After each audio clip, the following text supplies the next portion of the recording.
This young man was sprinting for his life after successfully swiping a precious item. Unfortunately, his joy was short-lived as a sharp arrow pierced straight through his calf, causing him to lose his balance and fall face-first into the white snow. He looked up, and the first thing he saw was the cold steel of a hunter's sword. His face twisted into a furious expression. He was totally screwed, making a comeback in the thieving game after so long only to be hunted down. This intensely meant his career was over. The sacred artifact he had just stolen was taken back, and the price for his crime was his own head, his fresh blood staining a wide patch of snow red. It seemed like everything was over as the group of men left, convinced that he couldn't possibly survive. And yet, our main character slowly stood up, casually walked over to pick up his own severed head, and flashed a brilliant smile. He whispered to the goddess's hand that there was no need to worry about the sacred artifact's divinity because he had already absorbed it. The only downside was missing out on a pile of cash from the item. Oh, but wait, hold on for about 2 seconds, let me introduce you. This immortal young man's name is Malak. 5 years ago, he was just an ordinary person, but in the blink of an eye, he was whisked away to this world in the most random way possible. He even became the sole apostle of that hand, a dark deity known by the title of the Corrupted Mother. Getting back to the main story, after arriving in a new land, Malak posed as a member of the Guardian God Society and went straight to a large guild to find a way to make a living. While waiting for the receptionist to look up some information, his mind drifted to his goddess. The cult of the Corrupted Mother was an enemy to all of humanity, and ironically, he was her only apostle. Normally, an apostle like him would be immediately struck down by his own deity if he dared to follow another faith. But in a world like this, sometimes lying through your teeth was the only way to live a long and peaceful life.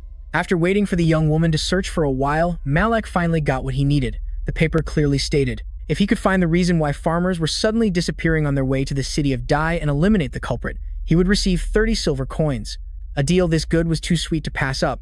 However, he didn't forget to bring up a rather sensitive issue with the girl. Can I get a portion of the payment in advance? Asking for an advance before even starting the job. He knew the request was a bit unreasonable, but he couldn't fight on an empty stomach. Luckily, the kind-hearted receptionist nodded in agreement, and so he happily set off with a group of mercenaries who had also taken on a similar quest. Along the way, a chubby fellow named Pierre eagerly struck up a conversation, talking non-stop, so much so that Malak was starting to get a headache. Fortunately, just then, the captain up ahead called the young man's name. So, he quickly said his goodbyes and scurried off. After waiting until no one else was around, Malak then placed a hand on his chest and silently asked, "Mother, why do you keep urging me to take care of all of them? If they all get wiped out, it'll be a big problem for me." He bluntly admitted that he needed to complete this mission to earn the remaining 29 silver coins. Apostle or not, a man's gotta eat to stay devout. Putting that aside, Malak glanced at the group of people in front of him. Then he got to the main point. By the way, Mother, how many fingers do you rate them?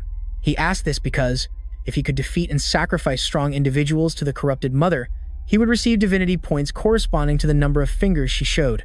One hand has 5 fingers, with the lowest being 10 points. As it gets closer to the 5th finger, the divinity points increase by another 0. And if he could accumulate 10,000 divinity points, you will receive a completely new privilege after absorbing the power from the Holy Grail and returning it to its former owner. With the privilege in hand, it means he now only needs to collect 12 more holy relics for any wish to become a reality. Meanwhile, Pierre, after a gentle reminder from his captain, hurriedly returned to Malak to apologize for his earlier disturbance. But right at the moment they were speaking, their convoy was suddenly caught in a lightning-fast ambush. A chaotic rain of arrows flew from out of nowhere, felling many before they could even retaliate. In this life-and-death situation, Malak didn't hesitate for a second, instantly shoving Pierre aside and taking the full brunt of the arrows in his place. After the rain of arrows subsided, the bandits slowly emerged. However, Malak was completely unharmed.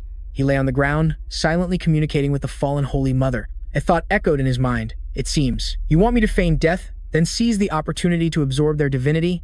Is that right? With that, Malak slowly staggered to his feet. His gaze fell upon the sword stuck in the ground, and he smirked, continuing, "But do you know? From the very beginning, I intended to do exactly this anyway." As he finished speaking, Malak lunged forward like a phantom, and in the blink of an eye, a bandit's head was severed from his neck. The gruesome scene immediately caught the leader's eye. He instantly realized he wasn't dealing with a novice and hastily yelled to his men, "Leave that priest to me. The rest of you handle the others and then come back me up," he roared, before suddenly charging straight towards Malak.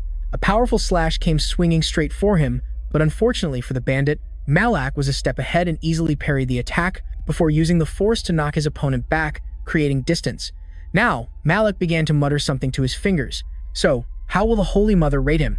The bandit leader couldn't understand a word he was saying. His only goal was to take down the man in front of him. Thus, he relentlessly unleashed a barrage of attacks, and the fallen Holy Mother delivered her verdict. 2.5 points. His strength is about on par with the archer who sent you on your way last time.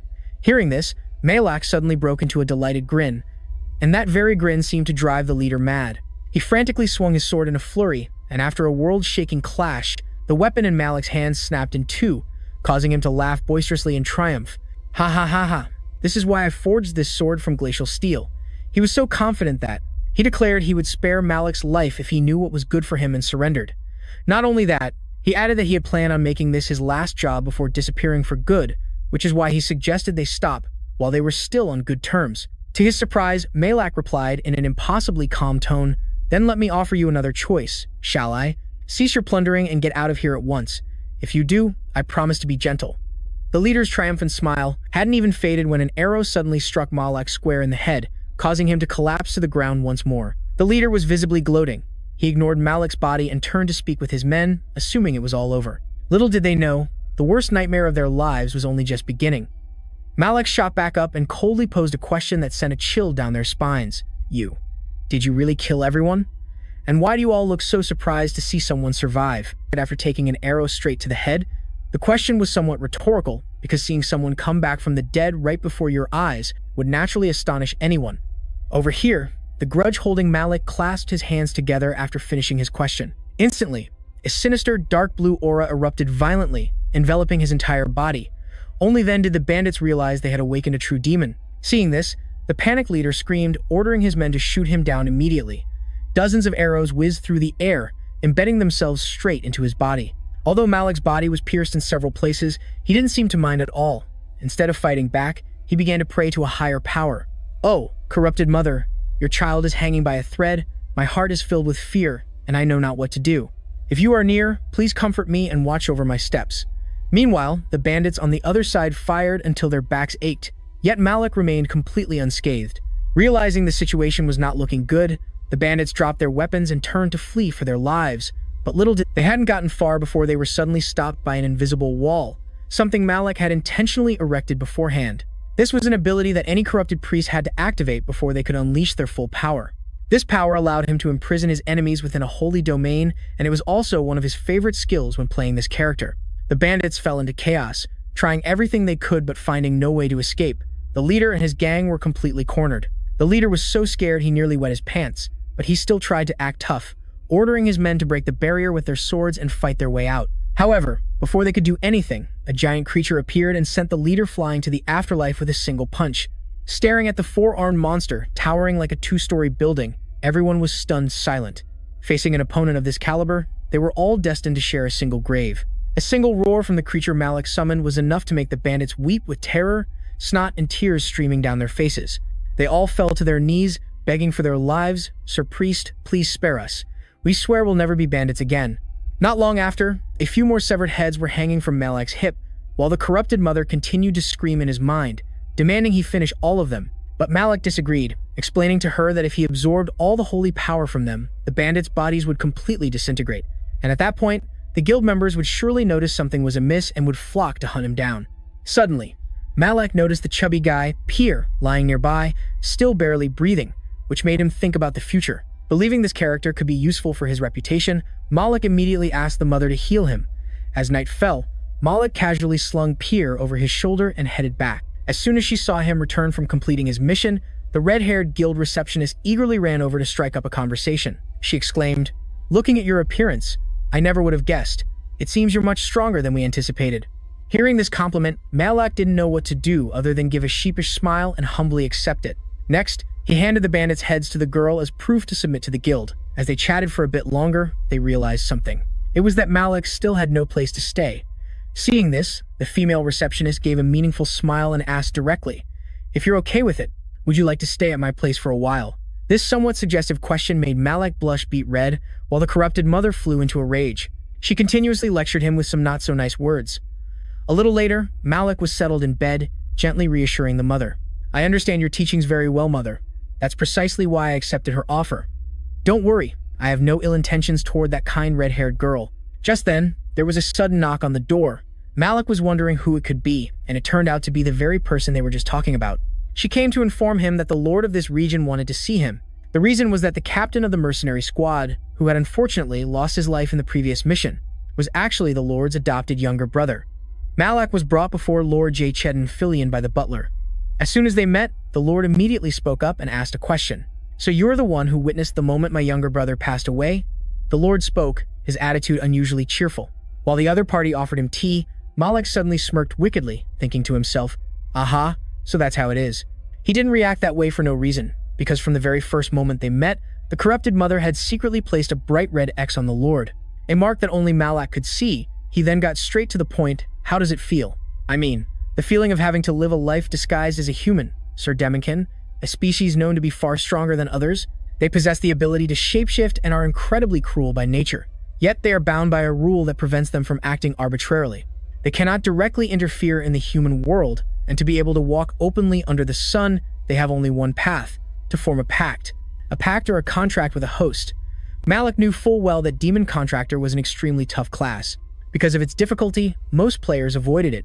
But Malak was an exception, because besides Corrupted Priest, Demon Contractor was the second class he had chosen back when he was battling in this game. It's true that playing the villain has its own charms, sometimes. Exposed so quickly, Lord Chedin was speechless, unable to deny it any longer. Instead of denying it, he just said coldly, "You can see through my disguise, it seems you aren't really a priest under the guardian goddess." Faced with that accusation, Malak didn't bother to hide it, calmly admitting that he was indeed a priest, but one who serves the corrupted mother. Upon hearing this title, the Lord's attitude did a complete 180, becoming much friendlier. He invited Malak to sit down and said he had no ill intentions. He simply wanted to know the full details of his adopted younger brother's D.E.A.T. And so, after just a few minutes of conversation, Malak easily pocketed a considerable sum of money. As expected, in any era, having a silver tongue makes everything much easier. Malak clutched the bag of gold coins and turned to the corrupted mother. "The Lord doesn't intend to bribe me with this gold. This is just a token of sincerity to show that he truly wants to know the truth of the matter." He and the corrupted mother then returned to the guild, and as soon as they entered, they immediately ran into the red-haired receptionist. The moment she saw Malak, she flashed a radiant smile, but in complete contrast to him, the corrupted mother showed extreme disgust for this receptionist. She even sulked and demanded to take care of her immediately. Meanwhile, the female receptionist called Malak over, as she actually had a favor to ask. She wanted him to go greet some priests who had just arrived from the Church of the God of Guidance. On the outside, Malak maintained a polite smile, but inwardly, he was full of contempt, having no love for that group of fanatical heretics. Suddenly, a slight tremor ran through his body. This tremor didn't come from him or the others, but from the corrupted mother herself, right at the moment they faced the group from the God of Guidance. The corrupted mother sent him a message. One of them is carrying a holy relic. At the same time, a man approached and said, "I never thought I'd meet a priest serving the guardian goddess in a place like this." The man, who seemed to be the leader, walked up to Malak and introduced himself as Ovist. While he was at it, he also introduced the man with the horn next to him as Kanu, and the only girl in the group as Petna. Seeing that the other party was quite friendly, Malak happily responded with a brief introduction of his own. Just then, the receptionist cut in. She informed him that Ovist's group would be staying at the guild for the next few days. After hearing this news, Malak was immediately overjoyed. He thought to himself that this meant he didn't have to act right away. He still had plenty of time and opportunities to borrow their holy relic. Wow, what great news. Imagining a lucrative deal about to fall into his hands, Malak secretly calculated whether it would be more advantageous to play the part of a corrupt priest or a depraved. Who would have thought, before the plan could even take shape, the group suddenly changed their minds, insisting they needed an audience with the Lord first to discuss important matters. With that said, the entire group left and disappeared, making him think the deal was on hold, until he suddenly realized the one-horned priest Kona had not gone with them. Upon asking, he learned that the priest stayed behind due to an inferiority complex, believing Lord Qilin would be just like any other person of high status and power. He thought the Lord would have no sympathy for his unusual appearance, but the perceptive receptionist quickly explained that although the Lord may seem cold and distant, he is actually an extremely talented man who always draws a clear line between his professional and private life, never allowing personal feelings to interfere with his work. And so, the conversation among the three continued, and since everyone was curious about the one-horned priest, all topics eventually revolved solely around him. Just then, Malak decided to break the atmosphere, abruptly changing the subject and turning to ask Priest Kana directly, "Why did your delegation decide to seek an audience with the Lord first?" Hearing the question, the priest answered without hesitation, "Actually, we are acting upon a prophecy that was delivered 15 years ago. According to him, Priest Orvis believes that the apocalypse is disguised as life itself, or to put it bluntly, an extremely dangerous demon is hiding somewhere right here. The honest, one-horned priests also reveal that the true purpose of their visit to the Lord was to verify his nature, as Orvis possesses the ability to distinguish between ordinary people and demons in human guise through the use of a holy relic. Before he could finish, a ground-shaking explosion suddenly rang out from a corner of the territory. The explosion startled everyone, and immediately after, a giant creature with a ferocious, blood-red maw smashed through Lord Cheelin's mansion and charged out. Good heavens! The moment he saw its shape, Malik turned pale with fear. A terrifying body of this size should be called a Tyrannosaurus Rex, not some mere crocodile. Over at the mansion, an earth-shattering battle erupted between the priests and the demon.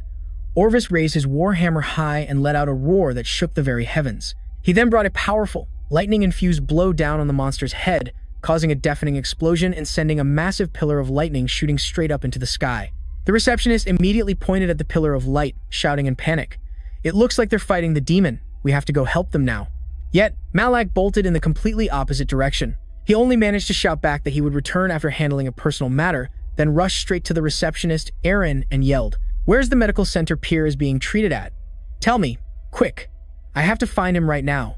Such is the bond of sworn brothers, never forgetting each other even in the most dire of situations. Without another word, Malak scooped up the girl, powerfully leaped right through a window, and landed with commanding force. Immediately after, he sprinted forward with terrifying speed, completely ignoring the cataclysmic battle raging nearby. As he ran, he urged the girl in his arms to direct him to his beer-bellied best friend, and after a desperate sprint, they finally reached the location. Barging through the door, Malik found Pierre fast asleep with a strangely peaceful expression on his face and muttered, "I went through so much trouble to save you. There's no way I'm letting you kick the bucket in this hole." With that, he hoisted his friend onto his shoulder and told Aaron to hold on tight, as he now only had one arm free for her. And just like that, Malik carried them both, charging out of the building and continuing his spectacular escape. As they were running for their lives, Aaron suddenly exclaimed as if finding salvation, "Sir Priest, that house over there has a secret passage to the outskirts. But the door is locked tight." Locked? For a combat-type priest like Malak, a flimsy lock was nothing. Without a word, he delivered a single kick that sent the entire door flying.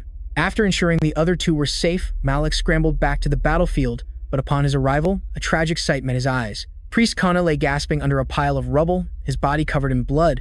Seeing the deep, fatal wounds, Malik knew it was already too late. Not only that, but the only nun in their party had also fallen, her cold body lying just a short distance away. To turn the tide in this life-or-death situation, Malik quickly asked how to defeat the demon, and the other person revealed the way. "The holy relic we carry is the White Purity Sword, the one priest office stuck in the demon's head. If you can pull it out and plunge it deeper into its brain, it will be finished." The brief conversation ended as the other person took their last breath. He quickly informed the Mother of Corruption, then swiftly absorbed all the remaining holy power from the deceased to increase his strength. Not far away, Priest Office was still fighting fiercely, determined to exterminate the demon to the very end. He let out a thunderous roar, gathering all his strength to land another mighty hammer blow on the sword's hilt, causing Lord Cheddin to roar wildly in pain. Seeing his chance, Malak immediately rushed forward, enthusiastically gifting Lord Cheddin another regular sword to the body, but unexpectedly, just as the priest was preparing to land the decisive hammer blow, Lord Cheddin suddenly fell backward, unleashing his infamous death roll and sending the looter flying. His body slammed hard onto the jagged tile floor, splattering fresh blood everywhere. If Malik had been an ordinary person, he would have already been sent to the next world. The Mother of Corruption appeared extremely worried, repeatedly urging him to deal with it. Malak looked up to the sky, muttering to himself. Mother once said that blessings always walk hand in hand with disaster. What an interesting experience, and just as he finished his words, there was a blessing in disguise. Another holy relic landed right beside him. It was truly heaven sent. For someone who cared neither for friend nor foe, only for holy relics, this bit of damage was a small price to pay for such a prize, a true blessing from above. He flashed a satisfied smile, immediately picked up the holy relic and offered it to the Mother of Corruption, stating his condition at the same time, "I offer you a new holy relic. Please grant me a new power." Immediately, a torrent of green holy light gushed out, enveloping Malik's entire body. Thanks to the new holy relic, one of the Mother's seals was broken, so he used the 10,000 points he had just accumulated to beseech the Mother of Corruption to grant him a power strong enough to end this chaos. A brilliant aura suddenly erupted, and within that radiant sphere of light was Malak, along with a magic circle named the Sigil of Corruption. The moment the power was activated, patterns of dark blue arcane energy began to spread across his body, turning the corrupted priest into a bona fide tattooed priest. simultaneously amplifying his power and putting him into an overlord state. At this point, Malak's immortal body had fully recovered. He was just about to rejoin the battle when he suddenly realized the priest. Office wasn't so lucky. He had unfortunately been wiped out by that fatal roll. Although he felt a pang of guilt, Malak had to ignore it. The last thing he could do was absorb the priest's remaining holy power. Meanwhile, Lord Shedden, who was inexplicably impaled with a pile of weapons, was writhing in agony, frantically destroying everything around him. Looking at his demonic form, Malak couldn't help but wonder. It's strange. The ones who provoked the demon into a rage were the priests from the Church of the Teaching God. Yet, even after all of them had fallen, the demon was still raging for some mysterious reason. Suddenly, an idea flashed in Malak's mind. He flashed a cunning smile and whispered to the Mother of Corruption, "Mother, don't be shocked, and please hold on to my pouch." Despite his warning, the moment he finished speaking, he shot off without giving his mother a chance to prepare, moving at a wind-tearing speed faster than a bullet. The arcane patterns coursed over his body. The new power was activated to its fullest, making his current speed nothing to scoff at. He charged straight for Lord Cheaton. His one and only target was the deeply embedded white purity sword in his head. It seemed Lord Cheaton had guessed his intention, so he immediately took action. He arched his body, preparing for another death roll, but a move used too many times is inevitably figured out by the opponent. Quick as a flash, Malak leaped off the giant's back, immediately using his terrifying speed to escape the danger zone, followed by countless loud explosions and violent tremors. The aftershock was so strong it shattered the glass windows of nearby houses in unison, and a sharp pain shot through Malak's chest, causing him to involuntarily spit out a mouthful of fresh blood. Looking at the dark red bloodstain on his hand, he thought to himself that this process seemed to be happening faster than he'd expected. The greater the power, the steeper the price. Ever since using the Sigil of Corruption, his body had begun to rot from the inside. If this battle dragged on any longer, once he reached his limit, he would completely collapse from the power's backlash, unable to do anything more. Malak sprinted at full speed towards the white sword, and the moment he touched the object tormenting the demon, a memory fragment flashed through his mind. It was the white sword that Priest Ovish had plunged into the demon's head. If he could take that sword and drive it deeper into its brain, the demon would die. Those were the priest's words. However, Malak's decision at this moment was completely different. Instead of stabbing it deeper, he chose to yank it out and called for Lord Cheaton to awaken with a heaven-shaking roar. The demonic shell enveloping the Lord began to crack and then shatter, releasing a blinding flash of light that drew the eyes of everyone present. When the light faded, the scene revealed the Lord lying collapsed in a pool of his own blood, his body covered in injuries and no longer intact. Only then did Malak let out a relieved smile and ask, "Are you awake, my lord?" The other man heard this and smiled back. "Honestly, meeting you is truly the greatest blessing I've ever had. Spending 2 gold coins in exchange for you saving my life. It was indeed such an enthusiastic act of help that even Cheaton couldn't comprehend it." Meanwhile, in a very distant place, a girl with long, blue hair reached out her hand, gently dropping a magical fireball onto the thick layer of snow. Waiting for all the snow to melt, the hunter accompanying her finally spoke, voicing his confusion. "Strange, there's no one here. I'm sure I sent that kid to meet his maker right here. It's probably been too long, so his body must have been devoured by some monster or wild beast." The blue-haired girl didn't refute the hunter's words. Instead, she just said coldly, "I just want to ask you one last question. The nearby cities, can you tell me their names?" No one knew the true intention behind her question. All people knew was that after the incident with the exposed demon threw the entire city into chaos, Lord Cheaton stood up and declared to all the citizens that Malak was the one who defeated the demon and saved his life. Although it was a blatant lie, it earned him the acclaim of everyone. They praised him endlessly and even gave him the nickname Demon Slayer. Today, Malak visited the Lord's mansion for tea, and he noticed the man's wooden prosthetics. He couldn't help but blurt out the observation. "Seeing your wooden arms and legs move so smoothly, it feels kind of strange." Hearing that, the master of the mansion's expression immediately changed, and he explained that to achieve such flexibility, he had to pay an extremely high price. Namely, that very soon, all the hair on his head would fall out completely, just like leaves in autumn. Imagining that in just a few months, what would greet him would be a shiny, bald head. Malak couldn't help but shed a tear in pity for this man's unfortunate fate, pushing that sad story aside. At this point, Cheaton returned to the main topic. He mentioned he had just received a job and that the client was specifically asking about him. It seems that after hearing the stories about the Demon Slayer, they believe he is the most perfect choice for this mission. And according to the Lord, this job is related to the holy relics in the ancient kingdom. The reward for this job was extremely lucrative, including 5 bars of pure gold, along with one of the newly unearthed holy relics. This lucrative offer was exactly what Malak was looking for, so he agreed without a second's hesitation, thinking he had hit the jackpot. As scheduled, the next day, An excited Malak headed to the rendezvous point to meet up with the mercenary group. The person who greeted him most enthusiastically was a young man who introduced himself as Carmen Vantes, the very person who had posted the request for this mission. Not only that, but he also made sure to emphasize that he was the illegitimate son of Anthony Vantes, a prominent figure in the Black Wolf gang. As for the other two members of the party, the petite female mage was named Tunisia. In stark contrast to her was the tank from the One-Horned tribe, Sukis. It took the group a full 2 days of travel, only arriving at their destination at dawn on the third day. Tunisia suddenly stopped and said, "We're here. I'll now open the gate to the ruins." She explained that, according to the description, to enter the ancient empire, one needs a special key, must travel to the exact coordinates inscribed on it, and then recite the ancient incantation, which is the name of the key itself. And the final step is to insert the key into the lock. In theory, this complex task could only be performed by a mage, with the exception of Malak, of course.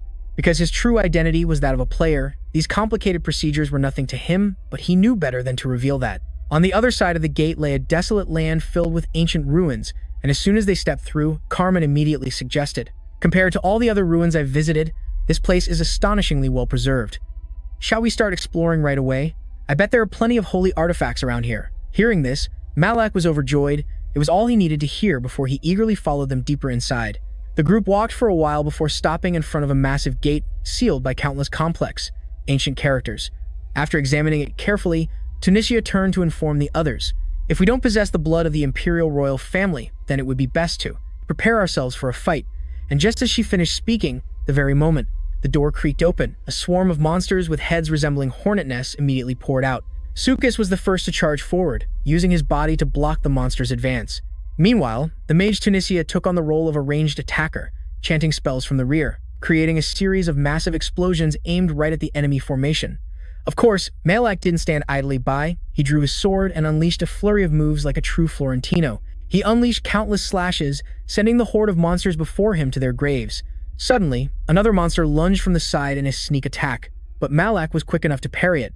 Just as he was about to deliver the finishing blow, an arrow flew in from out of nowhere and pierced its hornet nest head, not even giving the enemy a chance to breathe. The first encounter ended in a resounding victory, but for some reason, Sukis and Tunisia started to argue heatedly over a disagreement in their combat strategy. In contrast, the duo of Malak and Carmen seemed to be getting along much better. Tunisia, after pausing her war of words with her burly companion, approached the other two and asked, "So, when are we moving on to the next location? I think going now would be fine. I still have plenty of mana." Upon hearing this, Sukis immediately retorted, "Why do you keep rushing everyone to move on when we haven't even rested at all?" Neither of them was willing to back down, and the bickering continued endlessly. They went on, accusing each other of being selfish until Carmen had to step in and mediate, telling the group to sit down and rest for a while. Only then was the matter temporarily settled. Malak, as an outsider, could only offer a wry smile, knowing better than to get involved, because he knew all too well that mages like her often had sky-high egos and loved to moralize, but their behavior was, well, textbook for their class. A mage's power is innate, and although there are minor differences from one person to the next, once they reach a certain age, knowledge of the ancient language automatically floods their minds, and it's because of that vast repository of knowledge that they despise learning new things, resulting in most mages becoming conservative and stubborn. That young lady was no exception. Her defiant personality was just like every other mage he'd ever met, truly a hopeless case. After a short rest, Carmen suddenly spoke up, declaring it was time to move on to the next area. However, the moment the team was about to move, the giant stone gate behind them slammed shut, followed by a massive white metal golem leaping out of a dark pit. Malak gritted his teeth, cursing inwardly that he knew something was wrong. The monsters they had encountered before were too weak for ruins of this scale. It seemed the thing in front of them was the real final boss. The atmosphere immediately became tense as a fiddle string, but instead of discussing a battle plan with her teammates, Tunisia acted alone, pushing Sukis aside and beginning to chant, gathering earth and rock. A giant boulder gradually compressed and hovered right above the golem's head. However, Tunisia had greatly underestimated her opponent. As a result, before she could even hear Malak's full warning, the boulder was smashed to pieces by the monster, which also swung a devastating blow her way, causing her to be wiped out in an instant.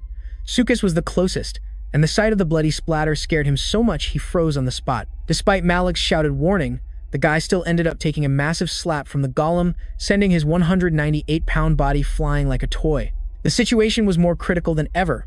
Malak then turned to the only remaining member and asked, "My friend Carmen, do you want to live?" Carmen didn't understand a thing but still answered yes out of instinct, which was all Malak was waiting for. He immediately landed an uppercut right on his friend's chin, knocking out his teammate to make it easier to carry the team. Although Malik was usually a cheerful guy with a silver tongue, when things got serious, his ruthlessness was second to none. He spoke directly to his superior. "Mother, I'm in a real hurry. There's no time for a long prayer. Send it down to me right now." The corrupted mother heard him and acted immediately. She seemed a bit intimidated by Malik's urgency. Without a word, she immediately sent down a magnificent creature, the corrupted giant with 4 muscular arms. The giant appeared and immediately threw its fists into battle. Meanwhile, Malik wasn't idle either. He took the chance to absorb all the remaining holy power from his fallen comrades' weapons. Then, he found a safe corner to lay the unconscious Carmen down. Not far away, the 2 big guys were brawling fiercely, and Malik felt it was time to end this. Therefore, he no longer needed to hold back, immediately activating his ultimate power, the Sigil of Corruption. "Playtime's over. Give me a hand." The giant seemed to understand, coordinating perfectly. As soon as it saw Malik charge, it extended an arm to use as a launchpad. Thanks to that, he easily climbed onto its body. Malik had it all planned out. After climbing to the head of the 4-armed giant, he launched himself into the air, swinging his sword in a thunderous strike, shattering the gemstone embedded in the golem's face. Crystal fragments scattered everywhere. That was the golem's energy core, and once destroyed, it completely lost its ability to fight. The corrupted giant threw its head back and let out a heaven-shaking roar, as if to declare victory. But just as Malik was certain the boss of the ancient ruins had been defeated, the corrupted mother above suddenly pointed in another direction. Holy cow, he was dead wrong. From midair, 3 other golems appeared, and they looked exactly the same as the one he had just dealt with. Just how many of these things are there? Malik's face turned pale. He wondered in despair. "I'm so screwed. I made the wrong move. Can I get a do-over?" Meanwhile, in another part of the ancient ruins, Carmen had finally woken up. Malik recounted the whole story to him, while also gently explaining that they were all hired for a common purpose, and that their 2 fallen comrades surely knew the risks, so there was no need for him to blame himself. After a few words of comfort, they both quickly regained their spirits and continued on their way. However, along the way, Malik couldn't stop thinking about what had happened just a few minutes earlier. After struggling to take down a white metal golem with the help of the corrupted giant, 3 other golems suddenly descended from the sky. Knowing he was no match for them, he had cleverly used his teammate as a human shield to absorb all the damage. It's true what they say, share the fortune, but let your buddy take the fall. When facing a strong enemy, just flash away and run first. Whoever is too slow is just out of luck. He even remembered clearly telling the giant to just finish the mission and come back later. With that ridiculously tough body, getting ganged up on a little probably wouldn't make him sulk or get depressed, right? His wandering train of thought was suddenly cut short by the magnificent sight before them, because now the 2 were standing in front of another giant gate. Seeing it, Malik excitedly announced, "We've reached the end of the ruins. Feel free to admire the view." They expected a horde of monsters waiting behind the door, but to their surprise, there was nothing inside but 2 levitating holy artifacts. Cameron was the first to speak. He asked Malik, "Could you let me have this necklace? In return, I guarantee I'll give you a handsome reward." Malik didn't answer right away. Instead, he curiously asked about its true function before making a decision. Hearing this, the other man didn't hide anything and explained frankly. "It's called the fake bloodline compass. If you drop a single drop of your blood on this necklace and concentrate on a bloodline that you're searching for, it will use that blood as a conduit to point in the exact direction of that place." Cameron added that he wanted to use it to find the mother he had never met, faced with such a justifiable reason. Malik didn't have the heart to refuse and nodded in agreement immediately. In return, his share was the sword. The incredibly badass-looking saw-bladed sword floating nearby. That evening, the 2 archaeologists sat by a campfire and began to share some heartfelt stories. Cameron suddenly held the necklace out in front of Malik and asked, "Could you give me your blessing?" Immediately after, he cut his hand and dripped blood onto the pendant. A pillar of blood-red light immediately shot up, and a message appeared in his mind, confirming that his mother was still alive. After Cameron got what he wanted, he turned to the main proposal. "I'd like to partner with you for longer, Priest Malik, at least until I find my mother. You're heading west anyway," he continued to persuade, while also promising to cover all living expenses, as well as pay you handsomely. In his head, Malik was weighing all the pros and cons, telling himself not to agree to avoid revealing his true purpose. And yet his body betrayed him. His hand automatically reached out for a handshake, while his mouth broke into a wide grin and agreed instantly. After returning to the guild, he and Aaron had a touching and tearful farewell. When he enthusiastically dropped by Lord Cheaton's place for a chat, he was stunned to find that after just a few days, the man had officially joined the Shiny-Headed Club. That's life for you, whether you're a man or a demon in human skin. A little stress is all it takes for your forehead to turn into an international airport. Hearing that Malik was preparing to leave this place for the capital, he had already prepared a letter of recommendation. Cheatin also wanted to pay him with money, but unfortunately, despite being a lord, after one not-so-pretty true form reveal, his entire treasury had to be spent on repairing the damage he had caused. The old man also revealed that he had already asked a friend for a favor, so if Malik was in danger, he just needed to call out and help would arrive. However, he also warned that this person had a rather peculiar personality, so he should only seek them out when he was truly cornered, before smiling kindly and wishing him a bright future. After all, life is short, and in the blink of an eye, a few days passed as the two young men pressed onward, heading straight for their goal. Throughout the journey, the corrupted mother made no secret of her animosity towards Carmen, but the only reason she allowed him to come along was because the young man was valued at a whole 3.5 fingers of holy power. If she could just deal with Carmen, the amount of holy power she would gain would be enough for her to acquire a completely new ability. Suddenly, Malik froze, his eyes glinting with caution as he sensed a bad omen. Quick as a flash, he drew his sword, staring intently ahead, and said in a low, raspy voice, "The smell of blood. They're very close." Just as Malik's warning ended, a hideous, giant spider lunged out from the mist, aiming straight for the two of them. Carmen reacted by firing a sharp arrow, while Malik didn't hesitate to charge straight ahead to confront the monster head-on. One spider was quickly taken down, and in an instant, Malik's clothes were soaked in its foul-smelling fluid.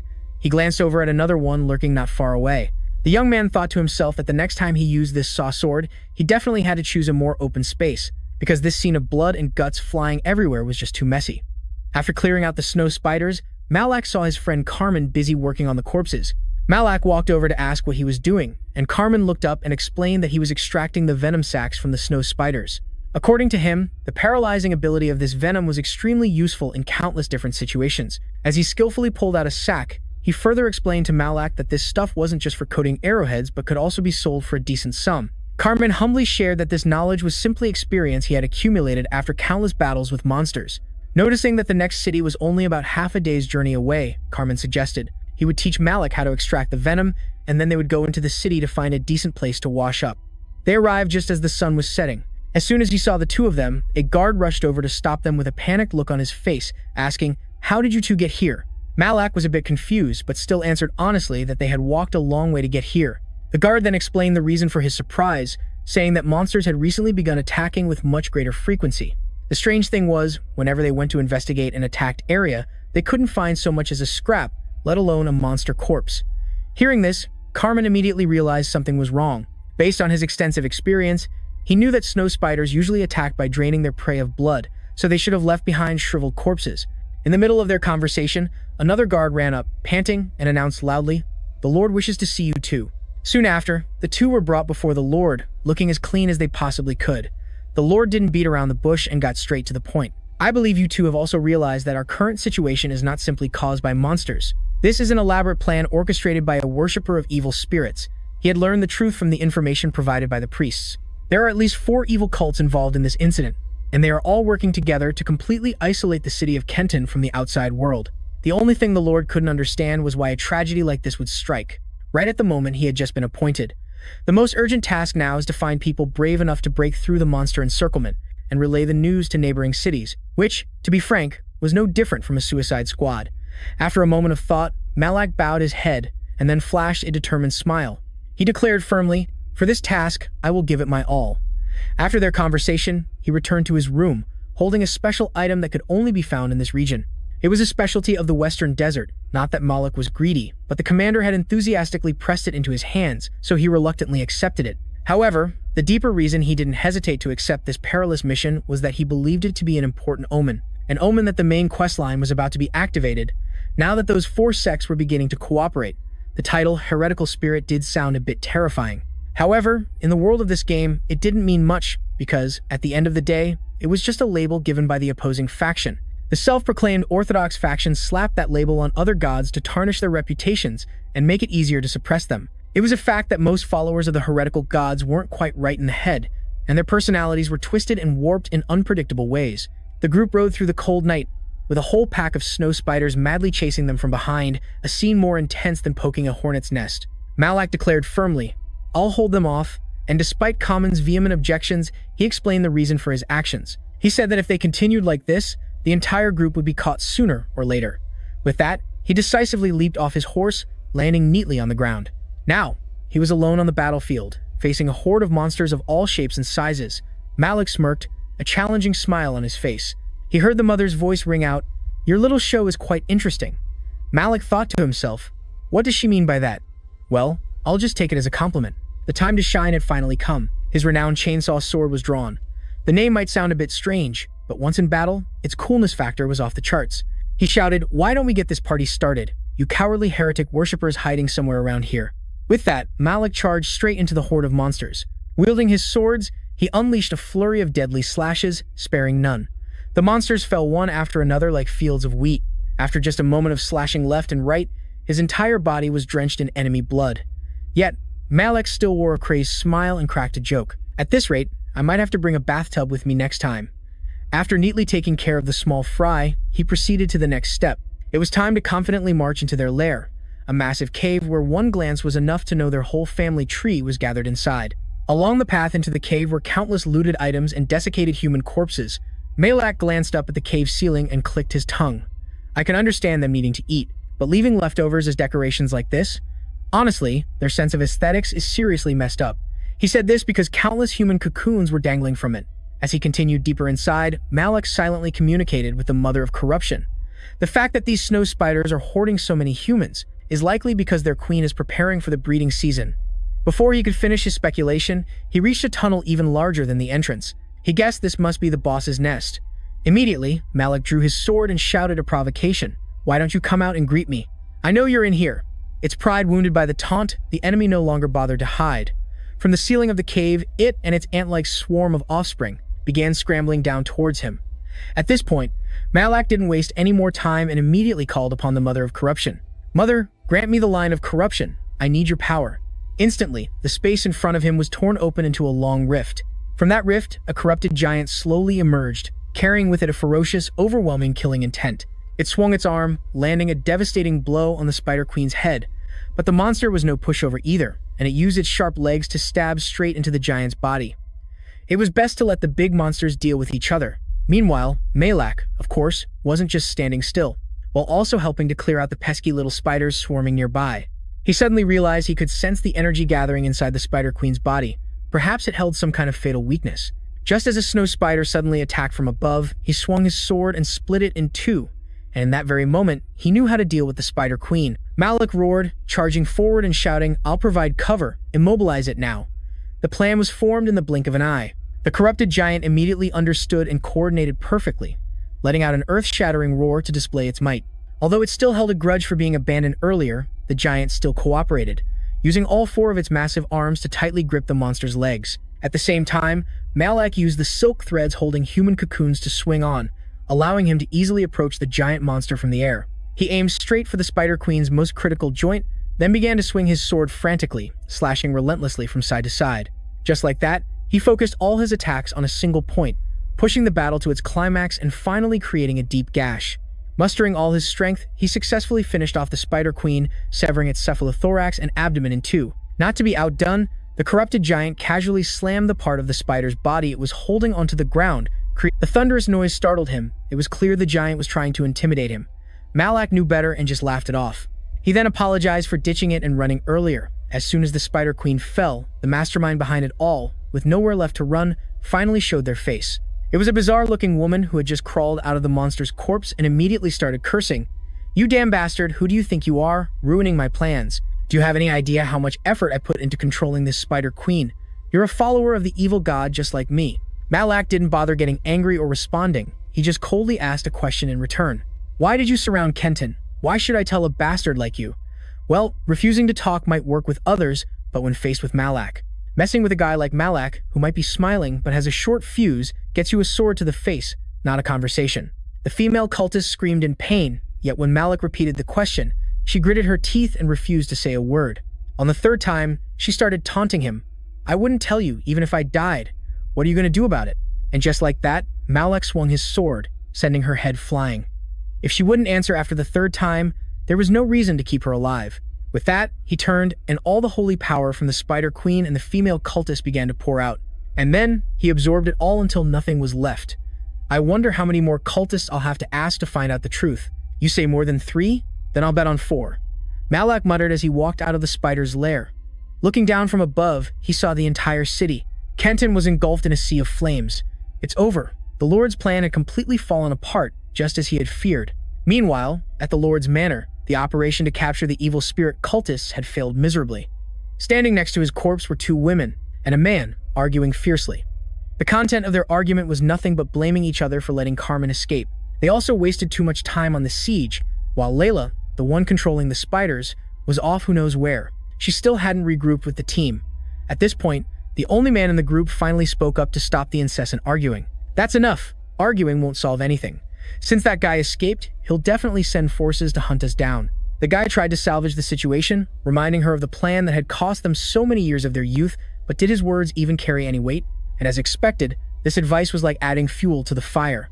The black-haired woman immediately unleashed a tirade, her voice full of anger. "Do you really think I wanted to let him get away?" The guy grumbled, not understanding why he had to bear the brunt of her fury over one escaped rat, then wondered if it was because the two of them didn't get enough exercise last night that she was so cranky this morning.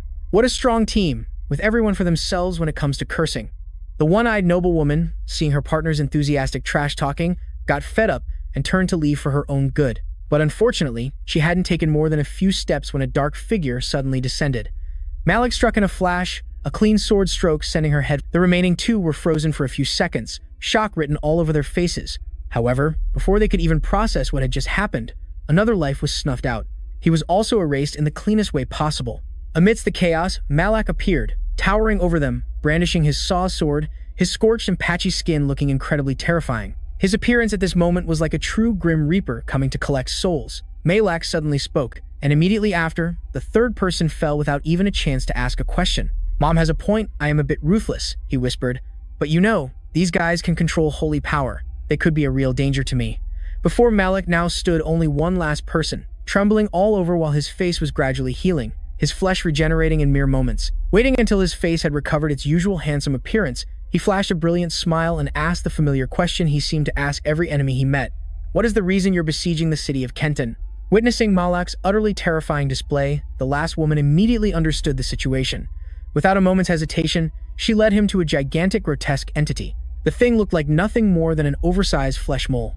Through the woman named Parkna's story, Malak learned of their plot to sacrifice all the city's inhabitants. The purpose was to create an orb of holy power, which they called the incarnation of a god. As soon as he grasped the whole picture, Malak didn't say another word, hoisting his saw sword and charging straight in.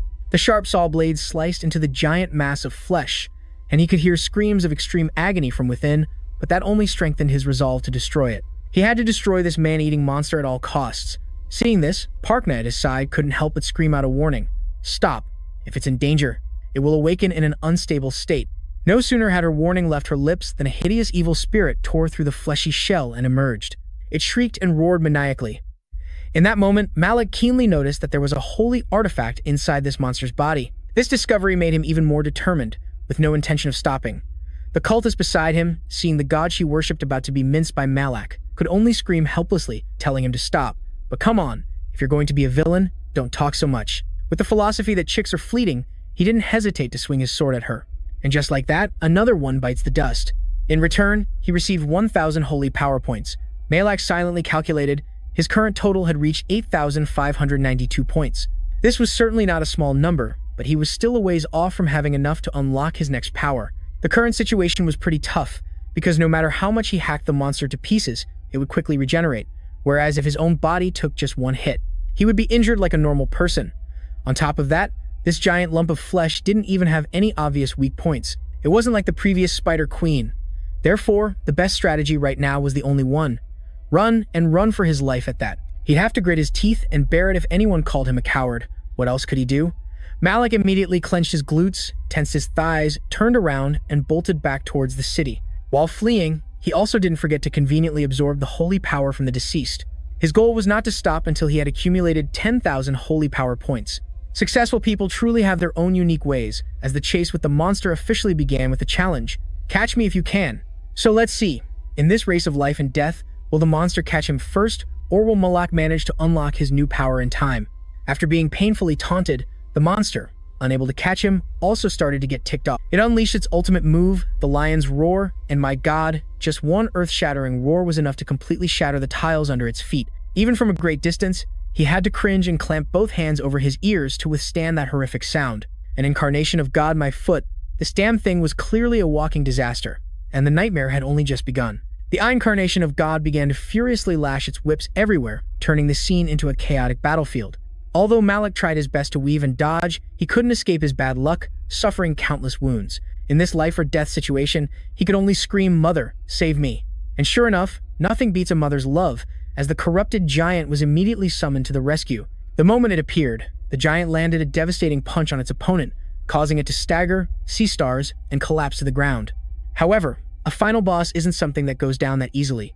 It immediately retaliated against his ally with fatal stabs that pierced through its body, a sight so brutal it was painful just to watch. Malak realized that if he relied solely on the corrupted giant, there was no way he could defeat this monster. So he seized the opportunity and dashed straight toward the city center. The place was littered with charred bodies lying scattered about. Malak had barely begun the absorption process when he was relentlessly attacked by the monster's whips from all directions. Interestingly, if the corrupted mother's catchphrase is farewell, then this thing's is pain.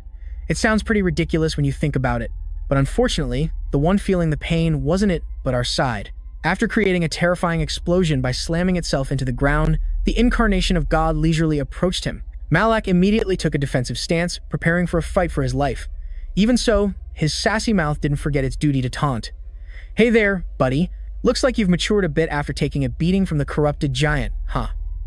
The incarnation of God didn't bother to reply, answering instead by lashing its whips straight at him. The serrated sword in his hand flashed back and forth at blinding speed, creating an ironclad defense that shredded the whips launched from the evil spirit's body, causing them to fall uselessly to the ground. The first wave of attacks was neutralized, and for a moment, he thought everything was okay, but he was dead wrong. The moment he lunged forward to counterattack, those seemingly harmless whips came to life again and bound him tightly in the blink of an eye. Malak was instantly turned into a ragdoll, mercilessly thrown around at its whim, and finally left collapsed amidst the rubble with a limp body, barely breathing. Despite this, he still chuckled and muttered, "I'm still okay, mother. I'm a really lucky guy." And ironically, what he said wasn't entirely wrong, because even though he was the one who was defeated, the place where he fell was, by a great coincidence, right in the middle of an area overflowing with holy power from the fallen soldiers and knights. The incarnation of God roared once more, and even though he tried to cover his ears, fresh blood still gushed out uncontrollably. But this time, he no longer ran. Instead, he began his frantic absorption of holy power, and his points started to skyrocket at a dizzying pace. Malak stood tall amidst a circle of green fire, speaking to the corrupted mother. "Mother, I offer you 10,000 points of holy power. Please grant me a new power." Almost instantly, a zone of thick darkness began to spread out from beneath his feet, engulfing everything around it in shadow. The incarnation of God was still bewildered, not understanding what the hell was happening, and when it looked again, it saw Malak sporting an incredibly sinister grin. "This time, the pain and suffering you will endure will be 1,000 times greater than what I went through." The new power he received was called the Pit of Corruption, a death zone capable of decomposing any living creature that dared to step inside. And of course, he himself was no exception. To protect himself from its effects, Malak had to make use of the Sigil of Corruption. This skill granted him an explosive increase in strength and speed. In the very first engagement, he successfully sliced off one of the opponent's arms. He turned back and issued a challenge. "Let's see, which is faster, your regeneration or the decomposition speed of this pit."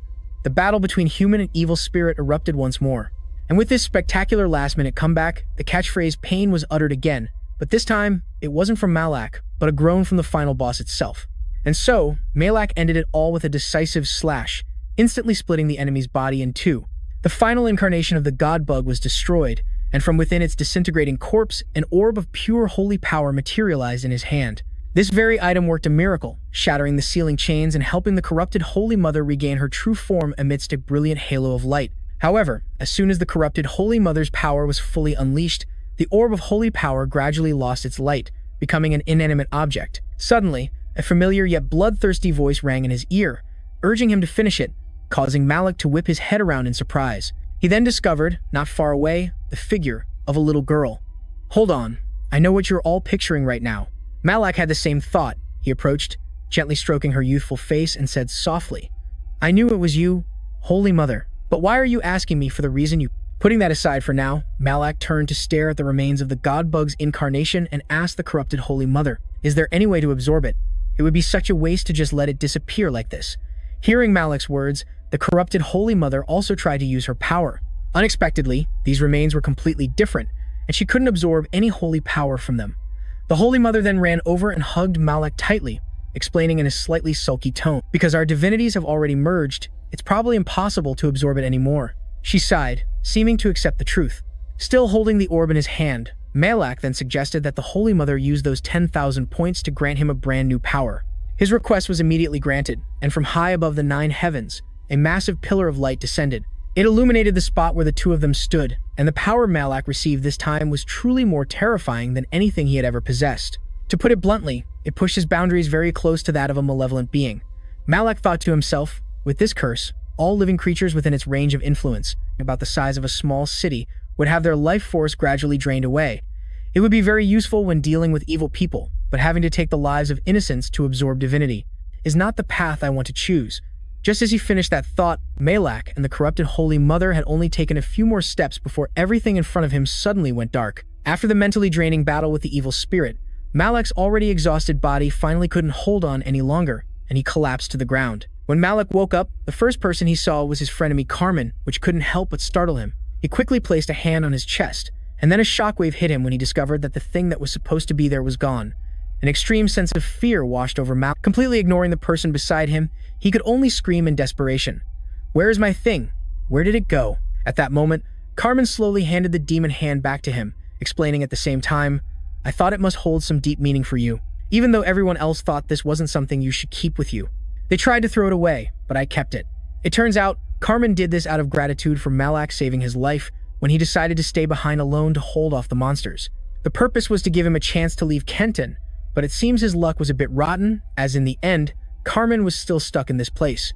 Through Carmen's words, Malak learned that he had been unconscious for 10 whole days, along with an ironic truth he didn't know whether to be happy or sad about. That was when the reinforcements arrived. Aside from Malak, no one else in the entire city had survived.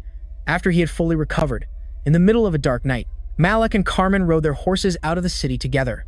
Before that, he had a private meeting with Lord Cheaton, and he had informed him of some news. That a nun with the distinctive blue hair of the Sacred Fire sect was desperately searching for his whereabouts. Hearing this, Malak's limbs went weak, and he urgently asked the Lord if she knew he was still alive. In response, he only received an uncertain shake of the Lord's head. However, the Lord also warned that once this priestess sets her sights on a prey, it's nearly impossible for them to escape her clutches. After hearing the deadly warning, Malak had no desire to stay any longer. He immediately spurred his horse and fled the city that very night. And it was at this very moment that Malak was struck by a horrifying realization. Among all the foes he had ever faced, that priestess was the most formidable, her power rated at 4.5 fingers by the corrupted Holy Mother herself. Only those with a death wish would dare to cross her. 2 weeks passed, and while the duo was on their way to the next location, Carmen suddenly broke the silence. He squinted and said, "I might be mistaken, but the plume on that helmet looks like the crest of the Romeo family." Hearing that, Malak also focused his gaze. Malak deduced that the convoy wasn't flying any banners, so the person inside was most likely a descendant or a close relative of the Lord. With that thought, he signaled to Carmen, telling him to stay quiet and let the group pass to avoid any trouble. It was a good plan, but as fate would have it, Malak had just blurted something out to his companion. The moment he said that it seemed someone was tied up inside the carriage, the escorts immediately unmasked themselves, their killing intent flaring. The battle between the bandits and our 2 men erupted, but in the blink of an eye, 2 of them had already been knocked off their horses. From a distance, the only one not in the fight yelled at the top of his lungs, "What the hell do you think you're doing? Finish them off quickly. Are you scared stiff by just 2 brats? What a bunch of useless fools." Having been chewed out, the outnumbered lackeys had no choice but to grit their teeth and make a desperate charge. And of course, the inevitable happened. The price for their recklessness was their lives, paid for by a single arrow from Carmen's hand. It flew swiftly, piercing straight through the bald man's skull.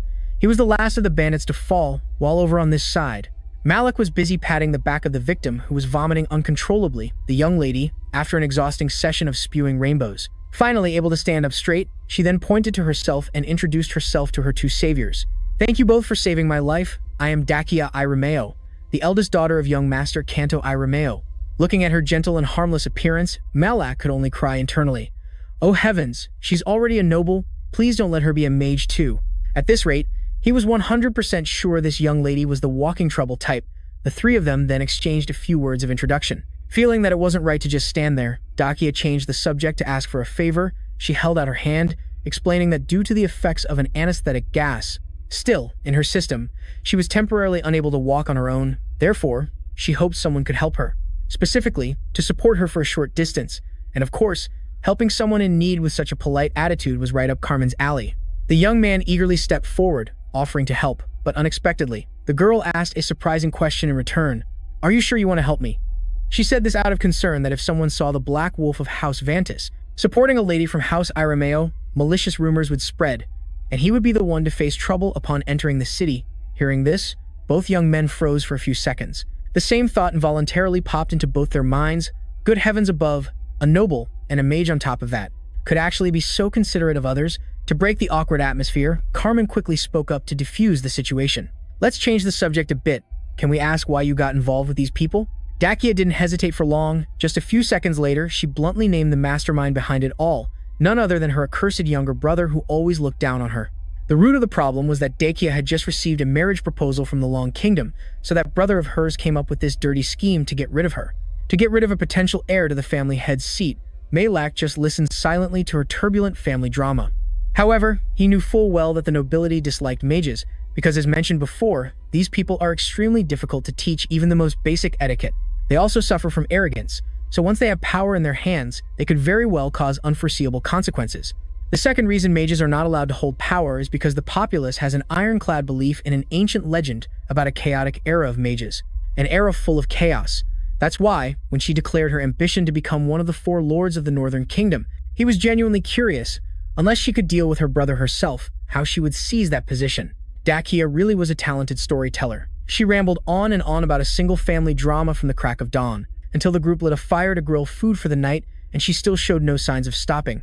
Malak finally couldn't take it anymore and had to cut her off. "We've tried very hard to listen to your story, but you've told it 3 times already, so please understand if we seem a little distracted."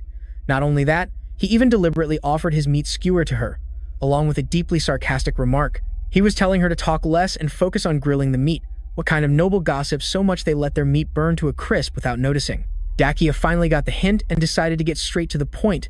"If it's all right, may I make a proposal?" She boldly proposed that if they escorted her safely to Beetles in the Irameo family's territory, she would pay a handsome price, an amount of gold equivalent to her body weight. Wow, rich people really go all out. The 2 guys' original goal was to find Carmen's mother, but along the way, they had a change of pace and accepted this request, so he could fulfill his duty and prove himself worthy of the name. Vanter of the Black Wolf, so proud, so righteous, so cool, and of course, so full of it. The 3 of them kept walking until they finally spotted a village ahead. They immediately looked for the nearest inn, hoping to rest and warm up.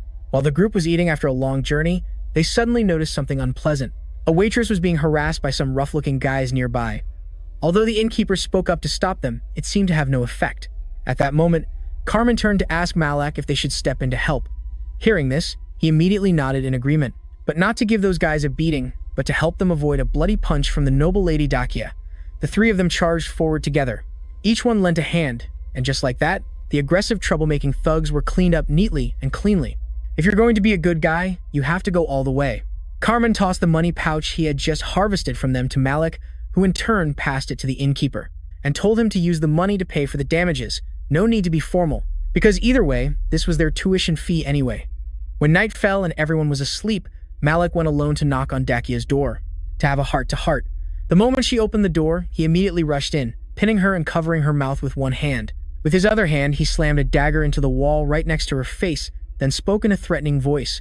"From now on, I want you to be a good girl and stay quiet so you don't wake the others." After making sure Dakia understood, Malak got straight to the point. He reminded her of her previous declaration that she couldn't just stand by and watch injustice happen. However, the next time she encountered a similar situation, she had to ignore it, because they were on the run and needed to avoid any attention-grabbing actions. If not, the next person to hurt her would be him, not someone else.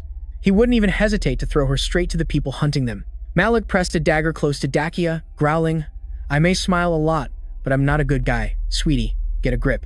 He gave a final demand. If she understood, she should nod. And when he saw the girl's decisive nod, Malak finally let her go, wished her a good night, and then casually left the room. On the way back to his room, the corrupted Holy Mother expressed her dissatisfaction, constantly nagging Malak for being too cruel and harsh with the young woman. But Malak didn't see it that way. All his actions had a purpose, and this time it was to test whether Dakia was truly acting out of an obsession with justice, or if it was just a moment of impulse. The following days passed peacefully, until one evening. While Malak was talking to and feeding the corrupted Holy Mother, there was a sudden knock on the door.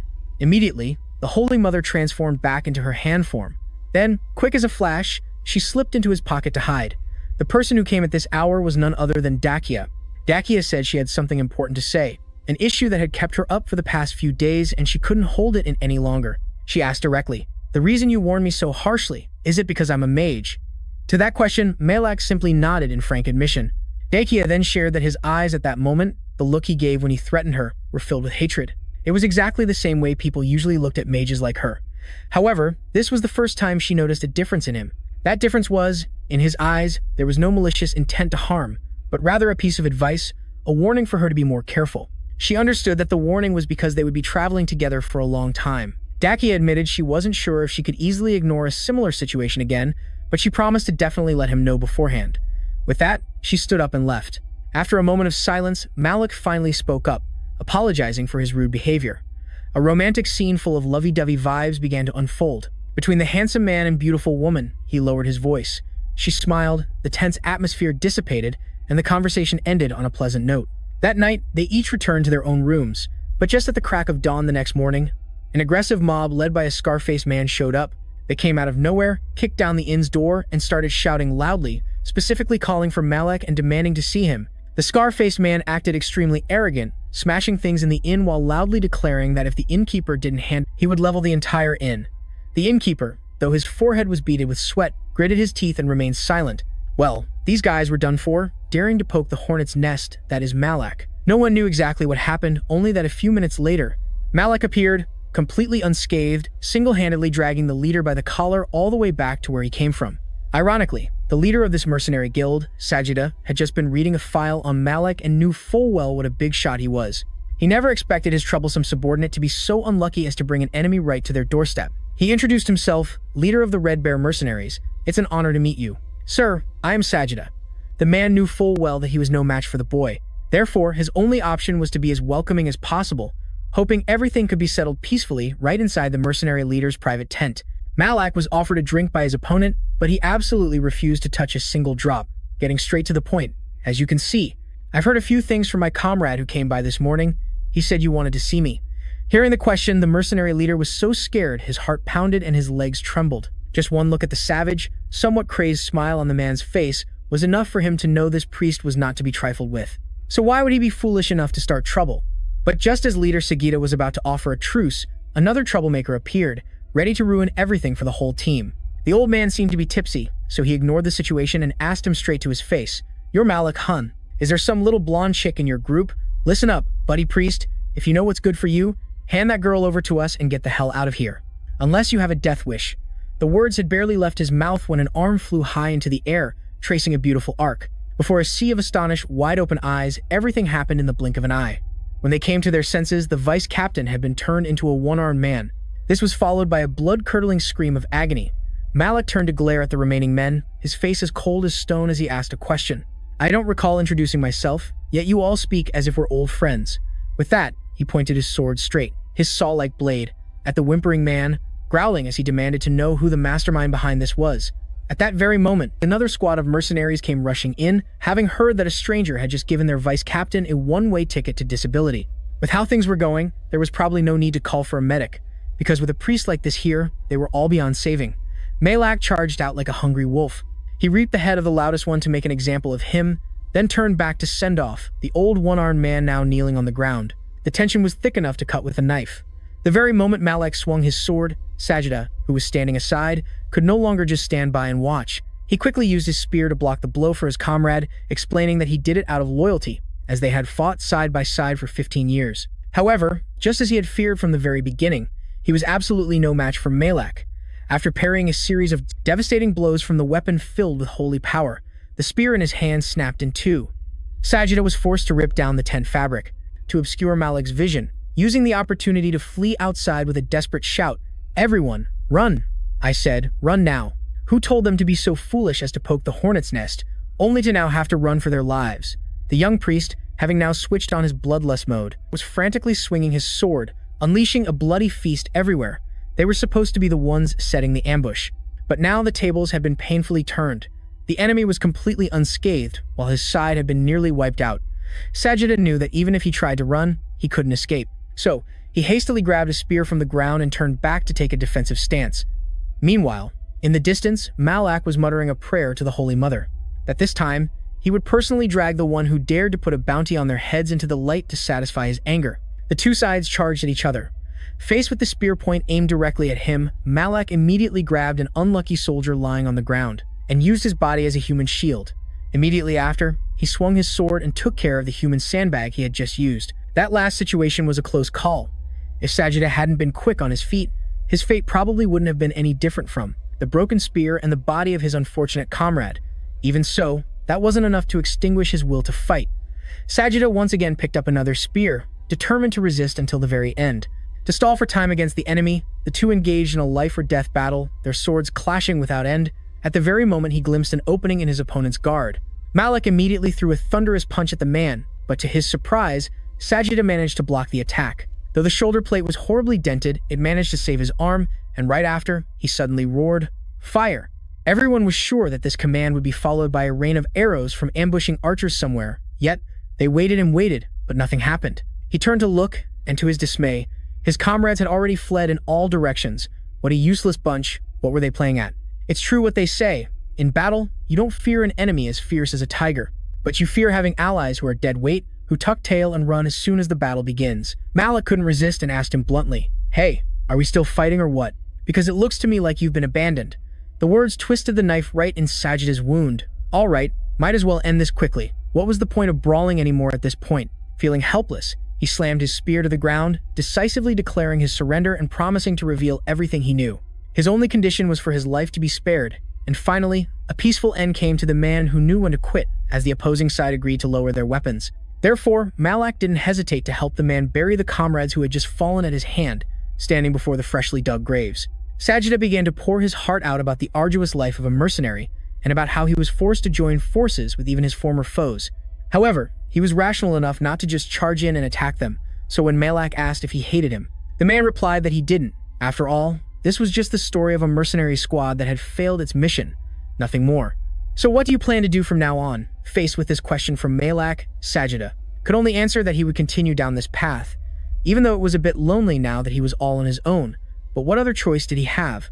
Time flew by, and Malak brought Sajida back to the inn to share a meal, taking the opportunity to introduce him to a new client. However, first, he had to face Dakia's wrath for acting on his own without a word to the group, and they had barely sat down to eat when their comrade Carmen hastily kicked the door open and barged in, yelling, "Malak has been negotiating with that band of mercenaries since yesterday. We have to grab our weapons and go support him immediately." Upon saying this, the man froze, after all the time he'd spent worrying himself sick and running all over the place. While he was panicking like a headless chicken, the entire team was calmly enjoying their breakfast. How could you not be furious looking at that scene? Well, seeing that the group was safe and sound, Carmen cleverly changed the subject, turning his eyes to the stranger and asking, "Who is this?" Hearing this, Malak answered on his new friend's behalf, "A mercenary the princess just recruited. Why doesn't everyone introduce themselves?" Taking the hint, the group enthusiastically greeted one another, and the atmosphere became quite cheerful, with Carmen smiling the brightest, because their motley crew had just recruited a new member. He looked pretty beefy and tough too, and getting back to the matter at hand, he informed the group that they were now going to the workshop, the forge in the village, to finish preparing the arrowheads so they would have a supply to use early tomorrow morning. As the afternoon began to fade, the group finally set foot in the city of Eradicco, everyone dreaming of a clean place to bathe and a hearty meal. Then suddenly, a strange man ran frantically towards Malak, asking breathlessly, "Sir, you are a priest, correct?" Well, he was a priest, but more of a battle priest. The man seemed extremely rushed. He grabbed both of Malak's hands tightly and pointed toward the edge of the forest. And then he explained in a panic, "Please, tell that bastard, the one they call the Resurrection Trumpeter, to stop resurrecting the dead. There are far too many now." While the man pleaded desperately, Malak just scratched his head, trying to find a way to turn him down. So the whole group just stood there looking at each other, no one daring to intervene or say a word in his defense, while the other man looked utterly helpless. He lamented that he and his comrades were completely exhausted, having to face the hordes of living dead roaming around every single night. He feared that if things continued like this, everyone here would sooner or later be scared to death by them. Seeing the man's desperate plea, Malik turned to his brothers and told them he would go take care of something and that they should head into the city first and find a place to rest. As soon as night fell, he grabbed a torch and ventured alone deep into the dark and chilling forest. To give you an idea, this world works like this. The saints choose priests, while the demon faction selects individuals known as the Trumpeters of Resurrection, and these individuals are forced to live a life dedicated solely to serving the dead. No one knows why, people only know that the Trumpeters seek out places with large numbers of corpses and use their power to resurrect them all. They blow their silent trumpets, leading their army of the living dead on a march across the land. Naturally, the ruling powers despise their existence. However, facing an army whose numbers are constantly growing is a nightmare no one wants to experience. After trekking through the darkness for a while, Malak finally found the person he was looking for. It was a figure in a cloak that hid their face, sitting silently on a large stone platform. Their eyes, from within the shadows, were fixed on him. Malak was the one to break the silence, declaring he had come to talk. "Don't you think it's time for you to leave this place?" he asked, speaking for the innocent people. They were tired of facing the stench of those corpses every single day, seeing that his opponent remained completely silent. Malak moved on to another question. "You're here for another reason, aren't you? Your kind isn't known for staying put." He thought this trumpeter of resurrection would remain silent, but unexpectedly, the figure suddenly raised a hand and pointed behind him, and issued a warning. "The evil spirit cultists will bring countless deaths to this city, right here, in the city of Eratico." Malak's face paled upon hearing this, and the figure spoke again. "They have already begun." As soon as the words left their mouth, a pillar of brilliant red light descended from the sky and struck the ground. Malak knew something bad had happened. Without a second of hesitation, he immediately turned and raced back toward the city.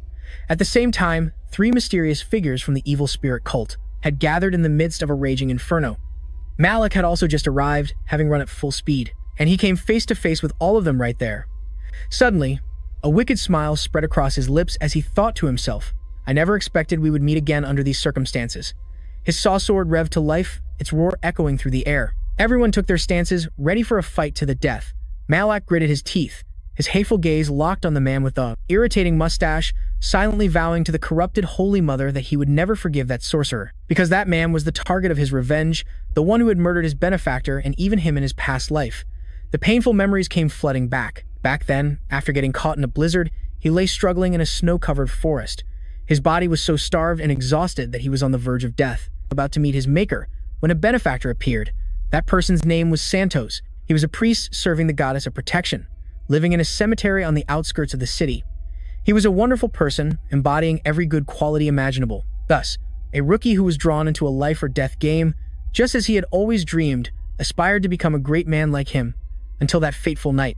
He acted heroically, saving a middle-aged man who was on the brink of death amidst the white snow, an act that stemmed from pure kindness. Who would have thought that this act of kindness would turn into a case of nurturing a viper in his own bosom, as the man with the utterly detestable mustache, after recovering, repaid him with a chillingly cunning smile. Along with it came the horrifying confession that he was a worshipper of an evil god. The boy was sent to his grave by the man, only to be resurrected in a pool of his own blood thanks to the protection of the corrupted mother. However, his benefactor was not so lucky. He was brutally murdered by that man, and it was this tragedy that ignited the flames of this fateful day. It caused Malak to carve a vow into his very soul that he would only be satisfied after unearthing 3 generations of the man's family. Just as the tragic memory, the source of his corruption, came to a close. On the other side, the Mage River. Kel relentlessly rubbed salt in his wound with venomous words aimed at the deceased. Not only that, but he also had the audacity to grin with delight, thanking Malak for so enthusiastically saving his life. The more this damned old man spoke, the more one's blood boiled. Malak had saved him with all his heart, only to receive a series of heart-stopping repayments. Unable to endure it for another second, Malak tightened his grip on his weapon and charged straight at his sworn enemy. Along the way, a seemingly unusual little loli came running out cheerfully, only to immediately receive a cold dispatching strike from Malak without a hint of hesitation. The life-or-death battle between Malak and River Kel officially began, and thanks to the power blessed by the mother, he shattered his opponent's solid defensive barrier. To River Kel's astonishment, his left arm was severed from his body in a single blow, and just then, that troublesome daughter of his reappeared at the most inopportune moment. She let out a sinister laugh, but was quickly repaid with affection by Malak with a sweet stroke of his blade that sent her head flying from her neck. Despite losing an arm, the mage River Kel showed no signs of stopping his villainous performance. He still had more than enough strength to cast a skill called Scales of Judgment, and with just one powerful stomp, the ground where they both stood began to tremble violently. Malak took the full force of the direct attack, making it incredibly difficult to even stand up. And witnessing his pathetic state, the man became even more gleeful and delighted. River Kel spoke, his eyes filled with scrutiny. "The holy power in your body, it's not from the guardian goddess, is it?" He seemed to have noticed something unusual. Immediately, his gaze shifted to one of utter contempt. "So you're just a worshiper of evil spirits like me? I've hit a nerve, haven't I?" Malak had repeatedly growled at him to shut his mouth, but the other man kept rambling on, and the killing intent emanating from his body now exploded to the heavens. Without a moment's hesitation, Malak immediately summoned the corrupted giant, determined to use it to shut the man's filthy mouth. As always, the guardian-like companion tore through space and instantly greeted the enemy with a thunderous punch. The power of the punch was terrifying, sending dust and debris flying everywhere, but unfortunately, it was blocked by this truly detestable mage's defensive barrier. Malak struggled to his feet, silently cursing the man in his mind in 16 different languages. "Tonight, I will definitely send you to hell." River Kell would certainly pay the price. Standing beside the corrupted giant, Malak gave the order to attack, and his massive companion obeyed silently without a word. Instantly, it let out a heaven-shaking roar and furiously rained down hammer-like blows upon the magic shield until it shattered into pieces. It was time to meet his maker. Malak utilized the power of the corrupted glyphs, swinging his saw-bladed sword in a flurry of slashes toward River Kell. The two engaged in a deadly chase, one swinging his sword while the other dodged, time and time again, creating a battle that was almost a complete stalemate. Just then, the mage River Kell suddenly spoke, taunting him. "Don't you have any other forms? This much isn't even enough to scratch my itch." The provocation made both Malak and the corrupted mother turn purple with rage, and just as the battle was reaching its peak, the mage began to prepare another spell. Then suddenly, a spear flew from out of nowhere, plunging straight into the man's head, causing him to see only a splash of bright red. Everything happened so fast that even Malak couldn't react in time, not until the man lost all his strength and collapsed to the ground. He then followed the spear's trajectory and was astonished to realize that the one who had just saved his life was none other than Sajida. Even though they were a great distance apart, Sajida could still throw a spear with absolute precision, truly a top-tier skill. However, that badass moment only lasted for a few short seconds before he was chased for his life by the horde of zombies. Returning to the enemy's mangled corpse, Malak was having an intense internal conflict about taking revenge because he had never wanted to be a hero. However, he also certainly didn't expect such an anticlimactic end to come for him right at this moment. Suddenly, the motionless body was once again filled with holy power. Malak knew full well the man was still alive, so he didn't hesitate to borrow his remaining arm to make a matching pair. "Run! What more do you want from him? He's completely lost his humanity," shouted the short-haired woman, she said while running to the other dazed-looking girl. Malak watched them, but calmly gave an order to the corrupted giant. "Take me to head them off. You can leave after you've done this." The corrupted giant immediately understood. It placed him in its palm, then threw him forward with all its might, creating a loud explosion right in their path. Just a short distance from the two women, Malak appeared with an extremely cold demeanor. He stared at them and asked, "What are your names?" Unlike the red-haired woman, who seemed sensible and reserved, the purple-haired girl was restless and liked to butt in. I'll talk. My name is Polly, and she's Bina." It was over. Bina's face turned pale with shock upon hearing this. What an enemy of a teammate, Bina thought to herself, completely unable to stop this girl. And so, the purple-haired girl eagerly spilled everything.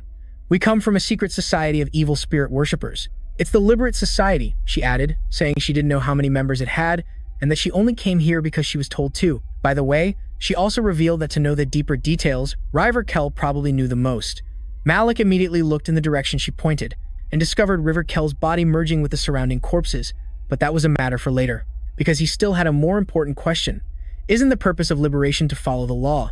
In response to this question, this time it was Bina who stepped forward to explain, clasping her hands together, then put on a saintly expression to say that the society's purpose is freedom of belief so that anyone can worship any god they wish in order to create a world without oppression. Such a cheap ideology for those who play the villain. Malak immediately retorted, "To do that, you have to completely wipe out this place," but she remained nonchalant. She pinned all the blame on River Kell, who couldn't argue back, then confessed that they were hunting him because they wanted to retrieve the orb, which was once part of a god's body. He hummed as if he understood, then asked further, "Is that the only thing on your collection list? There are 4 more. The corrupted Holy Mother, upon hearing the story, flew into a rage, because those were all holy relics that had once sealed her power. Meanwhile, Malak smirked maliciously, then he swung his sword with incredible speed, silencing one of them forever. Right after that, he thrust his sword straight through the restless girl who had the ability of immortality. In a nearby corner, Bina's body was slowly being devoured by the corrupted mother, but because another one was still alive, completely destroying him was impossible. After temporarily settling everything, he finally had time to reunite with his close comrades. As soon as he saw his teammates, Carmen called out from a distance, announcing that all the zombies had suddenly collapsed. Carmen immediately asked if it was his doing, and Malak just calmly nodded in acknowledgement before turning to offer his thanks. The person he thanked was Sagada, for saving his life just in time. As the group was talking, the ground shook, and a giant monster suddenly appeared. Its body was a disgusting mass formed from countless corpses stuck together, looking like a mobile pile of slimy flesh. Among everyone present, only Malak recognized this as the legacy left behind by that bastard River Kell, and he knew exactly what he had to do. Therefore, he immediately asked everyone to try and hold off the monster, buying time until reinforcements could arrive. Suddenly, a mournful horn melody rang out, and the Resurrection Piper appeared with 2 long lines of his minions. At the command of the horn, the army of corpses charged towards the giant monster in unison, frantically biting and tearing at it amidst agonizing roars. The screams of the corpses mixed with the monster's roars, making the scene extremely chaotic, and amidst it all, the Resurrection Piper casually approached.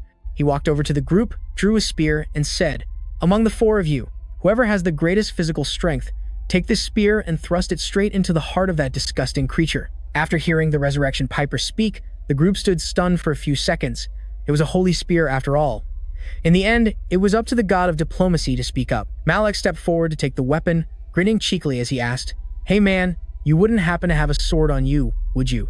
The Resurrection Piper was silent for a moment, then actually pulled out a sword. Wow, who knew he actually had one?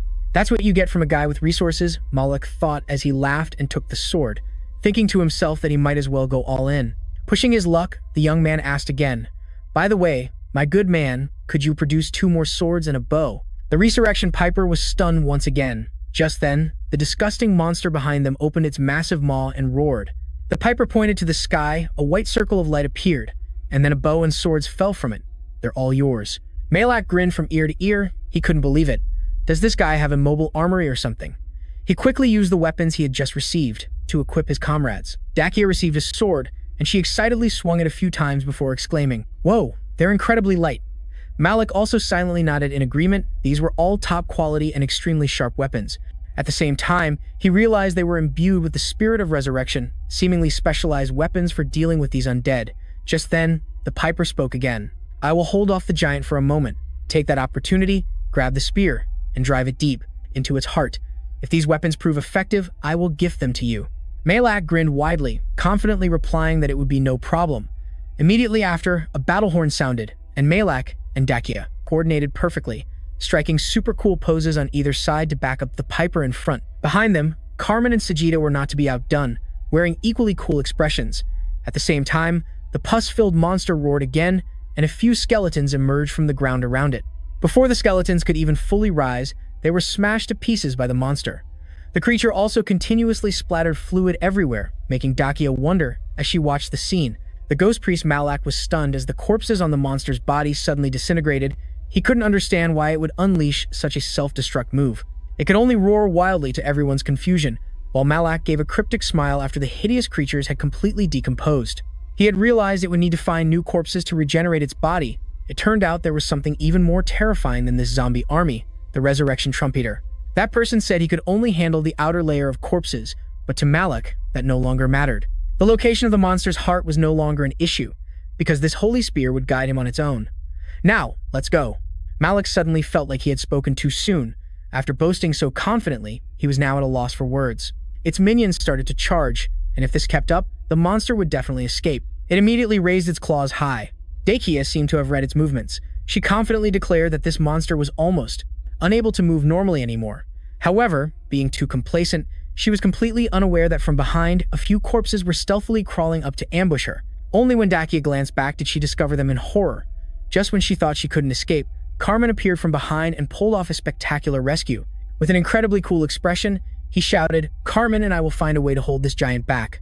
Dakia, who had just narrowly escaped death, quickly turned and shouted to Malak. In any case, he couldn't be everywhere at once to worry about them, so he reluctantly nodded in agreement. "All right, I'm counting on you."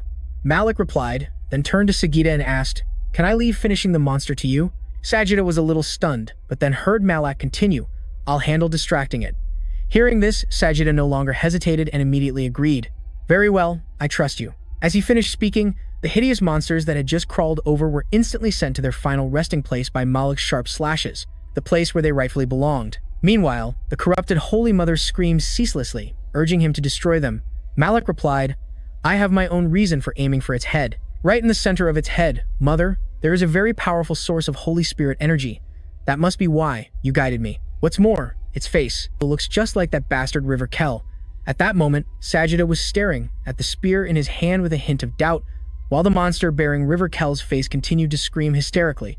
Without a moment's hesitation, Malak charged straight at it.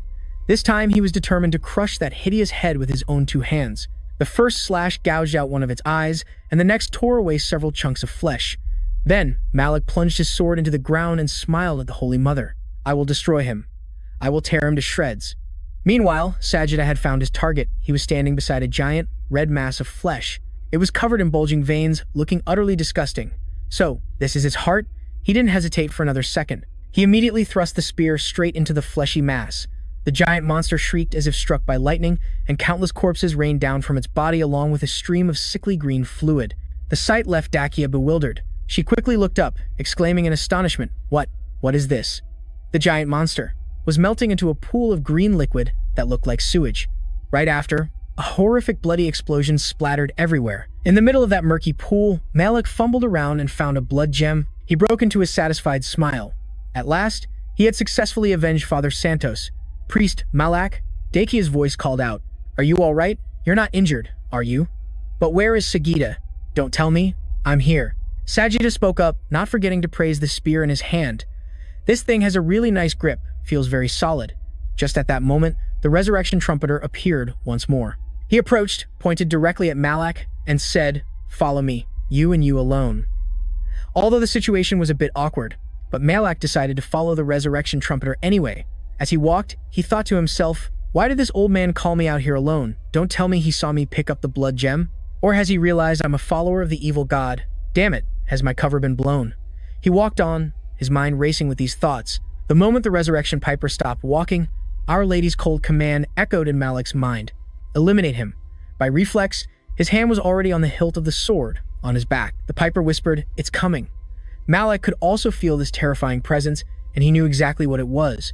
A pressure far beyond human comprehension, emanating from entities beyond the cosmos. A shard of God was descending. A mournful note from the pipe echoed, and then, from behind the resurrection piper, a creature with a hazy, indefinable form slowly materialized. It was the piper of death and eternal rest. It possessed the resurrection piper and pointed a hand straight at Malak. This action made our priest freeze in place, completely silent. Then, the entity uttered a single phrase, the capital, and then vanished without a trace. The resurrection piper immediately collapsed to the ground. Malak looked down at him and spoke. "So, is there something you wanted to say?" The resurrection piper seemed unable to remember what he was about to say.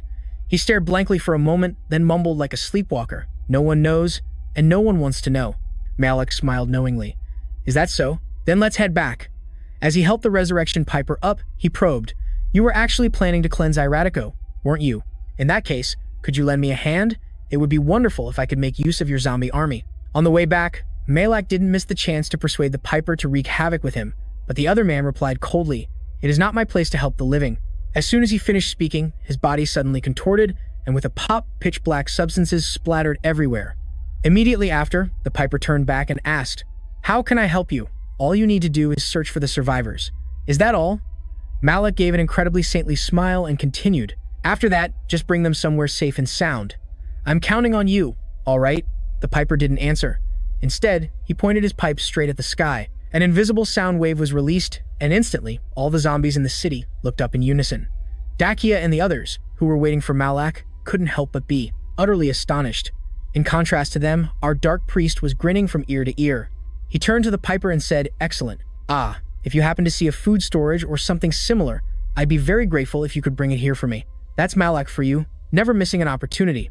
This was no longer a case of giving an inch and taking a mile. He was asking for the whole gold mine. However, his audacity didn't stop there. "They'll all burn up if we leave them like this. Oh, by the way, could you also put out those fires for me?" The piper was furious. "Can you please just say everything at once?" It wasn't until late afternoon that they returned to meet up with the other three. At that point, Malak handed the piper a very carefully wrapped bundle. "It's just a right arm. Please, help me fulfill this last wish." The piper silently took it without a word. And just like that, he left with his minions. Dakia couldn't help but remark, "How strange. I never expected to get help from the resurrection piper. He's truly a good person." Another person chimed in. As expected, once Father Malak asks, "Who could possibly refuse?" Malak simply replied, "I didn't think he would agree either."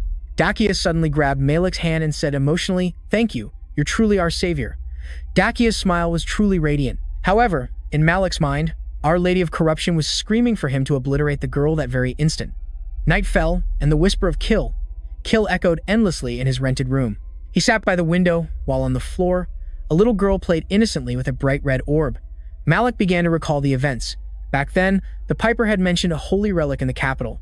This meant he had also realized the corruption taking place within him. Malak smiled at the apparition of the mother. Mother, the god I met today. Do you know of him? Kill. You don't know? No one knows, and no one wants to know. Malak thought to himself, so my identity hasn't been exposed yet. Then what in the world just happened? Just then, the saintess lying flat on the floor suddenly let out a murderous roar, making Malak jump in surprise, while she, her face flushed red, hastily threw the orb away. Malak, pale as a ghost, stammered, Mother, did you really say to deal with it? The little girl's eyes were welling up with tears as she turned to him and pointed. Can't you neutralize the holy power remaining on this gem, Mother? Malak smiled reassuringly. Don't worry, I'm sure you can do it, Mother. But no matter how angry you get, it's not good to throw things around. The fallen saintess once again uttered her familiar catchphrase. Malak remained patient. Even though I know you're trying to help me, and no matter how angry you are, you still shouldn't throw things around like that. Malak gently picked up the saintess and held her up to his eye level, causing the little girl to immediately beam with happiness. He whispered, If you do that, you'll be 3 times cuter than you are now, Mother. In response, he still got the saintess's familiar catchphrase. Are you asking if that would make you more attractive in my eyes, Mother? Not at all. Upon hearing this, the little girl's face instantly went pale. Malak quickly added, Please, Mother, let me finish. But the saintess only replied with her familiar words. Immediately after, 2 streams of tears began to fall from the little girl's eyes. He smiled brightly and said, Because I already love even those endearing traits of yours, Mother. Hearing that, the little girl instantly stopped crying. Malak continued, Whether you become 3 or 100 times cuter, to me, you will always be you, Mother. With that, Malak hugged the little girl and affectionately stroked her head. So, no matter how angry you get, please promise me you won't throw things around anymore, okay? And the answer he received was still the familiar catchphrase. Meanwhile, at another location, a man asked his friend, Hey, have you heard the news? What news? Lately, these evil spirit worshippers have been appearing everywhere. It's not just in our kingdom. It's from the Dragon Kingdom in the east, the Desert Kingdom in the west, to the Northern Empire and the Southern Empire as well. That's right, I heard that Kenton and Iratico recently suffered heavy losses. I wonder if our town will share the same fate. This town? Don't worry about it. In Kenton and Iratico, it seems someone has already cleaned up all the evil spirit cultists. Really? Oh, was it him, Malak, the savior of Iratico? That's right, the very reason we can sit here and drink beer so comfortably is all thanks to him, isn't it? And so, the 2 men clinked their glasses and cheered. Hooray for Malak! Long live Malak! Hearing this, a blue-haired girl sitting at the next table quietly muttered, The savior of Iratico? Malak? At the same time, in another space, curses were echoing endlessly. Those damned evil spirit worshippers, and the one who had just uttered those golden words was a fat guy with messy hair. The guy muttered that in order to capture the princess, they'd even bribed the Lord of Iratico. And because of them, the assassins and that lord all lost their lives in that territory. Apparently, this guy is a prince of the Dragon Kingdom, but his behavior is no different from that of a thug. Another voice echoed and thought, He must be furious, but if I'm discovered just standing here eavesdropping, that prince will probably be twice as angry. The fat guy knocked on the door and said, Third prince, it's Halden. Enter. The third prince was sitting in a dark room next to a window, the only place where light streamed in, highlighting his sharp gaze. At the same time, on a snowy mountain, just now, what did you say? You'll hand over everything you have? Just spare my life. A slice sound, fresh blood splattered everywhere, and then there was nothing. Dakia looked unusually pensive. Malak turned his head and said to her, I'll be gone for a moment. I'll be right back. Malak gathered the bodies and buried them in a single grave. Then, he began to pray. Mother, I offer these souls to you. The saintess immediately responded to her beloved son with her familiar catchphrase. Thanks to cleaning up the bandits a few times, Malak's holy power had increased to 3,379. Malak thought to himself, I've managed to collect a good amount of divinity now. After receiving the response from the saintess, he decided, time to go back and return to where the 3 of them were waiting. While Carmen and Sagita were chattering away behind them, Malak and Dakia up front were silent, each lost in their own thoughts. Dakia suddenly spoke up. Can I ask you something? I don't mean to criticize you, so please don't misunderstand. Malak couldn't help but be curious, wondering what she wanted to ask that required such a careful preamble. Is it true that you never let any bandits survive? Can you tell me why? Dakia asked directly. Seeing Malak's silence, Dakia quickly added, If you're not comfortable, you don't have to answer. Hearing that, Malak just smiled and sighed softly. You must have already asked Carmen and Sagat about this, haven't you? Yes, Dakia admitted frankly. Carmen said that. He knows that bandits will always target the weak and defenseless, so they can't be left alive. As for Sagata, as a mercenary, he said that as long as he's paid well, he'll do whatever it takes to complete the mission, even if it means cleaning up all the bandits. As for me, Malik continued, I believe in human potential. Potential? Dakia asked, bewildered. What do you mean? Don't tell me you believe those bandits will be reincarnated, or as the Duke once said, that they'll repent and live better lives? Dakia gave a forced laugh, completely unable to understand what philosophy he was spouting. If he believed they could change, then shouldn't he have spared them? But, my lady, abandoning a life of sin is always the hardest path. I believe the chances of them committing those evil acts again are very high, much higher than the chance of them truly repenting. That's why I have to act. For them, death is just a new beginning. Dakia thought for a moment, then laughed. But do we really have the right to judge them as we please? No, God has given us that right. Dakia gave Malik a playful wink, but he just closed his eyes and ignored her. Immediately, the voice of the Holy Mother rang in his head with her usual words of wisdom. Malak quickly placed a hand on his chest, silently reassuring his beloved mother. I know, Mother. He knew all too well that this corrupted Holy Mother had given him permission to do whatever he pleased. Turning to Dakia, he explained, I don't deal with them to judge whether their actions are right or wrong. I simply want to take responsibility for my own choices. Responsibility? Dakia asked, surprised. That's right, Malik affirmed, when a villain is spared by me, and then goes on to commit more crimes, causing other innocent people to shed blood and tears, then I am the one responsible for that tragedy. And between taking responsibility for sparing the wicked or taking responsibility for ending their lives, I have made my choice. I accept all the karmic debt caused by that action. That is my choice and the price I must pay for it. I don't know when the consequences will catch up to me, but no matter the price, I have decided to live by this path. Because the experience of a villain you spared going on to harm an innocent person is truly a horrifying thing. Malik had promised himself that if he couldn't take full responsibility, then he would never let a single villain remain alive in this world. In contrast to Malik's seriousness, Dakia didn't seem to be paying much attention, merely twirling a lock of hair as she spoke casually. So, can you tell me your story? After saying that, she suddenly blushed and quickly added, if you're not comfortable, then never mind. Malik smiled. After all this, why not? But perhaps another time would be better. He suddenly said, look, and pointed behind Dakia. She turned around and saw a large merchant caravan heading toward them. The group immediately gathered. Sagata observed, a trade caravan of this size is sure to have a lot of people. We can take this opportunity to sell the gear we looted from the bandits. Malik quickly agreed with the idea. Before long, the group was sitting at a negotiating table, laying out their spoils in front of the caravan master. This merchant, who looked like a robot in an old aristocratic wig, couldn't help but marvel, thinking this was truly an exquisite metal, an extremely rare alloy.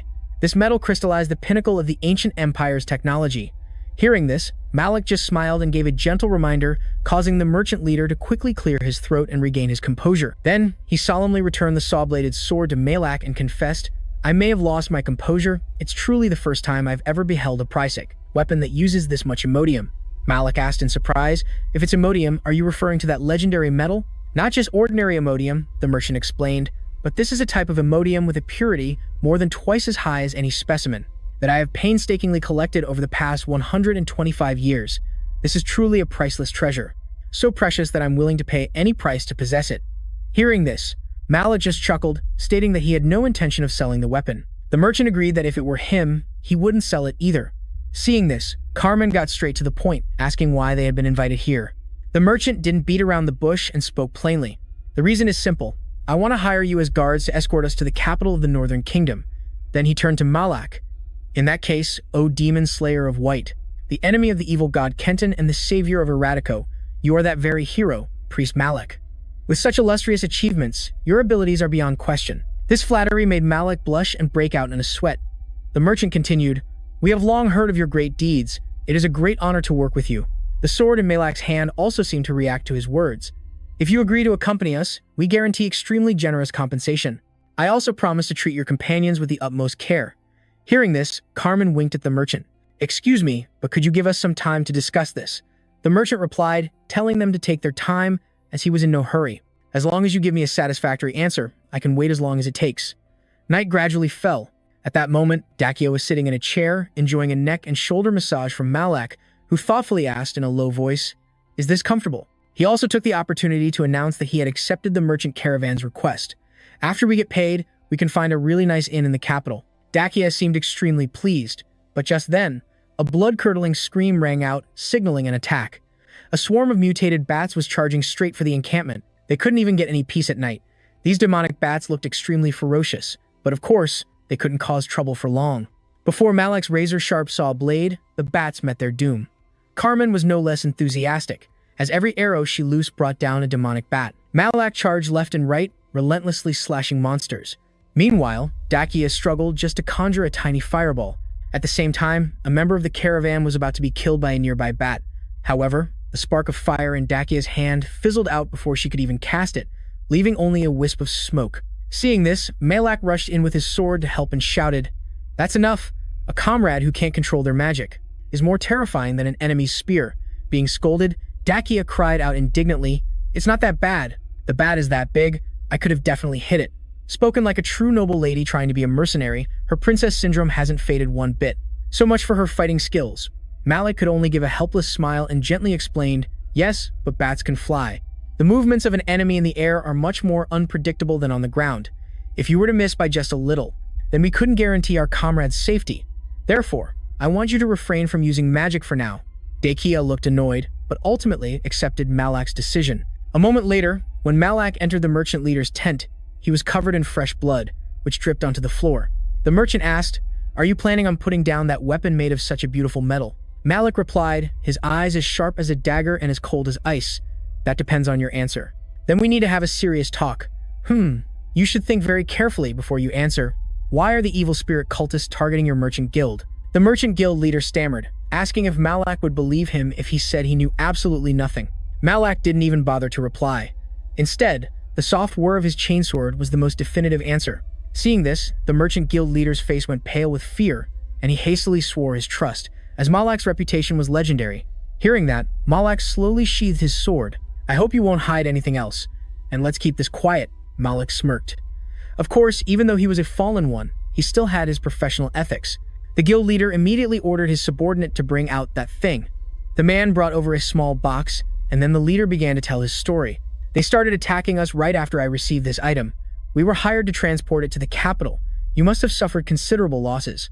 If you've been ambushed for so long, why didn't you just get rid of it?" The old man replied, "It's because I was already paid upfront with a large amount of precious metal. They also promised a handsome bonus upon successful delivery. Honestly, I don't understand why they're hunting for this thing. I asked another priest, but that guy was also clueless. Here, this is the item." The guild leader slowly opened the box, and inside was a 24-karat gold bracelet. While Kare and Zil were still bewildered, Malak recognized it immediately. This was the holy relic containing the sacred power of the fallen Madonna. So that's it. That's why they were constantly being ambushed by the evil god's cultists. But how? Malak thought to himself, they don't even know about the mother's hand that I'm carrying, so how could they possibly locate the location of this holy relic? Seeing his silence, the merchant guild leader asked, "What do you think? Can you guess why they're after it?" Malak shook his head, pretending he didn't understand a thing. However, he said he understood the guild leader's situation, and now they needed to renegotiate a few things. Specifically, the terms of this protection contract. "Since you deliberately concealed important information, I think we need to make a few changes. We want double the amount you initially promised." Look at that beautiful smile of his, but every word he spoke was like a punch straight to the gut. The guild leader trembled all over upon hearing that number. Malak then added, "For everyone." Left with no choice, the old man could only clutch his head in bitterness and agree. "Hey, are you planning on a career change from priest to merchant?" one of his teammates asked. "Not at all," Malak replied curtly. Malak then told the group how he had successfully negotiated double the pay for them all. As for the merchant caravan being ambushed, they had already figured that out from the marks on the guard's equipment. Sajida said optimistically, "It's just those merchants hiding things from us.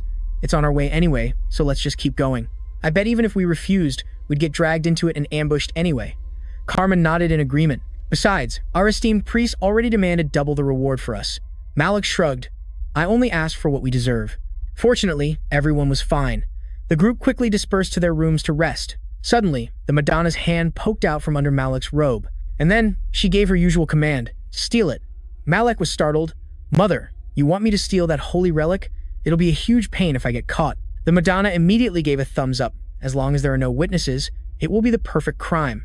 "Why do you sound just like a professional assassin, Mother?" Malak whispered. "We shouldn't be hasty. At least not until I can gauge that guild leader's true strength. You know that metal doesn't rot, mother. My plan is, we'll let the evil spirit cultists snatch it, and while they're fighting over it, we'll secretly drain all the sacred power from inside it, then toss the empty shell back to them. The fallen Madonna was extremely pleased, even ecstatic about this plan. Haha, my son, you're finally showing your true talent. You flatter me, mother. Just as the mother and son were praising each other, a terrified scream rang out from outside. Ambush! Malak could only sigh in frustration. He had just barely cleaned himself up, but his chainsaw was already roaring for a fight. It looked like he had to deal with this mob quickly. A terrified scream rang out. Watch out, monster attack. Before the warning even finished, a few members of the guard team were tossed aside by the monster like falling leaves. Malak frowned slightly. The monster was right in front of him now, and this time it was a pack of Capio. Without a single moment of hesitation, Malak swung his blade, looking just like an Asura wielding the scythe of death. The Capio was no slouch either. It swung its massive arm in retaliation, and the two attacks clashed fiercely. Everyone thought the monster would be obliterated, but unexpectedly, Malak's chainsaw had run into a literally tough-headed opponent, the monster's impossibly hard horns. It was unclear if these horns were naturally hard or had been reinforced somehow, but they couldn't hold out for long against this chainsaw-wielding god of war. Malak's man-powered engine finally split it in two. Just as he breathed a small sigh of relief, Malak suddenly saw a dark figure dart out from the bushes. At first glance, he thought it was some kind of demon, but when he caught her, he realized it was a familiar face. She grinned from ear to ear at Malak. "Long time no see," Polly greeted cheerfully. "I've missed you a lot. Do you still remember me?" "Not at all," Malak replied coldly, completely shooting her down. "It's okay, it's okay. Then I'll just have to miss you more to make up for it." This girl was truly a master of flirting, but unfortunately, Malak was completely immune to such cheap tricks. His expression turned serious. "I have something to ask you." She replied cheekily, "If I answer, what will you do for me?" It's unclear what they agreed upon, but now Malak was back to the business of carving up the mutant deer. While he was busy making mincemeat of its comrades, another one tried to sneak up on him from behind, but a spear from Sajida pierced straight through its throat. Malak turned back to thank him. "It's nothing." Carmen suddenly looked into the distance and shouted a warning. "That one's getting away." Malak immediately responded, "I'll handle it." With that, he dashed off in pursuit of the mutant deer that had dared to try and ambush him. After a fierce chase, the moment finally arrived. Seizing the golden opportunity, Malak pulled out another sword from who knows where and threw it in a single, straight line, piercing through the monster's body. This time, it was stone dead, with no chance of getting back up. Malak coldly walked past the monster's lifeless corpse. "You took so long, way too long." Polly was hanging upside down from a tree branch right in front of him. She was hanging by just one leg, screaming her head off. As soon as she landed gracefully on the ground, she immediately started making demands. "Now you have to grant all my requests. Got it?" Malak asked back. "What are you talking about?" Polly gave him an incredibly charming smile. "No, not exactly. Answer my question first." All right. How many evil spirit worshippers are ambushing us here?" The purple-haired girl, who seemed bad at math, held up both her hands and carefully counted her fingers one by one, finally concluding, 3 people, including me. "Honestly, you just want to knock her on the head to see what's inside. Who on earth needs both hands to count a number less than 5? On top of that, she had an indescribably silly smile that was just irritating to look at. She pouted and added, "But they act as if I don't even exist here. To be honest, that really is too much." Malak looked at the young woman and smirked, surprised that she would leak all their information to the enemy so easily. But this was more beneficial than harmful to him, so Malak didn't say anything. Besides, even if they were her comrades, he'd probably do the same thing. So who was he to judge? Oh, they really are a bunch of awful people, aren't they? Seeing this, the young man decided to add fuel to the fire to make it burn brighter. That's right. So, what's the reason you're attacking the merchant group?" Malak began to steer the conversation. "It's the necklace. Our target is the necklace of that merchant group's leader." That was the very item the merchant guild master had shown Malak before. He smiled and asked further, "How did you know the leader had that in his possession?" This was the very puzzle Malak had been trying to get an answer for from the merchant guild leader, and by sheer coincidence, this talkative girl appeared at the perfect moment. So why not seize the opportunity to get to the bottom of things? Polly replied nonchalantly, "How would I know? But there is one thing I'm certain of. The ones who want to steal the merchant leader's necklace are from Liberation Libere." Malak was stunned. "You mean that mysterious dark cult?" Polly nodded in confirmation. "But aren't you one of them?" Polly calmly admitted. "That's right." Malak frowned. "An internal conflict?" She immediately shook her head. "Not exactly. It's just a small dispute." Wow, she was really spilling everything. Seeing this, Malak decided to press his advantage and fired off one question after another. "So what's the reason for the dispute?" Polly suddenly gave a confusing answer. I heard about it, but I completely forgot. Malak was suspicious. You really forgot, or are you on a different side? She asserted, I'm neutral. I only act for money, or for something else. Malak pressed, something else? Polly replied, materials for my dolls. I am a priestess who serves the puppets. As soon as she finished speaking, Polly's demeanor suddenly changed, becoming strangely enchanting and demonic. Malak suddenly shuddered, wondering if the person standing before him and the one he met before were all just puppets. Just then, Polly seemed to remember something. Oh, right, you should be careful. The people I came with are hatching a plot against the Merchant Guild, but they won't let me participate. Hearing this, Malak just gave a knowing smirk. He then asked why she was being so kind to him. Polly put her hands on her hips, cocked her head and replied, You really dare to ask that? The reason for this kindness, you ask? With that, she suddenly flashed a bizarre smile. This question is a little different from the previous ones, isn't it? The atmosphere instantly became awkward, and Malak quickly turned to leave. Suddenly, I've lost interest. Seeing him about to leave, Polly looked openly disappointed. Huh, but why? But Malak was determined to ignore her. Polly then threw herself on the ground and had a tantrum, flailing like a child. Why, ask more. Please ask more. What a weirdo. She wouldn't talk when he was actually asking. Malak had to clear his throat. Then tell me, what do you want from me? Polly jumped up, beaming. What do I want? I'll tell you the next time we meet. Malak just smirked. Is that so? Well then, goodbye. As he spoke, a single, sharp slash sent Polly's head flying from her neck. And yet, her face still held the same smile, as if bidding him farewell until their next meeting.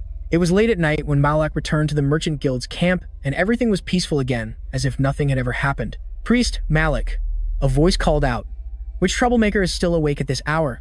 It turned out to be Princess Dakia. She looked like she had just finished bathing, already changed into her sleepwear, her hair still slightly damp. Malak asked, Is something wrong? The princess should get some rest. We never know when those dark cultists might attack. Malak replied, I'm aware. You're aware, yet you're still wandering around at this hour? Dakia smiled gently. It's just that I didn't see you earlier. Where did you go? Malak replied, I was chasing a stone golem. I sensed the presence of a dark cultist nearby, so I went to patrol a little more. Hearing this, Dakia couldn't help but worry. Huh, you're probably wondering if I fought one of them. Ah, no. By the time I arrived, they had already vanished. What a shame. As Dakia spoke, she gently raised a handkerchief, intending to wipe Malak's face, which took him completely by surprise. Malak froze for a beat, then hurriedly stepped back. Princess, you'll get your handkerchief dirty. In his mind, the goddess was screaming in anger. This intimate gesture had touched the goddess's favored son. Of course, Dakia had no idea. She even winked playfully. This handkerchief? I brought it for you. Dakia gently took Malak's hand. Don't back away anymore. Let me wipe your face. At the same time, the goddess let out a furious roar inside his head. And yet, the favored son was lost in the romantic moment with the beautiful Dakia, despite the goddess's incessant screaming. Dakia smiled sweetly. There, all done. You should get some rest now. She even pushed the handkerchief into Malak's hand, telling him to keep it. Malak didn't refuse either. As Dakia walked away, she looked back and gently wished, Priest Malak, have a good night. Malak returned the wish, and with a weary face, he pushed aside the tent flap and entered, sighing to himself. Today was an utterly exhausting day. Suddenly, a gust of wind blew in, and the Holy Mother appeared out of nowhere, wielding that familiar towel. Judging by her expression, her anger hadn't subsided yet, and she issued her customary command. Malak helplessly explained that he had already washed his own face and she didn't need to bother, but before he could finish, his young mother bluntly cut him off. So, Malak had no choice but to obediently present his face for her to wipe, and the way she wiped his face was so strange, it was no different from scrubbing a window pane, and she was even sniffling as she did it. Malak cried out, Mother, are you even listening to me? My face hurts, but the Holy Mother paid him no mind, coldly stating, Sit still and let me wipe it. The next morning, snow was still falling heavily on the mountain. Dakia, as usual, was sticking close to Malak. Suddenly, he froze, having seemingly heard a very unusual sound. What could that sound be? Malak suddenly remembered Polly's warning from the previous night, that he needed to be extremely careful. He immediately thought of a possible ambush, but quickly dismissed the idea, because this sound wasn't an explosion, but rather a rumble echoing down from the mountain peak. Malak instantly realized what it was and shouted, Avalanche! Leave everything behind, run. Before the caravan could even react, a massive wall of snow was already thundering down. It was already nearing the foot of the mountain. The situation was hanging by a thread. Malak looked up at the mass of snow hurtling down at a dizzying speed.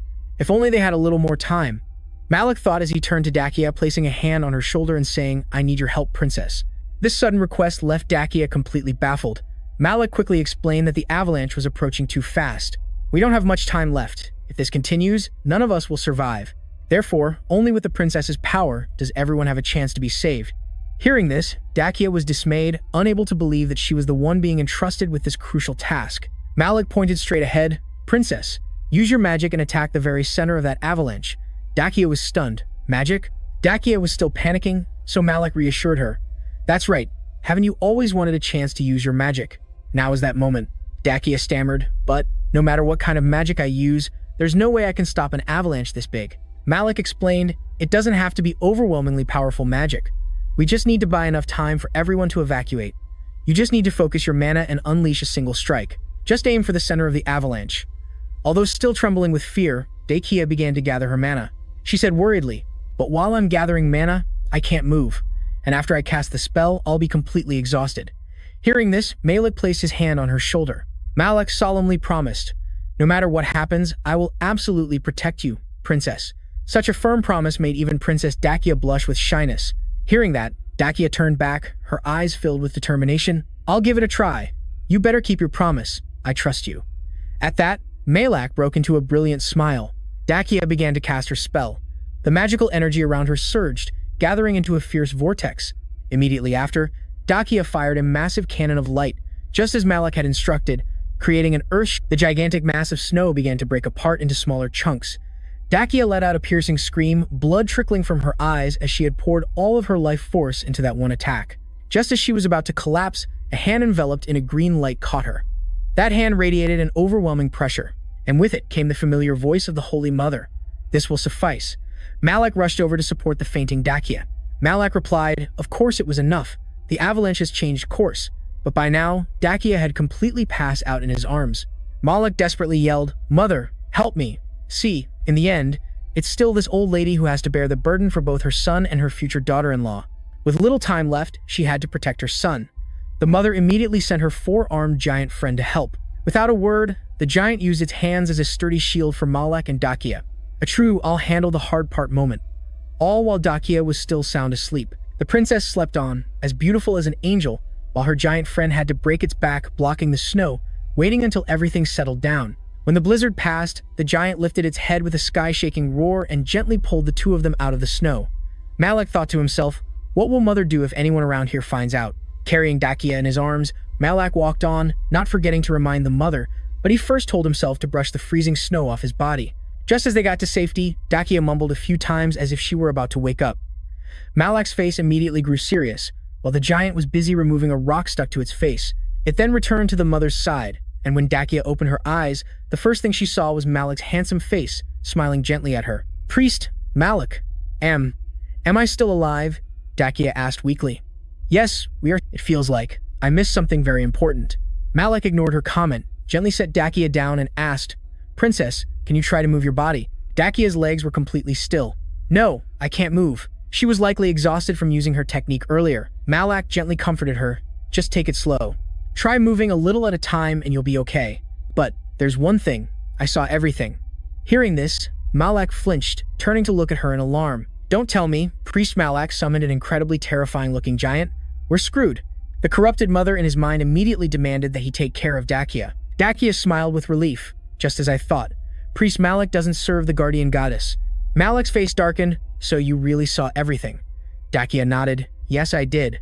But before that being was also the one who saved my life previously. Just like you, Priest Malak, that person wielded a sword and took down all the monsters." Malak quickly explained, "That's merely the result of personal training. That's not all. That giant hand. You spoke to it a lot while you were carrying me. You might think I was deliberately eavesdropping, but if you had paid a little attention, you'd realize those were the same words I always use in my prayers." Annoyed by Malak's denial, Dakia said, "Fine, believe what you want, but I saw it all with my own two eyes. After you shouted 'Mother,' a giant with earth-shattering power appearing out of thin air. Clearly, Priest Malak, you serve an evil god."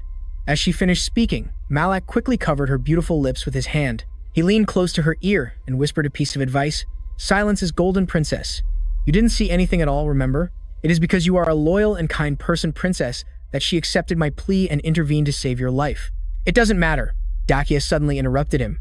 She lay flat on the ground with a sigh. "I don't care who you worship." Malak was baffled, not quite understanding what she meant. Dakia continued, "That's exactly what I wanted to say. To me, Priest Malak, you are... Of course, you can be very ruthless at times. Besides, I don't believe in any gods myself, just like now, when there are things I can no longer keep to myself. If I told you everything, would you listen?" Dakia's expression grew melancholic. "I was also born a mage. I'm sick and tired of the baseless scorn and hateful stares. So, I can understand, to some extent, what you are going through. So, even if you worship an evil god, I will still treat you the same as always. Oh, and of course, I will keep it an absolute secret." Hearing these sincere words, the mother, who was hiding, suddenly froze solid. Immediately after, she actually emerged from thin air. Dakia initially thought she was about to meet her mother-in-law and looked visibly delighted. But who would have guessed, upon appearing, the mother shouted her usual slogan, her face turning beet red as she charged in to give Dakia a merciless beating. Dakia could only cover her head and cry her eyes out. Where did this kid come from? "Priest Malak, stop her." Malak quickly grabbed his mother's wrist, trying to calm her down. "I can feel her sincerity, Holy Mother. I know you're worried, but just as you've placed your faith in me, I also want to try trusting someone. And since Dakia is a mage, I'll have her swear an oath." Hearing this, the Holy Mother finally nodded in agreement. However, she didn't forget to signal that Dakia would always be under surveillance. Dakia looked confused, not understanding the sign, so Malak explained that this matter was extremely important, so they had to be extremely cautious. "Now, please swear the oath in the ancient language." Malak said gently while helping Dakia up, and she immediately agreed. After Dakia muttered a long incantation, her body suddenly began to glow with a brilliant light. The oath was established. Malak smiled gently, confirming that she had completed it. "So, if you have any questions, I will answer them for you." Dakia then asked, "Aren't you afraid I deceived you?" Malak calmly replied, "Although I am not a mage, I understand the ancient language." "You're so cool, not a mage, yet you're an expert in the ancient language." Dakia showed clear admiration. Malak replied, "If you're curious about anything, feel free to ask." "Ah, in that case, there is one thing I'm very curious about. Priest Malak, what is your type of woman?" Man, this girl is really desperate. That look on her face was just short of having "I'm so into you" carved on her forehead. Seeing this, the Holy Mother flew into a rage, immediately wedging herself between them, pushing the two apart and not forgetting to shout her usual catchphrase, "How dare you make a move on my precious son already?" Malak could only smile awkwardly and scratch his head, quickly changing the subject by saying they needed to get going. Hearing this, Dakia enthusiastically offered, "We're going to find the holy relics that the evil god's followers are targeting, right? I'll help too." A classic case of being reckless for love. However, at this very moment, the entire merchant caravan had been completely dealt with. The evil god's followers had seized the box that the caravan master was trying. The woman with curly green hair let out a derisive sneer. "It's nothing special at all." The box sprang open. "So this is it? The artifact the organization mentioned. By now, that priest must have already turned into an ice statue. I prepared a massive avalanche. Why don't we go back and see how the fun plays out?" Just as the green-haired woman finished her suggestion, the caravan master suddenly appeared. He flew into a rage upon seeing his entire operation almost completely wiped out. "You followers of the evil god! My caravan! How dare you scoundrels touch my property!" The caravan master erupted with fury, while the green-haired woman's eyes gleamed with a strange excitement. What was that? As soon as the words left her mouth, she immediately swung her hand, unleashing ice magic that completely encased the caravan master's head. But she had clearly underestimated her opponent. All three of his eyes suddenly glowed, and the block of ice began to crack before shattering completely under the caravan master's immense rage. He belongs to the Metalkin race, a species whose entire body is composed of metal and who possess a fervent love for minerals. They have the ability to replace their body parts with minerals. It is because of their desire to possess precious metals that most of their kind choose to become merchants. This is how they can seek out more precious metals. Precious metals and time are the two most important factors. In other words, this race grows stronger over time and with the wealth they accumulate. As long as their life core remains intact, they will never be defeated.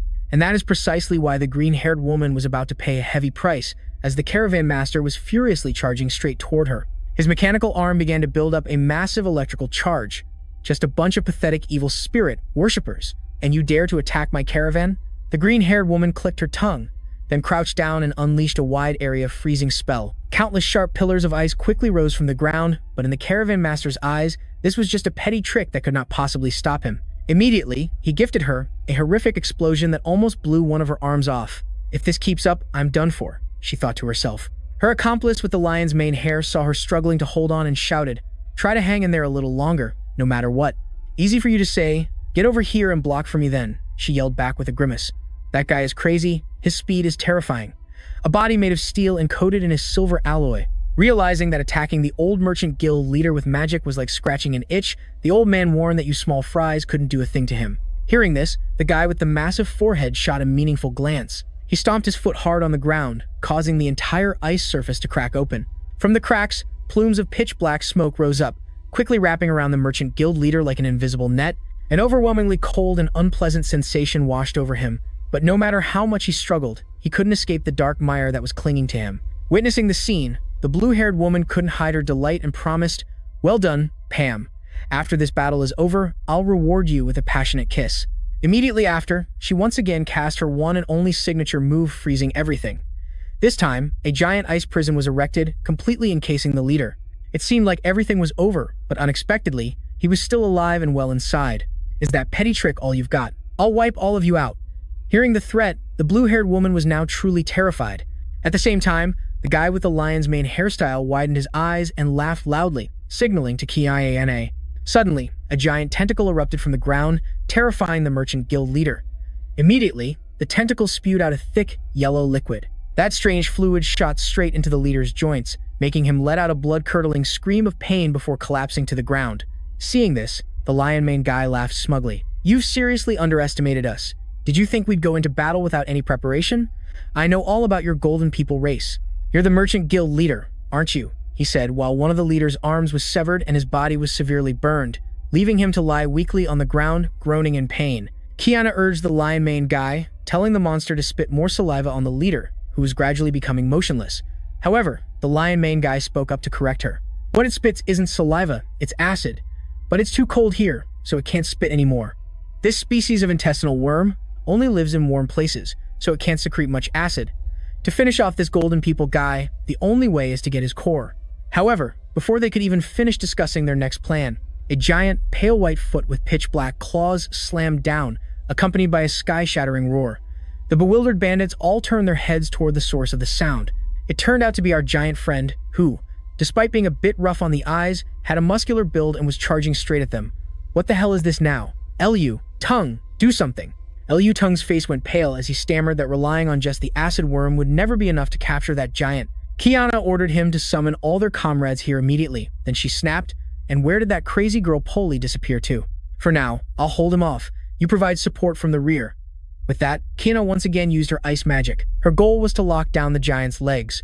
Our friend might have looked clumsy, but he was no fool, immediately gritting his teeth and leaping into the air to dodge the attack. This unexpected move caught Kiana off guard, and she hurriedly shouted for her comrades to use shadows to bind the giant's legs, or they would all be done for. Ben immediately got serious and controlled the shadows, but the giant was one step ahead, swinging his massive fist and plowing a path of destruction through their form. While our giant friend was rampaging like a mad bull, Malak calmly carried Dakia to a safe place and asked, "Try and see if you can move yet." He gently set her down by a nearby tree and said, "Try standing up one more time." And this time, Dakia was able to walk. She immediately asked with a worried expression, "But, are you sure you don't need my help? Our giant friend is fighting all alone, even though he seems to have the situation under control." "True, we don't need it right now," Malak replied. "You look a bit pathetic at the moment, don't you? I know you want to help, but take a look over there." Dakia looked over and saw the merchant guild leader struggling to get back on his feet again, roaring that he would destroy all the evil spirit worshippers. This time, his drill pierced a demon bat. Even though Aurelius is fighting resiliently, he's at a great disadvantage facing them alone. The enemy simply outnumbers him by a lot. No matter how hard he tries, the outcome will be. Before Malak could finish his sentence, he suddenly realized something was wrong. He quickly looked toward our rampaging giant friend and wondered, why this direction? He only had time to see the giant tightly gripping something in his hand, tensing up, and then throwing it straight at him. After an epic throw worthy of a weightlifter, an unlucky snowbat was delivered right to Malak's feet. The Holy Mother immediately reached out her hand, ready to grant her blessing. Malak was still bewildered, wondering why a gift had fallen from the sky, while Dakia's face was drained of all color at the horrifying sight. Malak then picked up the necklace, the very item the group had just shed blood fighting over. From a distance, the giant friend blushed, grinning from ear to ear as if to explain. Only then did Malak understand his good brother's kind intentions and immediately clasped his hands in prayer. A mystical blue light enveloped him. "This time, I want to enhance an existing power." The Holy Mother approved immediately, without a hint of hesitation, and the power chosen for enhancement was Corrupted Giant, while Malak's holy power points shot up to 13,379. Truly sworn brothers, they share the good times. Malak didn't hesitate to bestow this precious enhancement upon his giant friend. The giant immediately received a friendship buff from Malak. Now, he didn't even need to lift a finger. Just standing still and radiating his aura was enough to shred the surrounding bats. Any bat that dared to come near was sliced into 100 pieces by the blue light. This deadly aura spread everywhere, accompanied by the cunning smile of Malak and the gleeful laughter of the corrupted giant. After this upgrade, the giant friend was also decked out with an incredibly magnificent set of armor. This time, Malak equipped his hulking brother with a battle-ready full set of armor, featuring a mysterious black color scheme accented with intimidating bone motifs. The skull design looked a bit edgy, but in return, its power was overwhelmingly strong, and most importantly, it concealed his friend's usual dazed expression. The new armor hadn't even been activated yet, and without a single blow, the flock of snow bats was almost completely wiped out. Witnessing this, Liu Tong's face turned pale with fear. Qiana's face was also deathly pale, and she hurriedly screamed at the old man P.E. "Quick, grab the shadow and deal with it now." However, before he could even make a move, a spray of warm blood shot straight onto Qiana. The scene was absolutely horrifying. She panicked and turned to flee for her life, but in her desperation, a hand grabbed her tightly. It was the Merchant Guild leader, still fighting to his last breath. "I won't let you escape." Qiana and he struggled, rolling around on the snow. "Come on, let it go. Release me," she screamed, tears streaming down her face as she called for Liu Tong to help. But that heartless bastard had already tucked tail and run long ago, without a single glance back. Liu Tong ran for his life, cursing under his breath, but he couldn't escape his fate either. As Liu Tong was sprinting forward, a giant sword descended from nowhere, piercing through his body and pinning him to the snow. Meanwhile, Qiana finally managed to break free from the Merchant Guild leader's grasp. She hastily fled, her heart filled with the hope of escape. She thought she had her ticket to survival firmly in hand, completely unaware that right above her head, a massive shadow was blotting out the entire sky. Immediately after, a terrifying explosion occurred. As the smoke and dust began to clear, Qiana was caught by the corrupted giant and lifted high into the air. She screamed her lungs out from her fear of heights. "Let me go! Let go!" But of course, the giant friend would never forgive the one who caused the avalanche, forcing him to shield his kin with his own body. Therefore, no matter how hoarsely Qiana screamed, the giant friend acted as if he couldn't hear, and simply swung his arm for a devastating blow. With a splat, she was officially wiped out. Now, the only one left at the scene was the guild leader, barely breathing with his mangled body. The giant friend and he, with glowing eyes, looked at each other in silence. In the end, the one who benefited most from this battle was Malak. He didn't have to lift a finger in this battle yet still reaped all the rewards. Malak began to perform his duty, converting the souls of the fallen into holy power. His holy power points shot up to 6,379. Meanwhile, the giant friend was still excited after his power buff, grinning from ear to ear. He gave Malak a thumbs up in approval, and Malak happily raised his hand in return. "Now you can collect items from me too." The corrupted Holy Mother seemed quite confused by the function Malak had just updated. "Don't you know, Mother? From now on, that giant can collect items in my place," Malak explained with a knowing smile. "But Mom, I've noticed you're speaking much more fluently lately. Is it because the seal was removed, so your intellect was unlocked too?" This statement really hit a nerve with the goddess, making her face turn purple with rage as she shrieked. "So you've thought of me as an idiot all this time, have you?" Malak quickly waved his hands. "Of course not, I wouldn't dare. My respect for you is as high as a mountain. You have no idea how much I cherish you." Hearing the flattery, the goddess immediately brightened up but was still pouting. "Instead of calling me a goddess, don't you dare say that little girl is your loved child." The goddess was fuming, not hesitating to use both hands to make the most friendly gesture possible. The ever-innocent Dakia turned to ask about the meaning of that special gesture. Malak just vaguely explained that it's how people express their indignation. Moving on from that, Dakia suddenly said she had a favor to ask, covering her face as her eyes curved into a cheerful smile. "Oh my gosh, seeing Dakia look so adorable, I just want to rush in and give her a big hug." This scene only made the goddess's blood boil with rage, and she screamed as she threw herself into Malak's arms. He just laughed and said, all right, next time, try luring Mom out with some delicious food." Dakia's eyes lit up at the suggestion. "Oh, that's a great idea." Dakia thought to herself, "There will definitely come a day when I get to pinch those chubby cheeks." The goddess next to them was about to be provoked to the point of coughing up blood by this pair. Seeing the situation was getting out of hand, Malak quickly changed the subject. "Oh, right, Mom, have you learned any new words lately?" The goddess looked bewildered at first, but after a moment of serious contemplation, her eyes widened as she signaled yes. "I knew it. What word is it?" The goddess took a deep breath, pointed to her chest, and screamed, "Ah." After yelling, she put on an incredibly proud expression, as if she had just accomplished something monumental. Night fell, but a luxurious mansion was still brightly lit. From within, a deafening shout could be heard, "Hey, you think you're so clever, don't you?" It was the third prince, unleashing his fury upon Hilda. "I gave you everything you asked for, and what was the result? An avalanche? Because of a single avalanche, all the forces we painstakingly prepared were wiped out? How ridiculous. I'm at a loss for words with you." While the third prince was still screaming, Hilda could only kneel on the ground, remaining completely silent. The old man cursed inwardly. "I wonder who's been running their mouth this whole time." Hilda clutched his swollen cheek, snot dripping from his nose, his mind a tangled mess.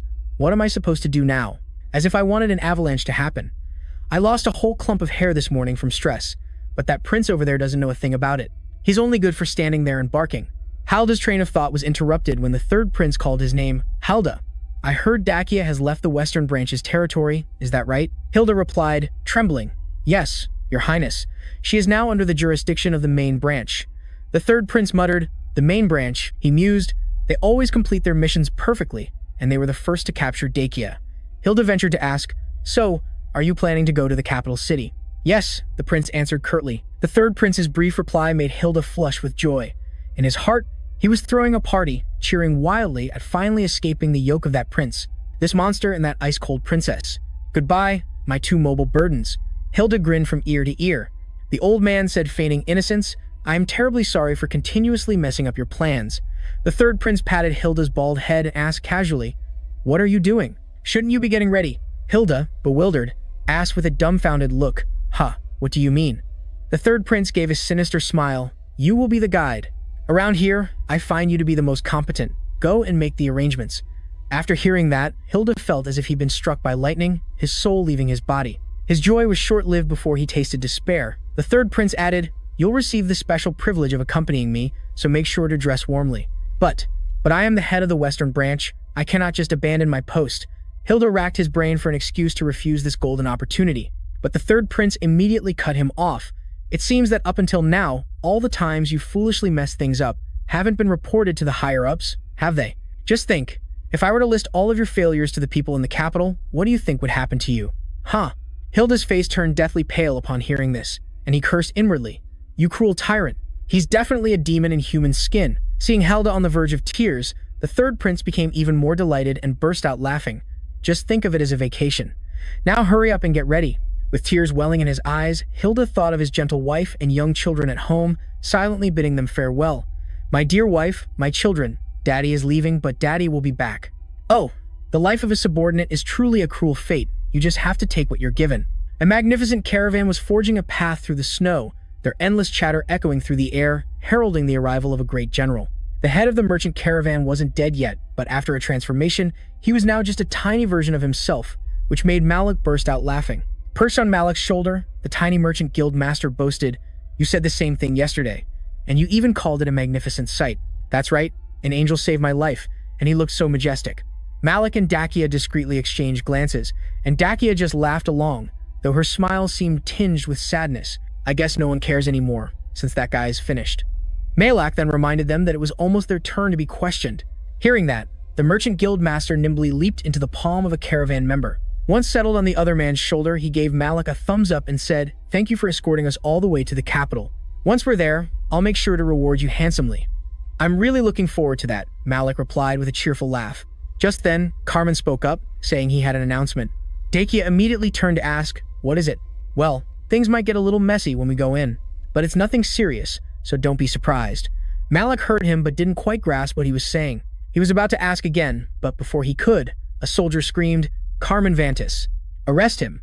Carmen could only offer a strained smile. Even as the soldiers bound him, he kept his smile and reassured everyone that he could handle it. "I'll be back soon, don't worry." Carmen's three companions showed immense trust in him. Meanwhile, a creature covered in golden light appeared, soaring in the sky. The moment its claws touched the ground, the paving stones shattered. The golden dragon roared, its golden aura flaring brilliantly. Right after, the three legendary demonic princes appeared, demanding clothes the moment they showed up. Standing behind them, Hilda smirked and thought to herself, "Those people at headquarters dared to ignore this lunatic, so they'll suffer the same fate as him." The three princes turned and snapped, "The capital is right there, why aren't you leading the way? I will guide you through the quickest shortcut, let's go." That single sentence managed to infuriate the three princes. Hey, are you rushing us? What nerve? Hilda could only cry on the inside while cursing them silently. Elsewhere, the merchant guild master was explaining, it's no surprise that Carmen Vantis was arrested. That guy is a master of causing trouble. What did he do?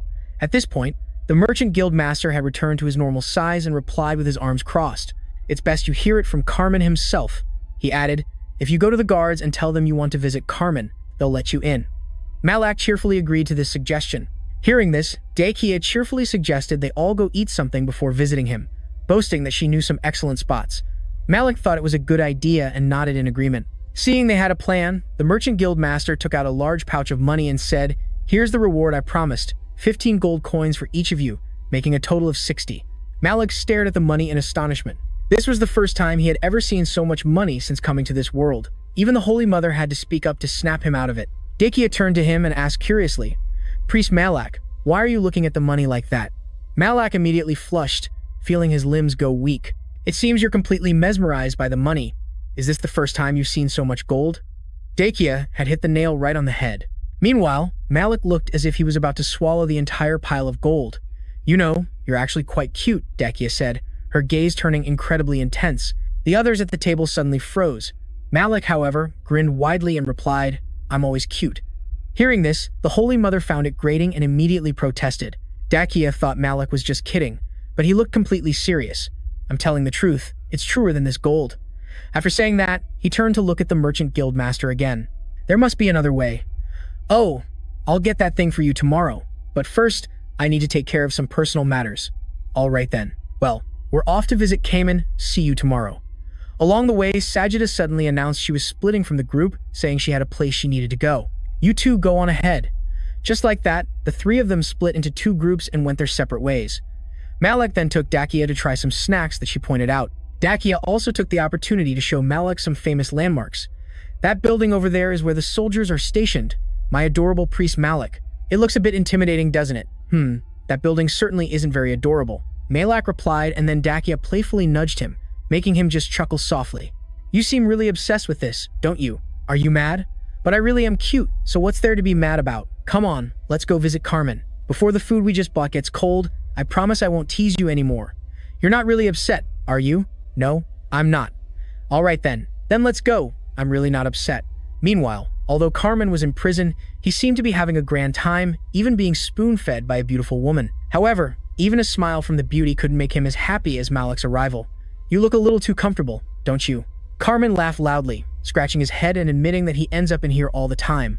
The blonde girl sitting next to him immediately chimed in, it's more than just often. She turned to Malik and Dakia, saying, you two must be Carmen's friends, I heard you would be coming.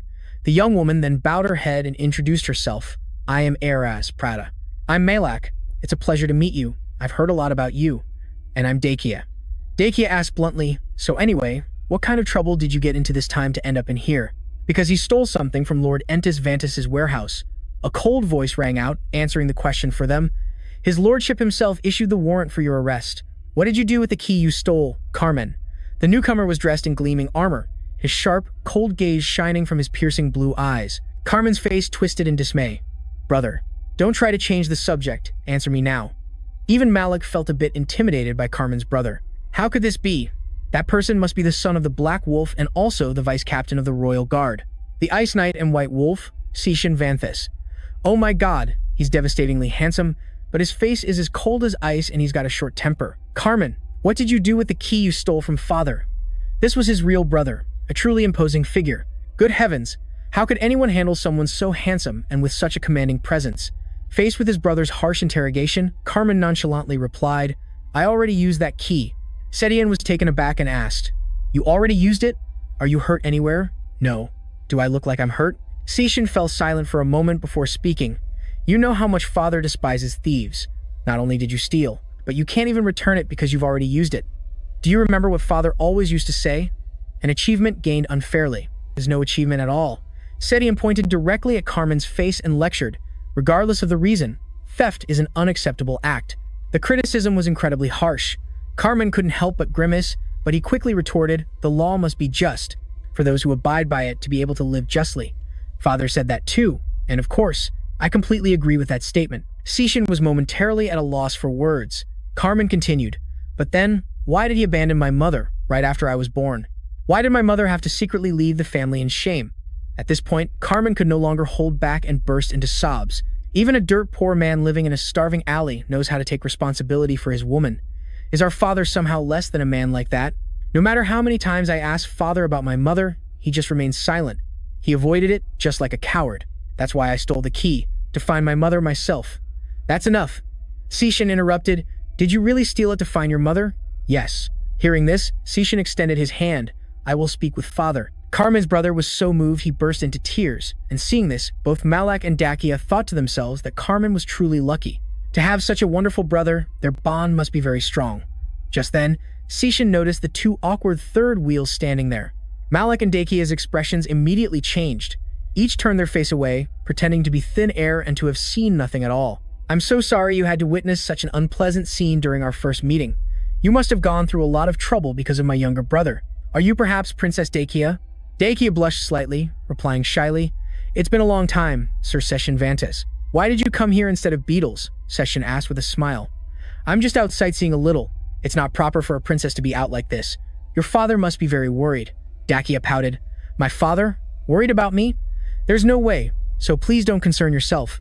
Dakia casually denied it. Just then, Arat asked how long Carmen would have to stay here. Session replied that according to their father's orders, their esteemed father, it would be for at least 1 month. Hearing this, Carmen, who was clutching the bars, wailed even louder. Sishin quickly reassured him that he would go speak with their father today. Dakia hesitantly asked, So what should we do in the capital now? Shouldn't we return as soon as possible? Malak immediately agreed, but Dakia vehemently objected. Priest Malak, think again. When have I ever rushed you? At that moment, Session turned his attention to Malak. You are Priest Malak, the sworn enemy of evil spirits, are you not? That's right, Malak confirmed. Does that mean Carmen belongs to the saviors of Iratico? Exactly. The guy in the cell puffed out his chest a bit. Hearing that, Session suddenly smiled in relief. If that's the case, it will be easier for me to speak with my father. Please allow me to introduce myself. It is a great pleasure to meet you, Priest Malak. If you have the chance, please visit the Vantis mansion with Carmen. Now, I must take my leave. Session bowed in a very professional manner. Carmen pleaded, Handsome brother, don't go. I only get to see you for a little while. But despite his words, Sishin left without turning back. Malak could only watch in awe. He's a world apart from you. Carmen shrugged. He's a good person. Unlike me, he's my role model. Dakia burst out laughing. Really? A role model who acts like that?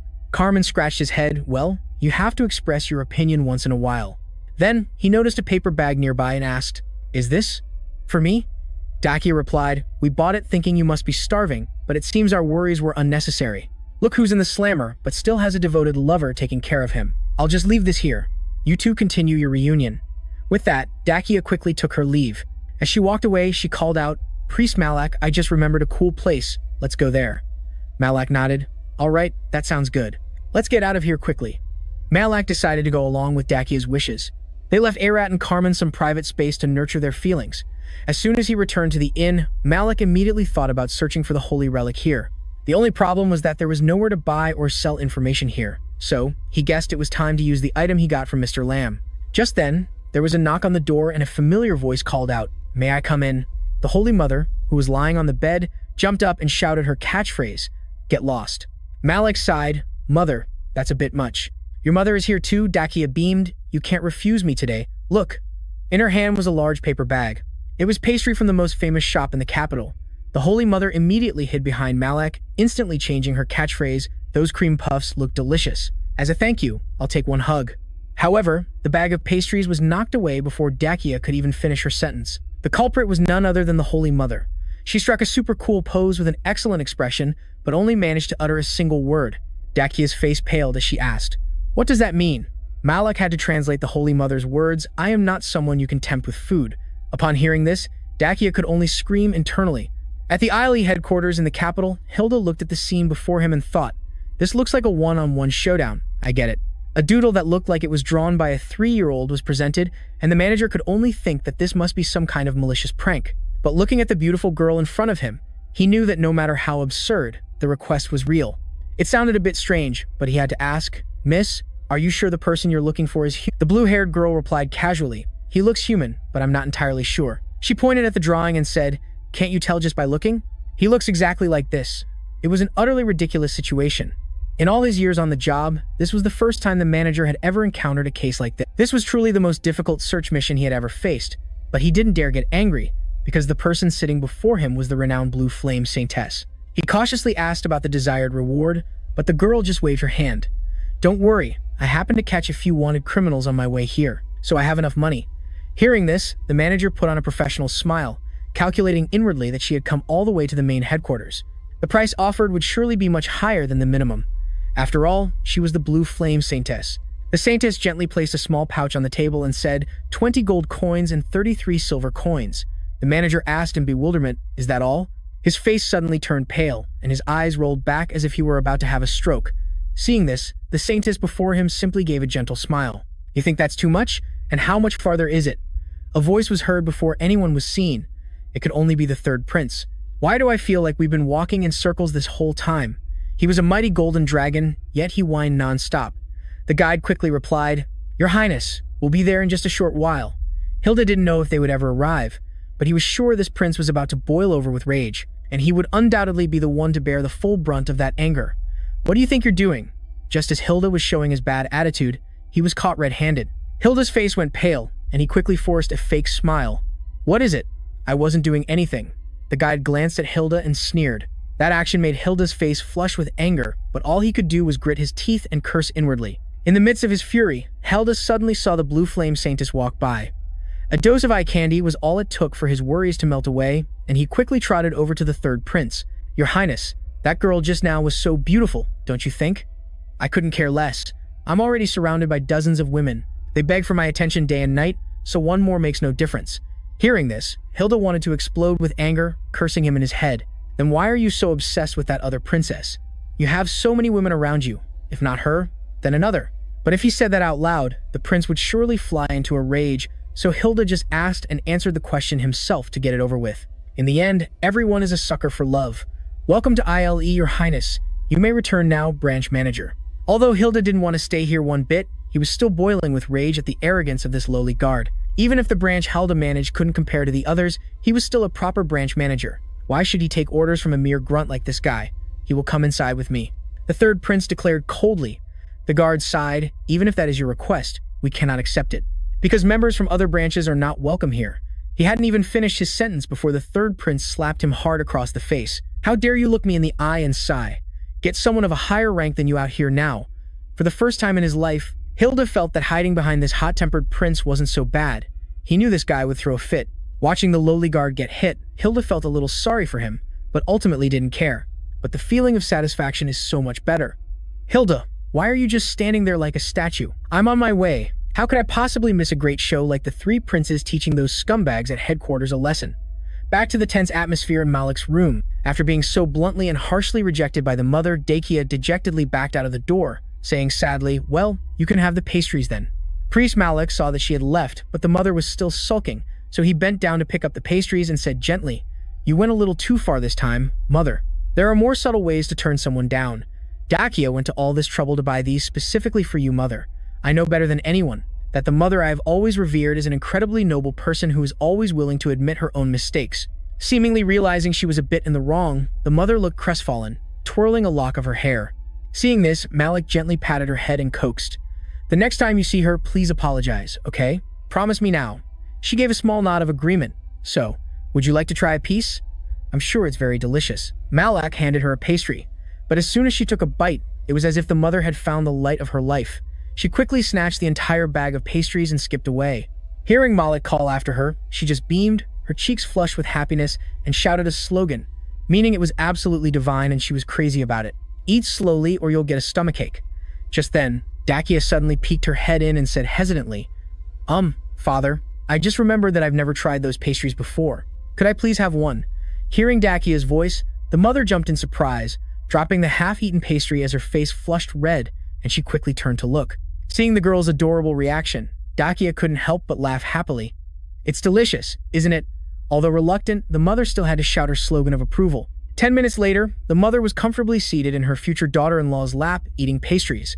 Dakia was completely content, hugging her tightly while asking a barrage of questions. "How is your hair so silky? And your skin is so smooth too?" After they both had their fill, Evening began to fall, and Malak and Dakia went out together. I can go by myself. Have you forgotten? I told you that I would never reveal your secret. I even made a vow. Anyway, does the demon's friend you mentioned really live here? In front of them now was an extremely dilapidated-looking house. There was only a single guard who was dozing off. Malak said this was the marked location. As the two of them approached, the dozing old man immediately woke up. This is my house. What business do you have here? Malak said nothing, but silently took out a crest, and the old man's attitude immediately changed, inviting them inside. Once inside, Dakia's curiosity flared up again. What was that thing you just showed him? The demon I met last time gave it to me. That guy told me to use it to meet his friend. He sent it to me separately because he forgot to include it with the letter of introduction. Dakia was surprised. I didn't expect a demon to be so detail-oriented. I didn't even know they could be forgetful. But anyway, I can't believe a place like this exists, right in the heart of the capital. Dakia couldn't help but be amazed. Behind the door of that shabby-looking house was an incredibly vast space. Malak honestly said he'd never been to the capital before, and was immediately teased by Dakia for being a country bumpkin. However, she found it very strange that he didn't seem surprised at all by such magnificent architecture. Malak couldn't just blurt out that before coming to this backward place, he was already used to buildings that were much larger and more magnificent, so he could only give a wry smile to brush it off. Just then, someone started approaching them. Dakia immediately asked if she should strike first if the guy made any suspicious moves, like casting a spell for instance. Hearing that, Malak's face paled as he spoke. I don't want to get trapped under this rickety building. If it collapses, we're totally done for. Dakia replied angrily, just trust me. But Malak still firmly refused. Let's save it for next time, lady. With that, Malak approached the person and asked, you're the guide, right? The guide didn't answer, just nodded silently and turned to leave. Malak and Dakia immediately followed. Soon, the three of them stopped in front of a mysterious room. Dakia whispered, are we allowed to go in? I guess so, Malak replied curtly, his hand already on the doorknob. The door creaked open, revealing a pitch-black space inside. In the middle of the room, a woman was lying languidly on a bed, a cigarette between her fingers. Both Malak and Dakia went on high alert. She artfully blew out a hazy cloud of smoke and then spoke, getting straight to the point. You must be here because you need something from me, right? Her voice was bewitching. She was indeed a demoness of fiendish beauty, distinguished by her brilliant red eyes and two perfectly symmetrical beauty marks. Malak placed a hand on his chest and replied politely, we've come to ask for your help. Help? The demoness asked, raising an eyebrow. What's your name? I am Malak, and this is Dakia Irameo. The moment she heard the name Malak, the demoness's expression changed, and she lunged forward in a flash, grabbing him by the collar. You're Malak? The infamous demon slayer? The one all the other demons are always whispering about? Seeing the demoness's aggressive behavior, Dakia instantly flew into a rage. Let him go now, or else don't blame me for raising this den of yours to the ground. A fireball erupted in Dakia's palm, ready to be launched at any moment. Seeing this, Malak's face went pale as he quickly intervened. Hey, calm down. We're all gonna get killed. The demoness then glanced at the girl and asked, and who's this little kid? Dakia turned red with fury, the fireball in her hand still burning. I told you, I'm Dakia. We were just introduced, Dakia growled. In contrast, the demoness suddenly burst out laughing. Ah, my apologies, I was just having a little fun with you two. Dakia still looked furious but finally extinguished the flame. The demoness nonchalantly sat back down on the bed and said, looks like I took the joke a bit too far, didn't I? A bit much is more like it, Dakia muttered. The demoness gestured dramatically. I am often known by the name the Agony of Curiosity, but you would probably call beings like me simply a demon. The demoness ran a hand through her hair, flashing a grotesque smile. But aren't you a guardian priest? Malak smiled and replied, not exactly, I worship the mother of corruption. He's starting his act again. She's probably just playing games because she hasn't had visitors in a long time. Hearing this, her attitude immediately changed, her tone filled with astonishment. You're a child of the mother of corruption? You're not kidding, are you? Come closer, let me see. For what? The demoness didn't answer, instead channeling power to create an eerie purple electric current between her palms. Her expression turning dead serious, she said, to read your mind. Malak was surprised. Is that really necessary? Well, not really. I'm just too curious, the demoness said, sticking her tongue out mischievously before continuing. Don't worry, with this body, I can't read much at the moment anyway.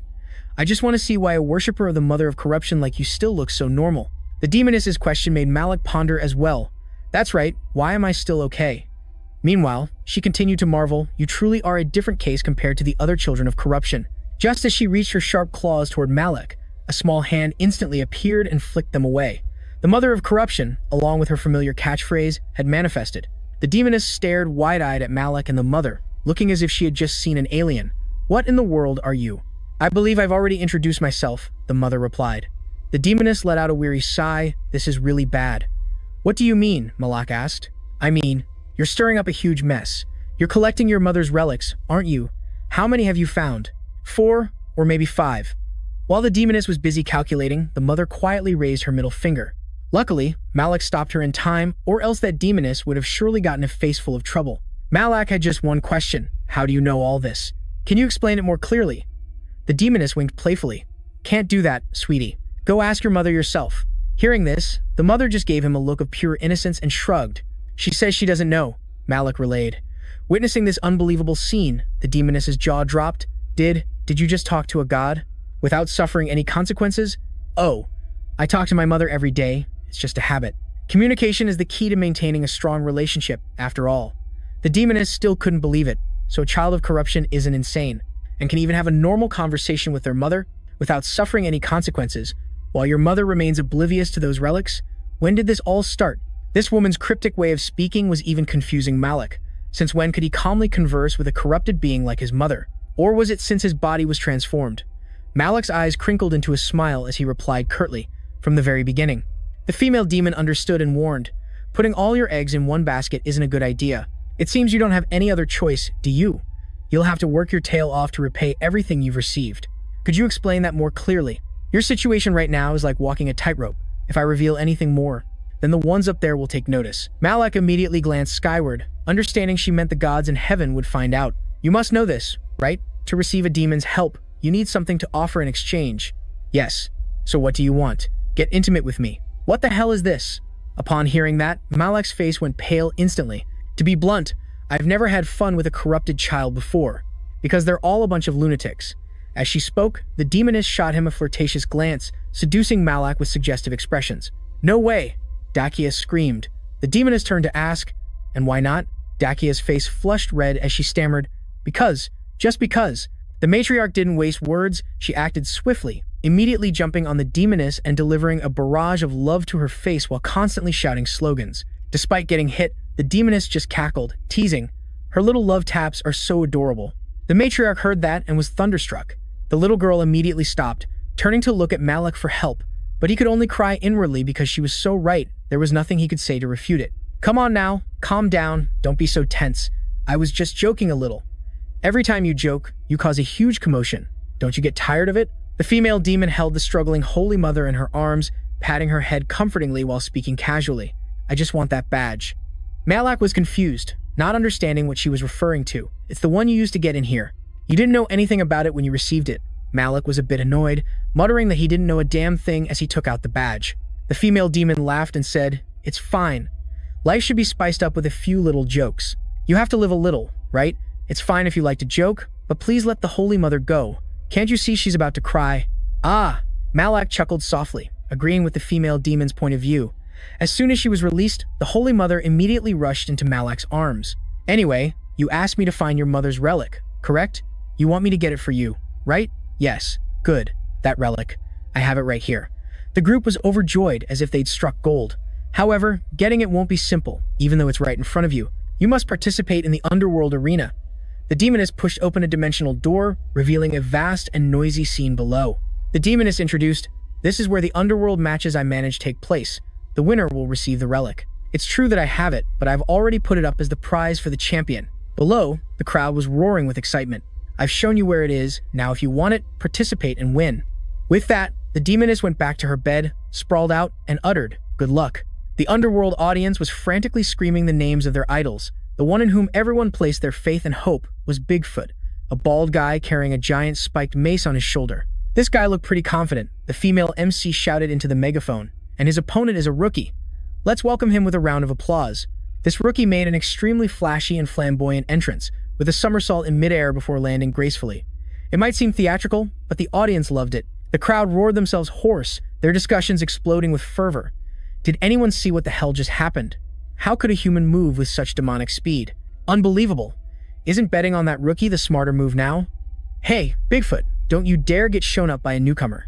Meanwhile, at the betting table, the scar-faced old man accepted a large bag of money with a stunned and disbelieving look because the bettor had declared, I'm going all in on that rookie. This batter was none other than Dakia, who was silently praying for Malak to win no matter what. The story flashes back to a few days prior. When Malak and Dakia were still in the She-Devil's room, Malak, after learning he had to join the arena, asked her directly, "Can't you just quietly lend us the sacred artifact and let us make a clean getaway? We'll return it to you once we obtain the sacred power," Malak added, but Dakia replied, "Don't be so naive. The evil spirit worshippers will sniff us out in an instant." She advised him to join the arena, as it was deeply connected to him and his corrupted mother. Then she asked, "Do you know what liberation means?" "Yes, I do," Malak replied, impressing the She-Devil, who said, "That makes things much easier." Malak then recalled Polly mentioning the concept of liberation to him, insisting that he would undoubtedly cross paths with them. While on the quest for the sacred artifact, the She-Devil had advised Malak to focus on destroying the enemy's life force first. She also stressed that this was the kingdom's capital, and after making that point, the She-Devil was confident that Malak was sharp enough to deduce the rest himself. Malak thought for a moment before concluding, "They won't dare to use their powers carelessly, because the priests here will detect it instantly." Precisely, the She-Devil confirmed, and Malak realized he could afford to lose this fight in name only. After all, as long as it wasn't an attack infused with sacred power, it couldn't possibly take his life. However, Malak also told the She-Devil straight up that he had no intention of risking his life to give them an easy end, because at the end of the day, they were still followers of a devil. The She-Devil immediately countered, "I heard you've already sent countless souls on their way. All of them were people who deserve to go to hell. Getting picky again, are we? What if I gave you a just cause? Would you be willing to purge every last one of them then?" As she finished speaking, the She-Devil pulled out an eyeball and crushed it in her palm as if it were a piece of candy. The eye exploded, releasing a blinding crimson glow. Immediately, the scene was overwhelmed by images of horrific screams, with countless people dying in agony. Witnessing this, the corners of Malak's mouth curled into a sinister smile. "What was that?" Malak asked.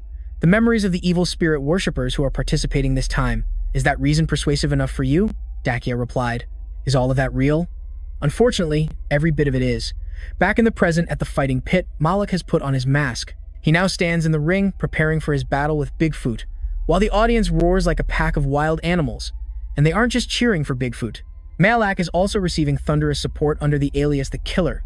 He's thrilled to finally have a stage to put this mask to good use. He possesses a mask that can change its form based on his will, while the princess wears a ring capable of suppressing magic. All of them are top-tier items acquired from the head of the Merchant Guild. Bigfoot, built like a mountain, looks down at Malak and says, "Gear up with your armor and weapons, kid." Malak responds with a provocative middle finger, causing Bigfoot to scowl and roar, "You insolent brat." He immediately hefts his spiked mace and bellows, "You dare to provoke me? I'll flay you alive." With that, an earth-shattering boom erupts as the wooden floorboards splinter into 1,000 pieces, sending the crowd below into a frenzy of non-stop screaming. He dodged it. That speed is insane. Even though Bigfoot's attack was incredibly powerful, it was completely useless if it couldn't hit its mark. Not only that, but Malak casually gives him a taunting wave. The gesture makes Bigfoot so furious he grinds his teeth. "You little bastard."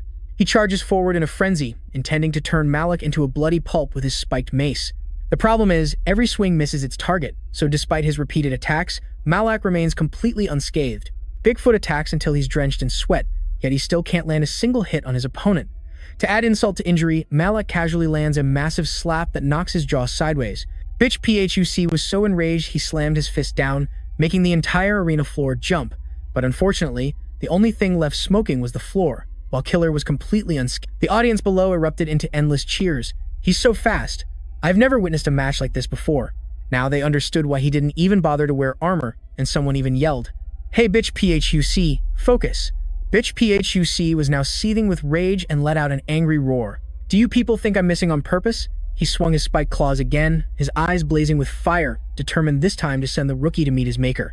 He unleashed a fiery smash, but perhaps the flash was too bright and blinded him, because Bitch Phuc had no idea that Malak had already moved and was now perched right on top of his head.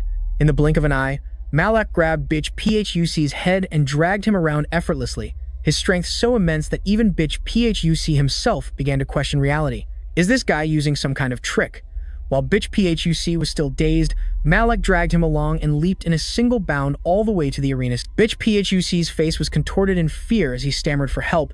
Malak leaned in and whispered something in his ear, and then in an instant, he spun around and slammed Bitch Phuc from midair straight down onto the floor. The performance was so spectacular that the audience couldn't stop roaring, while the poor arena floor was abused by these two, first cracking apart and then caving in. Bitch PHUC was slammed so hard he coughed up blood, to the stunned silence of everyone present. Just then, someone shouted in amazement, "Look, Killer is climbing the wall with his bare hands, waiting until he reached the perfect height." Malak launched himself, soaring like a bird of prey and diving straight towards Beach PHUC, who took the full force of a devastating elbow drop, spat out another mouthful of blood, and then lay completely still.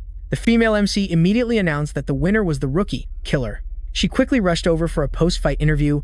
"What a thrilling match. Please share your thoughts with us right now." Malak drew his thumb across his neck in a sharp gesture and boldly declared, "I will wipe them all out."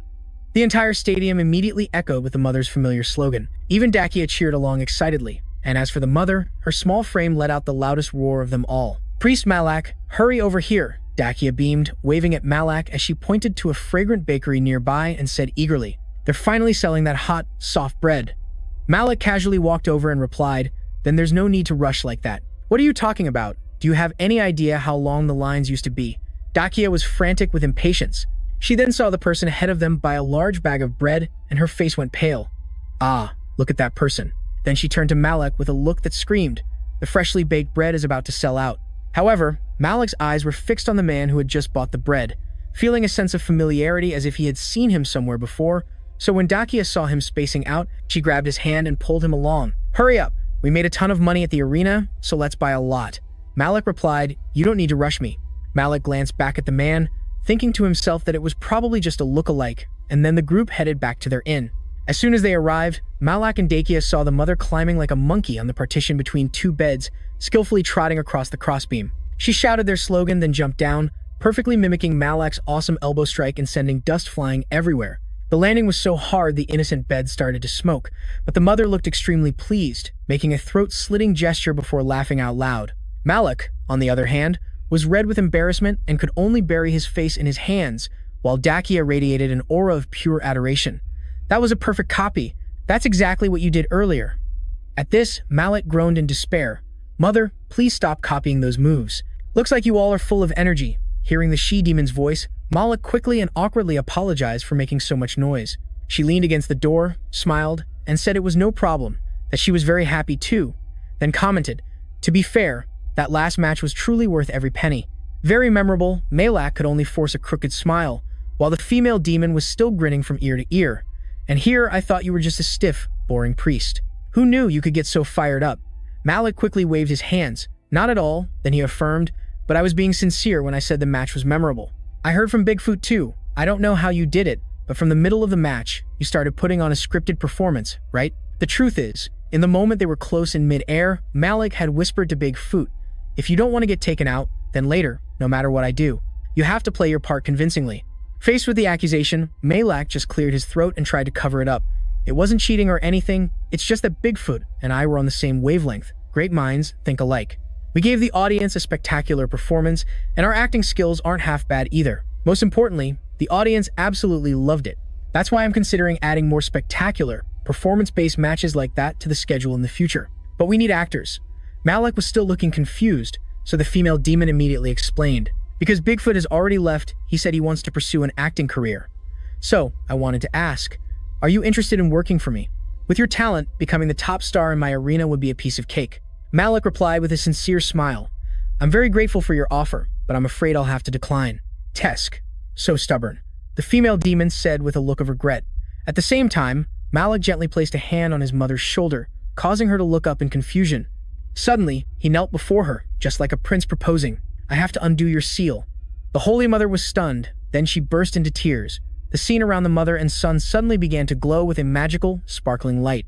While Malak and the Holy Mother were lost in their touching mother-son moment, the female demon standing nearby could only sigh wearily. "It's a bit disappointing, but if you've made up your mind, I can't force you." "Sigh, what can I do when I see them being so lovey-dovey? Oh, by the way, that spectacular performance idea of yours, I can use it as I please, right? Well, it doesn't really matter anyway." In any case, it was just something Malak had learned from things he'd seen in the past. Of course, he couldn't reveal that secret. Malak hesitated, but using the idea for free seems a bit. The female demon cut him off. "If it's successful, I'll give you a handsome reward." "All right then, since you're offering." Malak replied succinctly, "I won't refuse." Of course, only a fool would turn down free money. The female demon suddenly became interested. "Ah, about your next match? Is there anything I can do to help?" Malak calmly replied, "That won't be necessary. As you probably know, my next opponent is a worshipper of evil spirits." And so, the day of the match drew near, and the opponent for the Skull Crusher, a rising star, the rookie who set the entire arena ablaze that day. "Everyone, let's hear you scream his name." Malak walked out into the arena to the female MC's hyped introduction. Below in the stands, the crowd went wild, screaming non-stop, "Killer, killer, killer." Suddenly, someone noticed that the spiked mace Malak was carrying on his shoulder looked extremely familiar. Wasn't that the weapon Bigfoot used to wield? Could it be? He killed Bigfoot and took his weapon. A thought flashed in someone's mind. The killer took out Bigfoot and stole his weapon. So badass. On the arena floor, the auras of the two fighters clashed intensely. Suddenly, Malak spoke. "Your real name? Is it Ji Tung?" The Skull Crusher was stunned. "How? How do you know that?" His question was an indirect admission. "So it really is you, Ji Tung." Just then, the female MC announced, "Fighters, please take your positions. And now, I declare." The match begins. The moment she finished speaking, a spray of red liquid flew through the air. With a single, lightning-fast swing of his axe, Malak sent the Skull Crusher's head flying off his shoulders. The female MC froze on the spot, completely speechless. The entire audience was petrified in unison. Their jaws dropped in disbelief at what had just happened. Take a look at the situation in the arena, see who's really crushing their opponent. This sight even made Princess Dakia shudder. She didn't even dare to look directly at the scene, while the Holy Mother's face turned red from laughing with delight. The entire stadium fell into a terrifying silence as Malak quietly left the arena. Malak could have easily dragged out the show, but he didn't want to play with anyone's life. At the same time, in another place, someone was slamming their fist on a table in a rage. "You did a great job last time. Why are you acting up and saying you can't do it now?" You don't even need to see his face. Just hearing his voice is enough to know who it is. It could only be the third prince. The man named Kanta, a superior from the ILE headquarters, immediately spoke up.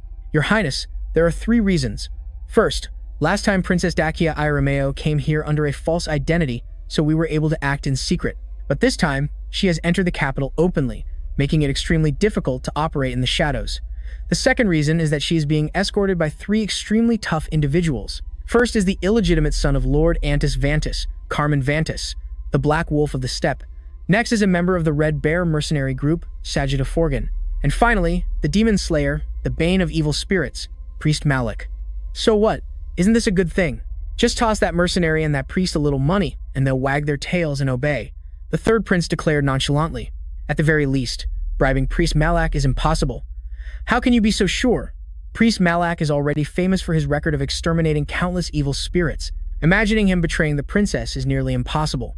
Moreover, there are rumors that he and Princess Dakia are in a clandestine relationship." "Don't talk nonsense."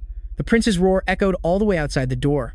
Kanta didn't flinch, merely glancing at his documents and continuing, "According to our sources, someone overheard that the princess has been secretly visiting Malak's room in the middle of the night, and this happens every day." The third prince trembled with anger.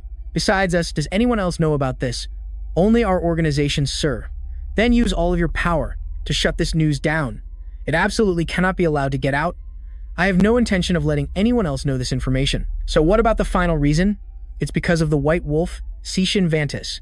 We received word that he has contacted the princess. If the princess were to suddenly disappear, he would certainly take action. And once City and Vantis makes a move, it means the Black Wolf Antis Vantis will also get involved. And no matter the situation, our organization, ILE, does not wish to confront Lord Antis Vantis directly." At this point, Kanta secretly let out a smirk when he saw the third prince slump over the liquor table. He thought to himself with great satisfaction. It certainly took some time to convince this foolish lizard, but our reasoning was crystal clear. So what if he's a prince? Hilda, who was standing nearby, also pursed her lips to hide a smile. Kanta noticed this small action and wondered to himself, what's with that shorty, laughing like a madman? Before he could find a reasonable explanation for that absurd smile, a roar like a lion's suddenly erupted. "Every single one of you keeps mentioning the name Antis Vantis." Before Kanta could even react, the third prince grabbed him by the hair and slammed his head onto the table. He continued to scream like a madman. "Are you all a bunch of 3-year-olds? You dare to refuse my request just because you're scared of one guy? Listen up. I can report to the queen all the dirty deeds you scumbags have done. For example, the fact that for money, you went and kidnapped the daughter of one of the 4 great lords. When that happens, you'll get your wish to meet that Antis Vantis you're so terrified of. But if you do that, you won't get off scotangent-free either. You think those words can scare me? A member of the Dragon Clan, and the one and only sorcerer in this world. The Demon Dragon King is my father. I just need to lay low for a while, and everything will go back to normal. By any means necessary, Bring Dakia Irimio to the Dragon Kingdom without a single hair on her head out of place. It seems the third prince has a massive obsession with Dakia. No doubt about it, that killer is targeting us, and the one behind it all is none other than Our Lady Irina from that fateful night of liberation. In a dark corner, the worshippers of evil spirits were gathered in secret, their leader boldly declaring the plan for when today's match begins. I will personally seize the holy relic from Our Lady's hands. You are all permitted to unleash your full power, but you must retreat quickly and cleanly. We must act before the Queen's priests and knights can react. At the same time, the operation at Yle will proceed exactly as planned. In exactly 10 minutes, we will blow up the wall, swarm the arena, and hunt down the target bomb at all costs. Are there any obstacles? No, sir. Everyone is in position and ready. The backup detonator has also been prepared. The leader frowned, his voice firm. With the honor of Yle on the line, we cannot afford to fail. We must find the target, no matter what. Back in the arena, Malak was in position. His opponent this time was a guy nicknamed Redhead, causing the stadium to erupt in cheers. The announcer raised his voice, repeating the rules. No weapons of any kind will be used today. We are about to witness a fiery showdown. Surprisingly, the Redhead guy even gave Malak a wink. Whoa, dude, are you trying to hit on your opponent, or what? And now, the match. The announcer hadn't even finished his sentence when an earth-shattering explosion roared from above. The explosion stunned everyone, freezing them in place. A section of the wall had been breached, and the Yle group swarmed in.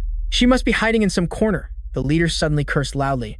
At that exact moment, the Liberation Gang also began to make their move. What a pain. Use this chaos as an opportunity and find Our Lady's location now, the Liberation leader ordered, though he himself was clueless. Immediately, two of his subordinates split off in different directions to hunt for Our Lady and the Holy Relic. Meanwhile, the guy nicknamed Redhead, who actually had bright blonde hair, was still dazed and confused about what the heck. Just as he turned to look at Malak, a commanding voice echoed from the distance, "Raid on this illegal arena. Everyone on your knees, by order of the Queen. Anyone who set foot in this illegal arena will have to pay a fine," Carmen shouted, looking very official in his majestic armor. The leaders of both the Yle and Liberato factions were stunned by this sudden appearance. Carmen immediately commanded his troops to charge forward. Anyone who dares to resist, cut off their legs. Hearing the order, the soldiers quickly swarmed in to capture everyone, including those just watching and gossiping. The entire audience could only lament, "Oh my God, why did it have to be today? I guess we'll just pay the fine and go home." The Yle leader was visibly furious. "Why are the royal troops here?" He then turned and yelled at the crowd, "You guys in black, drop your weapons. And you who are hiding, stop right there." Carmen yelled relentlessly. A member of the Liberia group, utterly fed up, turned around and retorted, "If you were in my shoes, would you stop, you idiot?" His words actually made a lot of sense. Nobody wants to get caught for no reason. How annoying. Being yelled at, Carmen gritted his teeth in fury. He turned and ordered his soldiers, "Lock all the doors. The rest of you, with me." While fuming, Carmen heard someone giving directions from behind. He immediately whipped around to see who was bold enough to give orders. "What do you want? Get out of my way." Because Malak was wearing a mask, Carmen couldn't recognize him. He tried to persuade him, "This isn't the time to be chasing after those people." Malak pointed directly at the Yle leader and said loudly, "They came here to kidnap Princess Dakia." Hearing this, the bystanders immediately chimed in. "That's right, I heard them shouting for Princess Dakia too." "I heard it too." "Me too." Hearing the bad news, the leader of the Yle team immediately ordered a full retreat, because at this point, saving their own skins was the top priority. Immediately changed his orders, commanding the soldiers to temporarily ignore those, fleeing and focus all their efforts on hunting down the group in black. If they dared to resist, they were to be sent straight to their graves. Not stopping there, Carmen even summoned Sajida to wipe out these vermin. Sajida instantly materialized like a god of death, easily taking the life of an unlucky man in black with just a single throw of his spear. The leader of Yle could only stare blankly as his subordinate fell right before his eyes, while from behind him, Carmen was leading his troops to close in. Alongside the royal army, he attacked like a storm, forcing the black-robed group to flee for their lives. In another development, Malak had found his way to Princess Dakia's room. As soon as she saw him, Dakia immediately asked about the situation outside. Malak replied that the evil spirit worshippers were heading to where the demon was residing. "The ones tailing us have now been intercepted by the royal army." Yet, Dakia didn't seem to be paying much attention to his words. Her gaze was instead fixed on Malak changing his clothes, making her quickly turn away. He said this place was about to be sealed off, they needed to leave immediately, and told her to put this on. Malak handed Dakia his mask, but the princess still seemed hesitant. He reassured her that her identity as a princess was already as clear as day anyway. Hearing that, Dakia understood and quickly put on the mask. Malak took her hand, saying decisively, "Let's go," to the emergency exit that Demon mentioned. Talk about bad luck. As soon as they opened the door, the pair came face to face with an enemy. The guard didn't even have time to shout a warning before a hidden weapon was lodged in his body. Flying from a hidden corner, it took him down in an instant. To Malak's astonishment, the attacker was none other than a black-robed member of ILE. Malak gritted his teeth in fury upon hearing the ILE's order. Aside from the princess, kill everyone else. He immediately turned to Dakia. From now on, we will face them head-on. It'll be troublesome if we draw attention, so I can't use my sword. The black-robed assassins of ILE quickly closed in on the two. The killing intent from fallen Madonna Dakia radiated without concealment, and Malak was also ready for a massacre. As he charged forward, he landed a fatal stab on the nearest black-robed man. The man tried to struggle to create an opening for his comrades, but Dakia was faster, nullifying any restraints. Her magic power erupted, turning the eye of the one attempting a sneak attack to ash. Amidst his agonizing screams, Dakia coldly delivered a finishing blow. At the same time, she and Malak drew their swords in unison. Then she turned her head. "Priest, did I do well?" "Yes, you were truly amazing. Let's get out of here." As they moved, Dakia continued to ask, "Didn't you say the evil spirit worshippers have already reached that demon? Will it be all right? It'll be fine." Malak gave a smile that was both confident and a bit sinister. She's not the same as she used to be. Killing a demon that has been deeply rooted in a body for a long time is extremely difficult. And just as he said, the demon Arena might look playful, but she was actually giving the Liberty Guild such a beatdown that they were cursing up a storm. "Why didn't you say from the beginning that Mother Arna was a demon?" "You should have asked. I would have answered you very kindly," the demon laughed gleefully. "Damn it. Why are all of my attacks useless? Everyone, calm down. That's a demon. It must have paid some price to obtain this power. Two of you, go find the holy relic. The rest of you, engage." "A price?" Mother Arena chuckled. "You seem to know quite a lot. However, I knew you people would come here one day." As soon as Mother Arena finished speaking, her black hair suddenly transformed into countless tentacles, violently smashing through the large wall behind her. The rooster-haired man could only grit his teeth and curse. The scene revealed behind the shattered wall was horrifying, a pile of human corpses stacked on top of each other. In contrast, Mother Arena seemed extremely excited to introduce it. "In this underground arena, disposing of these things is as easy as pie. Since you all took the trouble to visit, you should have fun to the fullest." At this moment, not only did her hair turn into snakes, but countless other large serpents also appeared around her. A bizarre and terrifying atmosphere enveloped the room, while Arena let out a gleeful laugh and called to account the men who dared to barge into her room. Cutting to another scene, Carmen was dealing with a man in black while constantly spewing harsh words. He wondered how things had turned out this way. He had only wanted to gain more experience, as Zershin suggested, but who would have thought the soldiers that Carmen brought along would be trembling like leaves, no different from rookies in their first battle. It's no wonder he was pissed. He had to fend off enemies while also carrying this group of mobile deadweights. This situation was a complete disaster. Where would he find the energy to keep fighting? Fortunately, the only thing that could put his mind at ease for now was that Dakia was safe with Malak.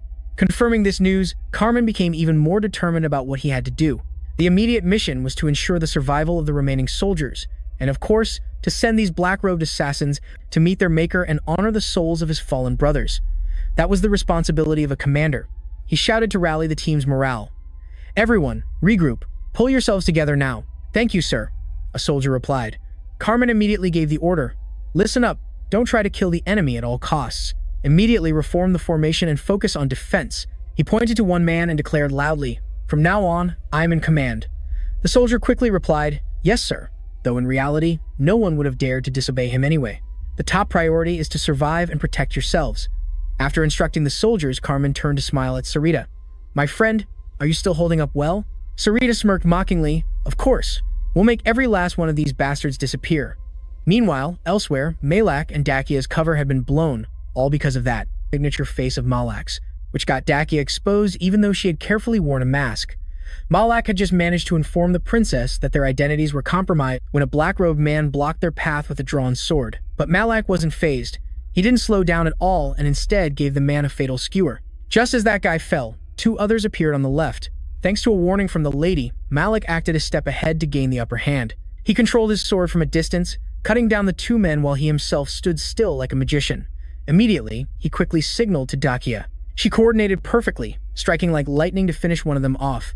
The remaining one had just charged forward when she used her fire magic to roast him to a crisp. Malak casually added another sword strike for good measure.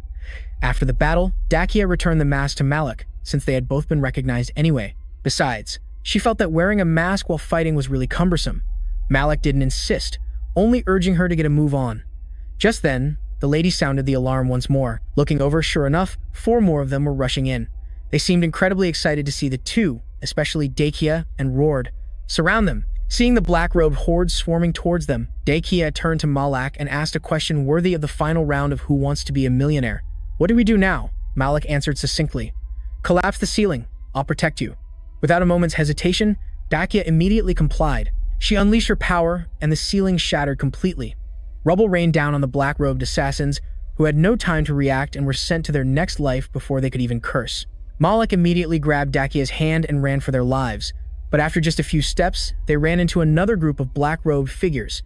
Their leader spoke up. "Malak, you are not our target. Hand over the princess. Whatever others are paying you, we will pay more. We will also overlook the fact that you have killed our comrades." Malak smirked. "Oh, is that so?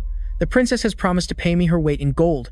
Dakia's ears were ringing as she heard this, wondering when she ever made such a promise. But she didn't expose Malak's bluff, and he continued, "Can you offer a better price than that?" Dakia's face darkened at the thought of being sold off. The leader didn't hesitate and immediately affirmed, "Of course, our client will pay you double." "Double, you say? That sounds impressive." But Malak suddenly reached out, pulled Dakia into his arms, and continued, "But I don't think so." Malak grinned smugly, while Dakia's face turned beet red. He asked them, "Can you possibly offer me such a sweet deal as this?" Being held and complimented by her crush, Dakia felt both ecstatic and embarrassed. The leader flew into a rage. "You bastard! You dare to mess with us? Your number is up. You think you can take on this whole crowd by yourself?" Malak gave a seemingly harmless smile. "To a cat, it doesn't matter if there are 2 mice or 10 mice, or 12 rats. What's the difference?" This statement enraged the leader, who roared, "Get that bastard for me." In response, Malak pulled out his beloved chainsaw sword. He flashed a wicked grin as 2 men in black immediately rushed forward, just as the chainsaw sword revved to life. Malak even taunted them with a meow. He might have looked like a harmless kitten, but the slashes he swung were so sharp that the kidnappers weren't left in one piece. Malak tore through the encirclement, and not a single one of them could block even one of his strikes. Just like that, he made a beeline for his final target. Casually clearing the obstacles in his way, Malak glided in front of the leader, who was now so terrified he was questioning his own existence. Before he could even make a move, the leader began to whimper as if suffering from some horrific torture. Malak laughed menacingly. "I told you, there's no difference between any of you." The next moment, a dark red spray shot into the air. "Now, you're the only one left." At the same time, the demoness had also finished her great battle, bringing this fight to an end. The man with the mohawk was sprawled on the ground, gritting his teeth as he admitted that Mother Arena was indeed absurdly strong, and he wondered just how many years she had been alive. Arena laughed. "I was around even before the first corrupted child was born." He was stunned. "What does that mean?" "Don't be in such a hurry. Your turn is coming soon. You're a priest of the Renaissance Summit, right? The inside of your head is such a mess, it looks like his handiwork, doesn't it?" Seeing the priest remain silent, Arena kept pressing him for an answer. However, all he uttered was, "Oh, Renaissance Summit." Arena scoffed, guessing immediately that this man had been backed into a corner and was trying to summon a part of his god's consciousness to turn the tables. Streams of blue-white light began to emanate from all over the priest's face. Arena mused with admiration. "You humans have been working so hard these days." She seemed incredibly excited and continued, "That's right. I've always wondered why you all are collecting the 10 sealed sacred relics. Using corrupted divine power, you are plotting to bring a portion of a god's consciousness down to the mortal plane, hoping to shatter the balance that has been maintained for so long. Am I right? Oh, Renaissance Summit." "Shut your mouth, you demon." The Renaissance Summit had completely merged with its follower, but honestly, this god's appearance was even more grotesque than a demon's, a true case of the pot calling the kettle black. The scene now shifts to the men in black, who were frozen in terror at Macnat's dark display. Although they had a vague idea of his identity and true power, they never expected him to be this strong. Macnat now looked no different from a true, bloodthirsty demon, with a terrifying pressure emanating from his body. The leader of the men in black quickly regained his composure. He tried to reassure those behind him. "Don't be afraid, keep attacking for me." However, Macnat had no intention of making another move. He decided to hand the stage over to Daika. Though a bit surprised, she just asked, "Are you sure?" and then immediately got to work. She quickly summoned a blazing fireball in her hand and looked at Macnat one more time to make sure he really wanted her to do this. Macnat just gave a slight nod. With his permission, Daika didn't hesitate and immediately threw the fireball towards the group of men in black. This action made their faces contort in horror. In the blink of an eye, the entire narrow basement was engulfed in a sea of flames. The men in black panicked and tried to flee, but unfortunately, it was too late. The ferocious flames quickly swallowed them whole, followed by their agonizing screams. The screams continued to echo through the dark basement, but all cries for help were now meaningless because no one was coming to save them. Flickering within the brilliant sea of fire, amidst those woeful sounds, was the silhouette of Macnat, relentlessly swinging his blade and sending them one by one back to dust. Macnat flashed a murderous smile, looking like a demon who had just stepped out of the very flames of hell. A moment later, a terrifying explosion erupted from the heart of the flames, burying all the men in black in an eternal inferno, leaving not even a single speck of ash behind. Fortunately, the horrific explosion blew open an escape route right in front of the bunker door, allowing Macnat and the great Deka to escape in the nick of time. As soon as she got outside, Deka was stunned by the scene of devastation around. A thought suddenly arose in her mind to leave this place of death immediately. Macnat was a bit confused by her reaction, but he simply remained silent. But in that very moment, seeing Macnat's body still bearing the marks of her own flames, a wave of guilt washed over Deka.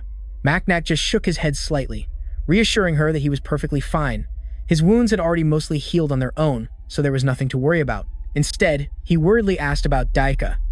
The great matriarch smiled and said she was okay, but just then, a chill ran down their spines, causing them both to whip around in alarm. They were horrified to discover that a black-clad assassin had silently appeared at some point, only he was already as soulless, and standing next to the body was a blue-haired beauty, brandishing a sword, still dripping with fresh blood, evidence of a clean finishing blow. In an instant, Macnat's face darkened, while Deka couldn't hide her utter horror. The newcomer was none other than Saintess Bradiga of the Great Fire Sect. Why was she here? But before anyone could answer that question, Macnat felt a violent surge of holy power rushing straight towards him. Without a second's hesitation, he drew his serrated blade and took a defensive stance. Then, Macnat suddenly shouted Deka's name, startling her, and before she could even process what was happening, she saw Macnat charge forward, yelling for her to stay out of it no matter what. At the same time, Bradiga also slowly drew another sword from behind her back. The Saintess suddenly raised her sword to the sky, and an invisible pressure like a hurricane instantly erupted, blasting straight at Macnat. Despite this, there wasn't a single trace of fear in his eyes. He gripped his blade tightly, mustering all his strength to charge at her. However, Macnat didn't even have time to swing his blade before he felt an excruciating pain as Bradiga's sword slashed across his back. He fell face first onto the freezing snow. Witnessing this, Deka's heart stopped, her fists clenched, but she gritted her teeth and remained rooted to the spot, not daring to rush forward. That was because Macnat's warning was still ringing in her ears. Even so, her heart clenched, seeing him so severely injured by a single move from Bradiga. Macnat coughed up a mouthful of fresh blood, his body pinned to the snow by an invisible pressure, unable to move a muscle. Bradiga looked down from above at the defeated foe at her feet. She let out a cold scoff, her tone dripping with sarcasm. "Did you really think you stood a chance against me? And that's even with me going easy on you. You could never defeat me. It was destined to be. Because a student can never surpass their master." This story goes back to the time after Santu's death. Back then, Macnat had begun a solitary journey to find the holy relic containing the sacred power of the Mother of Corruption, and eventually, he found a clue. The only problem was, the relic was kept securely within the treasury of a powerful sect, the Sacred Flame sect.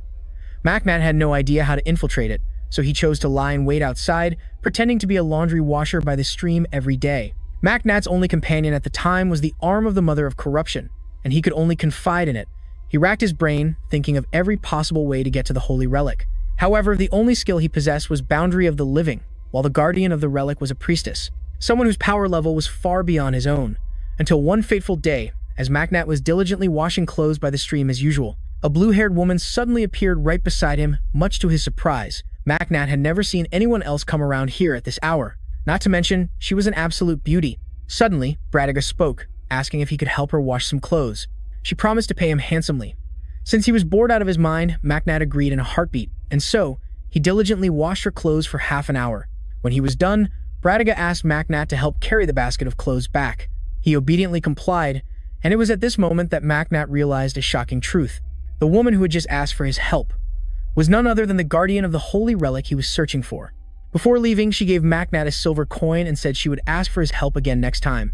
Macnat nodded without the slightest hesitation, and just like that, a strange relationship, born from washing clothes, began to blossom between the two of them.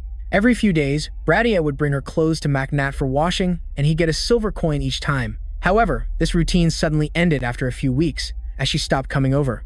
Bradiga explained that she had run out of money. Hearing this, Macnat was astonished, his expression filled with confusion. Bradiga had to clarify that she had completely spent the entire fortune left by her ancestors. Upon learning of her circumstances, Macnat hesitated for a moment, but then, without a second thought, He offered to continue helping her for free. This gesture from Maknat startled Bradia. She suspiciously asked why he was being so kind, but all she got in return was Maknat's gentle smile. He simply said he had nothing better to do at home, but the deeper truth was his gratitude for Bradia, as she was the only person who had never ostracized him for being an outsider. Compared to the silver coins she had given him, Maknat felt his labor was a small price to pay. Despite this, Bradia was unwilling to accept his help for free. After some thought, even though she had no more silver coins, Bradia realized she had something else to offer. Finally, she made a major decision. She would teach him her swordsmanship. Maknat's eyes widened in shock, having no idea what Bradia was talking about. Seeing his dazed look, she mistook it for refusal and sighed in disappointment. "Maybe we should just forget it," she said, ready to give up. But at that very moment, a delighted Maknat rushed over, grabbed her hand, and nodded enthusiastically in agreement. This couldn't be more perfect. Right now, the only thing he had was his health, as his fighting abilities were, to put it mildly, atrocious. Luckily, the concept of a master existed in this world. And so, day by day, Maknat would come to wash clothes and then train rigorously in swordsmanship with Bradia. During the first few sessions, his face was constantly covered in bruises. The days that followed were no different, as he was always getting thrashed by his new teacher. The title of master was typically a rank for high-level combatants, but in this world, it was regarded as a state of being for those who had achieved mastery in martial arts. They had transcended the limits of ordinary humans, and so few existed that you could count them on one hand. And Maknat's master, Bradia, was one of those rare few. However, her teaching method was extremely simple and primal, direct combat. Then one day, after practice had concluded, Bradia asked him to help clean her house.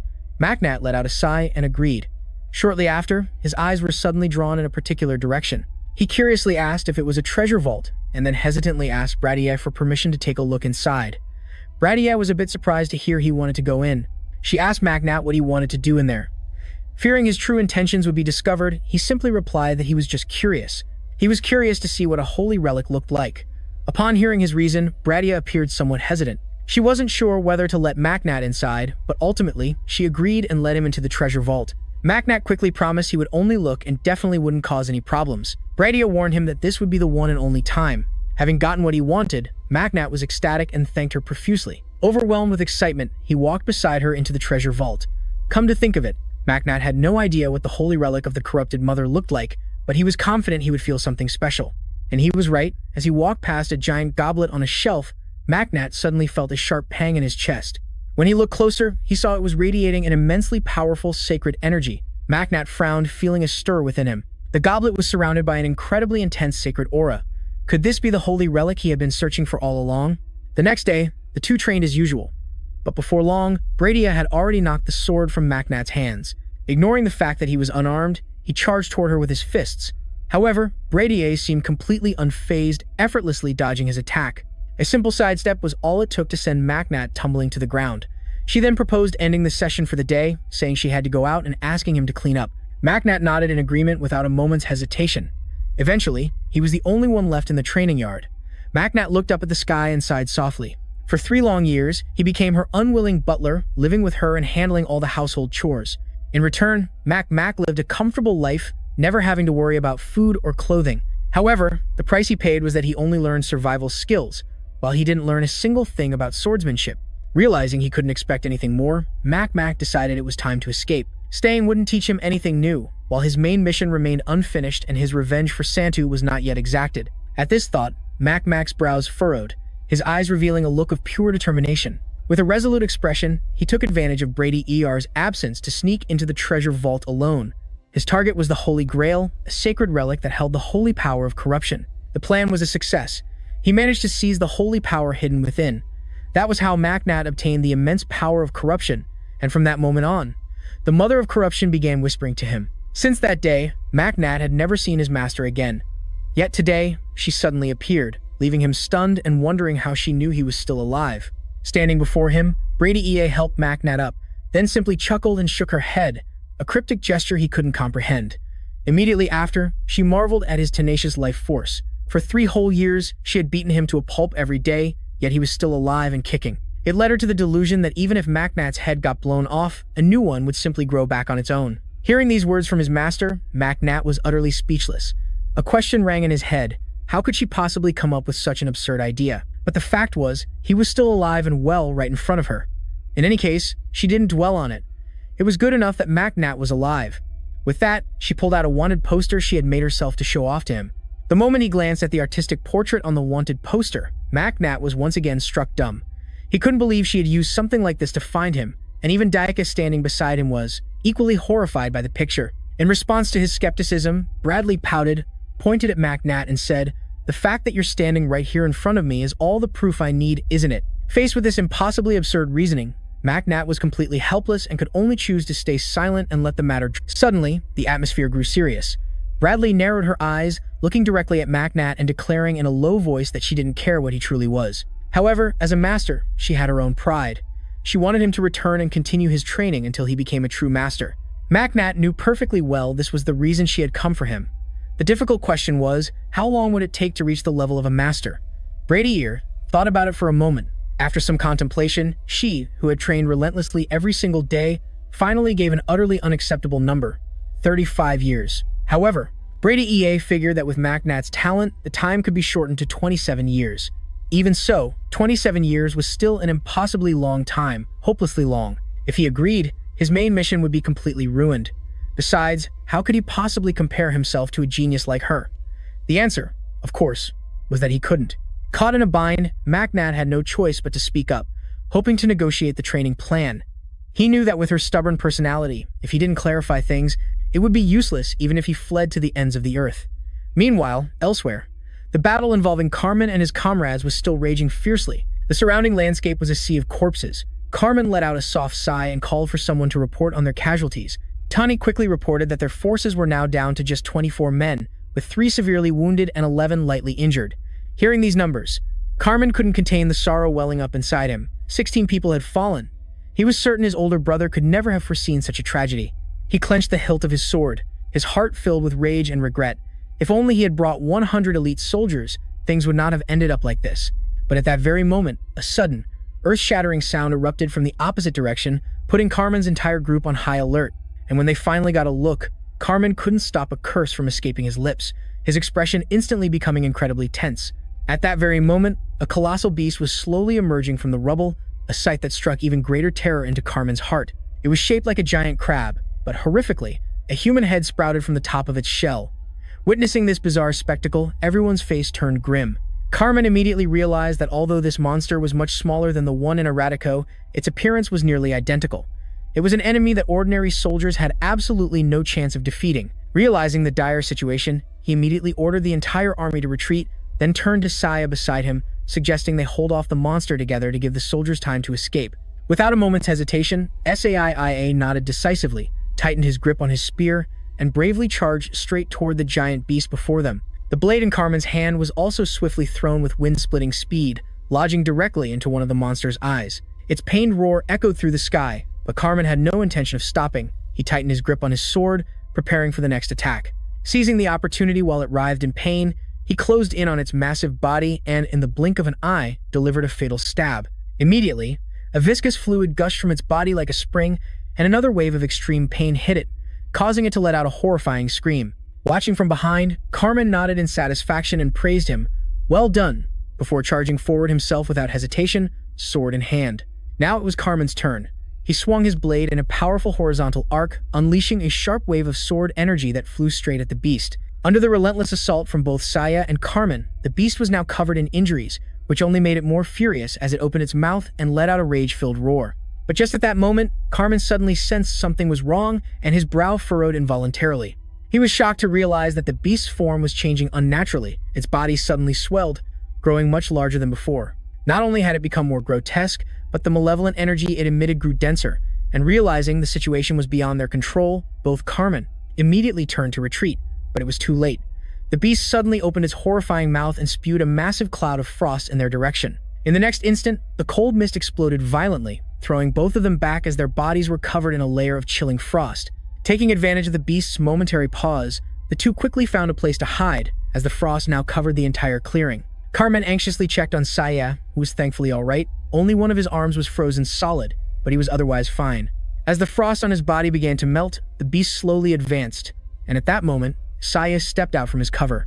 He once again tightened his grip on his spear, charged the beast, and plunged his weapon straight into its body. Caught off guard, the monster's hideous body had no chance to retaliate, and Seiya's attack inflicted a serious wound. It suddenly shrieked, begging Seiya to stop, but Seiya glared at it cautiously, wondering what kind of trick the monster was playing while he was still suspicious.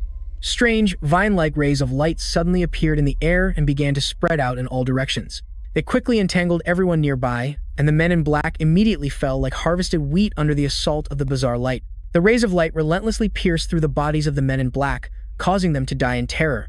It turned out the beast was the one controlling the light rays to massacre everyone present, and not even Carmen and Saya could escape. Carmen shouted in panic that they were surrounded, but the beast had no intention of stopping, as the vine-like rays of light continued to shoot out relentlessly. Unfortunately, a ray of light pierced Saya's ankle, immobilizing him. He gritted his teeth, trying desperately to find a way to escape. Meanwhile, Carmen was also struggling to fend off the deadly rays of light, finding himself in a dire situation when suddenly, a giant foot slammed down on the ground. The powerful stomp sent dirt and rocks flying everywhere. Seiya watched in horror, his face paling as he immediately yelled for Carmen to look up. Carmen hastily looked up and was horrified to realize that the entire sky above them was completely blotted out by the beast's colossal body. Their situation had become critical.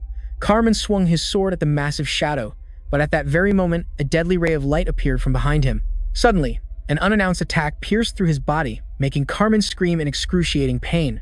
Meanwhile, outside the city walls, Matnat and Pretia were talking when suddenly an earth-shattering explosion erupted from inside the city, startling them both in terror. The destructive power of this explosion was immense, and even from a considerable distance, they could still feel the shockwave. Matnat turned to look at Pretia with a questioning gaze, asking why she wasn't going to check on the situation. However, Pretia seemed to have no intention of doing so, because before coming here, she had chanced upon someone. That person would soon be at the scene, so she didn't need to rush in and tire herself out. Hearing these words, Matnat couldn't help but be confused. Just what kind of powerful figure had she met to be this calm? Meanwhile, inside the city, the battle between Carmen and the monstrous beast was hanging by a thread. Just when it seemed the two of them were about to die, a figure suddenly appeared, plunging a blade deep into the monstrous beast's body. This decisive strike successfully freed Carmen and Sira from its grasp. The person who had just appeared was none other than the Black Wolf, Idas Vanthus, Carmen's father. As soon as he recognized the newcomer, Carmen hurriedly knelt to pay his respects. However, his expression didn't look very comfortable. But the man paid it little mind, merely asking casually if he was all right. Carmen hesitated, bit his lip, and replied that he was fine. Hearing this, Itaz immediately told him to get out of there, saying he didn't want anyone getting in his way, while he destroyed the monstrous beast before him. Hearing these words, Carmen could only bite his lip fiercely. The man standing before him was his father, and yet he didn't even spare him a single glance. Despite this, Carmen didn't dare to protest and had no choice but to turn and leave with Sarah. In the end, only Idas Vanthus remained, facing two monstrous beasts alone. He glared intently at them. However, before he could even say a word, a ferocious sound erupted from the serpent that was confronting the other giant beast. The serpent stared at the beast opposite it, growling a warning for it to surrender quickly and return the item it had taken. It turned out this snake had come here to retrieve an item, but because it didn't know where they had hidden it, it could only relentlessly force them to confess. Hearing this, the other monster's expression changed, while Itas was slightly taken aback by this unbelievable sight. He was a bit unsure how to react. So monsters had personal grudges against each other? He decided to remain silent and observe for the time being. Seeing Itas's attitude, the snake assumed he wouldn't interfere and immediately charged aggressively at the beast before it. The serpent angrily threw its head back and roared, demanding the monstrous beast return its item. Immediately after, the multi-headed serpent and the monstrous giant beast lunged into a fight to the death. It turned out that the serpent was the female demon who had made a deal with Matnat. It seemed as if Itaz would stay out of it, but just then, he suddenly pulled the sword from the ground and began to attack the monstrous beast. With Idas' strength, finishing off that monstrous beast was merely a matter of time. The sword in his hand was like the Grim Reaper's scythe. Every slash he unleashed carried an overwhelming killing intent, aimed straight for the monster's vital points. It didn't take much time for him to send it flying with a slash. Witnessing this, the female demon was utterly astonished, but at that very moment, Itas switched his target to her. He approached her body in a flash, plunging his sword down to pin it in place. Immediately after, Itas raised his sword once again. This action terrified the female demon, who hurriedly begged for her life. But Itas paid her no mind as his blade continued to rise. The female demon let out a tragic scream, begging him not to touch her. Unfortunately, Itas's blade swung down fiercely, severing one of its heads and causing a heart-wrenching shriek of pain. He didn't stop there, as Idas's finishing blows continued to be unleashed one after another. Itithib's blade danced with sharp slashes, and with every swing, Another of the giant serpent's heads was severed from its neck. Itithip narrowed his eyes, locking his gaze on the mutated serpent's last remaining head, a vicious killing intent flashing in his eyes, clearly wanting to finish his prey right then and there. He stepped onto the serpent's massive body and let out a bone-chilling snort. "This ends now." Immediately after, the sword in his hand was raised high again, ready for the finishing blow.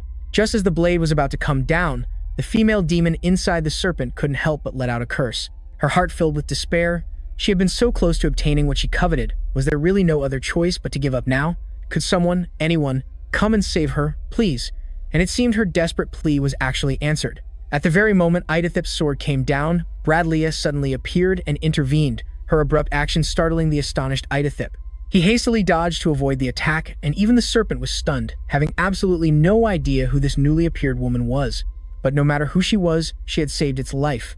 Bradlea narrowed her eyes at Itithip, her gaze flashing with a burning fighting spirit, and in the blink of an eye, she charged at him. The great battle between the two powerhouses erupted just like that. Itithip looked in horror at the woman opposite him.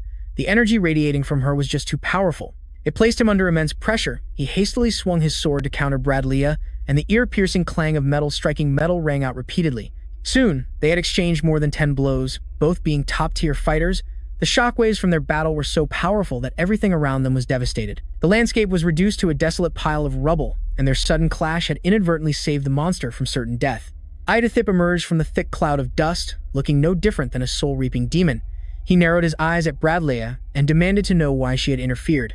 Bradlea was momentarily startled, then casually replied that she was simply curious to see just how powerful the strongest swordsman of the North really was. The explanation sounded a bit flimsy, but Itithip couldn't be bothered to care.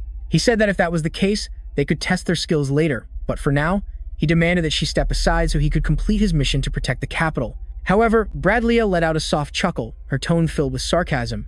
"Oh, it seems the renowned sword prodigy is speaking to me?" The undisguised mockery in her voice successfully enraged Itithip. His hands tightened on his sword, and with another roar, he charged at Bradlea once more. Of course, Bradlea was not one to back down. She also raised her sword, ready for battle. The epic duel between the two masters erupted once again with a resounding boom. Another earth-shattering explosion rocked the clearing.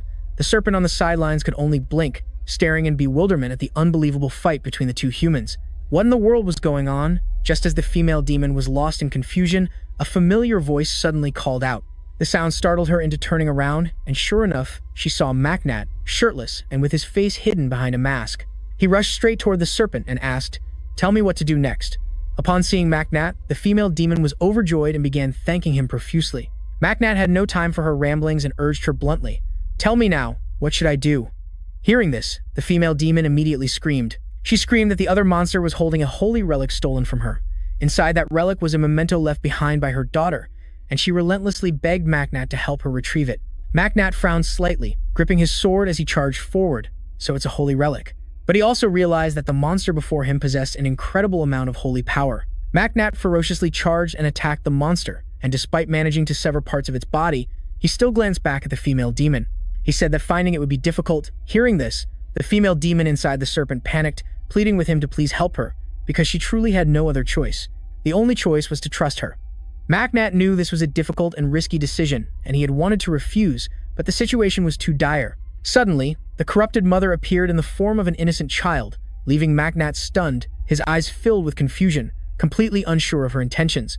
The corrupted mother spoke only a single word, but her eyes shone with extraordinary determination, and one look was all it took for Macnat to understand. The corrupted mother was implying that in this form she could find the target herself, but Macnat couldn't help but worry for her safety, feeling a hint of hesitation. Despite Macnat's concerns, the corrupted mother firmly asserted that she could handle it and there was nothing to worry about. Faced with her resolute attitude, Macnat finally had to reluctantly agree. He gently lifted her small form into his arms, not forgetting to carefully warn her that if any danger arose, she must immediately revert to her hand form.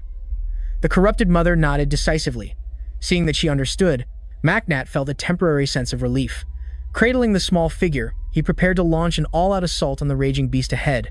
However, before he could even take a step, the giant serpent suddenly lunged forward, offering to lend a hand.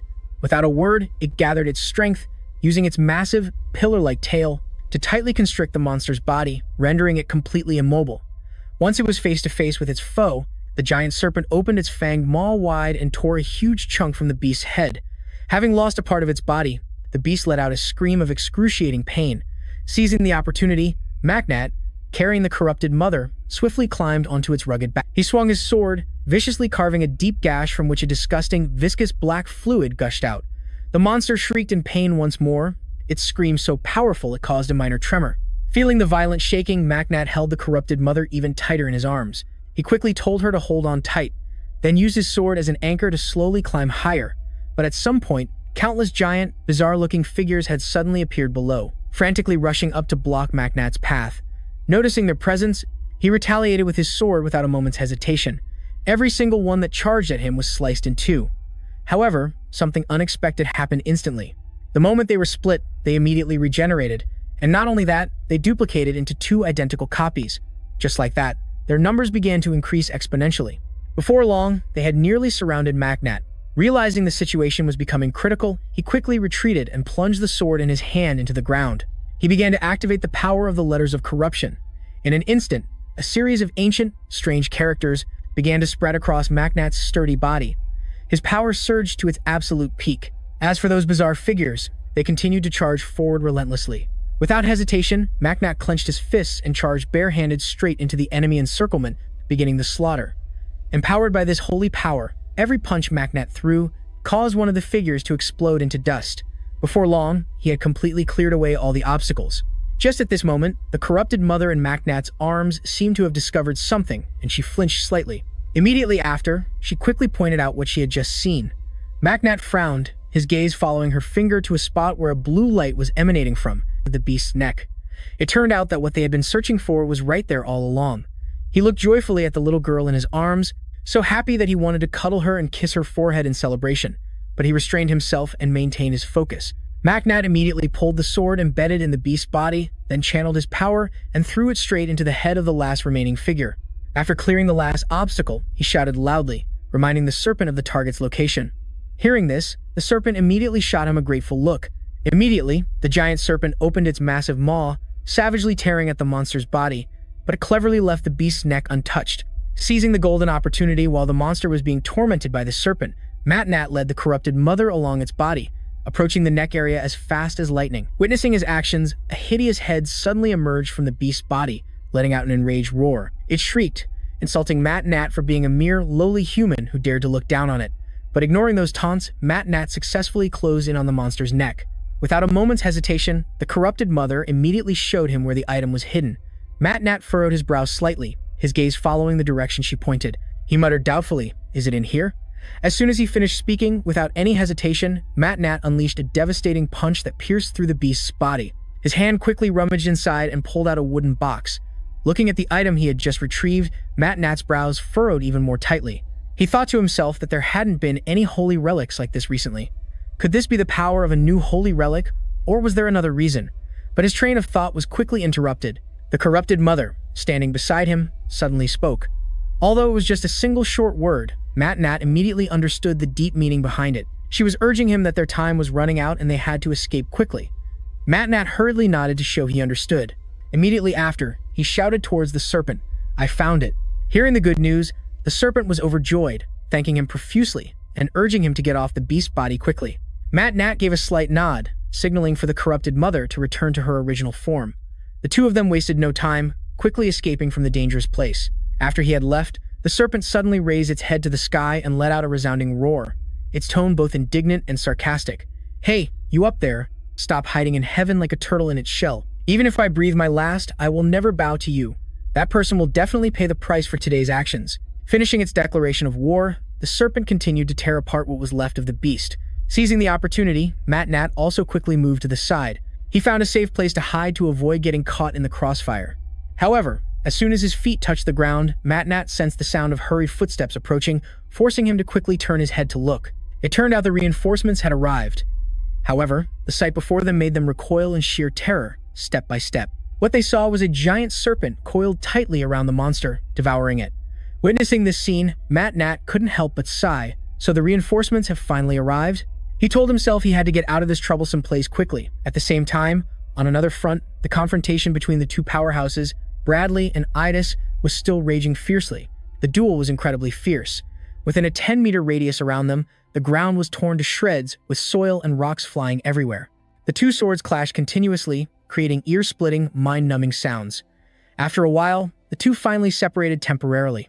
Idis narrowed his eyes at Bradley, demanding in a strained voice, "What the hell do you think you're doing?" Bradley just pouted slightly, replying indifferently, "We're in the middle of a fight. What kind of a stupid question is that?" She continued, saying she was just doing exactly what he wanted. Then, without even waiting for a reaction from Idis, Bradley declared she had lost interest in fighting him. With that said, she sheathed her sword before Idis's astonished eyes.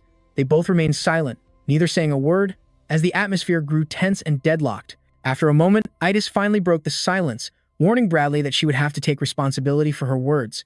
Hearing this, Bradley couldn't help but let out a scornful laugh. "What responsibility do I have to you?" she retorted. "I don't think I'm going to lose." But right at that moment, the sound of footsteps suddenly echoed from behind them. A soldier came running hurriedly, quickly bowing before Idis. The soldier reported that the vanguard had arrived. Idis nodded slightly and ordered him to take Bradley into custody, but not without reminding him to treat her with respect. Bradley possesses formidable strength. Don't be foolish enough to provoke her or act disrespectfully. After giving his instructions, Idis turned and walked away. The soldier hastily obeyed the order, then walked straight over to Bradley, cautiously informing her that he was under orders to arrest her. The reasons given were obstructing official duties and endangering the people of the kingdom, so he lowered his voice and demanded her cooperation. Bradley calmly observed the soldier as she began to rummage through her coat pocket, finding what she was looking for after a moment. She took out a piece of paper and handed it to the soldier, whose face instantly paled in horror the moment he saw it. Seeing the soldier's strange expression, Bradley looked at the paper with some doubt herself, only to realize she had mistakenly pulled out a portrait of Macnac, perhaps because it was so grotesque. That was why the soldier was so shocked. Bradley apologized sheepishly, while the soldier silently exclaimed to himself, "Could the thing drawn on there even be called human?" Bradley paid no mind to his expression and pulled out another piece of paper. This time, she handed it to the soldier, who hurriedly took it.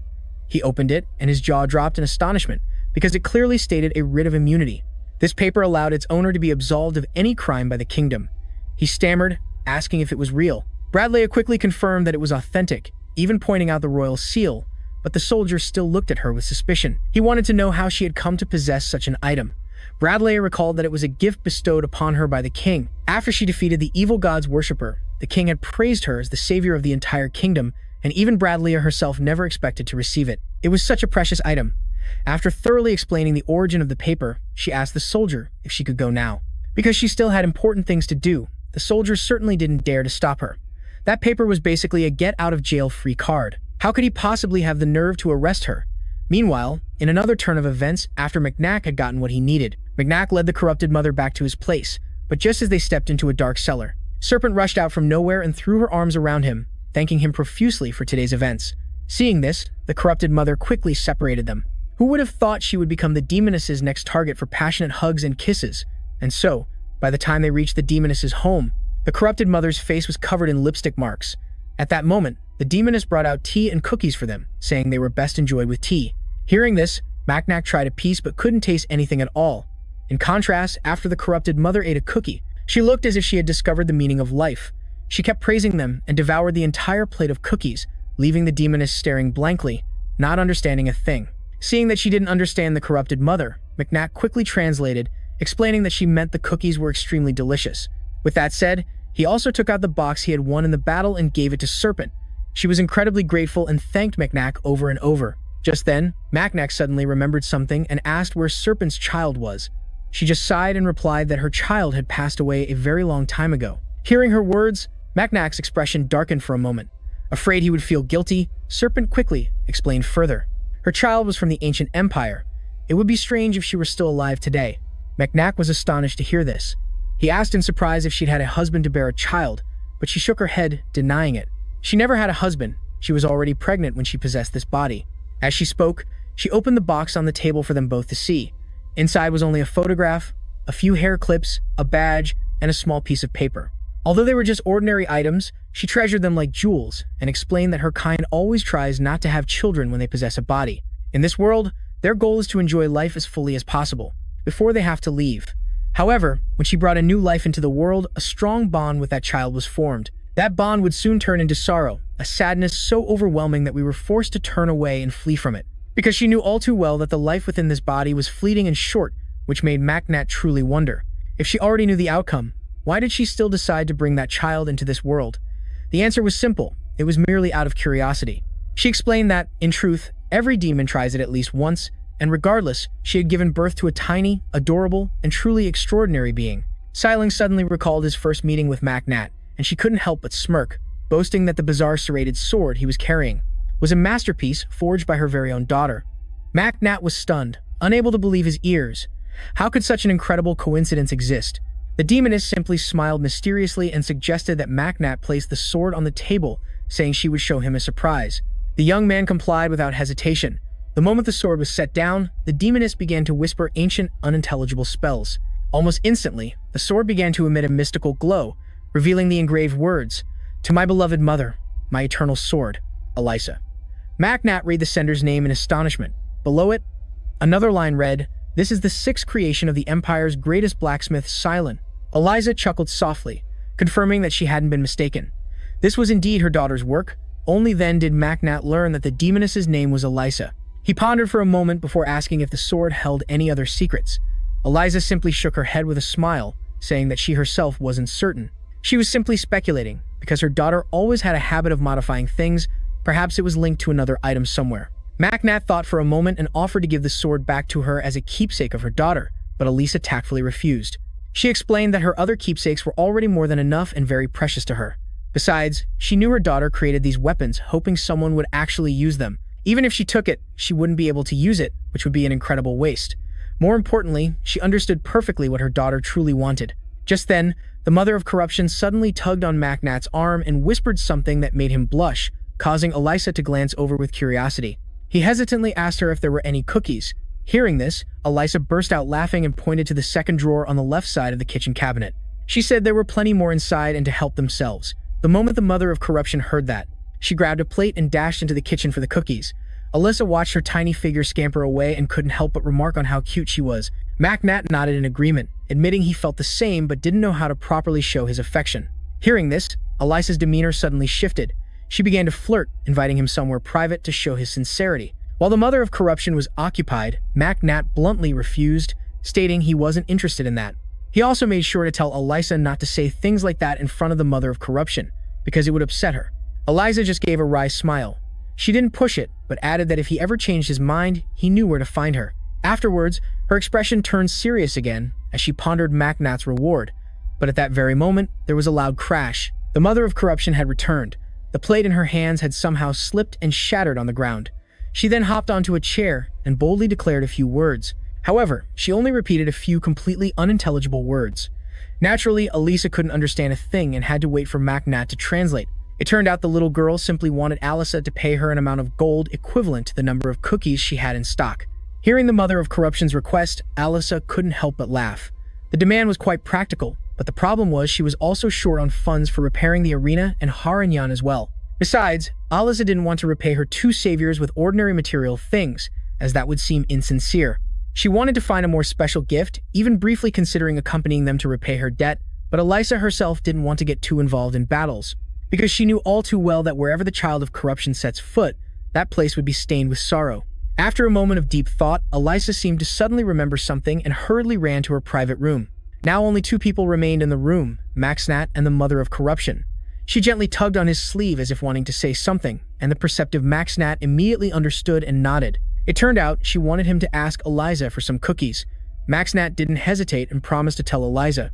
Not long after, Eliza finally returned.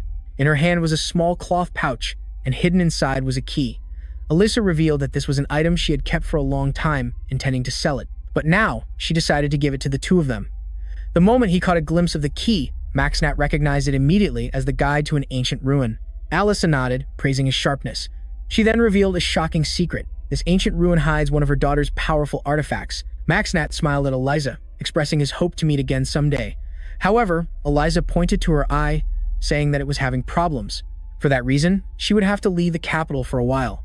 Hearing this, Nat didn't try to make her stay, simply bidding her farewell before turning to leave. However, he had only taken a few steps when he heard Alyssa's voice call out, reminding him to treat the mother of corruption well. A bit confused, Nat, Eliza just let out a soft chuckle, praising him for doing a great job already.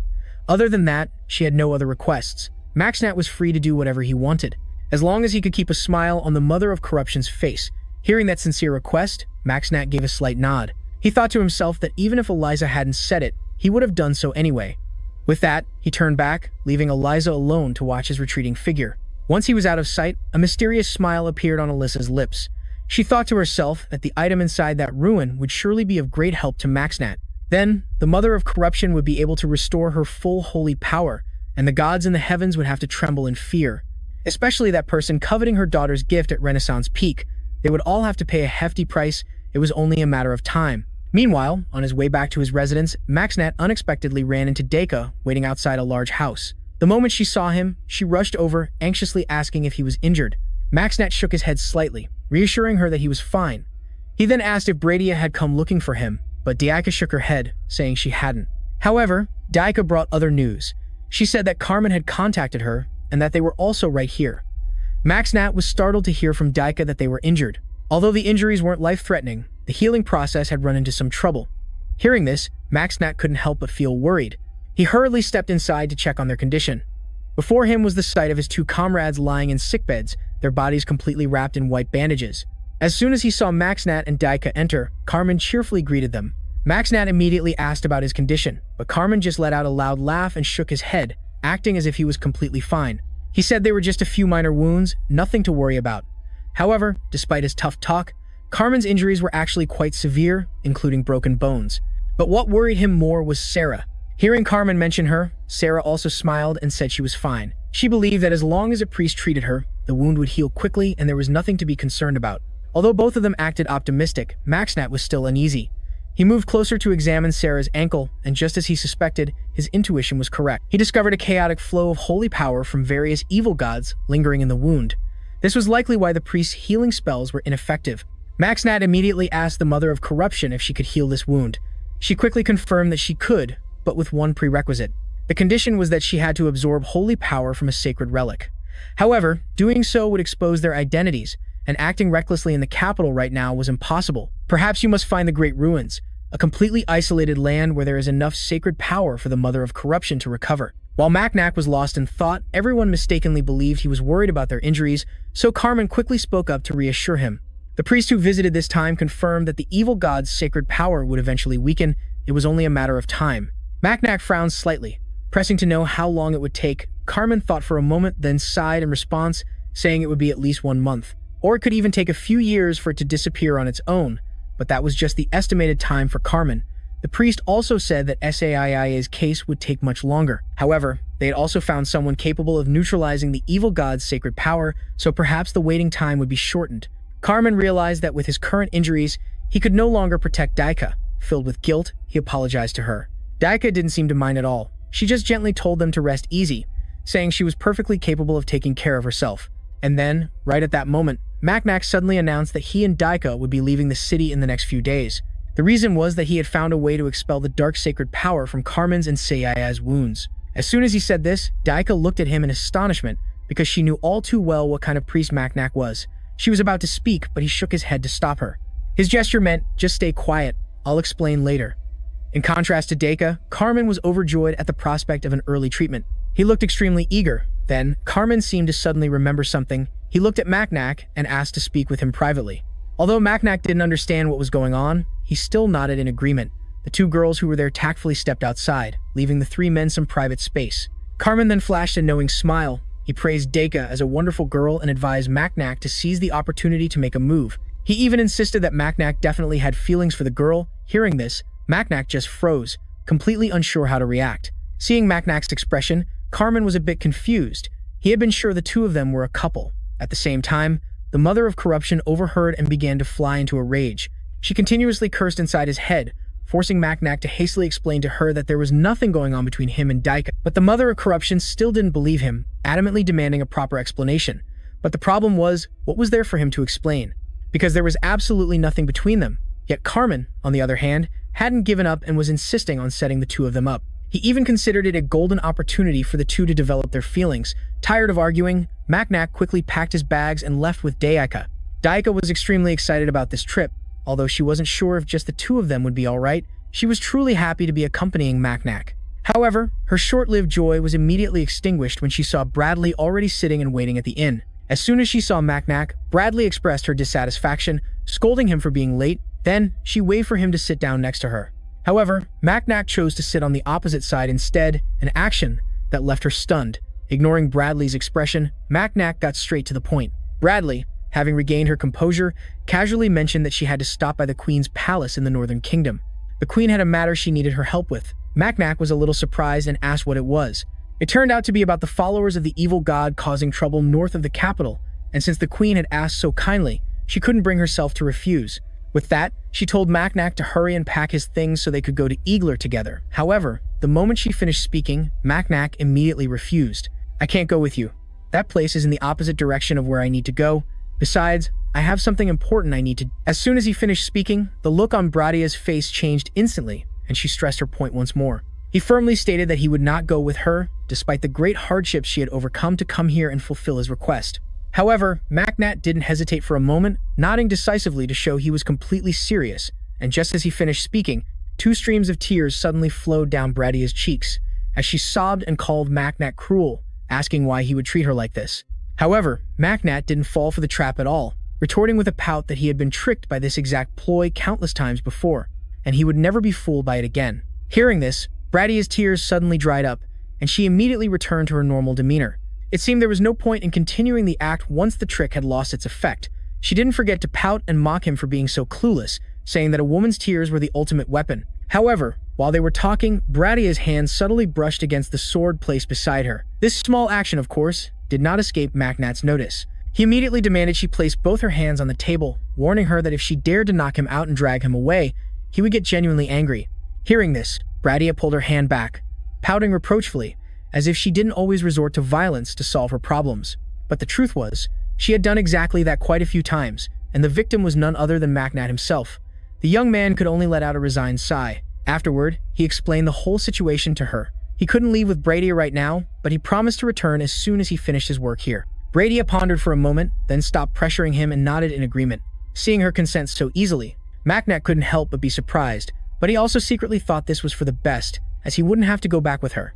However, before he could even celebrate, Bradia immediately threw cold water on his hopes, stating the condition was that he had to be strong enough not to be defeated by anyone.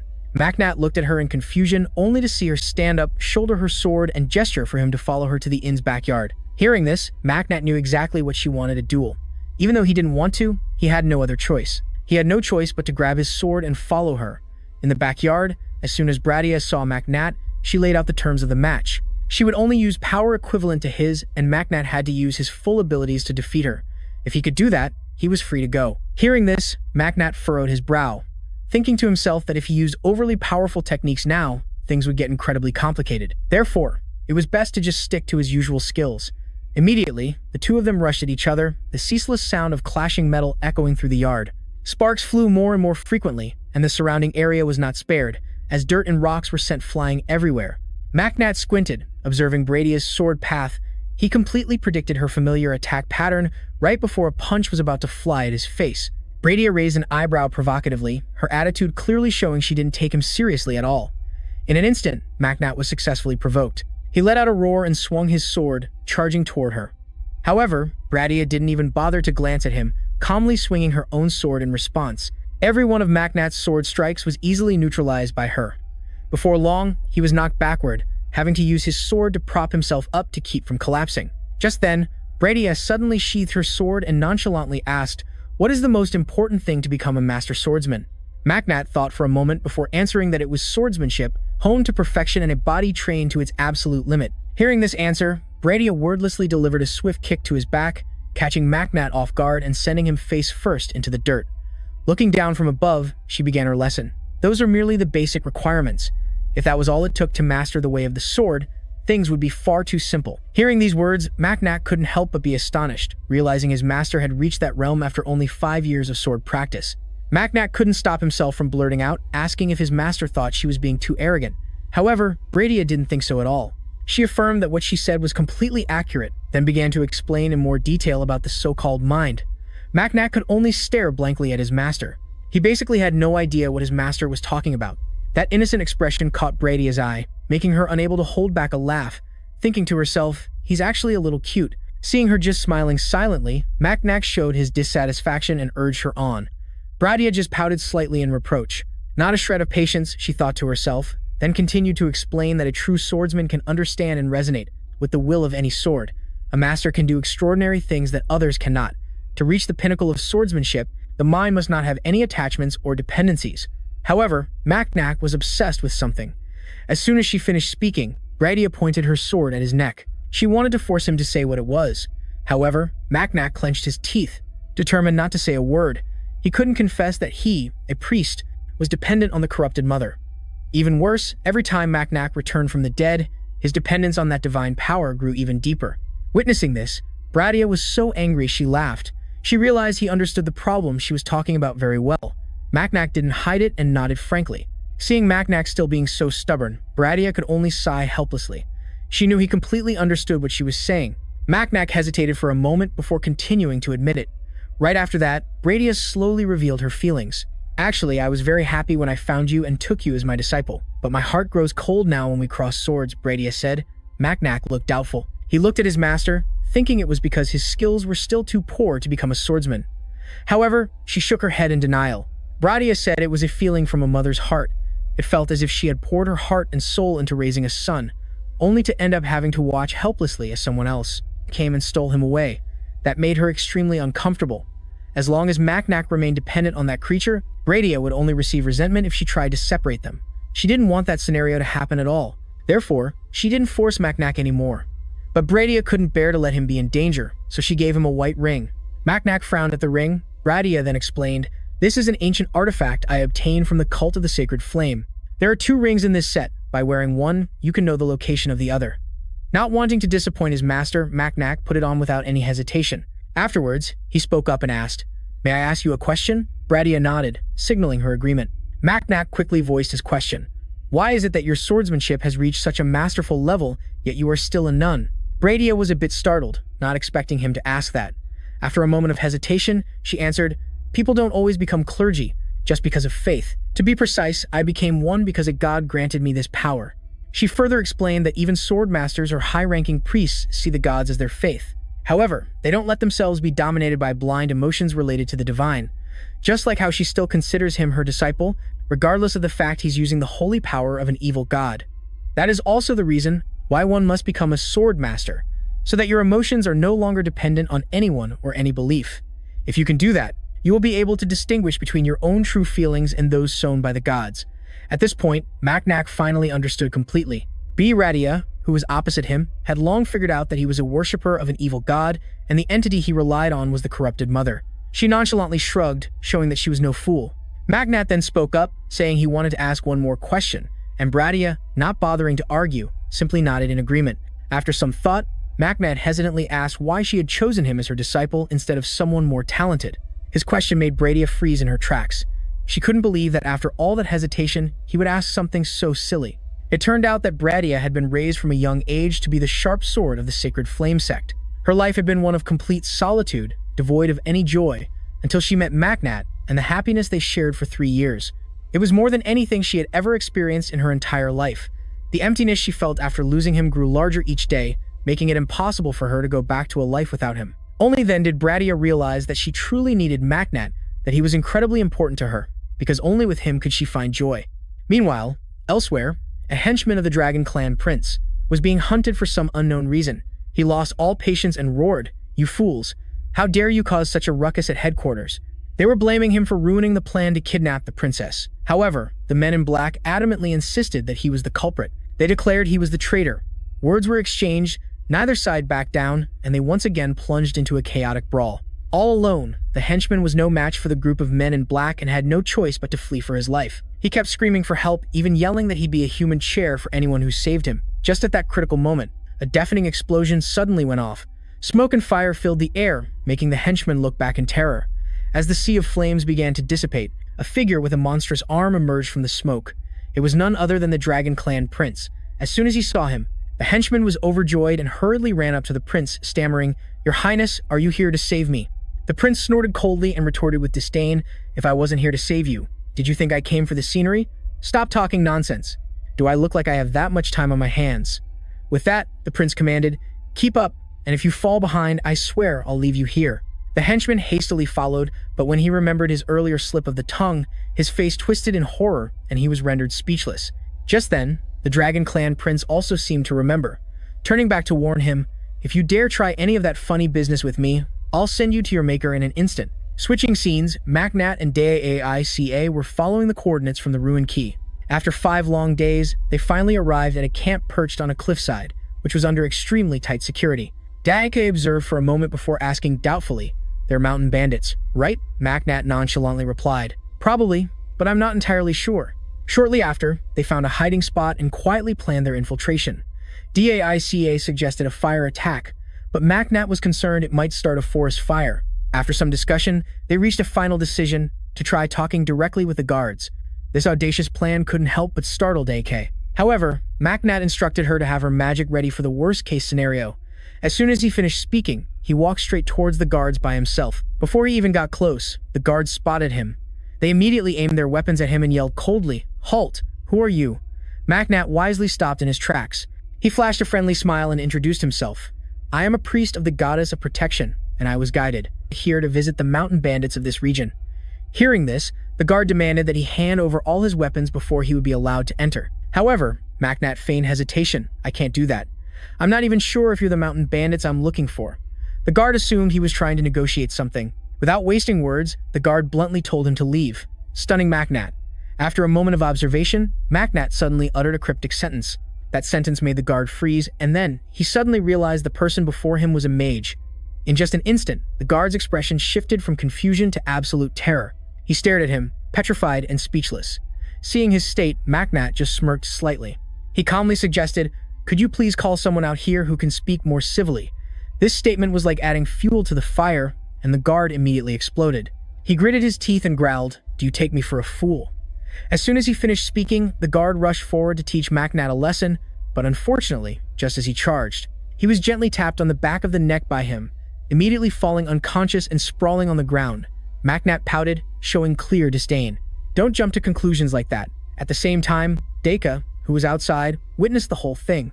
She suddenly shouted, "Priest Macnat." Startled, Macnat looked up to see the sky suddenly darken. Immediately after, without any warning, a heavy rain began to pour down. It was Daica's doing, and she roared fiercely, "The moment the enemy appears, I'll use this lightning to save you." This bold declaration from Daica once again sent Macnat into a panic. "What do you mean? He had already dealt with that guy." Just then, Daica realized something was off. She exclaimed in surprise, "Huh? You already took him down?" She asked blankly, "I thought you were going to fight the whole group." Macnat could only shake his head awkwardly. "I think there's been a misunderstanding." Just then, a woman suddenly appeared at the door, and then she cried out excitedly, "Wonderful, it's raining. Quick, bring out the containers to collect rainwater. We don't have to go down the mountain to fetch water today." However, her joy was short-lived as she noticed the presence of 2 strangers right at the mountain hideout's entrance. Her eyes immediately became wary, and she asked, "Who are you two?" Macnat calmly replied, "I am Macnat, a priest who serves the guardian goddess." After that, he didn't forget to introduce Daica as well. He also borrowed the identity of the Lord's daughter for her. And yet, the other woman believed him completely and even enthusiastically introduced herself, "I am Fosorina. It's a great pleasure to meet you both. I am the captain of the Royal Archaeology team." Fosorina said with a radiant smile, "It is a great honor to meet you both here." She further explained, "Our mages aren't really skilled in water system magic, so this place has been suffering from a water shortage for a very long time. We are truly grateful that you two brought this rain here."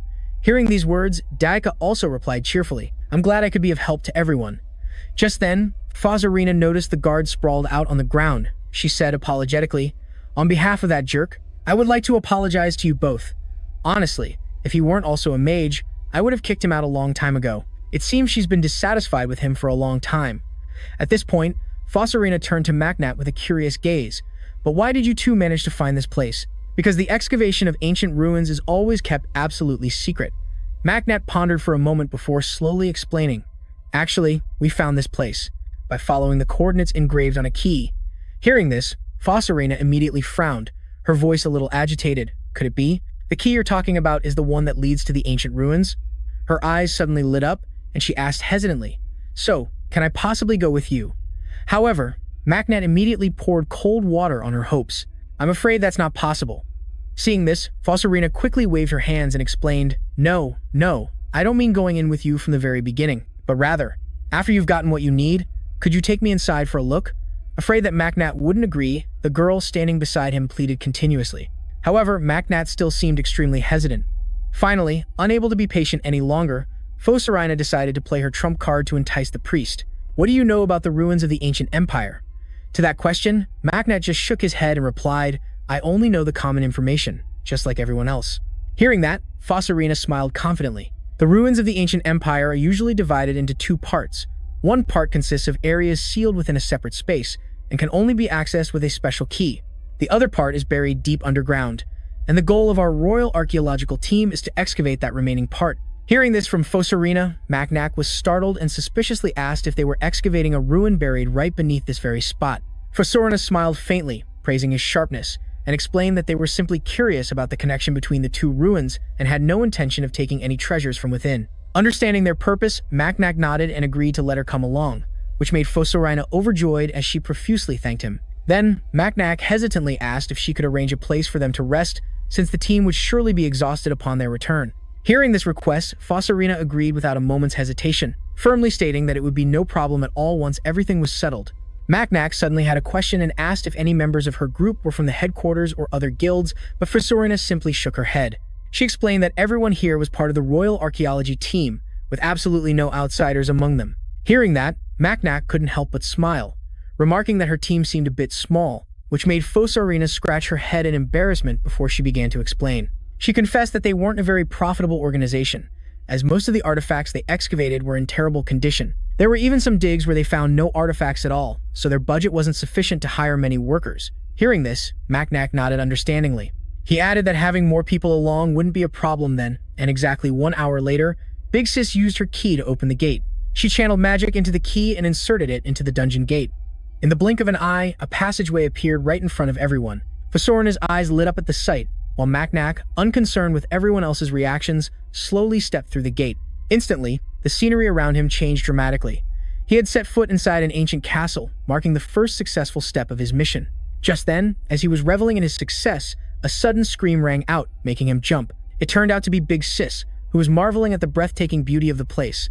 Macnat also smiled and nodded in agreement that the scenery was truly magnificent, but he immediately reminded them that they needed to prioritize the mission.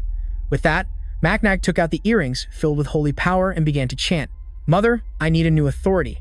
Instantly, the Mother of Corruption answered his plea, and a stream of pure holy power began to envelop Macnat's entire body. The holy power around the earrings grew increasingly dense, while the power in Macnat's hands steadily decreased, until a jet black sword materialized, floating before him. The moment he saw it, Macnat couldn't hide his delight.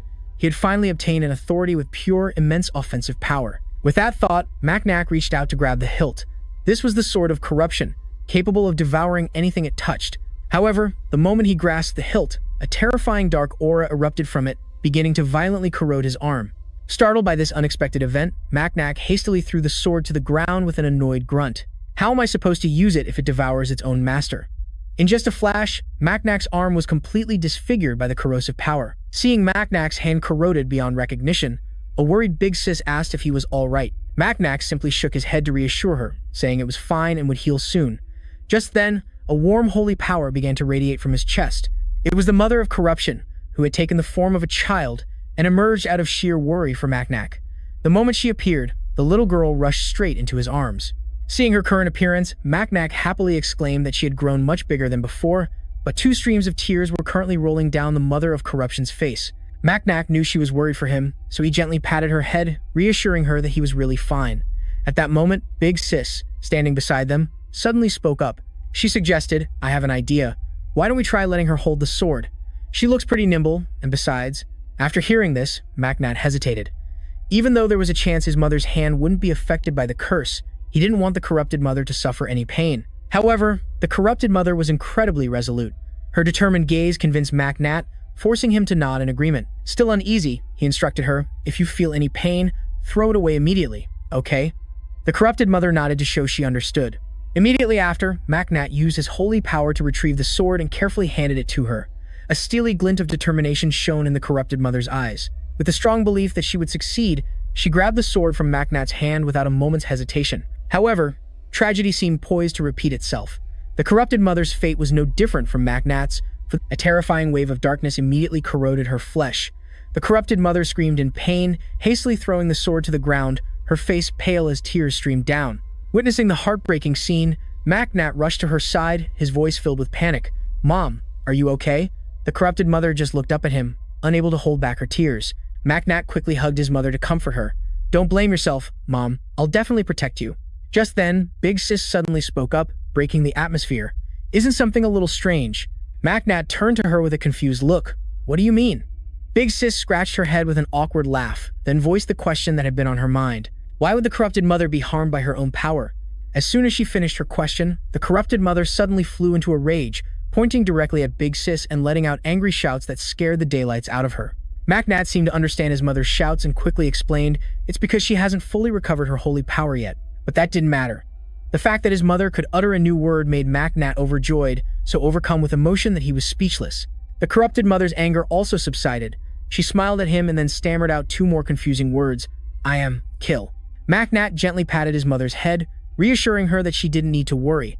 Just having the corrupted mother by his side made him feel immensely more powerful. Seeing the heartwarming scene between mother and son, Big Sis didn't have the heart to interrupt, but the reality was they still had an important mission to complete. She reluctantly cleared her throat. "Are both of your hands okay?" Macnat glanced at her and gave a slight nod, signaling that he was fine. Only then did Big Sis suggest the group continue onward. Macnat agreed, but the problem was that someone still needed to carry this cursed sword. After a moment of hesitation, Macnat turned to his mother. "Mom, I need your help." The corrupted mother nodded slightly, then began to channel her holy power. Instantly, a giant creature was summoned, standing imposingly before the group. Its every footstep made the ground tremble and crack.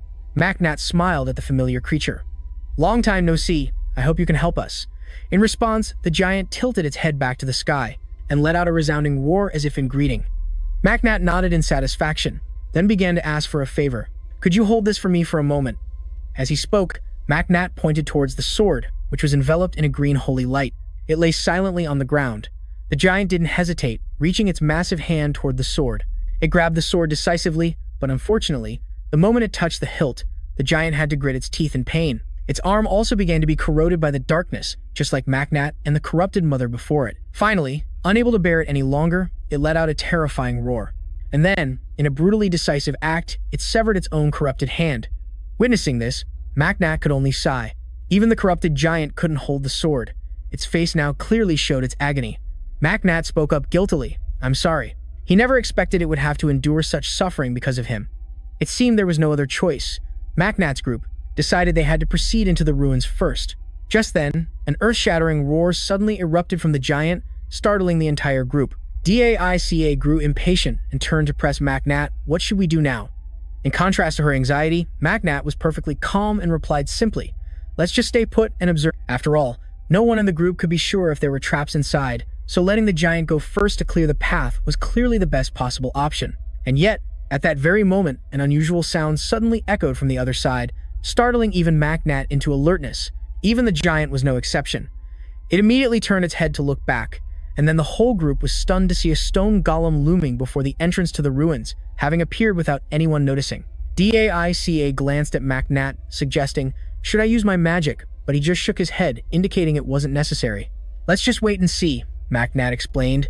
"The giant is immune to magic, so there probably won't be any problems." For that very reason, he wasn't too worried. At the same time, up ahead, the giant had charged into a fierce battle with its opponent. Suddenly, the giant sensed something was wrong. The eyes of the stone golem in front of it abruptly flashed with a strange light, and in just an instant, 3 more identical stone golems suddenly appeared before the giant. The golems immediately ganged up on the giant. This act sent it into a rage, and it let out a ferocious roar. Right after, it swung the greatsword in its hand, repeatedly hacking at the enemies, the blade clashing violently against the golems' stone-hard bodies. The impact was so strong it sent sparks flying, but the stone golems were no pushovers. They immediately counterattacked by firing a blue beam of light from their eyes straight at the giant. Meanwhile, outside the battle, Mother Corruption was extremely excited, cheering loudly like a spectator at an entertaining play. Macnat could only watch this and shake his head in resignation. Even so, he played along with Mother Corruption to let her have her fun. However, her joy didn't last for long. Mother Corruption suddenly ran to Macnat's side, much to his surprise. Then, quick as a flash, she pulled a blue gem from his pouch. She clutched the gem tightly in her hands and began to mumble something. Almost immediately, a green aura began to envelop the entire gem. An incredibly powerful stream of holy power also began to radiate from it. Maknat's eyes widened in astonishment as he looked at her, thinking to himself, Is she praying? Just as he thought, not long after, the gem suddenly cracked in two, and the holy power within Maknat skyrocketed at a dizzying rate. Overjoyed, he hugged her tightly, exclaiming that Mother could now be considered a true goddess. Maknat excitedly lifted her up into the air. He was endlessly amazed. Mother had unified all the chaotic streams of holy power into a single whole. This was truly incredible, and so, the two of them happily danced and celebrated right while the giant was still battling its enemies. Daica stood nearby, unable to help feeling a little jealous as she watched the scene. She remarked that the two of them looked so good together. Maknat just smiled lightly and nodded, I think so too. Just then, Daica suddenly spoke up and asked a question. Do you think we could be a good match like that? The question caught Maknat a little by surprise. He looked at her and replied, I thought we already got along great. Was that just a one-sided thought on my part? As soon as the words left her mouth, Daica's cheeks flushed red. Clearly, she was thinking about compatibility in a romantic sense, while Maknat was simply thinking about their smooth coordination in battle. Even so, neither of them said anything to break this adorable misunderstanding. At the same time, the giant's battle was also coming to an end. With a single devastating punch, it took down the final opponent, leaving the enemy sprawled on the ground, unable to move. The giant raised its fist high, declaring its victory. Witnessing this, Maknat frowned slightly, lost in thought. Considering the current situation, he decided to use 10,000 holy power to solidify a stable authority for both himself and the corrupted giant. This was a necessary step. He couldn't just keep summoning an uncontrollable authority like the corrupted sword every time there was a crisis. No sooner said than done, Maknat immediately turned and said, All right, let's go. Mother turned back into an arm. The corruption glanced at him before nodding in agreement. Just like that, the giant went ahead to clear a path, while Maknat and Daica followed closely behind. The group ventured deeper into the ruins, but they hadn't gone far when the giant suddenly sensed danger up ahead. It immediately stopped, raising its head in surprise to stare into the pitch-black darkness ahead. From within that darkness, a towering shadow emerged, occasionally flashing with a faint golden light. The moment it appeared, it charged straight at the giant. Caught off guard, the giant was struck, but it refused to back down. It immediately launched a fierce counterattack. Sensing the danger, Maknat hurriedly pulled Daica into his arms to protect her. Almost at that exact moment, a loud explosion suddenly erupted from up ahead. Debris flew everywhere, and a look of terror flashed in Maknat's eyes. What in the world is going on? When the dust settled, the sight before him stunned Maknat. The dark shadow was still standing there, towering over them. It was holding a pitch-black gun, while the giant was already seriously injured. Maknat realized this monster was no easy opponent. He bit his lip in frustration and cursed.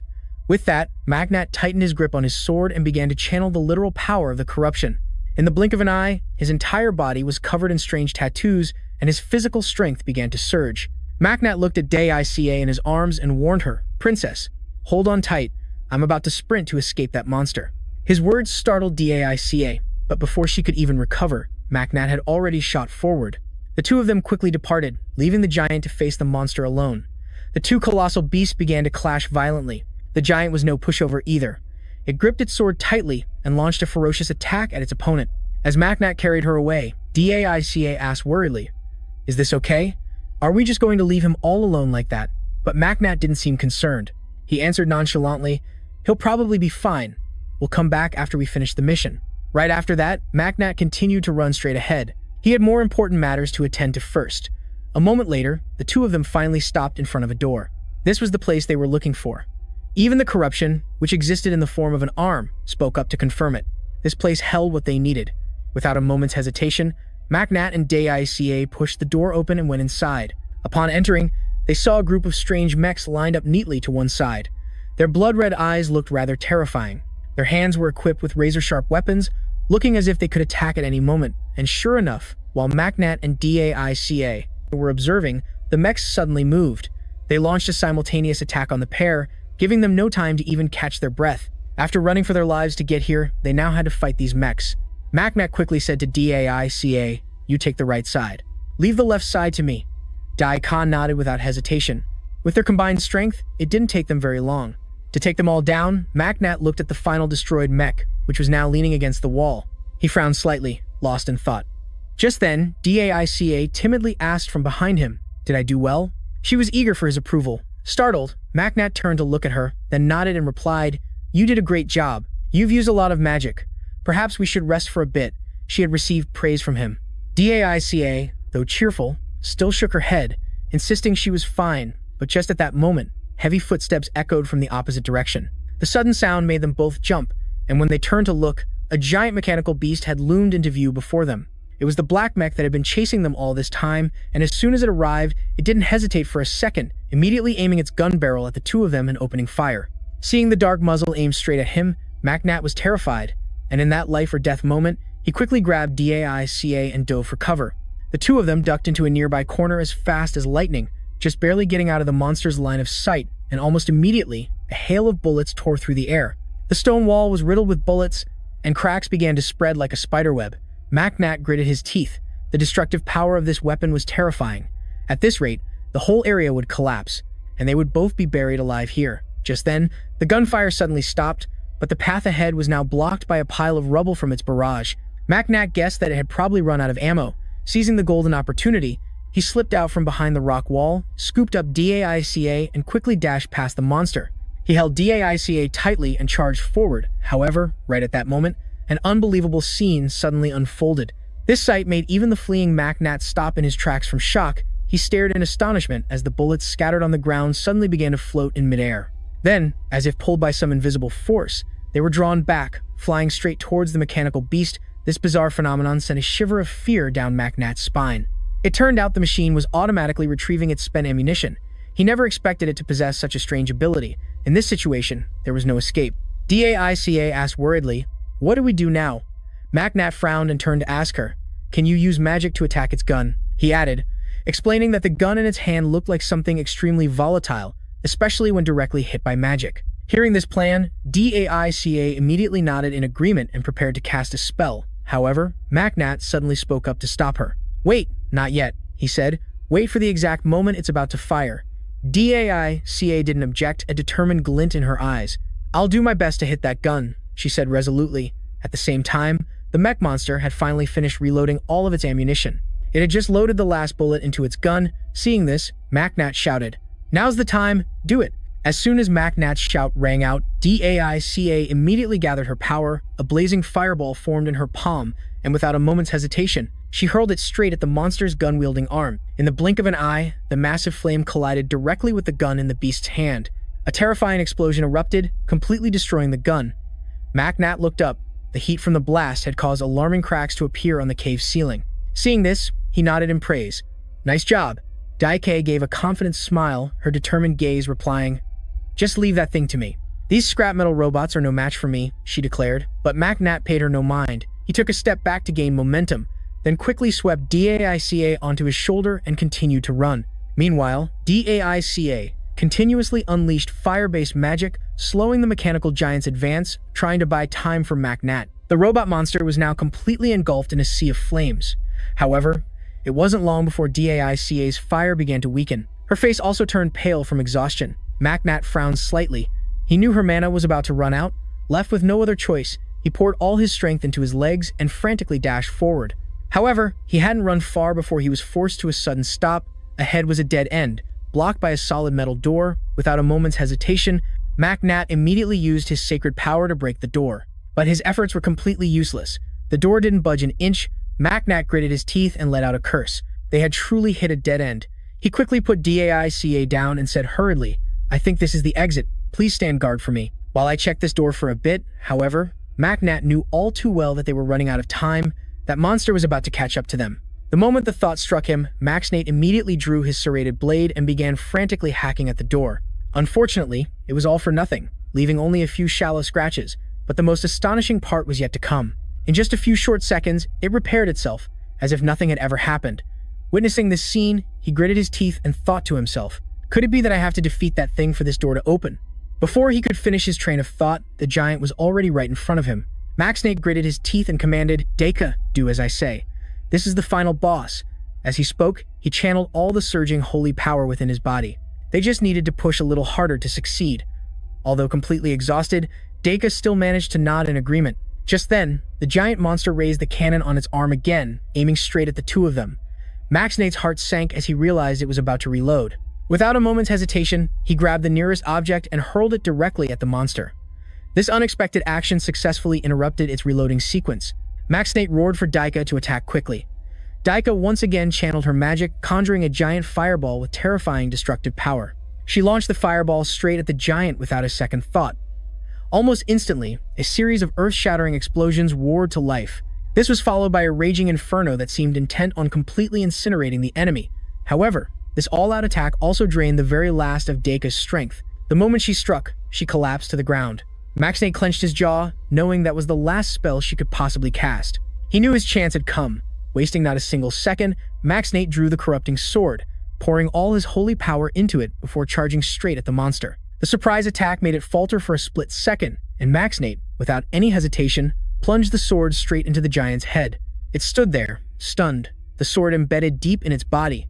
However, Maxnate's own body couldn't hold out much longer.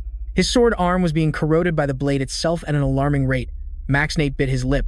The sword's corruption was happening far too quickly. Before he could even finish off the giant, his own body was on the verge of disintegrating. Maxnate's physical state had reached its absolute limit. Half of his arm had already vanished, yet the monster still stood tall, showing no sign of collapsing. Right at this critical moment, a flash of blue light appeared.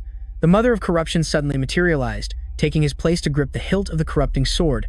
With the blade still stuck in the giant's head, she let out a powerful roar and began channeling her own holy power into the sword. Maxnate looked up at the newly appeared figure, a flicker of relief in his eyes. The Mother of Corruption let out another furious roar. She held the sword firmly in her grasp, and in an instant, a world-shaking explosion erupted. The monster's head had been blown to smithereens. Daika, lying weakly on the ground, looked up at the scene and breathed a final sigh of relief. The last of the monsters had been completely wiped out, but the price was steep. Both of Maxnate's arms had been corroded by the corrupting sword, leaving his life hanging by a thread. Just as Maxnate was about to fade into nothingness, the Mother of Corruption hastily let go of the sword and rushed toward him. Maxnate's eyes fluttered open, watching the figure hurrying to save him. His face filled with a sense of peace. It seemed that whenever he was in grave danger, the Mother of Corruption would always appear just in the nick of time. A while later, Maxnate awoke from his delirium, still calling out Mother. He shot up from the ground in a panic. When he saw the Mother of Corruption sitting safely beside him, he could finally let out a breath of relief.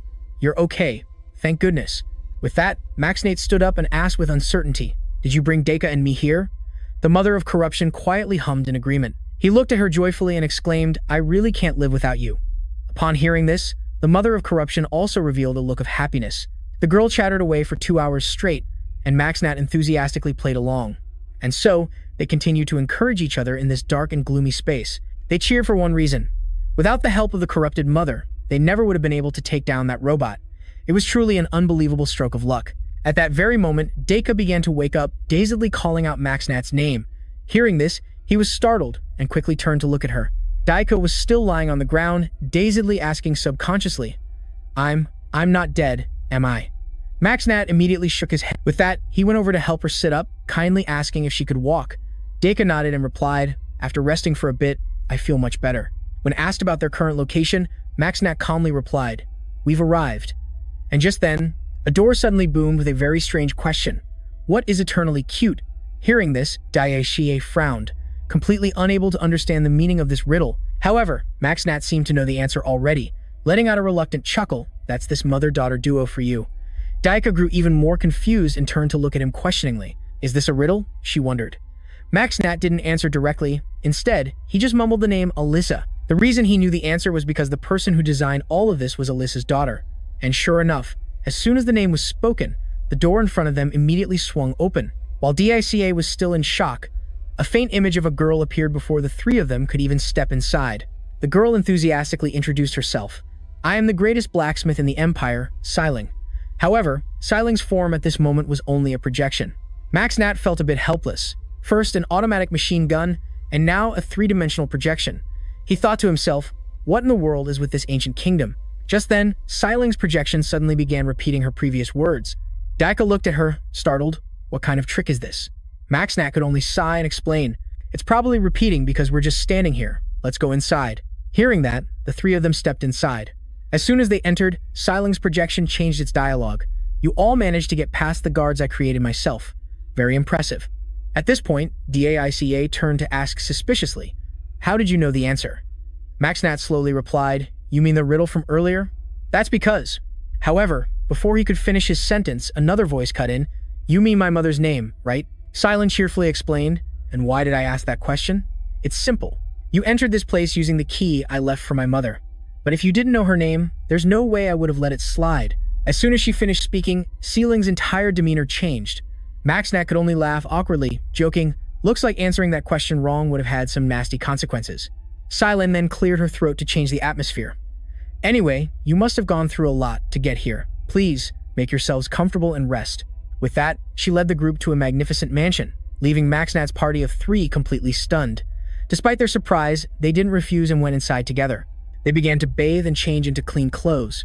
After cleaning up, Maxnat turned to take care of the corrupted mother. And while he was completely focused, a familiar voice suddenly rang out. You sure showered fast. Maxnat was startled and quickly turned his head. Before him was Deka, who had just stepped out of the bathroom, still drying her soaking wet hair. She couldn't stop praising how truly wonderful the bathroom was. I feel like I've washed away a ton of fatigue, she said. Maxnat, who was sitting in a chair, nodded in agreement, as he felt the same way. Deka didn't hesitate to express her fondness for the place.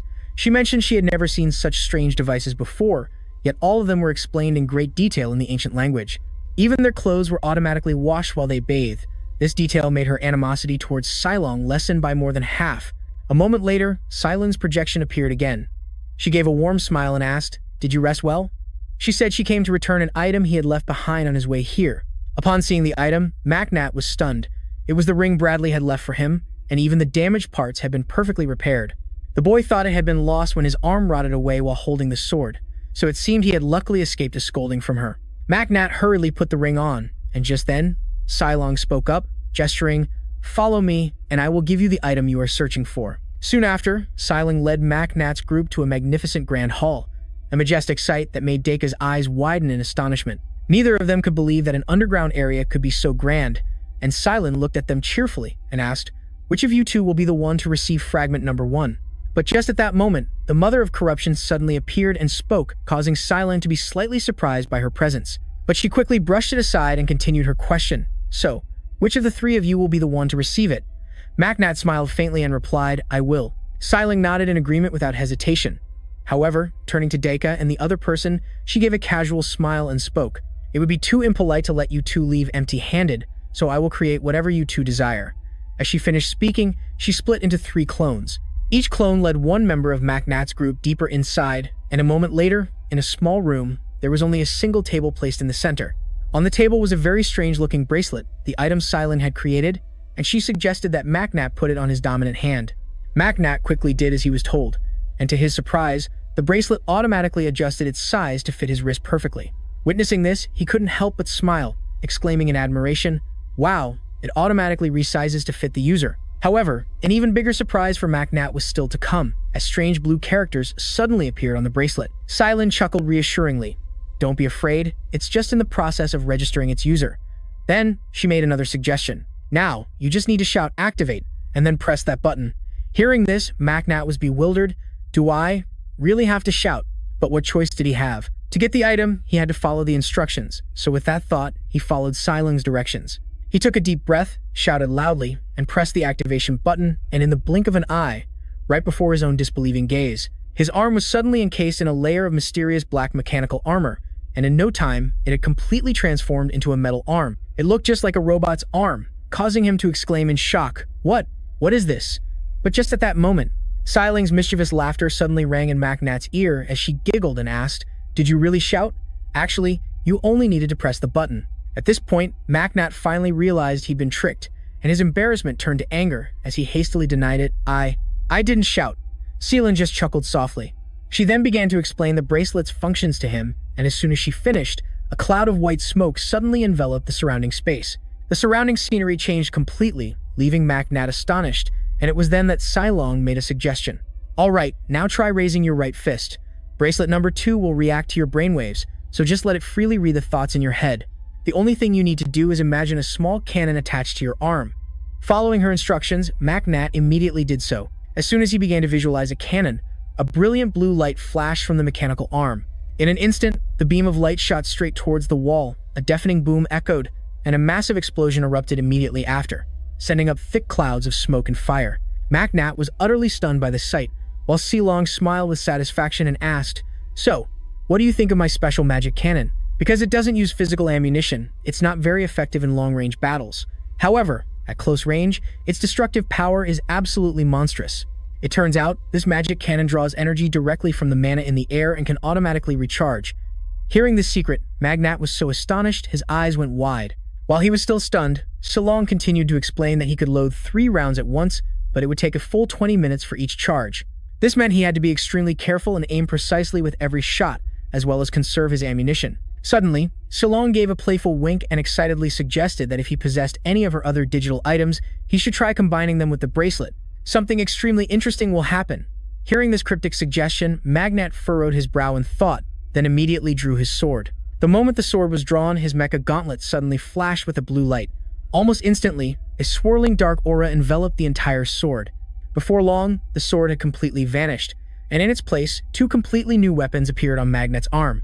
Seeing this, Silong couldn't hide her joy and exclaimed, "You really have another one of my digital items. Amazing." Meanwhile, Magnat just furrowed his brow, focusing on the data panel that appeared. The first weapon had the shape of a sword. As for the second one, he couldn't recognize what it was at all. While Magnat was still confused, a sharp projectile suddenly shot out from the iron arm. This couldn't help but surprise Magnat. Silong, beside him, seemed to have anticipated everything. She just chuckled and asked, "Pretty cool, right?" Weapon number 1 is the essence created from the combination and convergence of holy power and mana. Hearing this explanation, Magnat didn't hold back his praise. "It's truly amazing." Being praised by him, Silong puffed up with pride, her nose held high. She excitedly laughed and replied, "I know I'm amazing." "Oh, right. It's nearly immortal, so it's extremely durable. But even if it breaks, it will automatically repair itself, so you don't need to worry." Magnat was so shocked his eyes went wide, and he repeated what he had just heard in disbelief. "Immortal, and it can even repair itself?" At that moment, Magnat seemed to suddenly remember something. After thinking for a moment, he took out the corrupted sword, then gripped its hilt with the mecha gauntlet.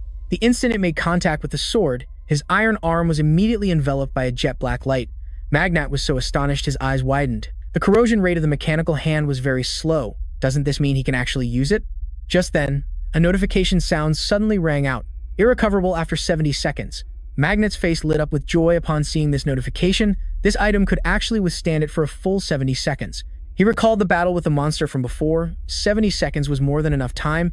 He even had time to spare after defeating that giant monster. Magnat looked at his mecha gauntlet, thinking to himself that with this, he could finally use the corrupted sword. While Magnat was lost in thought, the voice of Big Sis suddenly rang out, startling him.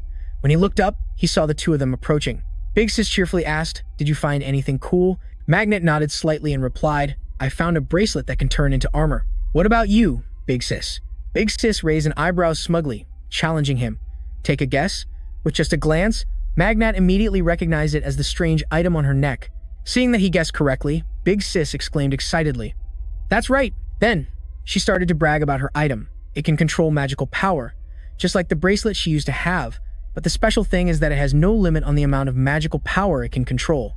"This thing is so much better than my old ring." She seemed incredibly happy to have it. As soon as she finished speaking, a mysterious veil immediately appeared on Big Sis's face. She raised an eyebrow, smugly asking Magnat, "How does it look?" He just nodded slightly in response. "As long as you like it, it's fine." Just then, Corrupted Mother suddenly tugged lightly on Magnat's sleeve. He was startled and quickly looked down at the little girl. Seeing the girl's seemingly unhappy expression, Magnat hesitantly asked, "Mother, you don't like your reward?" Corrupted Mother looked up at him and coldly uttered a single word, "Kill." But that wasn't what she meant. It seemed she wanted him to give her his left hand. Magnat was a bit suspicious, not understanding what she wanted to do, but he still obediently held out his hand.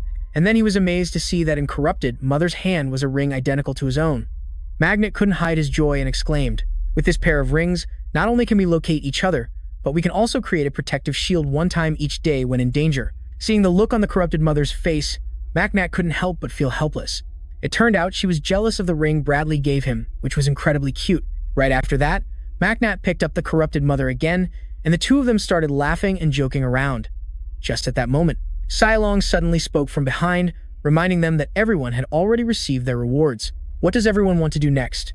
Magnat glanced at her as she continued, saying they could either leave now or stay a bit longer. Magnat then went to ask the boss, and she casually replied that she agreed to leave, as all her fatigue seemed to have been washed away. Hearing that, Magnat didn't hesitate and turned to tell Silong they had decided to leave, and Cylon quickly nodded in agreement. However, before letting them go, she made a request. "Return the key you used to get in here, I want it back." Hearing this request, the boss immediately panicked, not knowing what to do. McNatt pondered for a moment before speaking up. "I still have a promise to the archaeology team leader, but we're up against Cylon. I think it's best to just give it to her." Hearing McNatt's decision, the boss no longer hesitated. She placed the key into the robot in front of them. Having gotten what she wanted, Cylon smiled happily and said, "Thanks. See you again." However, the surrounding scenery was nowhere near as pleasant as her smile. Suddenly, a giant arm appeared from nowhere, grabbing all three of them. McNatt quickly used his sword to defend, gritting his teeth and wondering what the hell was going on. Just then, Cylon's voice echoed from afar. "If you collect all 10 of my numbered pieces, something interesting will happen. Good luck." McNatt was completely bewildered, having no idea what she was talking about. But no matter what he thought, the giant arm unceremoniously threw them all out.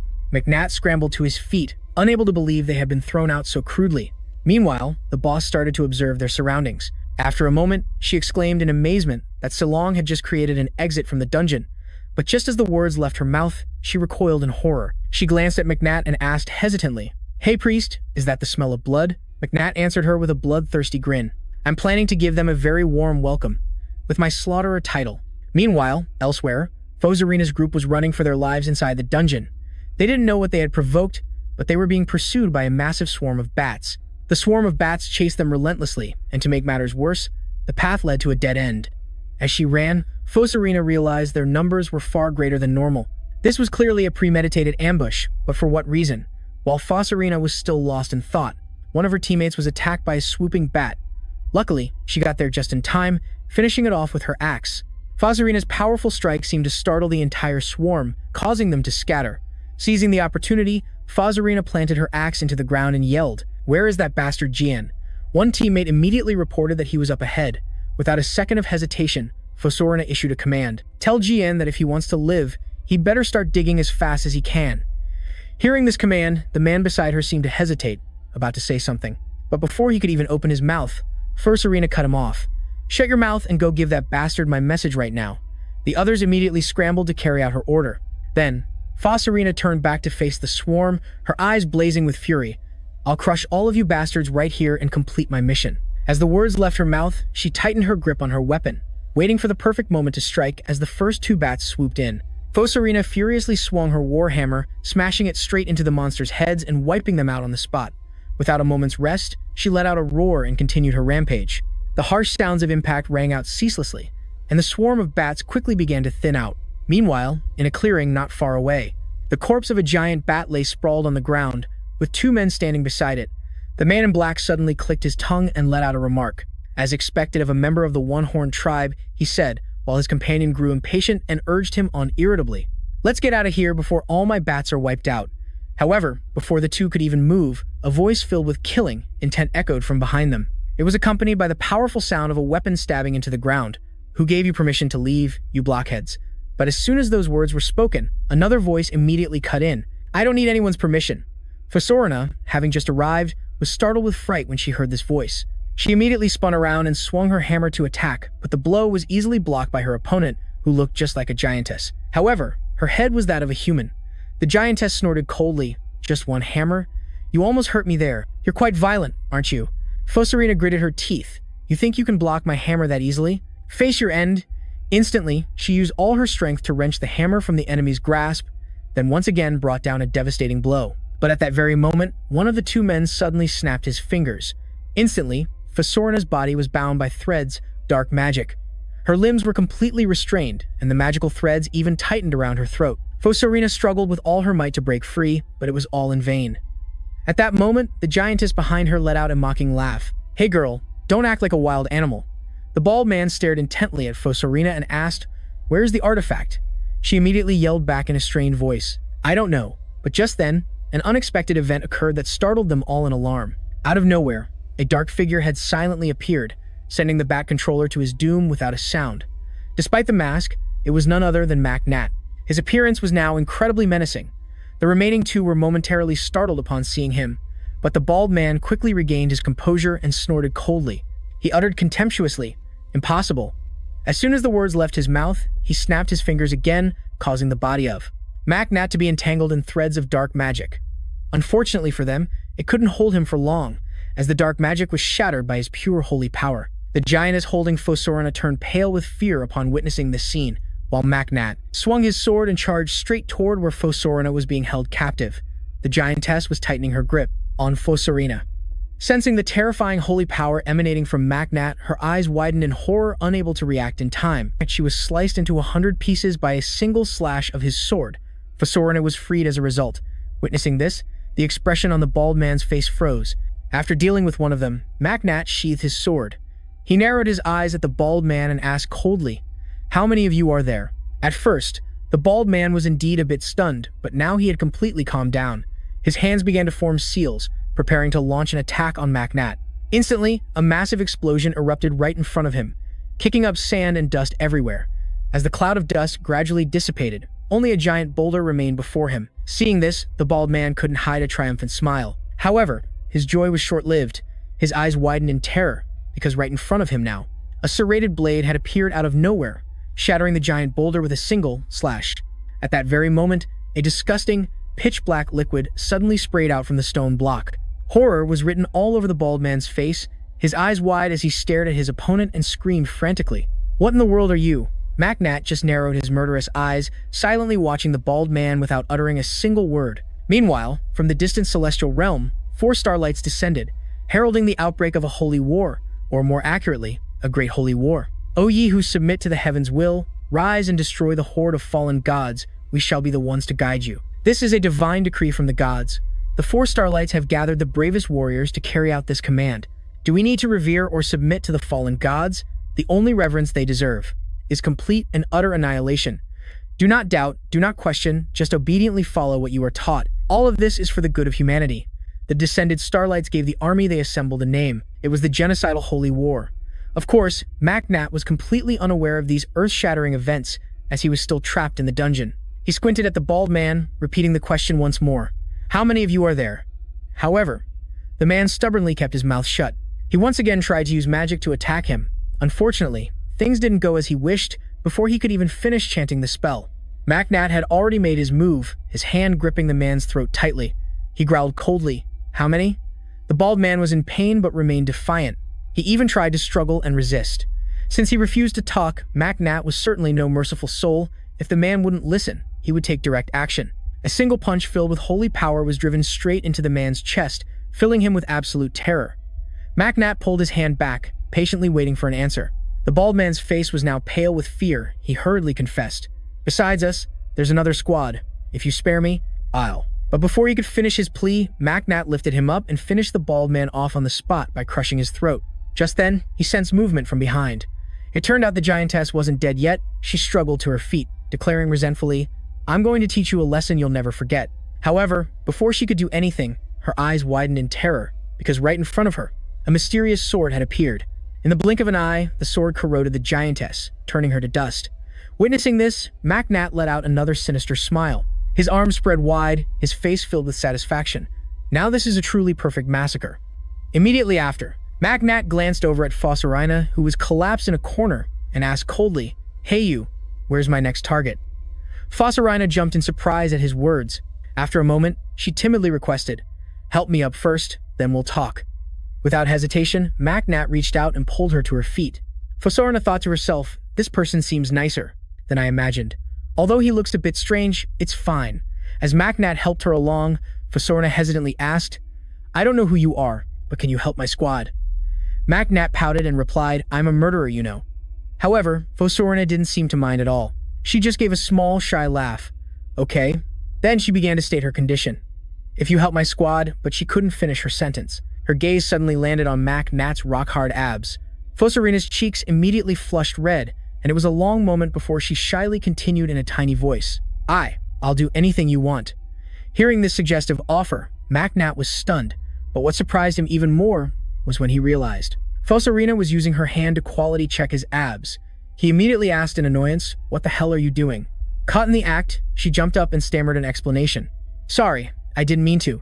Her mouth said one thing, but her mischievous hand didn't pull back. Being openly groped, Macnat immediately issued a warning. "If you don't want a one-way ticket to the afterlife, then lead me to the vermin that need to be cleaned up."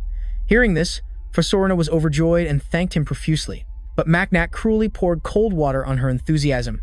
"Shut your mouth. I'm not doing this for you. I'm just looking for something new to crush." Just then, Macnat seemed to remember something. He suddenly waved his hand toward the two corpses behind him, and a powerful burst of holy light instantly erupted. The terrifying power caused the area to explode into dust. Fosorna was utterly speechless at the sight, but Macnat paid her no mind. He was pondering a problem in his mind. It seemed the corrupted sword didn't absorb energy from dead bodies. I should limit using my power on things like that. As soon as the thought crossed his mind, Macnat suddenly squatted down, startling Fosorina. He slowly spoke. "I'm about to speed out of this hellhole. If you don't want to get left in the dust, you better give me the right directions." Fosorina was quick on the uptake, hopping onto his back in a flash and replying cheerfully, "All right, I'm counting on you." But her restless hands wouldn't stay still. She began to run her hands over Macnat's firm muscles, which annoyed him greatly, forcing him to repeat in a low voice, "I'm not doing this for you." He was extremely irritated at having to explain again that he simply wanted to find a target to vent his anger on. For some reason, Macnat felt a pang of regret for saving this woman. He should have just left her here to fend for herself. What a troublesome burden. But what could he do? Macnat was completely lost here and absolutely needed a navigator to lead the way. And Fosorina was the only and best option at the moment. He had to grit his teeth and bear it, carrying her as he rushed forward. At the same time, Big Sis was hiding on a distant cliff. Witnessing this scene, an indescribable feeling of unspoken annoyance stirred within her. But right after, she hurriedly followed on their heels. The scene shifts to another area of the dungeon, where flashes of magical light continuously lit up the darkness. Urgent cries of "hurry up" echoed repeatedly, blending into the darkness. This was Rand's group. Fosorina's teammates were trying to break through a wall to escape. She had sacrificed herself to hold back the enemy and buy them time. Rand, who was using magic to destroy the wall, was being constantly rushed. Feeling a bit annoyed, he couldn't help but shout, "Do you think this is child's play? If you can't help, then shut your mouth." However, at that very moment, the expressions of the entire group suddenly changed, because they heard horrifying sounds slowly echoing towards them. Just as they feared, that monstrous swarm of bats was about to catch up. Rand gritted his teeth, the magic in his hands gathering without pause. He channeled all of his remaining strength and let out a loud shout. The ball of energy in his hands swelled in size before shooting straight into the cliff face ahead, creating a deafening explosion. A large hole was blasted through the wall in front of them. Rand immediately ordered, "Hurry, get inside now." At the same time, the swarm of bats closed in right behind them, but luckily, Rand's group had just managed to get through to the other side of the cliff. Immediately after, Rand formed a hand seal, and streams of magic once again gathered in his hands as the ferocious bats charged relentlessly. Fortunately, at the last second, Rand managed to seal the passage. One bat, carried by its momentum, slammed into the rock face and was splattered on the spot. Its body remained stuck firmly to the cliff, while its bloody head clattered to the ground. After finishing everything, Rand was completely exhausted and collapsed. Staring at the unfamiliar scenery before him, he screamed in despair, "Is anyone there? Please help us." Unfortunately, his only answer was a terrifying silence. Rand gritted his teeth and cursed they had only survived thanks to Fosorina's sacrifice. But ironically, while the team was mourning her, their captain was now sitting comfortably on Macnat's back, charging straight into battle with our hero. All of a sudden, a figure loomed outside the cliff, mockingly noting that the small fry had somehow escaped, then cast his gaze upon the damp rock wall before him. He couldn't help but lament how tough this bunch was, as the woman standing beside him nodded in agreement. It seems that archaeology team isn't as ordinary as we thought. These two were none other than Jiang, and the girl beside him was Gisele. Just then, a contemptuous laugh echoed from out of nowhere. "Are you sure that archaeology team has the holy relic?" Jiang nodded firmly without the slightest hesitation. "There's no doubt about it. The higher-ups can track the holy relic's location." The speaker was a girl with shiny blonde hair tied in a side bun. She was their accomplice, named Jamel. As soon as the holy relic was mentioned, Gisele couldn't help but shout, "The problem is, that location isn't specific at all." Jamel added with some hesitation, "We can't just keep looking for the holy relic like we're searching for a needle in a haystack. I heard a rumor that other factions have already used the holy relic to create a perfect incarnation." Jiang frowned at Jamel, not understanding what she meant, but before Jamel could reply, Gisele aggressively turned to confront him. "You're the leader. How can you not know? We can do that too." Hearing the two women nagging in his ear, Jiang felt annoyed and let out a helpless sigh. "Fine, but for now, let's just focus on pursuing the archaeology team." With that, he glanced at Jamel and ordered, "Open the way." She quickly nodded and approached the cliff face. Immediately, Jamel began to form hand seals. A white orb of energy materialized as she continuously mumbled mysterious incantations. "O great stones united, open a path through this rock, and in the blink of an eye." A bolt of lightning shot from Jamel's hand straight into the cliff face. With a thunderous boom, the rock wall opened up a passage, and the three of them quickly stepped inside. However, just at that moment, a swarm of bats in the air suddenly let out ferocious screeches. Not only that, but they also began flapping their wings erratically, as if signaling a bad omen, startling Jamal's group. Jamal suspiciously wondered what was wrong with them. Jian seemed to guess that their other team had run into trouble, and the group began to wonder whether they should go and provide backup, or if they should continue pursuing the archaeology team. After a moment of thought, while Jian was still hesitating, Jamal showed a look of fear. She said, "That group is full of weirdos. I really don't want to get involved." Hearing this, Jiang nodded. "Our mission is to retrieve the holy relic, so let's just focus on that goal." With this confirmation from Giang, the two women didn't dare say another word. The three of them stepped through the crevice in the cliff face. Meanwhile, elsewhere, Matnat was running for his life while carrying Forsarna on his back, but her hands were anything but still. They kept groping his bulging muscles, causing Matnat to snap angrily. "What the hell do you think you're doing?" However, Forsarna didn't even bother to answer. She nonchalantly changed the subject, asking if he was interested in archaeology. Matnat wasn't about to let it slide, warning in a low voice, "Answer my question before I end your pathetic life." Forsarna continued to ignore him, introducing herself as the captain of the Royal Archaeology team and promising she could get him a job in an instant. The reason was that Forsarna had a thing for handsome men, and she found his physique to be absolutely incredible. But let's be real, would Matnat even want a job from her? He angrily swatted away the hand groping his chest and warned coldly, "Get your filthy claws off me. If you dare to touch me again, I'll make you disappear in an instant. You're such a pain." Hearing this stern warning, Forsarina finally settled down a bit. Then Matnat asked suspiciously why she didn't seem the least bit worried that her teammates were in danger, to which Forsarina casually replied, "I don't even know if they're dead or alive, so why should I be sad?" Just then, Forsarina's eyes suddenly lit up. With a radiant expression, she pointed forward, insisting that her comrades had likely gone that way. Matnat squinted skeptically, following the direction she pointed. What appeared before him was a stark white castle. Forsarina spoke slowly, explaining that it was the ruin where Princess Silen had taken her last breath. The name made Matnat jump. Silen? She was a princess? Seeing his reaction, Forsarina continued her explanation. This place was once a laboratory, and also a fortress of the Siling ancient kingdom, under the reign of Siling's mother and the emperor. Everything was peaceful during the reign of Emperor Vin Lac, until it was time to choose a successor, and Silen flatly refused the throne. For that reason, a close relative from the royal family was chosen to succeed the throne. This wouldn't have been an issue, as Siling herself had renounced her right to inheritance. Initially, everything remained calm, until she created something that should not have existed in this world. Emotium, a creation that everyone coveted. Hearing this, Matnat couldn't help but frown skeptically. Noticing his expression, Forsarina quickly added, "What I'm about to say is probably just a theory, so listen to it for what it is and don't rush to accept it as truth. For the ancient kingdom, a dynasty built after the era of the fallen mages, they had almost no worthy enemies. However, thanks to Emotium, Silong's fame skyrocketed. The emperor expanded the army to consolidate his power, but ironically, that action backfired. It inadvertently threatened his own authority. A revolutionary faction was formed with the sole goal of putting Siling on the throne. Despite being supported to become the empress, Siling remained adamant about not accepting the throne, but her refusal only made her supporters more determined. They became even more intent on crowning her. Faced with an emperor focused only on consolidating his power, a civil war finally broke out. Between the revolutionary army and the royal army, both sides tried to win Siling over, as she was the only one capable of creating Emotium. The emperor was certain his sister would side with him, while the revolutionary faction believed Silen wouldn't turn a blind eye to the suffering and bloodshed of the people. However, Silen declared her neutrality, for Sorna believed that she was simply doing what she thought was right. Ironically, both sides ended up viewing her as an enemy. Silen went from being a coveted figure to a target they had to capture and exploit.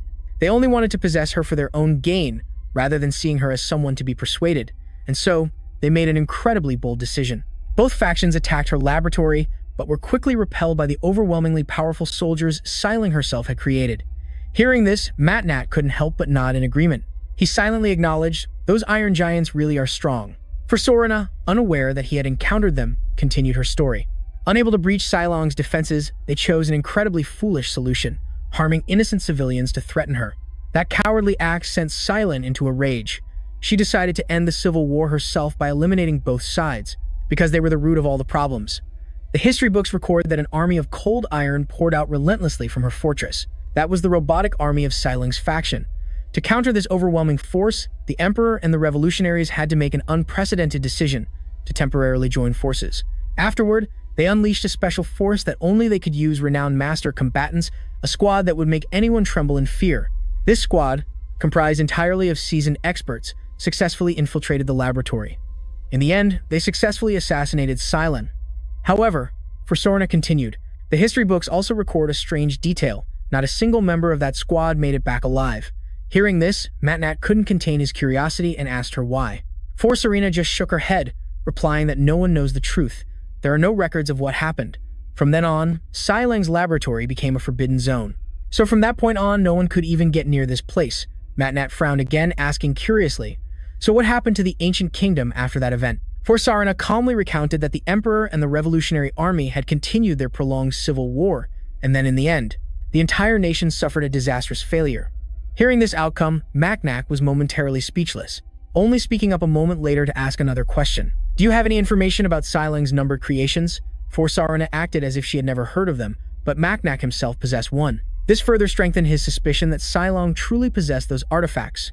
Feeling he couldn't get any more information, Macnac fell silent, seeming to have vaguely figured something out. He recalled the fierce battle from long ago, when the master confronted Silang and suffered serious injuries. He even realized he had made a mistake in choosing sides, only to be finished off by the giant serpent, while that demon helped her successfully fake her death.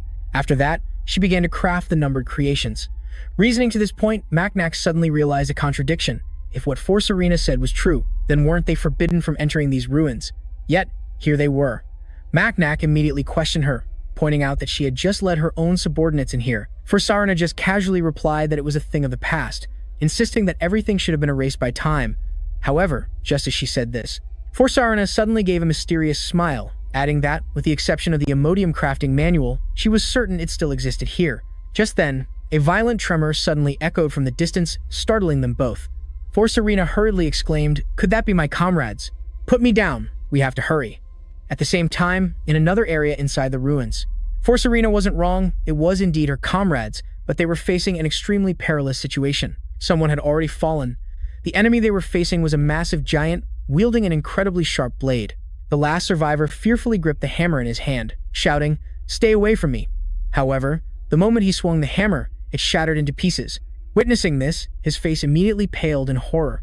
At the same time, the giant aggressively swung its blade and charged straight at him. With no weapon left, the man could only wait for death. However, in that critical moment, a terrifying explosion suddenly erupted from ahead, sending rocks and dust flying everywhere. It wasn't until the cloud of dust began to settle, the giant had collapsed helplessly to the ground. This sight utterly terrified the survivor, who had no idea what the hell had just happened. At some point, the dark muzzle of a gun had appeared right behind him, and the one who fired it was none other than Macnac. His arm had now transformed into a heavy cannon, with such terrifying power that even Forsorna, standing beside him, was stunned. She could only stare wide-eyed in amazement. As for Macnac, he quickly retracted his weapon and squinted at the motionless giant. Then, he looked at the bodies strewn about and fell into deep thought. 6 people. All of them had lost their lives just for the holy relic he was holding. At this point, Forsorna hurriedly ran to her comrade, urgently asking what had happened.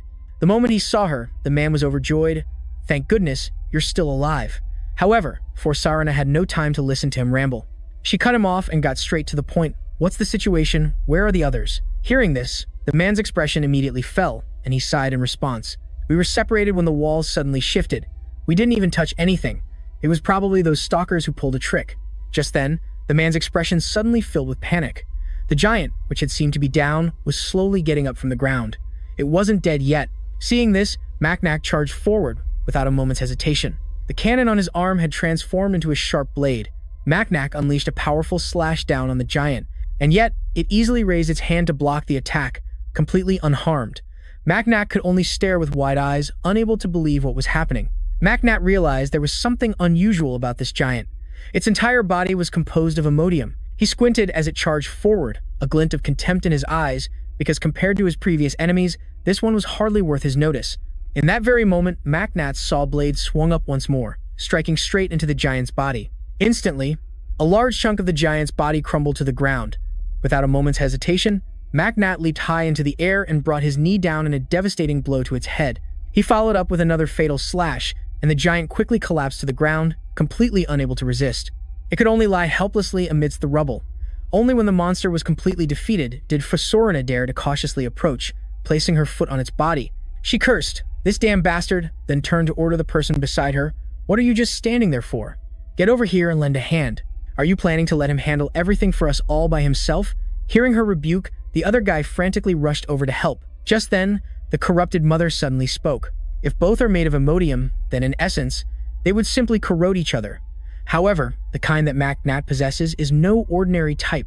Macnat slowly approached the giant's head, then decisively plunged his blade down, utilizing the self-regenerating ability of a part of the saw.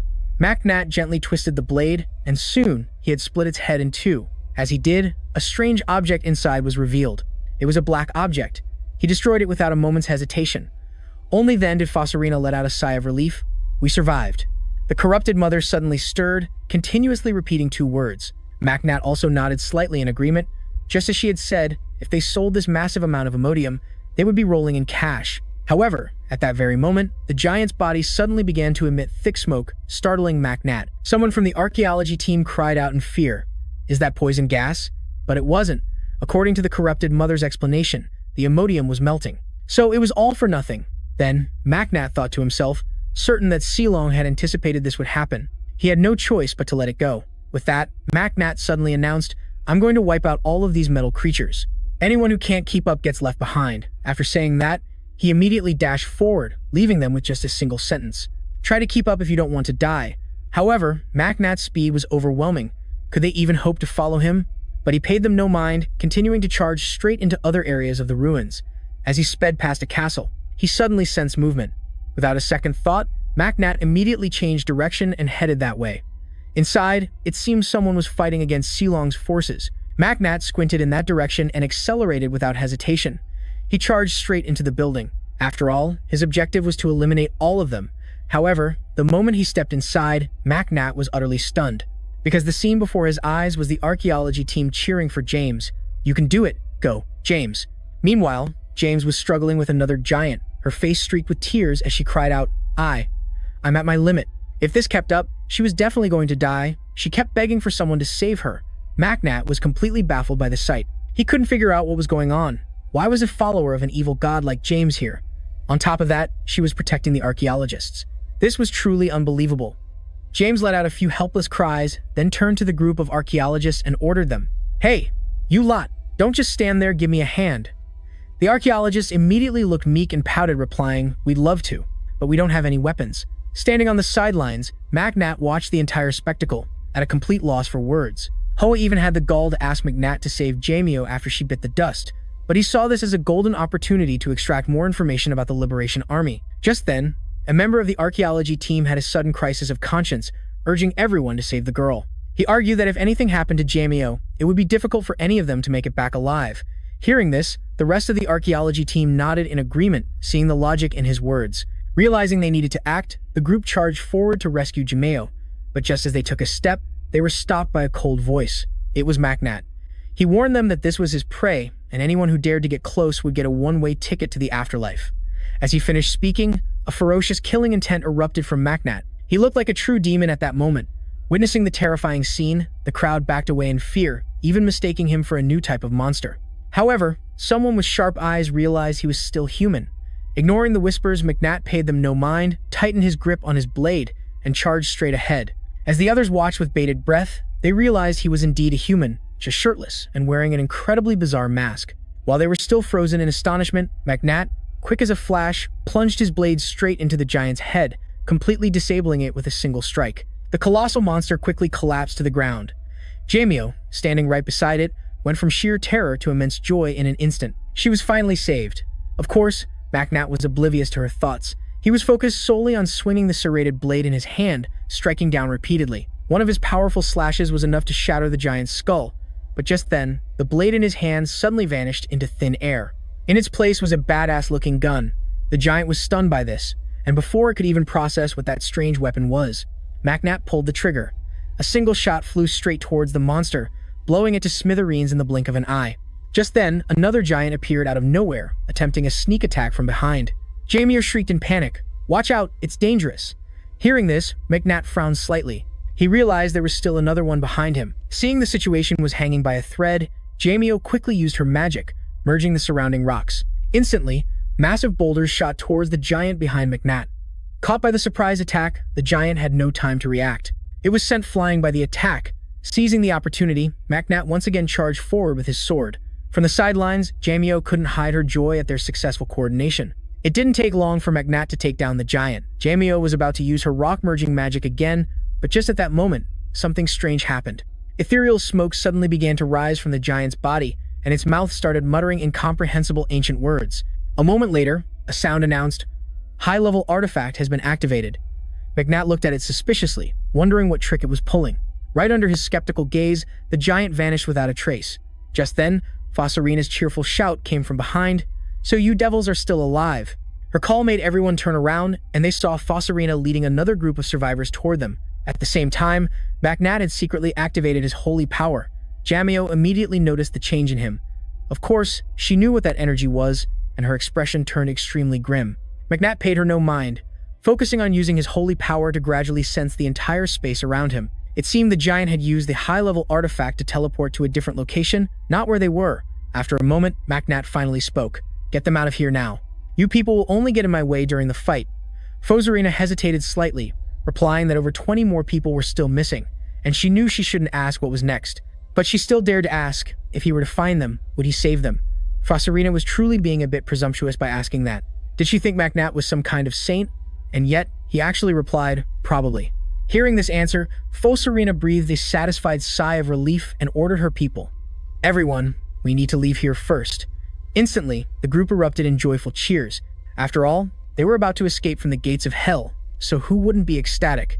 Even Jamel scrambled to follow them out. However, she had only taken 2 steps when a cold blade was pressed against her neck, making Jamel's heart stop in fear. Macnat suddenly appeared from behind, coldly uttering, "You're coming with me." Hearing this, Jamel let out a tragic scream. "No, I want to leave this place." Macnat scoffed in reply, "I need to ask you a few things, and I won't say it a second time. If you keep dawdling, I'll send you on your way." Jamel was so scared she sobbed uncontrollably, but Macnat was not one to show mercy, ignoring her as her tears flowed freely. He glanced at the backs of the archaeologists, feeling somewhat relieved to see they had made it out safely. Immediately, Macnat turned to a hidden corner of the wall and called out loudly, "You can come out now." Hearing Macnat's words, a figure emerged from the dark corner and asked, "Are you sure?" He nodded slightly and replied, "Yes, I've already sent the archaeological team ahead." Standing nearby, Jamel was startled to hear the sudden change in Macnat's tone. She quickly tried to make a run for it, stammering, "I didn't see anything, and I didn't hear anything. Goodbye." Macnat narrowed his eyes at her, his displeasure evident. Just before Jamel could mumble an incantation, a hand clamped tightly over her mouth. He warned coldly, "If you dare use your holy power again, I'll make you disappear instantly. There's still time. So, just obediently answer a few of my questions." Although Jamel tried to struggle, her resistance was futile. Macnat asked in a low voice, "How many people are in the Liberation Army?" With that, he released his hand so she could answer, but all he got back were 3 simple words, "I don't know." She explained that they were divided into small groups, so no one knows the exact total number. Upon hearing this, Macnat frowned and continued his interrogation. "How does the Liberation Army find the holy relics?" Under his threatening gaze, Jamel quickly confessed, "It's a map. We possess a holy relic in the form of a map." Macnat snorted coldly and ordered, "Bring it out." But she shook her head vigorously, "I don't have it. Only the higher-ups are allowed to keep it." Macnat seemed to believe her words. He continued to ask, "So far, how many holy relics has the Liberation Army collected?" Jamel answered very honestly, 4. But Macnat had heard this number before, so he didn't believe it at all. He questioned her in a cold tone. "The evil god worshipper I interrogated a long time ago also said 4. Seeing this, Jamel hastily explained, "I don't know when you heard that, but the map was previously heavily damaged due to a civil war between factions. Now, the map points to many different locations at the same time." Hearing this, Macnat's brows furrowed tightly. "Another civil war?" Jamel continued to tell him what she knew. "The Kasseros faction wants to overthrow the gods, while the Bertio faction is trying to summon those gods to this world. They are in direct confrontation with each other. Each faction possesses 2 holy relics and I heard that the Kasseros faction recently defeated a god." Macnat frowned, asking again in disbelief, "They really defeated a god?" Jamel could feel Macnat's arm tightening its grip on her. She quickly added, "I don't belong to either faction, so I don't know the details." Just then, the door in front of them suddenly exploded. Immediately after, a pitch-black figure appeared in the sight of all 3 of them. It was a robot hidden inside a black cloak. Its target was the 3 of them. It lunged forward, intending to finish them all off at once. Seeing this, Jamel cried out in panic. Can I use my holy power now? I swear I won't betray you. Macnak frowned slightly, lost in thought. The safest option right now was to deal with her immediately, but one thing still bothered him. Jamil had stood up to protect the archaeologists, and she had shown no intention of attacking him. Moreover, if Santu were here, he would definitely tell Macnak to spare her life. Remembering Jamil's smiling face, Macnak couldn't help but curse under his breath, finally throwing her straight to the ground. He coldly warned, I will only trust you this one time. Only then did Jamil breathe a sigh of relief, immediately beginning to chant a spell without a moment's hesitation. Oh, unified great stones, please aid me. The robot looked at the constantly shaking ground, appearing somewhat surprised. Before it could even understand what was happening, Macnak rushed in from a distance like a flash of lightning, swinging his sword straight down without any hesitation. The powerful slash sent earth and rock flying everywhere, and Jamil and Daika, who were standing outside, were also affected, forced to hastily retreat. When the dust and smoke finally settled, Macnak's figure appeared, standing firmly in place, the blade in his hand plunged straight into the giant robot's head. However, this full power strike of his didn't even create a very deep crack. Witnessing this, Macnak's expression immediately turned incredibly grim. But then, the robot in front of him suddenly dropped to its knees and spoke in a mechanical voice. At last, I have found my successor. Turgot, the third knight, greets you, my lord. Macnak furrowed his brow at the robot, completely confused about its intentions. At that moment, Turgot continued, If you wish, I will guide you to the administrator of this research facility. Outside, Daika asked suspiciously, what just happened? Macnak then slowly recounted everything. He explained that according to Fosorina, this was Siling's research facility. After hearing this, Daika was stunned, exclaiming in amazement, could something this good really be happening? Macnak didn't pay it much mind, turning to Turgot and asking probingly, You're not going to lead us into an ambush along the way, are you? Turgot replied resolutely, I swear on my honor, such a thing will absolutely not happen. Hearing this assurance, Macnak finally nodded in relief. In that case, lead the way. Turgot slowly rose from the ground and replied respectfully, It is my honor to serve you. And so, Macnak's group of 3 followed the giant robot, heading deep inside. Jamil quietly gazed at Macnak's back as he walked ahead. She timidly asked, Now, what's going to happen to me? Hearing the question, Macnak let out an involuntary sigh. He truly didn't want to harm her, but letting her live was a potential disaster. Just as he was hesitating, the corrupted mother spoke up, advising him to deal with her first and figure things out later, as if understanding Macnak's inner conflict. Daika turned to look at Jamil behind them, gave her an unreadable smile, and asked, Don't you want to go back to your friends? Jamil nodded eagerly without any hesitation. Daika wasn't surprised by this and said nonchalantly, If you want to, then just go. However, Daika's tone was so terrifying that it sent Jamil into a panic. She quickly waved her hands and said, I've already forgotten who Jaizel and Ra are. Upon hearing this, Daika smirked and asked, Oh, they'll be very sad. Jamil, on the verge of tears, stammered, I'm sure. They'll understand, and then kept trying to explain herself to Daika. She tried to prove she had no other intentions, and her appearance made Daika unable to resist bursting into laughter. Afterwards, she approached Macnak and whispered, I think she took the bait. Macnak nodded slightly in response, I can't let her go, but I don't want to harm her either. It seems she'll have to come with us for a while. Macnak added that they could assign Jamil some menial tasks. Besides, I also have a few things I want to ask her. Hearing these words, Daika was a bit startled and looked at him doubtfully. Daika then said, Well then, if she's going to be accompanying us from now on, I suppose revealing your name wouldn't hurt, right? Macnak felt that made sense, so he decisively took off his mask. The moment his face was revealed, Jamil screamed in terror, Priest Macnak. He didn't expect her to know him, so Macnak asked in surprise, You know me? Jamil replied in a panic, Of course I do. You've interfered with our organization many times. Your picture is posted all over the Liberation Army, so it's impossible for me not to know your face. Suddenly remembering his bloodthirsty reputation, she clutched her head in panic and burst into tears, sobbing, Are you going to get rid of me too? Once you get the answers you want from me, right? Macnak looked at her pathetic, crying state and couldn't help but feel a bit exasperated.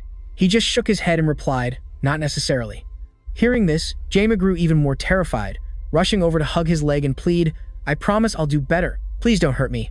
Macnak sighed awkwardly.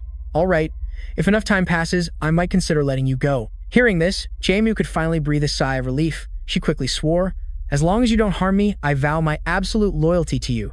Macnak gave a slightly awkward nod before getting up to leave. A moment later, Tazid, who was leading the way, finally stopped in front of a giant iron gate. He immediately called out loudly, Manager, I brought the successor. As soon as he finished speaking, the heavy iron gate slowly swung open. A giant mech was revealed, and a cold, mechanical voice rang out, "The successor has arrived?" Tazid quickly nodded in confirmation. "Yes, he is standing right next to me." The mech just let out an indifferent "oh," then explained that its visual sensors were damaged. Therefore, it couldn't see anything. Then, it slowly extended a mechanical arm forward and said, "If you are truly here, would you please bring the proof of succession close to my hand?" Hearing this, Macnat didn't hesitate to extend his own hand toward it. In an instant, a powerful reaction occurred. The mech immediately exclaimed with joy, "Mother has not abandoned us." Just then, Macnat suddenly spoke up. "I want to confirm something. Has anyone entered this place and managed to leave?" The mech checked its data for a moment before reporting. Currently, there are a total of 24 people here, divided into two groups, one group of 2 and one group of 22. They are all resisting fiercely, so it will take some time to deal with them, given our depleted warrior forces. Tazid is the only knight remaining out of 4. It was about to say more, but Macnat cut it off. "I understand." He looked up directly at the mech. He commanded, "Do not touch anyone in the group of 22. Let them leave." The mech agreed immediately, without a hint of hesitation. "Understood, sir. Then we will focus all our forces on dealing with the other group of 2. Hearing this, Jiaomi was startled as she realized who those 2 people were. They were her 2 teammates, Jisoo and January. She hurriedly pleaded, "Can't you let them go? I promise I'll try harder. Just spare them." At that moment, the corrupted mother inside Macnat's bag suddenly became incredibly furious. He quickly tried to calm it down. "Mother, please be calm." In truth, he felt that this Jiaomei was much better than those fanatical evil god worshippers. At least she knew how to care for her comrades even in such a dire situation. With that thought, Macnat looked toward the mech and commanded, "Let the other 2 go as well. But I don't want the paths of the 2 groups to cross." The manager mech didn't mind, responding immediately. "Then we will return those archaeologists to their colleagues and the group of 2 will be let out through a different exit." At this point, it suddenly called out, "Successor." The sudden call startled Macnat a little. At the same time, the mech handed him something and said, "Please take this." It explained that this was an item that Lord Silent had left behind a long time ago. When the outer layer of holy power dissipated, a mech part consisting of only the lower body appeared right in front of Macnat. His eyes immediately lit up in recognition, as it looked just like the iron arm he had recently received from Cylon. Immediately, he quickly raised his hand. A powerful surge of holy power flowed out, and his arm began to absorb the mech part before him. This process created a completely new weapon for Macnat. It was a set of enhanced armor attached directly to his legs. After a quick inspection, he nodded in satisfaction and thanked the mech. The manager casually replied that thanks weren't necessary, as they were simply following instructions from Mother Silent. Macnat was secretly delighted, not expecting to be so lucky. After a moment's thought, he spoke up and asked, "But you all don't look well at all. What happened?" The manager quickly explained that their disastrous state was caused by the ambushers. Their goal was to assassinate Siling. After a fierce battle against an army of seasoned veterans, all the engineers except for Turgid were destroyed. As a result, they lost 99% of their soldiers and engineers, and the few who survived were not in good shape. Hearing this, Macnat wondered, "But you're still here. Does that mean you defeated that veteran army?" The manager mech calmly replied, "You could say that, since we survived. But in truth, we didn't win that battle. They took advantage of being living organisms, using all their resources to lay siege, letting the other armies starve to the last man." Hearing this, Macnat couldn't help but be impressed. It was a cruel but incredibly effective strategy. Just then, the manager suddenly called his name. He just hummed in response and waited. It turned out it wanted to ask him for a favor. Macnat, a bit surprised, asked what it was. The manager mech slowly spoke, "Please allow us to reestablish our army, including the ancient warriors, to serve you." Macnat was so stunned he was speechless. At that moment, the manager mech added, "Mother does not approve of this, but what's important is who will command those warriors." Macnat fell silent, hesitating for a long while. Finally, he spoke, "Will you obey my orders absolutely, no matter what happens?" The manager mech nodded firmly. "Of course, if you wish, we would even offer this entire world to you." Macnat once again fell into deep thought. This whole world could turn its back on him at any moment, so having a completely loyal army would be much better. With that thought, he nodded in agreement. The manager was immediately overjoyed and thanked him, but Macnat still had some doubts and asked, "How long will it take to complete?" The manager mech considered for a moment, then replied, "If we re-establish the entire army, we will need about 100 years. Hearing that number, Macnat's expression froze, and he was speechless. He hesitantly asked again, "That's if you re-establish the entire army? So, can't you reduce the scale to shorten the time?" The manager once again sank into thought. After a moment, it asked, "How many do we need? Will it be enough to sweep through 1/8 of the empire?" Macnat then informed it that the empire had fallen long ago, so there was no need to be so fixated on it. Sure enough, upon hearing this news, it seemed very pleased. Immediately, It reduced the scale and shortened the time to 55 years. But for Macnat, that was still too long. He smiled at it and asked, "How about 1 year? Is that too little?" Hearing this, the manager mech looked astonished and only spoke after a long pause. "Sir, I would also like to give you an army immediately if possible, but with our facilities heavily damaged and no additional resources. We need at least 25 years just to begin the reestablishment process." Right at that moment, the manager's armor suddenly malfunctioned. It quickly and apologetically excused itself to Macnat and began to self-repair something on its body. A moment later, the manager mech's visual sensors were restored. It then looked around, observing its surroundings. Then it looked at Macnat and the other two in front of it, then exclaimed cheerfully, "It's been so long since I've seen this room." It turned to Macnat and asked if he was in some kind of dire situation to be in such a hurry. He didn't hesitate to nod and admit it, because the Liberation Army was hunting him. As soon as these words were spoken, the manager showed extreme shock. It anxiously spoke up, asking if Macnat had any enemies, because if so, a busy period was ahead. Even though the time frame was a bit tight, it promised to try and restore the entire army within 1 year. The management mech also chimed in, suggesting he could rest safely at the research center for that entire year. However, Macnat immediately and firmly refused. "No, I can't stay here. I have too much to do." Hearing the blunt refusal, the management mech's visual sensors immediately turned red in alarm, its voice filled with worry. "But sir, you're in a very precarious situation. It's extremely dangerous out there." It pleaded earnestly, promising to do everything to make him as comfortable as possible. "If 1 year is too long, then 11 months is fine too, just as long as you don't abandon us." Just then, the mother of corruption in Macnat's pocket suddenly vibrated. He immediately understood her intention. 11 months wasn't impossible, however, the core issue was the mission. This was also the reason why Macnat had refused Bradley's offer. While he was hesitating, the two mech's cores pounded as they anxiously awaited his final decision. Macnat remained silent, his mind lost in a momentous thought. The Liberation Army had successfully dethroned a god. He realized he could no longer stand by and do nothing. Meanwhile, in some dark place, a completely unclothed middle-aged man was tied up tightly in a corner. He screamed incessantly for help, but his cries were met only with silence from 3 figures in black cloaks watching from the opposite side. However, all his pleas became meaningless as grotesque. Hideous creatures began to crawl over him and attack ferociously. A heart-wrenching scream rang out, the mournful sound echoing throughout the dark cellar. He absolutely did not want to die in this hellish place. Unfortunately, his cries for help were completely useless. His body was quickly devoured by the monsters, disintegrating into dust. Just like that, he vanished into the endless darkness. At that moment, one of the cloaked figures let out a sinister laugh. "Isn't this interesting? That thing that just vanished used to be a god. Seems like gods aren't so omnipotent after all, are they?" Hearing these words, the one standing next to him immediately grew angry and shouted, "Blasphemy!" But the other guy didn't back down and immediately retorted, "The real blasphemous act was us dragging a god down from the heavens." The remaining one snorted coldly, reminding them, "But it is still a god. Can't you feel the holy power emanating from it?" The other guy heard this and nodded, "Of course, I can. It may possess holy power, but is it truly a god? A true god must have the dignity of the one I serve." In his eyes, that creature was not worthy of being called a god. Just then, the third person spoke up, breaking the tension. "I heard the guilds are aggressively recruiting soldiers. Is something going on?" His question startled the other two. He continued in a sarcastic tone, "I guess you two haven't heard anything since you've been so busy dealing with this thing." What he was referring to was the destructive holy war that was keeping the other guilds extremely busy. But never mind them, just ignore them. They don't even know how to use the relics. Our job is to just keep doing what we're doing, find holy relics, and overthrow more gods. Just then, another pitiful scream echoed, making them all turn around in surprise. Only the one from before cracked a sinister smile. "Looks like we'll have results soon. In that case, you'll need more test subjects." With that, he turned to leave, but another person called him back. "We've already decided on the next location." The other man looked surprised. "Where is it?" The response was a mysterious smile. The place they had chosen was the Northern Kingdom.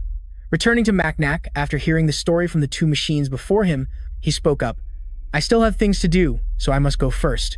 These words made Torith and the management mech a little panicked. Fortunately, his very next words put them completely at ease, "But I also can't pass up such a wonderful opportunity for inheritance." Hearing Magnat's promise not to abandon it, the machine seemed moved to tears. It then raised its hand and, in its most resolute tone, swore an oath to the successor. It stated firmly, "I trust you, please do not hesitate." It also promised that while Magnat was busy with other matters, it would wholeheartedly build a powerful army. It even declared it would offer him the entire 6th continent, no, this entire dimension. Before Magnat could even process these earth-shattering promises, another unexpected event occurred. Tazit suddenly dropped to one knee and said with the utmost respect, "My successor, please accept me," it pleaded, promising that it would surely be of use to Magnat and desperately hoping for the honor of serving by his side. Hearing this plea, Magnat hesitated for a moment. After a long pause, he replied awkwardly, "But your current size is too conspicuous." Tazit quickly replied, "Please don't worry, I can shrink." And as if to prove its words, it instantly transformed into a mini-sized robot and added, "You can even put me in your pocket, and I can return to my original size whenever needed." Before Magnat could even speak, the mother of corruption's blunt, concise suggestion rang out, "Kill it." Hearing this murderous tone, Magnat gave an indulgent smile and said, "That's right, isn't it? Whether it's empty or not, that pocket belongs to Mother."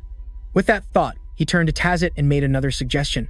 "Then, can you shrink down to the size of a normal person?" Tazit was slightly surprised, but it quickly reacted, nodding eagerly. "Of course I can." Immediately after, it changed its size, transforming into a human equivalent form. Seeing this suitable size, Magnat nodded in satisfaction. "Good, then you'll come with me."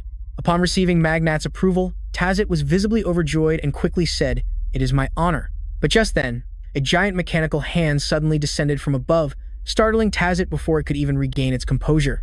It was snatched and lifted into the air by the machine. The machine calmly announced, "I will repair Tazit. The process will take about 3 hours." It told Magnat to wait patiently and also reported that it had recovered the 10 robot soldiers he had destroyed earlier. Hearing this, Magnat couldn't help but glance over at the pile of robot scrap scattered across the ground. "I'm rich." With that thought, Magnat turned to the machine, smiled slyly, and asked, "Can I take these?" "Are you referring to those soldiers?" the machine asked doubtfully.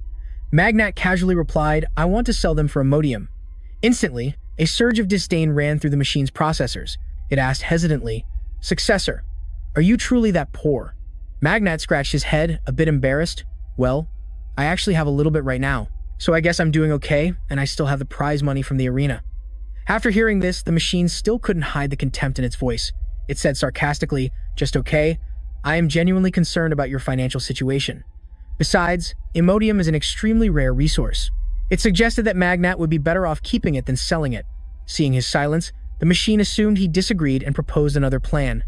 "Then how about this? While we are mining for resources, we will also excavate gold and diamonds. You'll just have to wait a little while."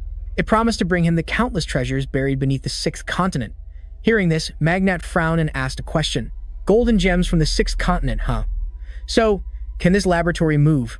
The machine gave a slight nod of confirmation. This laboratory can move freely on land, underwater, and even through the air. However, most of those functions are currently unusable and require extensive repairs. After hearing this, Magnat chuckled, pouting as he said, "That's fine, that's already more than enough." "Well then, I'm counting on you." The machine replied humbly, "Thank you for your trust. For now, please rest." With that, the machine arranged a room for him to recover, while it went to repair Turgid, promising to report back as soon as it was finished. And so, while the battle outside was raging, Magnat had a rare moment of peace to rest, and the boss standing beside him could only smile and congratulate him. A few hours later, the machine finally returned, quickly reporting to Magnat that the recent repairs were only first aid. Even so, Turgid was now strong enough to defeat any opponent except for those at the expert level, with enough time and ample resources. It guaranteed it could upgrade Turgid to be strong enough to face even experts. The machine also installed a communication device inside Turgid, so Magnat could connect with it any time. The machine added that it knew he would be very busy, but asked him to please spare some time to contact it. Without any hesitation, Magnat nodded in agreement. Of course. Hearing this promise, the machine seemed overjoyed, its voice filled with excitement. "Really? Thank you, sir. I will make this entire world kneel at your feet." The heir, Magnat, simply replied with a meaningful phrase, "That's something to look forward to," and then immediately led his people away. The next day, in a small house, Magnat immediately treated Carmen's and Saya's wounds after he returned, helping them both make a full recovery, as strong as an ox. They quickly jumped out of bed, profusely thanking Magnat, but he just calmly nodded and replied, "I only did what needed to be done." But Daika, standing nearby, didn't think it was that simple. She knew Magnat had been through a lot. Just then, Carmen let out a soft chuckle before speaking up. "So, can you introduce the newcomers to us now?" The people he was referring to were Jamal and Turgid. Magnat gave a slight nod, then turned to the two of them and said, "This way." Turgid slowly stepped forward in front of everyone and introduced itself. "It is a pleasure to meet you all. I am one of the 3 knights who serve the heir. My name is Turgid." Hearing this, Carmen exclaimed in surprise, "It's a robot?" Magnat slowly shook his head and explained, "Not exactly. To be precise, it's an ancient artifact from the old empire. Right after, the two shook hands. At that moment, Saya, standing in the back, suddenly spoke up, catching the attention of both Carmen and Turgid. He looked directly at Turgid and proposed, "When you have some free time, let's have a match." Turgid didn't answer right away. Instead, it turned to look at MacNat as if asking for permission, and said, "I can only fight with the heir's permission." MacNat chuckled softly and casually nodded, "Go ahead." Upon receiving permission, Turgid turned to answer Saya. He has given his permission, so any time is fine. Hearing this, Saya flashed a satisfied smile. At that moment, Jamel suddenly dropped to her knees on the ground. With an extremely sincere look, she announced in a loud voice, "I am Jamel. I will work like a horse for you." Carmen was startled by this scene. He glanced at MacNat and asked hesitantly, "Did she do something to wrong you?" MacNat wasn't sure how to explain. Seeing his predicament, Jamel bowed her head and explained in his stead, "What do you mean?" "I was simply moved by Priest MacNat's mountain of gold." But, as she said this, she suddenly corrected herself. "I mean his generosity. I'll do anything for money." MacNat was at a loss for words, thinking to himself, "So she's a real money-grubbing demon." He hurriedly nodded. "All right, I get it." Meanwhile, in a place unknown to MacNat's group, the flames of war were beginning to rage. A figure in a white cloak, holding a long spear, shouted commandingly, "Everyone, listen up. I will command this first expedition." He declared that they would advance on the northern kingdom and purge all the heretic gods there. With that, he raised his spear to the sky and roared, "My holy knights, a crusade awaits us." At the signal, the holy knights below roared in unison, their morale soaring to the heavens. At the same time, elsewhere, MacNat's group had gone to a restaurant together. Daica broke the silence, her voice low and worried. "There are too many suspicious things about this." MacNac, sitting beside her, nodded in agreement. "I'm sure there's something fishy going on here." Daica pondered for a moment before continuing, "We only left the capital 1 week ago. Yet we've already heard dozens of rumors about mysterious disappearances around beetles. I really don't know how my brother is managing." Seeing Daica's concern, MacNac tried to reassure her. "It's a 2 to 3 week walk to Beetles from here. We still have time to investigate things slowly. Besides, the Lord is in Beetles too."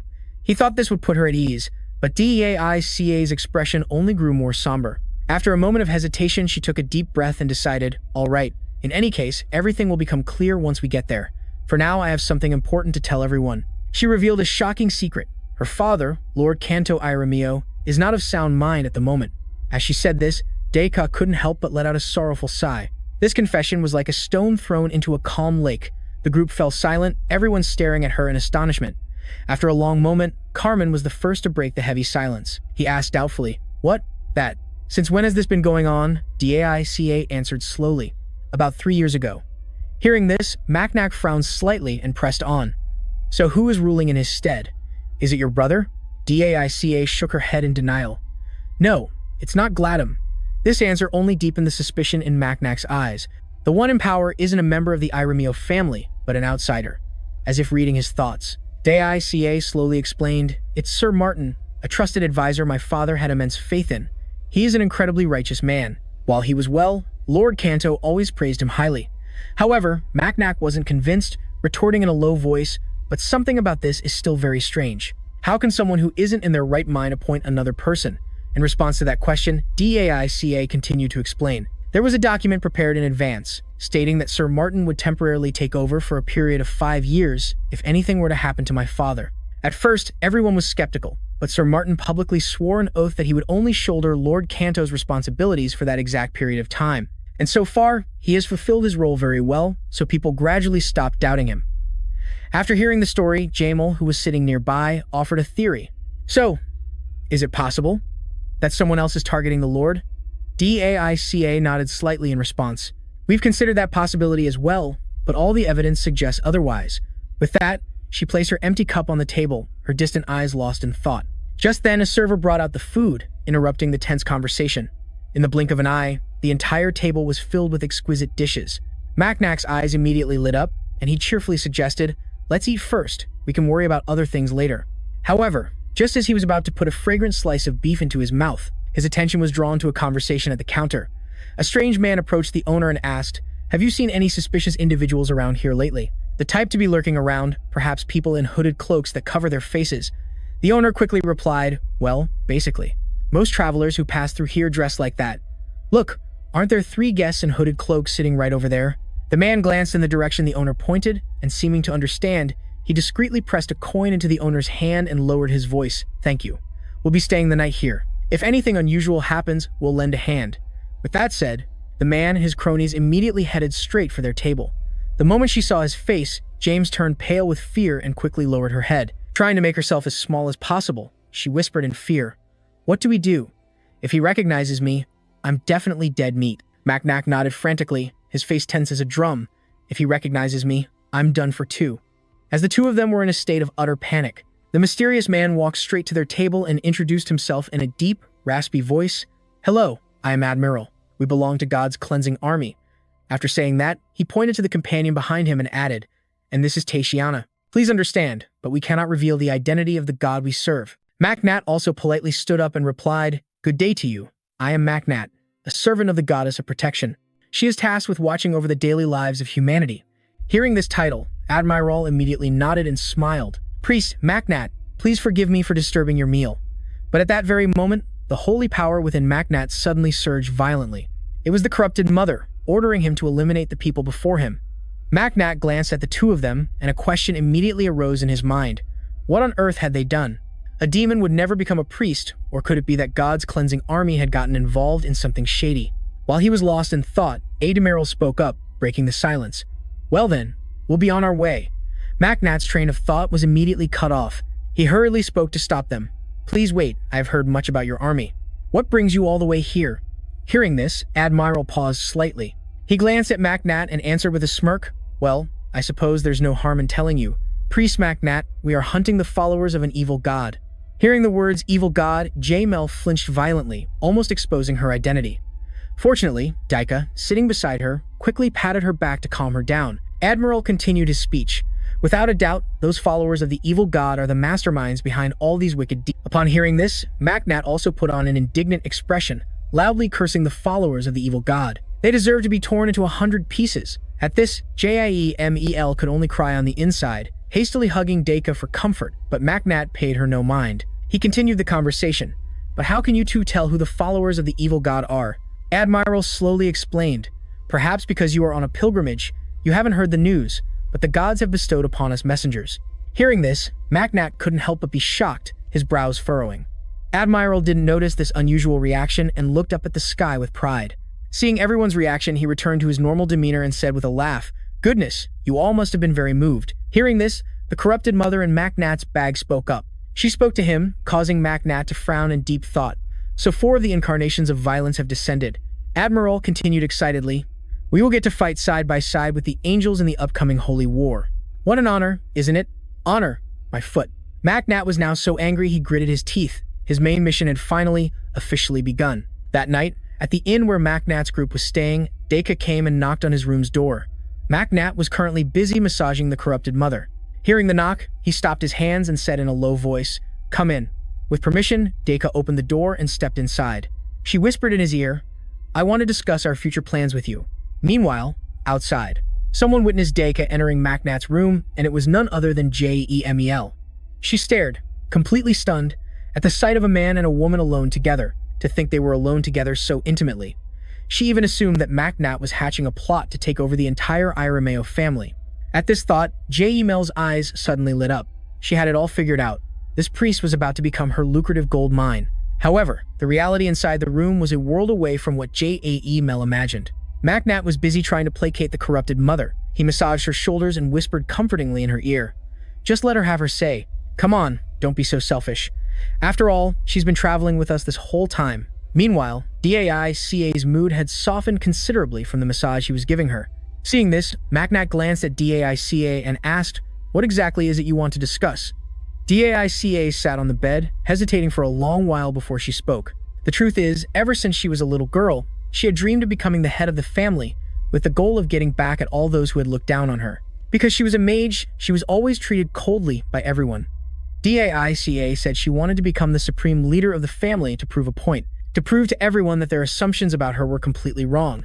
In the past, she had studied tirelessly and even diligently practiced swordsmanship. She didn't hesitate to admit that she once craved recognition from her father and older brother, especially her brother. Although he was in a similar situation, he had his own reason for hating her to the bone. Hearing this, Macnat couldn't help but wonder, why is that? Daica's hands on her lap suddenly clenched into fists, as if she had to struggle with herself for a long time before she could speak. My mother passed away while giving birth to me. At that time, faced with a life or death choice, she chose me and departed from this world. Because of that, my brother always calls me a monster, the one who caused our mother's death. After hearing the story, Macnat could only feel helpless for her. What twisted logic? He sighed and gently comforted her. That's not your fault. Daica, you couldn't choose to be born a mage. You also couldn't choose for your mother to pass away so that you could be born. Hearing these words, Daica just shook her head sorrowfully. I thought you would say that. In any case, after my father fell mentally ill, my brother took over everything in his place. He declared that no matter what happened, I shouldn't even dream of getting my rightful power back. And in reality, he has always treated me that way, ever since we were children. Daica's engagement was also just one of his schemes, with the sole purpose of completely stripping her of her power. Ironically, most people in the Iramio family approved of that marriage, which is why Daica decided to run away from home, hoping they would call off the engagement. As she told this part of the story, she couldn't help but let out another sigh. But even if I go back now, I'm afraid there's not much I can do. Macnat just listened silently and watched her. He hesitated for a moment, then asked, "Do you think your brother is the one behind this kidnapping?" Daica shook her head slightly. "No matter who it is, I'm sure their goal is just to get me married, in order to resolve the internal conflicts within the family." She felt guilty saying this, but she really didn't want to marry someone she had never even met. Macnat showed his skepticism. "If going back won't solve anything, then why do you need our help?" Hearing this question, Daica sighed helplessly.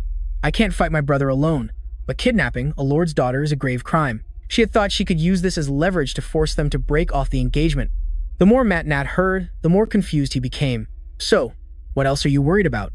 Daica hesitated for a long time, then confessed, "I don't know either. Is becoming the family head just to prove everyone wrong really what I want?" She felt she wasn't suited to lead others, and she didn't think that wandering the world with Macnat was a bad choice either. At this point, Daica looked at him, her eyes filled with indecision. What should I do to find happiness? Should I fight my brother? Or should I just gather all my wealth and run away to the ends of the earth with Macnat? Hearing that, Macnat couldn't help but chuckle softly. If people were born with leadership qualities, then maybe everyone in this world would already be a leader. Whether or not you become a leader isn't something you're born with, although that could lead to countless problems. Before he could even finish his sentence, Daica eagerly cut him off. "But what am I supposed to do?" Narrowing his eyes at her, Macnat slowly spoke. "I'm certain that as long as you put in the effort, you can absolutely become a great leader." Because the Princess Daica he knew wasn't the type to sit idly by and leave things to fate.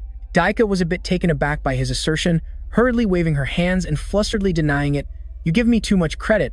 I'm not nearly that great." The corners of his mouth turned up into a smile as Macnat replied with a smirk. "That's just what I think. Besides, I don't intend to answer your question." He believed this was a problem she had to find the answer to herself, because if she made the choice on her own, she would have far fewer regrets in the future. And of course, Macnat himself wasn't wise enough to decide another person's path. Hearing this, Daica could only sigh in resignation. "So I have to find the answer myself, huh?" Macnat casually laughed and replied, "You catch on quick." Since she didn't get the answer she wanted, Daica didn't press the issue and stood up to take her leave. "Well, I'll be leaving then. Good night to you too." Macnat nodded slightly in return. "Good night." Daica waved goodbye and walked towards the door, but her hand, resting on the doorknob, suddenly stopped. After a long moment, she chuckled softly and said in a low voice, "Oh, right. If you ever truly need me, just let me know." This somewhat ambiguous statement left Macnat unsure of how to react. Without waiting for his reply, Daica continued, "I'll give what you said some serious thought." With that said, she quickly opened the door and disappeared. Leaving Macnat alone and still bewildered, the urging voice of the corrupted mother rang out, pulling him back to reality. He gave an apologetic smile. "I was distracted just now. I'm sorry." With that, Macnat resumed massaging her, and the corrupted mother's contented sounds rang out once more. Those sounds reached the ears of Jamal, who was pretending to be fast asleep nearby, making her recall the entire conversation she had just eavesdropped on. Daica's words before she left made her blush furiously. She couldn't believe Daica would say something like that. She wouldn't have dreamed that such words would come from Daica's delicate lips, but what Jamal really cared about was Mac. Nat's good relationship with Daica meant that he was her ticket to riches. Thinking about this, she happily hugged her pillow and fell into a deep sleep. 10 days later, after a long journey, Macnat's party set foot in a land completely covered in white snow. Daica was completely exhausted. She asked hesitantly, "Priest Macnat, are we almost there yet?" Macnat nodded in response. "I can see the village up ahead." Hearing this good news, Daica was immediately overjoyed. "Really? Thank God." Even Carmen, who was walking beside them, smiled. That's great to hear. We've been out of food for the past 3 days. A smile crept onto his face. Macnat reassured them, don't be so pessimistic, we'll go hunting to make up for it soon enough. After that, the group continued deeper into the village. Watching the villagers pass by, Torek couldn't help but remark, it's been 10 days since we last saw any signs of civilization. Everyone must need a rest. Macnat agreed with that sentiment. He nodded and suggested, let's find an inn first. And so, the group walked down the street, passing by the villagers, but just then, the corrupted mother suddenly mumbled something. This startled Macnat. She kept repeating the word destroy, which couldn't help but alarm him. He frowned and asked in a low voice, Mother, don't you see how many fingers they have? There was clearly something wrong with the people wandering around this village. From behind, Carmen looked at him and asked with some confusion, why did you stop so suddenly? Macnat hesitated for a moment. Then he glanced back and warned, I think we need to be on high alert. This place is clearly no ordinary village. The atmosphere here was eerily gloomy, yet the group decided not to leave, and instead found an inn to stay at. Hearing the suspicion in Macnat's voice, Carmen's expression immediately turned serious as she asked, so what you're saying is that this village might have some connection to the evil god cultists? Macnat simply nodded slightly, as if in acknowledgement, yes. Could it be that every single villager here is a demon, or part of the evil god's purging army? Just then, Deka suddenly spoke up with a suggestion. How about we split up to investigate, at least until sunset? Carmen pondered for a moment before nodding in agreement. We can't just ignore this, especially if this place is really connected to the evil god cultists, and besides, this village is quite large. Therefore, the team decided to split into 3 groups of 2 for easier movement. Hearing this, Deka excitedly suggested, in that case, I'll be in a group with. But before she could even finish her sentence, Macnat coldly cut her off. I suggest we form the groups like this. J. Mel and me, Tazit and Deka, and the last group will be Carmen and Saya. Carmen had no objections and just quietly nodded in agreement. I think these pairings are quite balanced. Even J. Mel seemed to agree, with only Deka looking not too pleased. But there was no other choice, so she could only let out a mournful sigh. Well, I guess that's fine. And then right after that, the group prepared to leave the inn to gather information. When only Macnat and Deka were left in the room, she suddenly spoke up. You still don't completely trust J. Mel, so you intentionally put yourself in a group with her, right? Macnat glanced at her, his steps suddenly halting. He nodded in acknowledgement. That's right. Deka then narrowed her eyes, staring at him for a long moment. It seemed she was hesitating about something. A moment later, Deka slowly began to speak. I feel that. Actually, you don't need to be so worried. Hearing this, Macnat just smirked. You're right, huh? To be honest, I think so too, if only I could continue, without having to worry about it. Deka was a bit surprised by his words, but she still replied calmly. I know what you mean. At this, she suddenly stepped forward, took Macnat's arm, and asked with a cheerful smile. In return, you'll be in a group with me next time, okay? A while later, on the small streets of the village, Macnat's group began their work of questioning the local residents. Surprisingly, they all gave the same answer. Many villagers had mysteriously disappeared, and everyone was living in constant fear of becoming the next victim. That fear caused them to lose sleep and appetite. After listening to everyone's answers, Macnat immediately fell into deep thought. J. Mel, standing beside him, said in a low voice, they're all giving the exact same answer, Mark. Macnat pondered the villagers' testimonies for a moment before speaking. It seems they aren't lying. J. Mel also nodded lightly in agreement. I think so too. Macnat glanced at her, his tone slightly suspicious. If you have something to say, just say it. J. Mel was momentarily surprised, hesitating for a long while before she spoke. Why do you believe this village is connected to the evil god cultists? Macnat slowly explained, the god whom I serve has noticed something unusual about this village. Hearing this, J. Mel couldn't help but exclaim in astonishment. You can communicate directly with the god that you serve? He just nodded, indifferently, as if to confirm it. However, upon receiving this confirmation, J. Mel became even more excited. That's unbelievable. Usually, the oracles one hears are quite fragmented and difficult to understand. But, before she could finish her sentence, Macnat gently placed a finger on her lips. He whispered a soft reminder, please be careful with your words. You better watch what you say. You never know who's listening. Hearing that, J. Mel wisely shut her mouth and then switched to a hushed tone. If anyone happens to overhear, I'll make them disappear forever to protect the secret. But before she could finish, she got a sharp rap on the head. Macnat coldly warned, you are only allowed to make a move with my permission. J. Mel looked resentful, but she still obediently nodded in agreement. Seeing her obedience, Macnat was very pleased. He smiled and suggested, it's about to get dark. Let's head to the flour mill before nightfall. J. Mel gave him a skeptical look, but Macnat seemed to have read her mind. Macnat calmly explained, The people at the flour mill frequently interact with the tax collectors, so they might know things that regular folks don't. Indeed, things that ordinary villagers would never know. A short while later at the flour mill, after Macnat asked about the disappearances, a man nodded slightly and replied, "Quite a lot. Recently, countless people in this village have just vanished into thin air." Macnat listened in silence, lost in thought. The man's story was identical to what everyone else he'd met had said. It was as if the entire village was following a pre-programmed script. Just then, a piercing sound rang out from the distance, causing all three of them to whip their heads around. The worker looked toward the source of the sound, frowning as he muttered, "That's the direction of the village chief's house." But as soon as the words left his mouth, his head suddenly exploded, splattering sticky slime everywhere in an absolutely horrifying scene. A panicked Macnat quickly asked, "Are you okay?" Unfortunately, the man couldn't answer, as his head had been swallowed by grotesque tentacles. Without a moment's hesitation, Macnat's hand instantly transformed into a mechanical weapon, and he quickly channeled holy power into it. He gritted his teeth and lunged forward, while opposite him, the other man's body had finished its complete transformation. He turned into a grotesque tentacle monster. Macnat charged forward like a gust of wind, delivering a thunderous punch.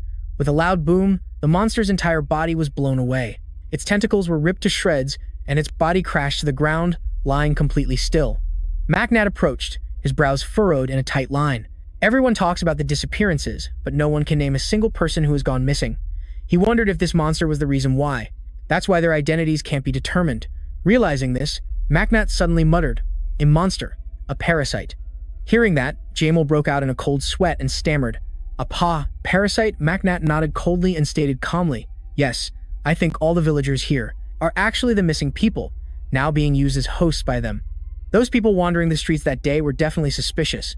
As he was deep in thought, a massive surge of magical energy suddenly erupted in the distance. Macnat was startled, instantly recognizing it as Daica's magic. What in the world could she have run into to force her to use a spell of this magnitude? At the same time, elsewhere in the village, Daica's expression was incredibly grim, for in front of her stood another monster, a man who had just finished transforming. It only had an upper body, a truly bizarre sight. Back with Macnat, he had just moved forward when he was confronted by an entire horde of tentacle monsters charging wildly toward him. Without a trace of fear, he calmly concentrated holy power into his mechanical gauntlet and instantly threw a devastating punch. The very air seemed to fracture from the power of his punch, sending the entire horde of monsters before him to their graves in an instant. Macnat shot a quick glance behind him. He yelled, urging her on, "We have to hurry, follow me." Jamal, though a little flustered, didn't hesitate and nodded, "Okay." And so, the two of them sprinted forward with all their might. Meanwhile, elsewhere, waves of magical energy continued to surge relentlessly. A figure stumbled forward. It was Daica. Only, the look on her face was not good at all. It turned out the monster before her was completely unharmed. And what's more, it was part of an entire army of thousands of others. Its upper body floated in mid-air, looking incredibly grotesque. Its voice rang out arrogantly. "It's useless, Princess Daica. I am the one chosen by a god. A mere mortal like you could never finish me off." Hearing these taunts, Daica gritted her teeth in fury, glaring at him resentfully. But the monster paid her no mind, continuing to laugh mockingly. "Your beautiful golden eyes make my heart flutter. How fortunate that you weren't infected by that filth." As he said this, he ran his long tongue across his lips, an act reminiscent of a perverted creep. Daica was utterly disgusted, growling in a cold voice. "What is it you truly want? Where did you get that power?" he answered nonchalantly, as if bestowing a favor. "I've already told you, this power was a gift to me from a god. That god has descended upon this world, and the only thing he desires is to hold Daica in his arms." But as soon as he finished, a blast of magic shot out and hit him straight in the head. Daica snorted coldly, cursing. How disgusting! However, in the blink of an eye, countless new tentacles sprouted from the creature's destroyed head. His horrifying voice echoed once more. "This is what you did before, isn't it? I have always yearned to hold a woman with golden eyes and silver hair in my arms." Simultaneously, the monster's head completely regenerated as if nothing had happened. The moment he finished speaking, his body began to grotesquely transform once more. Both Daica and Turgid were stunned speechless. In an instant, the creature's form had swelled into that of a giant. From its body, strange objects resembling cocoons rained down to the ground. It looked toward Daica and her companion, let out an arrogant laugh, and then spoke. "Allow me to reintroduce myself. I am the fourth apostle of the god Koret." Now, floating in midair was a monster with a look of utter contempt. Its form was quite similar to a spider, but it had two wings sprouting from its back, and its two arms were human-shaped. Just then, Turgid proactively stepped forward. Seeing this, Korat immediately warned, "Stay right there." However, Turgid completely ignored his threat. He glanced at Dayaka and said, "Lady Dayaka, this enemy seems to be faster than me." Upon hearing this, Dayaka immediately responded, "Then I can use my magic to slow him down." But before she could finish, Turgid suddenly swept her up and dashed off at a terrifying speed. He said in a low voice, "I will hold that monster back. Please find the air while I buy time." Dayaka asked with a worried frown, "Are you sure?" Turgid gave a slight nod, answering decisively, "This body of mine is made from an indestructible material. It exists as a sword to eliminate foes, not to run away." Dayaka hesitated for a moment, then gave a firm nod. "All right, I will find Magnat as quickly as possible." Just then, Korat caught up right behind them. He reached out, preparing to grab them both, and laughed triumphantly. "Got you now." But in that exact moment, Turgid abruptly spun around to face Korat. He swung his sharp sword in a swift motion, cleanly slicing off one of its legs. Korat seemed completely unbothered by the injury, letting out a savage laugh before saying coldly, "Where do you think you're going, princess? This is my domain. Do you think you can escape?" With that, he turned to pursue the desperately fleeing Dayaka, the countless eyes on his body constantly scanning the area. As long as those eyes were there, he could easily match Dayaka's speed. Soon, Dayaka was exhausted from running, her breath coming in ragged gasps, and she had to support herself, on her knees, panting for air. Then, she angrily pointed straight at him and yelled, "You will surely die once the priest Magnat arrives." Korat wanted to continue his pursuit, but Turgid blocked his way. Turgid aimed his sword straight at him, warning firmly, "Don't even think about taking another step." Korat shot him a contemptuous look. "You're the princess's guardian knight? Do you really think a nobody like you can stop me?" Turgid's eyes suddenly flared with an eerie red light. He said coldly, "I don't intend to just stop you. I am going to destroy you right here." Hearing this bold declaration, Korat instantly flew into a rage. He gritted his teeth and cursed, "You arrogant brat." With that, he threw a punch forward. But this time, Turgid swiftly blocked it with his sword. But unfortunately, the stalemate didn't last long. Turgid suddenly felt a strange resistance. His sword had been grabbed tightly by Korat. Instantly, writhing cocoon-like objects crawled out, clinging tightly to his sword. He sneered contemptuously. "Did you think the same trick would work twice?" Korat declared that he would show him the true power of an apostle. The moment he finished speaking, he lunged forward, only for a sharp blade to slice off his arm. However, the price for this was that Turgid's sword arm was trembling uncontrollably. In the next moment, a brilliant light suddenly enveloped Turgid's entire body, and a strange transformation began to occur. Witnessing his own arm get severed by the sword, Korat was utterly horrified. Amidst the silence, Turgid spoke with a cold voice. "As long as I, Turgid, am standing here, you will not take another step." As he finished speaking, a strange cannon barrel suddenly materialized on his body. From within it, a brilliant light began to gather. Without hesitation, he fired straight at Korat. The two engaged in a fierce battle, one on the ground and the other in the air. Both sides were evenly matched, with neither willing to give an inch. Korat, now completely enraged, gritted his teeth and charged straight at his opponent. "You're nothing but a soulless corpse now." But just as Korat finished speaking, a whirlwind-like beam of light suddenly rushed at him from behind. It was so fast the naked eye couldn't track it, and it pierced straight through Korat's body. Turgid let out a cold snort. "I will destroy you, no matter how many times you regenerate." From that devastating blow, Korat's body lost all control, plummeting to the ground like a kite with a broken string. He let out an indignant roar, then looked up at Turgid and screamed, "You think you're so strong? I've just been toying with you this entire time. Take a good look at yourself." Hearing this, Turgid couldn't help but feel a sense of doubt and immediately looked down at his own body. And then, he was horrified to discover disgusting maggots crawling into the cracks all over his body. Turgid couldn't believe his eyes and stammered, "You? Since when?" Korat laughed triumphantly. "Never forget the power of an apostle." But before he could finish, a sharp sword suddenly pierced through his body. With abundant holy power emanating from the blade, the attacker was none other than Magnat. Caught by the surprise attack, Korat roared in fury. "What the hell is this?" Just then, a voice that was both grim and triumphant rang out from the distance. "I told you, didn't I? The moment Magnat arrived, you were finished." The speaker was none other than Daya, who had returned. Not only that, but she also brought an ace in the hole, powerful enough to send the despicable Korat straight to hell. At the same time, Magnat was still holding the sword firmly in place. He thought to himself that the corruption was spreading too quickly. His protective gauntlet was about to fail. If this continues, he realized he needed to be more cautious. Thinking this, Magnat immediately issued a command, "Don't go looking for Carmen and Sarah." Without hesitation, Daika and Jamal immediately nodded in compliance.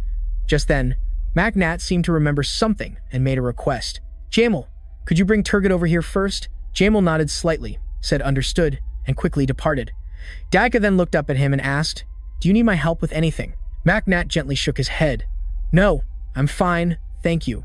As time passed, the armor on Macnat's hand began to show signs of weakening. Korot was able to move again, but Macnat's hold was like shackles, keeping him tightly bound. At that moment, Jamal approached with Turgid on her shoulder and spoke up. "Priest Macnat, I brought him." With that, she set Turgid down beside Macnat. The priest just gave a slight nod, then turned to Jamal with a request. "Take the princess and go on ahead. I'll be right behind you." "Yes, understood." Jamal obeyed immediately, without a hint of hesitation. She was completely obedient, sweeping Daika up into her arms and quickly leaving. Macnat silently watched their backs until they grew distant and vanished from sight. Feeling he was at a safe distance, he shouted, "Pit of corruption." Instantly, the sky turned pitch black, and Turgid's body began to move again. His stiff joints started to become flexible, while the disgusting maggots on his body were ripped off by some invisible force. Soon, all the hideous parasites were gone. Turgid could now move freely. He hurriedly bowed to Macnat, his voice full of reverence. "Thank you, sir. I am truly ashamed of what just happened." Macnat made no further comment, only saying, "Don't be. You did very well. Stand up. This battle is not over yet." As soon as Macnat finished speaking, Korot staggered to his feet to face them both. His eyes burned with hatred, his mouth wide open as he let out a pathetic scream. "It hurts so much." Immediately after, he glared at Macnat, growling, "What did you do to my body, you bastard? Where the hell did you come from?" In response, Macnat just let out a cold snort. "I have no obligation to answer the questions of a dead man walking. You will die here." As he spoke, the saw blade in his hand began to roar to life. He raised an eyebrow, a challenging smile on his face. "I have no intention of showing you any mercy, so just obediently accept your death." Hearing this, Korot snorted in contempt. "This kingdom will surely fall, as long as I can send you off." Macnat couldn't be bothered with his provocation. He just whispered softly, "Mother." The Mother of Corruption responded with a single command, "Kill." Macnat's lips curled into a cold smile, and the atmosphere instantly became as tense as a drawn bowstring. At that moment, Korot suddenly roared, "Go to hell." As soon as the words left his mouth, he charged forward madly. However, before he could even get close to Macnat, something stopped his fist in its tracks. Korot was completely stunned, and before he could compose himself, he took a devastating punch to the face. The punch sent him flying, crashing hard into the ground and creating a crater. Just then, that monster turned its head to look at Turgid, letting out some incomprehensible growls. The atmosphere fell into a terrifying silence. At the same time, Korot clambered up from the rubble, screaming in fury, "You goddamn bastard!" The monster paid him no mind, swinging its sword and charging straight ahead. Yet Korot remained calm and stood his ground, even as the monster closed in on him. He roared aggressively again, "You think I'd be defeated so easily?" As soon as Korot's words ended, countless tentacles shot out from his body, piercing through the monster. However, in response, the monster just smirked. Instantly, its sword also pierced through Korot's body. A disgusting black slime immediately poured out like rain. He staggered and collapsed, his body convulsing non-stop. He tried to use his hands to cover the wound and stop the fluid from flowing out, but it was all in vain. The monster didn't give Korot a single second to catch his breath. It let out a threatening growl, but before it could strike again, it was struck by a giant, root-like tentacle from afar. With a loud crash, the monster's body was sent flying, slamming hard into the ground. Dust and smoke filled the air. Macnat was a bit surprised to witness this scene. Meanwhile, Korot struggled to his feet through the pain. He roared aggressively, "You damn bastard. I'll show you the true power of an apostle." Macnat narrowed his eyes at him and spoke coldly. "That's not going to happen." Macnat's declaration left Korot a little confused, but Macnat paid no mind to his expression. He began to mutter a prayer, "Mother, I ask of you." Almost instantly, the Mother of Corruption answered. A dense wave of sacred power enveloped the area in a flash. A sacred sword materialized in Macnat's hand, 20 seconds. The casting time had been significantly reduced as he grew stronger. Although it wasn't perfect yet, this was more than enough. Without a moment's hesitation, Macnat charged forward with the tainted sword. Korot still hadn't realized the mortal danger he was in. He was still very conceited, smirking as he said, "You think I'll let you attack again with that foolish sword?" Macnat snorted coldly, looking at him with contempt and said, "You've never had a proper fight, have you? This time, I don't intend to hold back." Korot became even more confused. "What are you rambling about?" He didn't understand a single word. And by the time he realized the imminent danger, it was already too late. From the holy sword, a surging torrent of sacred power shot straight into the sky, tearing space apart with a powerful horizontal slash. Korot's body was instantly torn in two by the slash, and the pure sacred power quickly corroded him, turning him to dust. Witnessing this scene, Broken Eye could finally breathe a sigh of relief. However, the corrupted mother seemed unsatisfied, continuously letting out growls demanding to deal with more. Broken Eye understood her and quickly tried to calm her down. "Mother, please calm down. I know you're disappointed that we couldn't absorb the sacred power from that apostle." But he quickly shifted his attention to another direction, on the other side of the village. Finally, the knights appeared. As soon as they arrived, they were horrified to see countless bodies lying scattered on the ground.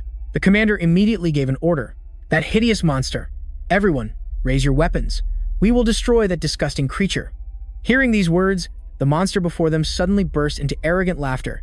"Take me down, I am one of the 4 disciples of the gods." As soon as Adora finished speaking, it spread its wings and soared into the sky. From above, it looked down on the crowd like a true god. Adora sneered contemptuously. "Do you think you little fries can do anything to me?" The great Adora, Admin, who had just arrived, saw the scene, his expression turning a bit grim. Finding a fake apostle was a good thing, but why did it have to be a giant fly? Adora continued to mock them with laughter. "Where's that courage you had earlier? I thought you actually wanted to send me to meet. Go cry and beg your gods." Just as these words were spoken, a majestic voice suddenly rang out from behind. "How dare you blaspheme the gods?" Immediately after, a cloaked figure appeared, with 2 giant angel wings on their back. As soon as they saw this person, Adora immediately exclaimed in astonishment, "Who are you?" But before it could finish, the other person cut it off coldly. "I will turn you to ash."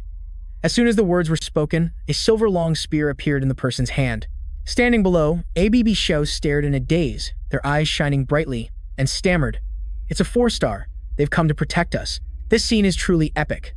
Hearing the 2 words 4-star, Adora became even more enraged, roaring furiously. "When I was at my most desperate, what the hell were those gods in heaven doing? They're just a bunch of sickos who enjoy peeping at the pain of others."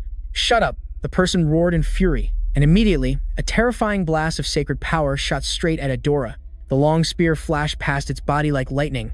Adora couldn't help but tremble in fear. "They're much stronger than me." While it was still in shock, the person charged forward from a distance. The spear in their hand was raised once more and thrust forward without a hint of hesitation. Adora hurriedly used its wings to block. If this blow landed, it would surely die. Thinking this, it immediately tore its own body in half, letting the long spear pierce right through. However, Adora was completely unharmed, because in that instant, her true form had separated from the monster's body. She knew she was no match, so she tried to escape. Of course, the 4-star wouldn't give her that chance. With a cold snort, they growled, "In your dreams." Immediately, the wings on the 4-star's back expanded, blocking all of Adora's escape routes. Seeing her escape route blocked, Adora looked extremely displeased. My life had only just started to get a little better. She absolutely could not die in a place like this. As soon as she finished speaking, she recklessly charged through the encirclement, ignoring the excruciating pain of being burned by sacred power. Adora could only grit her teeth and endure. Below, the soldiers saw the monster's corpse fall to the ground and immediately erupted in joyous cheers. "Hooray for the 4-star. Please avenge our fallen comrades." However, right at this moment, a strange sound suddenly came from behind. Admiral's ears twitched, and he glanced behind him. That sound. It sounded a lot like a horse. On this side, Adora also heard the commotion and smirked knowingly. As expected, someone was rushing in from behind with the upper body of a human, but her lower half was that of a centaur, and she successfully rescued Adora right from under the 4th apostle's nose, causing the apostle who witnessed this to fly into a rage. He roared, "I will not let you escape." But the centaur woman paid him no mind and just kept charging straight ahead. She skillfully dodged the 4th apostle's pursuing holy power, and the 2 of them continued to flee, their figures growing more distant, leaving the infuriated apostle behind. He frantically screamed, "Stop right there." But alas, listening to him would be the same as staying to die, right? Adora, sitting on the centaur girl's back, even turned around to shout a taunt. "Just you wait, I will definitely be back for revenge." Powerless to catch up to their speed, the 4th apostle could only stand there, frozen in place. His face was purple with rage, while a short while later, in a hidden rock crevice, Adora and her companion found a safe place to hide. The centaur woman gently set Adora down, then sighed and announced, "Koros is dead." This news took Adora by surprise. Adora asked doubtfully, "That damn old geezer?" Suddenly remembering something, she quickly followed up. "What about the holy relic fragment he was holding?" Hearing this, the centaur woman's expression immediately turned grim. She replied gloomily, "It's gone. I think someone was quick enough to take it. And who else could that person be but Macnat?" And just as expected, Macnat was currently quite pleased, thinking to himself, "Oh my, they've done some very interesting things with Mother's holy relic, haven't they, Mother?" Right after defeating Koros, he had noticed this holy relic fragment and quickly snatched it the moment the old man turned to dust. a few days after the fourth apostles' raid. Macnat's group resumed their journey, and as they walked, Macnat pondered how fortunate it was that he had recovered a fragment of the Mother of Corruption's holy relic. However, there was one thing he still couldn't figure out. Why did Mother's holy relic contain the sacred power of another god? Macnat came up with two hypotheses. One, they had stolen a portion of the Mother of Corruption's power, or two, they had the ability to absorb Mother's holy power, and if the second hypothesis was true, then they wouldn't have needed to split the Mother of Corruption's power to seal it away. Just then, the Mother of Corruption sent a command to Macnat. He understood and nodded in response. For now, I'll keep it here. We'll know when we get near another fragment with similar holy power.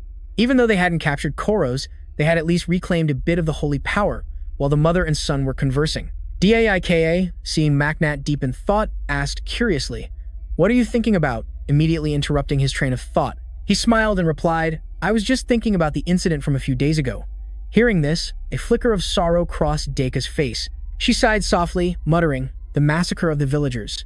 Seeing her reaction, Macnat understood perfectly why she reacted that way, as the massacre had occurred in the territory under the Irimio family's jurisdiction, so Daika felt partly responsible. Just then, Daika fiercely declared, "I have to get to the bottom of this with my brother and find out why this territory has fallen into such a state."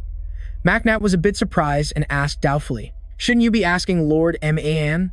Daika shook her head and replied, "There's no need. I'm certain Lord Man has already done everything in his power. The fact that my brother has remained inactive is the most suspicious part. Normally, he seizes every opportunity to expand his influence." Just then, Jamal suddenly spotted something in the distance and excitedly shouted, "I see it, it's beetles." Appearing before them was an incredibly fortified wall. That was the territory of beetles. Carmen glanced at everyone and suggested, "Since we've arrived earlier than expected, how about we have a proper feast tonight, my treat?" Jamal immediately agreed without hesitation. "All right, let's drink until we drop." Her overly enthusiastic attitude startled Carmen a bit, and he quickly waved his hands. "No, we don't need to go that far." Macnat turned to Daika and asked, "What about you, princess?" Daika cleared her throat a couple of times before speaking. "Since it's already late, we can inform them tomorrow. After all, since Carmen was kind enough to invite them, why not drink to their heart's content?" Hearing this, Macnat also grinned and nodded, determined to drink Carmen dry tonight.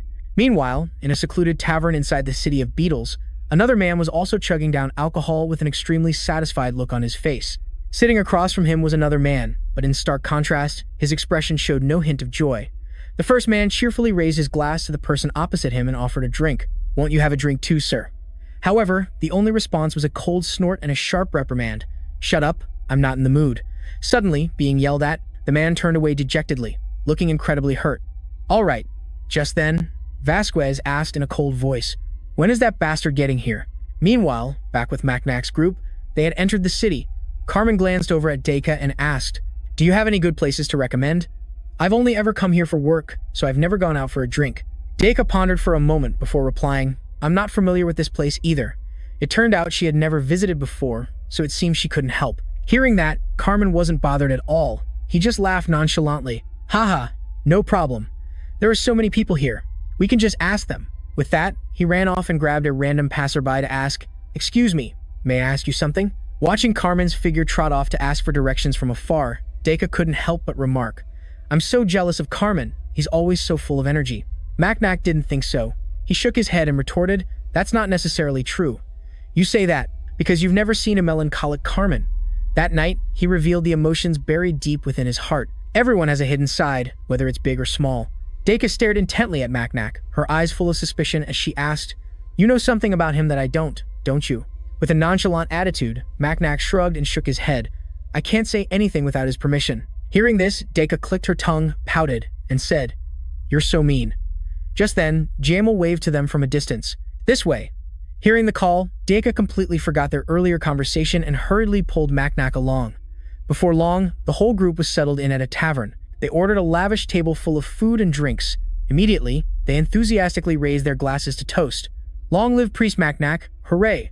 Macnac could only look at the group, speechless. A celebratory toast was fine, but why did they have to shout his name like that? He couldn't understand it at all. Meanwhile, Jamal was drinking non-stop, downing a full glass of wine in one go. She tilted her head back and shouted excitedly, "My investment. I'm going to be rich." As soon as she finished speaking, the glass in her hand clattered to the floor and Jamal collapsed right at the table. Carmen couldn't help but laugh at the scene, commenting, She chugged all the wine I gave her, and now she's out cold. He said that, but he wasn't really concerned, turning to clink glasses with Saya. We can still go on for a while, let's keep drinking. Macnac paid no attention to the two drunkards. He glanced at the person next to him and began to speak. Princess, we. However, as soon as he looked at Deka, he couldn't help but sigh. It seemed she was more drunk than he'd thought, as her cheeks were already flushed red. It was unclear if it was due to the alcohol or some other reason, but she rested her chin on her hand, looking at Macnac with half-closed eyes. A second later, cold sweat beaded on her forehead. Her voice trembled. Priest Macnac, I think I'm about to gag. Hearing this, Macnac panicked, quickly helping her up and away from the table. Before leaving, he didn't forget to tell Carmen, "We'll be right back." With that, he quickly helped the completely wasted girl away. As he supported her, he coaxed, "Just try to hold on a little longer. I'll take you somewhere to take care of it. If you can't hold it in, you have to tell me right away." But Deka was basically unable to open her mouth. The nausea had already risen to her throat, and just a single word would make everything come out immediately. Seeing Daica's face getting paler by the second, Macnac quickly ran to find a basin, but on his way back, suddenly, a figure blocked Matnat's path and even called out his name. Macnac immediately stopped in his tracks, squinting at the stranger, with no memory of him whatsoever. How did this guy know his name? It turned out, the ones blocking Matnat's path were the two men from the tavern earlier. Just as the atmosphere grew tense, a retching sound shattered the silence. Daica was clutching the basin and vomiting her guts out. Macnac could only pat her back helplessly, sighing wearily. Good heavens, are you okay? The other two guys could only watch this scene in stunned silence. Once Daica had emptied her stomach, Macnac quickly helped her to her feet. She declared with a whimper, "I swear I'll never touch that fiery stuff again." Although she had thrown it all up, the alcohol was still in her system, causing her to stagger. And then, Daica stumbled right into Macnat's arms. She blushed furiously, mumbling an apology. Macnat was caught in the unexpected embrace, but he didn't mind at all, just shaking his head and saying it was nothing. However, someone on the opposite side was not pleased in the slightest. He was so angry he was grinding his teeth, while Daica paid him no mind and continued to chat cheerfully with Macnat. "I'm so tired, can you take me back to my room? Just like last time." This statement was like adding fuel to the fire, making Varys even more enraged. Veins bulged on his forehead as he prepared to lunge forward and settle the score, but he was held back firmly by his attendant. "Heavens, Your Highness, please calm yourself." Seeing the man's extreme reaction, Macnat became a little suspicious and asked, "Do you have a problem with me?" Varys waved his arms around wildly and screamed in frustration, "You damn believer, how dare you make a move on the princess?" Realizing it was a misunderstanding, Macnat quickly waved his hands to explain, "You've misunderstood, it's not like that." But his opponent roared back, "Don't you lie to me." His anger boiling over, Varys let out a furious curse and shoved his attendant to the ground. He ground his teeth and snarled, "You definitely used that stupid smile of yours to seduce her." The attendant quickly scrambled back up, grabbing onto his leg to hold him back. Prince Varys, causing such a commotion in public, is completely undignified. Seeing the two of them struggling, Macnat seized the opportunity to make a quick escape. Meanwhile, Varys was left behind, so furious that he shoved his attendant's face into the ground, roaring, "Shut up, let go of me. I'm going to teach that bastard a lesson he'll never forget." By this time, Macnat was already helping Daica get far away, leaving the other two to their squabble. Very quickly, the pair had put a great distance between themselves and the scene, but Macnat was still uneasy. The Prince of the Dragon Kingdom. The Dragon Kingdom is the kingdom of beastmen. It is located on the eastern side of the continent. The royal family of this kingdom is the Dragonkin race. If in the game, a player chooses to be a Dragonkin, they would receive many stat boosts, gain a noble social status, and be respected by everyone. A Dragonkin prince is hostile toward me. It would be best for us to leave Beetles as soon as possible. I just don't know if Daica would be willing to give up her position to follow me. Or worse, the gods might realize the existence of the corrupted mother and send angels down to clean him up. Macnat walked on, lost in thought. Macnat approached the counter, placed one coin on the table, and said softly, "I'll have a towel and a glass of cold water." The owner immediately turned to prepare his order. Macnat sank back into his thoughts. The Dragonkin Prince, the Purification Legion, and now angels. Could it be that I'm the one pushing this world to the brink of destruction? Lost in his thoughts, Macnat didn't even notice someone calling him. The owner had already returned with his items. He placed everything on the counter. Macnat finally snapped out of his daze, thanked the owner, and brought the glass of cold water over to Daica, who was slumped over the table. She didn't even bother to lift her head, mumbling hoarsely, "I want to sleep a little longer." Looking at her flushed face, Macnat could only sigh. "Princess, you should at least drink some water." Just then, the sound of footsteps echoed from behind, and Macnat instinctively turned his head. His pupils immediately constricted when he saw a white-haired young man entering, whose face was a 70% match for Daika's. Maknat thought in astonishment, why is he here? He recognized the man as Deso Iramio, but Deso just coldly walked straight inside. Maknat nodded in understanding. Ah, so that's it. He's here to meet the Prince of the Dragon Kingdom. While he was lost in thought, Deso's gaze suddenly shot in this direction, and then he began walking straight toward Maknat, showing no intention of stopping. He walked right past Maknat without a single glance, but let out a provocative comment, "She's still the same as ever, hasn't changed one bit." Maknat immediately knew who he was talking about. After saying that, Deso went straight upstairs, not sparing another second. That attitude was straight out of a Chinese short drama about a domineering CEO. One night passed quietly, making way for a new day to begin. After one night of hard partying, Maknat's group gathered for breakfast, but everyone looked sluggish, their eyes barely open. Carmen clutched his forehead, still feeling a dull throb. He cursed in frustration, "That damn Sarah. He's an absolute monster when it comes to drinking, and I'm no lightweight myself. And yet he drinks booze like it's water." Hearing this, Maknat glanced over at Sarah and saw that he did indeed look perfectly fine, even resting his chin on his hand in a thoughtful pose. But that cool pose lasted for exactly 1 second before his hand gave way, and his entire body slammed down onto the table. Maknat was truly speechless. "Didn't you just say you were fine?" Seeing this, Carmen immediately burst into triumphant laughter. "So that means I win, right?" However, his joy only lasted for 3 seconds. After exactly 3 seconds, he suffered the same fate as Sarah, his head slamming onto the table with a loud thud. The noise was so loud it could probably be heard all the way in Vietnam. Maknat looked at these drunkards and sighed wearily. They must have drunk a lot. Daika took a sip of water and nodded. "Indeed. Priest Maknat, are you busy today?" Maknat shook his head and replied with a smile. "No, I'm completely free today." Even if he had plans, he would have had to cancel, as these drunkards needed watching. Hearing this, Daika said happily and excitedly, "In that case, would you like to?" But before she could finish, James, who was sitting beside her, let out a long yawn, cutting her off. She pinched her nose in disgust. "Goodness, the reek of alcohol is overwhelming. How much do these guys even chug?" Maknat slowly explained. "They started drinking the moment they got home." Hearing that, Jimio nodded and stood up without hesitation. "All right, I'm going back to bed." Maknat had no objections, replying nonchalantly, "Sure, it's a day off anyway." In the end, only Maknat and Daika were left in the quiet room. Daika sniffed herself and then stammered, "Hey, do I smell of alcohol?" Yes, she absolutely reeked of it. Maknat's blunt answer made Daika's face instantly turn pale. She quickly said, "Then this afternoon, please come to the bank with me." Maknat was a little skeptical. "Go there, for what?" She replied nonchalantly, "I'm going to pay you back the money I promised."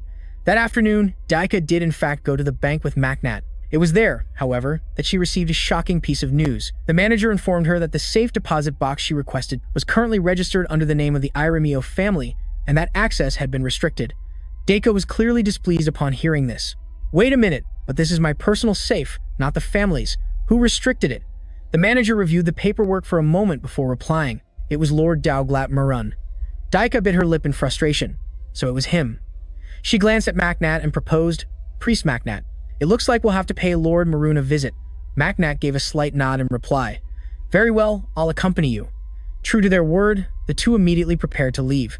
The two of them arrived at the castle, and a servant immediately led them to the office where Mom was waiting. Along the way, Maknat couldn't help but be lost in thought. He recalled what Daika had told him, that Maon was the one who handled everything on the Lord's behalf ever since he lost his sanity. What on earth was happening here? Soon, the servant brought them to their destination. Daika, without any hesitation, led the way into the room. As soon as he saw her, the man inside spoke. "It's been a while, Princess Daika. You look well." This man was none other than Mon. He looked up, his sharp gaze fixed on her as he said in a stern voice, "I trust that everything was in order during your time away. That puts my mind at ease somewhat." Daika gave a slight bow, sighing in response, "It has been some time, Lord Representative." Maon narrowed his eyes slightly and replied nonchalantly, "There's no need for such formalities. You can just call me Mr. Mon as you did before." "As you wish, Lord Representative."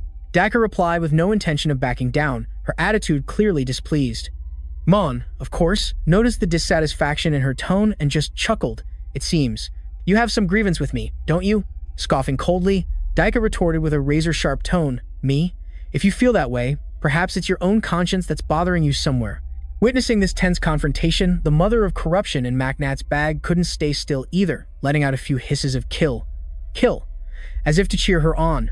The priest could only— Fortunately, the mother of corruption couldn't speak clearly. Just then, Mon seemed to have guessed the issue and spoke coolly. Perhaps you're here because I sealed your safe, aren't you? Daika bit her lip in anger, demanding indignantly, why would you do that? It's simple, Mon smirked. If I hadn't, you probably would have never returned to this domain. At this, his gaze shifted to Maknat standing behind her, and if I'm not mistaken, you must be Priest Maknat. The young man smiled politely. Yes, I am Maknat, a servant of the goddess of protection. However, Mon retorted with a cold tone. Is that all? Hearing this loaded question, Daika couldn't help but glance worriedly at Maknat, but he seemed completely unfazed. He just stood there calmly, waiting for the man's next words. And Mon didn't keep him waiting long, beginning to list the information he knew: the demon slayer of GHI, the bane of evil spirits of Kenton, and the savior of Eriko. You are quite famous indeed. Maknat just gave a small chuckle and replied casually, those are just rumors. Rumors tend to get greatly exaggerated as they are passed around. I'm sure that what I've done is much smaller than what people claim. Hearing this humble reply, Mon suddenly stood up from his chair, approached Maknat, and laughed. Haha, you're too modest. A feat, whether big or small, is still a feat. He added that he knew everything Maknat did was for a good cause. At this, Maun narrowed his eyes and observed Maknat for a long moment before speaking slowly. Lord Irimio wants to see you. Hearing her father's name, Daika froze, not knowing how to react, and could only slump powerlessly into a chair. Maknat was also startled. See me? What for? Meanwhile, in another inn-room, Varys' servant, Hilda, was calmly sipping tea with a strangely serene attitude, seemingly unconcerned with the world's affairs. But the other person in the room was the complete opposite. A pillow was thrown straight at the wall, accompanied by Varys' furious screams. So irritating. That damn bastard. I should have torn him to 100 pieces right then and there. He yelled while frantically kicking the bed, his face filled with rage. That's right, I should have done it. Why the hell did you stop me? Hearing these words, Hilda simply replied nonchalantly, because if you had actually done that, you would have never achieved the outcome you desire. From the very beginning, all you needed, Lord Varys, was to know the princess's current situation. Just think, if rumors about the relationship between Daika and Maknat were to spread, you would be the one forced to break off the engagement to protect your own image. Hearing this, Varys' face turned purple with rage. He roared indignantly. I know, of course, I know that. But witnessing his fiancée hand in hand with another man, an uncontrollable rage erupted within Varys. After venting for a moment, he let out a sharp breath and spoke. All right, let's go take care of that detestable priest. Remember to be discreet, don't let anyone find out. Hearing this, Hudson gently shook his head to dissuade him. Sir, please don't do that. The ancients taught that haste makes waste. He had to admit Varys was very strong, but considering the events that had transpired in the eastern region, someone like Maknat absolutely could not be underestimated. Just then, a sudden knock on the door rang out, interrupting their conversation. Varys snapped irritably. What is it? The person outside immediately entered, bowed, and reported. Your Highness, as per your orders, I have come to report news about the princess. Princess Daika has returned to the estate. Hearing this news, Varys shot up from his bed, his voice filled with excitement. What? She's back? Where is she? The servant immediately reported. Sir, she is on her way to Lord Marin's room. Seeing Varys hastily putting his clothes back on, Hilda frowned and asked, What do you intend to do? With a smirk, Varys nonchalantly replied, Do you even need to ask? Of course, I'm going to see my beloved fiancée. I didn't even get a chance to have a proper conversation with her last time. You're truly a lost cause. Hilda sighed helplessly. If you go to her now, you won't achieve what you desire. Varys scowled upon hearing that and retorted, And why not?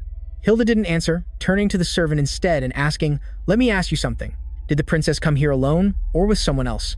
The servant calmly replied, Ma'am, she arrived with a priest who introduced himself as Maknat. The moment he heard that name, Varys became like a provoked wild beast, grinding his teeth and roaring.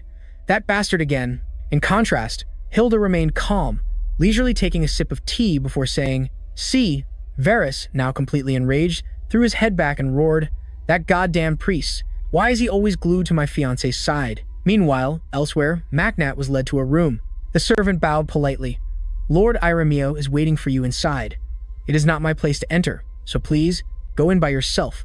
Maknat simply gave an indifferent nod, having no objections.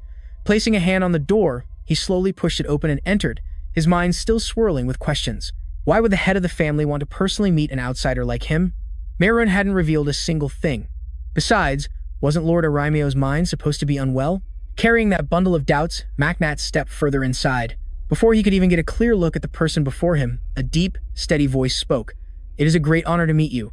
Maknat immediately turned his gaze toward the source of the sound and saw a person seated in an armchair. It was an old man with hair as white as silk. Contrary to the rumors, his eyes were still incredibly sharp. He looked Macnat over once and then spoke. "I assume I don't need to introduce myself, do I?" "This was none other than Kanto Irameo," Macnat replied politely. "I had heard that your health has been poor recently." Kanto calmly replied, "I have only recently regained my lucidity. Come, have a seat. I have something I need to speak with you about."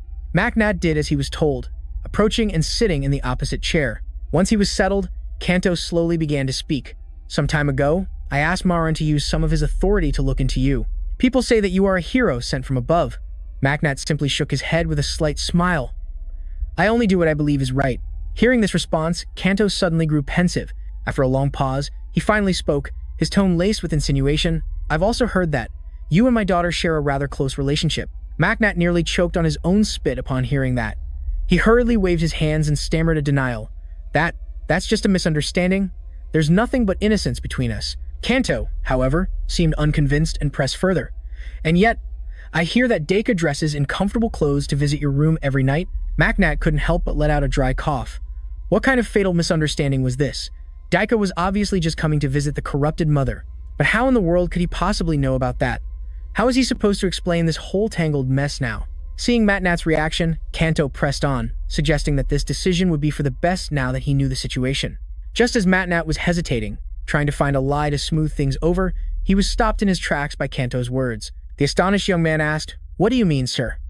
Kanto then spoke slowly, making an unexpected request. "Please, I beg you, take my daughter and leave this place." Macnat narrowed his eyes at him, completely bewildered, and asked again, "What did you say? I really don't understand what you mean." The old lord then began to explain patiently. "I mean that you should live a happy life with my daughter. I will support you both with everything I have, ensuring that you will never want for anything. However, there is one condition. You two must leave beetles in this Deka territory and never return. I will personally take care of the marriage arrangement, her marriage to the Prince of the Dragon Kingdom. So you don't need to concern yourself with that." Upon hearing this, Macnat involuntarily let out a laugh. Right after, he shook his head and refused outright. "That won't be necessary, but thank you for your kindness." Kanto's face immediately darkened, and he frowned, asking, "No need?" Macnat nodded indifferently and replied casually, "Your support is already more than enough." Kanto looked perplexed and then spoke. "My daughter is flawlessly beautiful because she carries my blood. So why do you refuse?" Macnat calmly responded with a stark truth. "Because she is a mage. For that very reason, no one supports her. No one wants her to be the successor. And yet, every time Deka expresses her ambition to become the lord, Macnat always encourages her with all his heart. So, if she were to say she wanted to leave with him, he would gladly accept. However, Macnat affirmed that he had no right to decide for her. Only she could choose her own path. Hearing this, Kanto narrowed his eyes and stared straight at the young man. Macnat didn't flinch in the slightest, meeting his gaze and saying seriously, "If you truly want her to leave this territory, I think you should be the one to tell her that yourself. Don't you think so?" The atmosphere in the room immediately grew heavy with silence. Kanto did not reply immediately. After a long pause, he heaved a sigh and said, "The reason I can't tell her myself is very simple. Daik is a defiant child. The more you try to suppress her, the more fiercely she will rebel.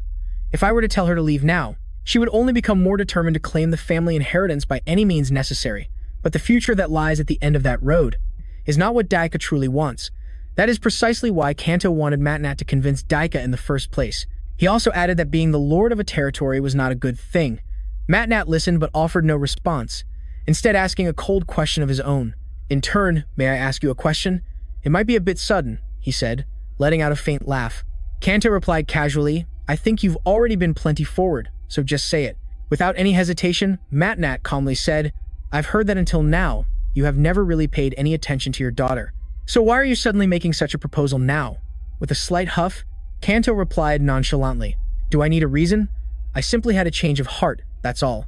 As he spoke, his hand on the armrest tightened involuntarily, and his tone became stern. "I'm begging you, leave this place as soon as you can. That would probably be the best thing for her. You may leave now." Hearing the dismissal, Macnat did not linger and immediately turned to leave. However, he had only taken 2 steps before Kanto called him back. The young man frowned and looked back at the man in the chair. After a moment of hesitation, Kanto spoke slowly. "Don't tell anyone else that my mind has cleared up. Just tell them you struggled to communicate with me because my mind was not sound." Macnat was a bit taken aback by this strange request, but he asked no further questions and simply nodded. "All right." Kanto immediately expressed his gratitude. "Thank you." Finally, the room was quiet once more, with only Kanto remaining. He slowly closed his eyes as if he had fallen asleep, while the flames in the fireplace continued to flicker endlessly. It was a long while before the old man opened his eyes, but his gaze was unusually empty, and two figures appeared behind him. They were none other than Adora and her accomplice, Irex. Irex glanced at the old man and asked, "How are the preparations coming along?" Kanto then pushed himself up from his chair. The old man's state began to change, his entire body enveloped in a dark, deathly aura, as he spoke coldly. "It will be completed soon, just wait a little longer, just a short while more." Meanwhile, in another scene, Macnac had also returned after finishing his conversation. Unexpectedly, just as he stepped outside, he heard Daika's voice, full of disgust, echoing, "I already said I don't want to." It turned out Vadis was tugging at her sleeve, causing her to snap in annoyance. "I told you I didn't come here to see you." As she spoke, Daika decisively pulled her hand away from his grasp, scoffed coldly, and declared, "I never had any intention of marrying you from the very beginning." Macnac witnessed this struggle, feeling a bit bewildered, not understanding what the heck was going on, and slowly approached them. The moment she saw Macnac, Daika's tone immediately did a 180-degree turn. She asked cheerfully, "Is your meeting over?"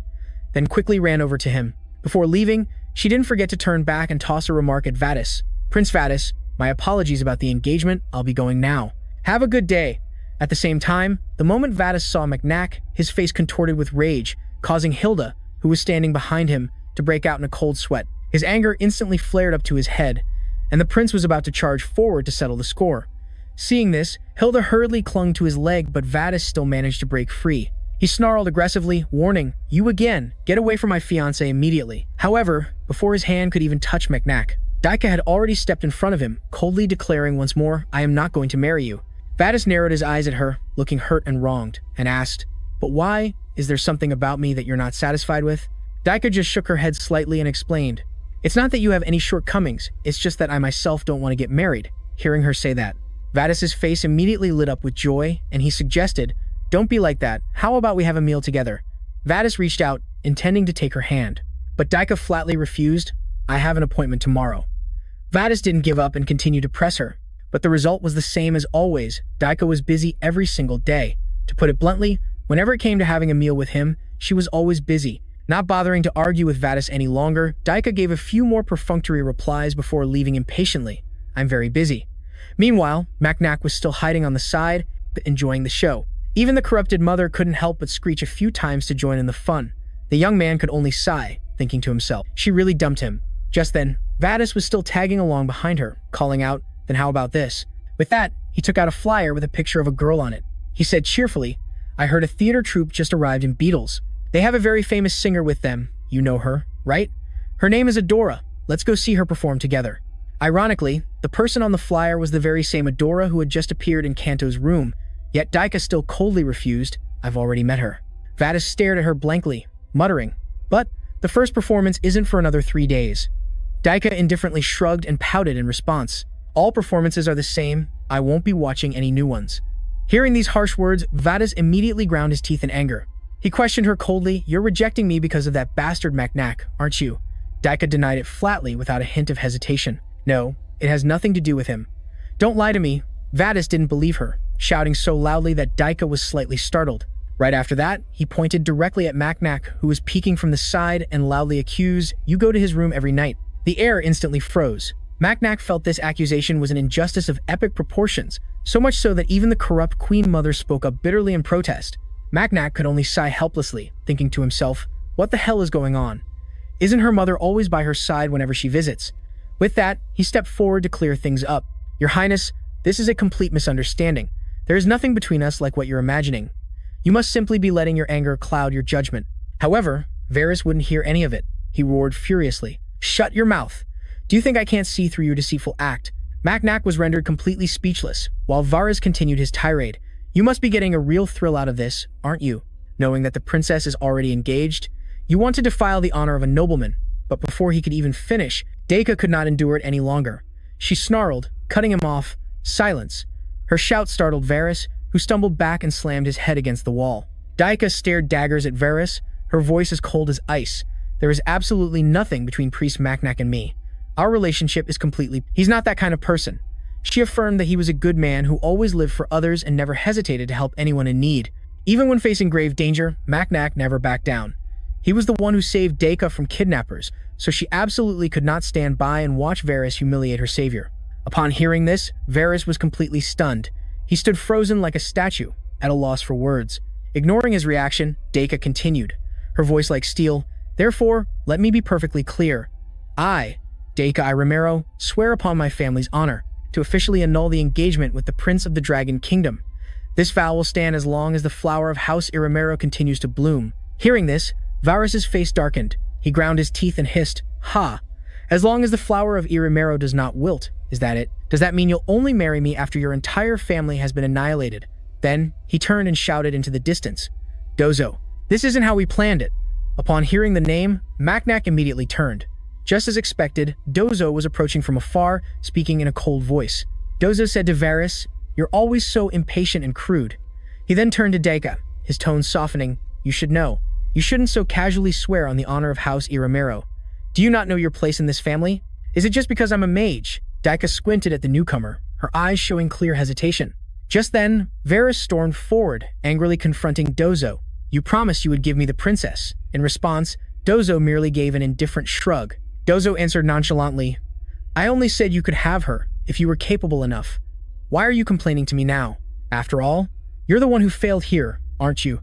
The words hit Varys like a slap in the face, twisting his expression into something even fouler. He stammered, "Wah, what did you just say? Do you think you can just walk away from this?" Dozo glared at him and warned coldly, "Varys Draco, if you dare to raise your voice at me one more time, I will report your every action to the Demon Dragon King." Hearing that dreadful name, Varys gulped and prudently clamped his mouth shut. He then vented his frustration on Haldon, striding over to kick him forcefully. "Stop playing dead and get up." After saying that, Varys dragged Haldon past Dozo and left. At that moment, Deka suddenly spoke out. "Wait a minute, were you the one who suggested this kidnapping to the Dragon Kingdom's prince? And he was just doing what you told him, right?" Dozo squinted at her, his eyes betraying a slight hesitation. A moment later, he spoke. "What kidnapping? I only told him to protect you," Dozo said condescendingly. "You always just whine and think about yourself. Have you ever once stopped to consider the good of the entire family? If I had really wanted to kidnap you, do you think you would still be standing here?" He concluded that she should be grateful he had shown mercy on her, purely because they were related by blood. Before Deka's bewildered eyes, Dozo didn't spare her a glance and coldly declared, "You'd best get lost along with that guy. Do I need to be any clearer?" As it turned out, he wanted her to pack up and leave Beetles within the next 3 days. A moment later, after Deka and Macnat had left, she threw her head back and screamed in frustration, "That bastard is so unreasonable. Leave Beetles within 3 days? On what grounds?" Macnat, who was walking ahead, heard her laments and could only feel awkward, not knowing what to do. Just then, she turned to ask him, "Can I use magic to give him a punch?" Macnat hastily stopped her. "If you do that, your brother will be a dead man." Deka snorted coldly and replied with a pout, "What's a little punch to a thick-skinned guy like him?" Just then, the mother of corruption suddenly spoke. This startled Macnat, and he suddenly recalled the words of the 2 members of the Irameo family. Both Deka's father and her brother had urged them to leave in a hurry. This can't be a coincidence, Macnat thought to himself. While he was lost in thought, Deka suddenly spoke up. "Priest Macnat, isn't that Jamal over there?" Hearing this, Macnat immediately followed her gaze. It was indeed Jamal, but she was being escorted away by soldiers. He frowned, muttering in suspicion, what could she have done? Just then, Terez came rushing over from a distance. Macnat immediately asked him, "What's going on?" He hurriedly replied, "Someone exposed Miss Jamal as a worshipper of the evil spirit." And so, right after that, Deka called a soldier over to get the full story. After learning about the situation, she let him leave. Now, only the 3 of them remained in the cellar. At this point, Deka spoke up. "It's true that we've heard news about the evil spirit worshippers causing a commotion lately, but I never expected they would start imprisoning people everywhere like this." She continued, "I heard the temple's purification squad stationed nearby is also on its way." Then, she turned to Macnat and asked, "What do we do now?" Macnat thought for a moment before asking in return, "What do you think happens to an evil spirit worshipper when they're caught?" Deka pursed her lips and replied, "They'll probably be handed over to the temple's purification squad and then subjected to all kinds of torture, until they give up information about the Liberation Army or until they die." Hearing this, Macnat's expression immediately turned grim. He muttered, "To hunt down evil spirit worshippers who don't possess holy power, they must have tracked them by the residual evil energy left in their bodies. If that's the case, I might have a way." Noticing the change in Macnat's expression, Deka asked cheerfully, "You have a plan?" Macnat nodded and calmly replied, "Yes, I think I have a way to save Jamal. It might be a little difficult for me, but with the Mother of Corruption's help, I think we can conceal her." Without a moment's hesitation, the mother of corruption immediately agreed. Meanwhile, in a dark, foul-smelling, rat-infested dungeon, Jamal was imprisoned. She sat huddled in a corner, lost in thought about her fate. She had become a nun only by a stroke of luck, but that was never what she wanted, because the person she truly wanted to be was a follower of the evil spirit. After all, Jamal was just an orphan they had taken in. Was coming with Macnat a mistake? I should have run away. He was supposed to be my last ray of hope, wasn't he? At this thought, Jamal couldn't hold back her tears, her mouth muttering ceaselessly in despair. "Oh, unifying rock, what am I to do now? If I try to use my power in a place like this, I'll die before I can even escape." Just then, a figure suddenly appeared in front of the cell, causing the rats to scatter in fear. Sobbing, Jamal heard footsteps and looked up. When she recognized the person who had arrived, her face immediately lit up with joy. The visitors were Giselle and Jian, her former comrades. Jamal rushed to the cell bars, exclaiming with delight, "You two are still alive." However, contrary to her joy, the expressions on their faces were grim. Jamal started to feel that something was wrong. Her hand on the iron bars trembled slightly. Jamal hesitantly asked, "Why is the atmosphere so strange? Did you two turn me in?" Without a moment's hesitation, Giselle immediately admitted it, aggressively hurling an insult. "Traitor." Hearing those words, Jamal pressed her lips together tightly and questioned, "Did you just call me a traitor?" She snorted coldly, affirming, "That's right, because you are a backstabber. You've been living a comfortable and happy life next to that damn priest." While we had to struggle to survive, she said bitterly, adding that she had once worried about Jamal when she was separated from the group. But then she mocked herself, saying that worry was pointless. Not wanting to be misunderstood, Jamal quickly tried to explain, "It's not like that at all. I worked incredibly hard to find a way to save you too. If I hadn't begged Father Macnat to help, you both would have died back there." Hearing that name, Giselle burst out laughing as if she'd heard an absurd story. She asked contemptuously, "That priest? What could he possibly do to help? You mean he can actually control those weapons from the ancient empire?" Without any hesitation, Jamal nodded decisively. "Yes, he really can. I can explain everything." Giselle just sighed helplessly. "What else is there for you to explain, Jamal?" Without any hesitation, Jamal began to recount the whole story to them. "After I was separated from everyone, I found the excavation team we were looking for. But right after that, a horde of silver soldiers suddenly attacked. Since there were things I needed to ask them, I couldn't let them die, so I stepped in to help, but it was beyond my abilities. Just then, Macnat appeared like a god descending to Earth, and together we pushed back all the silver soldiers." Hearing this, Jisoo couldn't help but be astonished and quickly asked, "What? Wait, you're saying he can control those monsters? Then why did he have to fight them?" Jamal continued to explain, "Because that happened before he received that power. Just let me finish." She continued, "After the battle, a silver soldier twice the size of Jian looked directly at Father Macnat, then knelt down and called out, 'My heir.' He's actually from the ancient empire." The more Giselle listened, the more absurd it sounded. She narrowed her eyes at Jamal and waved her hand dismissively.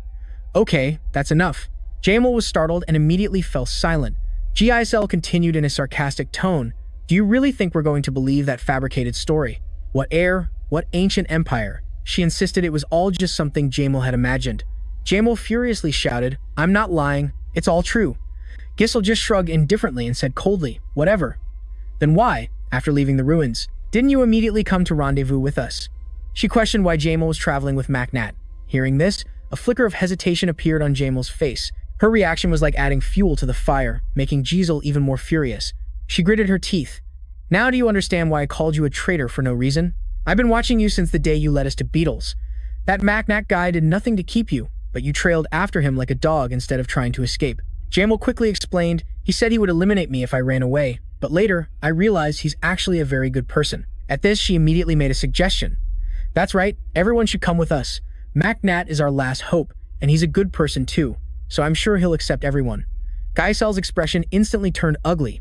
She slapped Jamal's hand away and said coldly, "Do you want us to become traitors just like you?" Jamal was pushed hard and fell flat on the ground.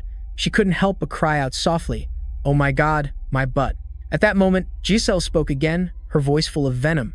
"I don't know about you, but Beetles has already fallen into the hands of the purging army. The fallen god is just." Before she could finish, Jian cut her off coldly. "That's enough, Giselle." Hearing this, Giselle's tone became harsher than ever. "I have no intention of saying anything more.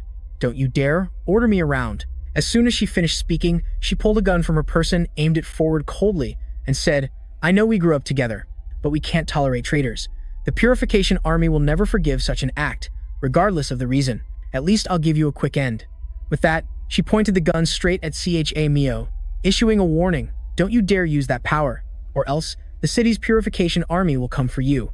However, before Giselle could finish her sentence, a hand snatched the gun away. Jian snorted coldly, snapping, "That's enough talk. If you won't do it, then let me."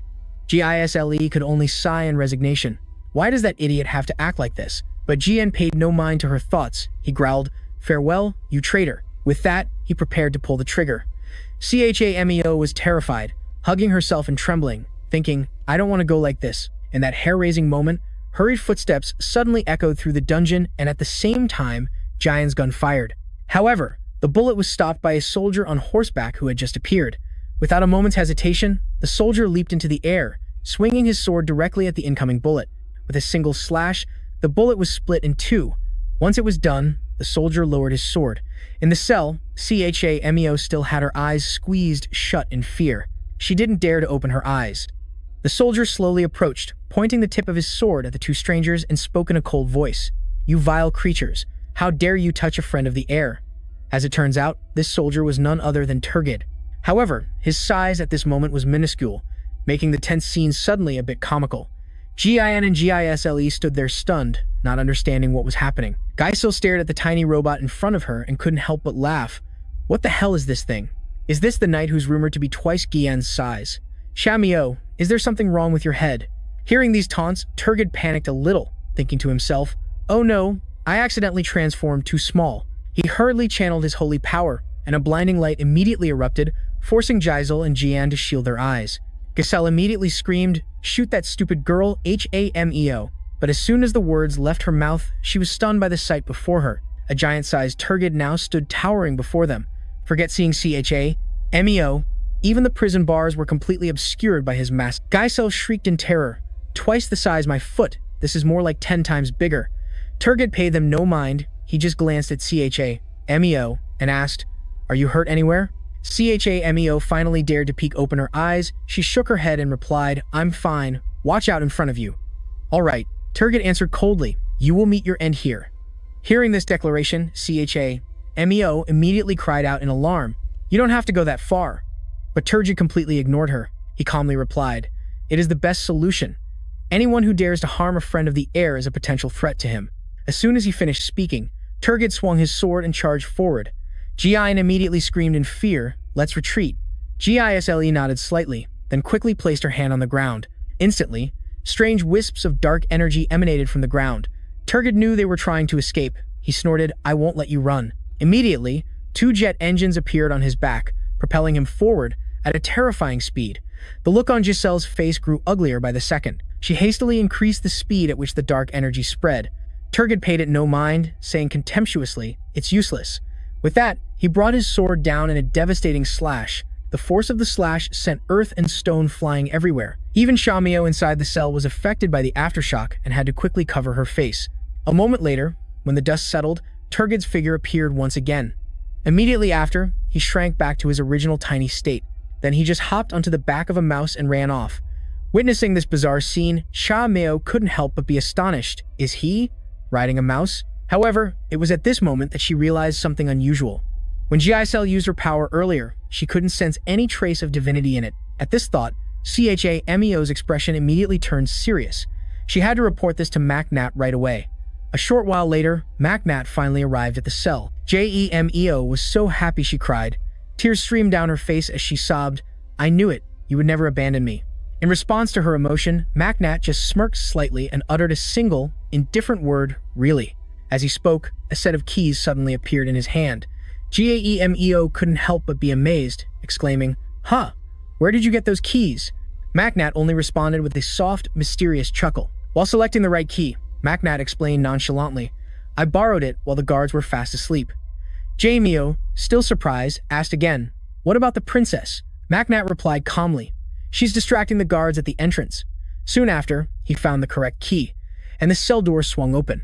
As the door swung open, JEMEO was freed, and she tearfully rejoiced, rushing out with the intention of embracing MacNat. However, before she could even touch him, she was stopped by an invisible divine force, and her whole body was thrown backward. JEMEO sprawled on the ground and was immediately seized by the neck by the corrupted mother. After effortlessly subduing Jae-meo, the corrupted mother cheerfully danced in front of Maknat. Ignoring Jae-meo, who was clutching her aching back, Maknat spoke up. My apologies, that first greeting was a bit intense, wasn't it?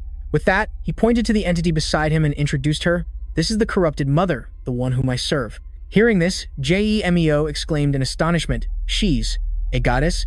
The corrupted mother simply smiled and uttered a single word, kill. Although she didn't understand what she was saying, Jae-meo was incredibly enthusiastic. It's a pleasure to meet you. Wow, you're so cool. I've never met a goddess before. It's such a great honor. Can we shake hands? Jae-meo gushed. Faced with such enthusiasm, the corrupted mother panicked, quickly turning and running to Maknat. Her demeanor turned cranky, her eyes glaring at Jae-meo. Seeing this, Maknat spoke up. She's a little shy about shaking hands. Then he turned to the mother. I'm sure you don't need me to say it, but we should leave here as soon as possible. Hearing this, the corrupted mother sighed softly, muttering a few unintelligible words. Jae-meo looked at them, bewildered, and asked, So, what about me? The corrupted mother glanced at her, then signaled for her to kneel.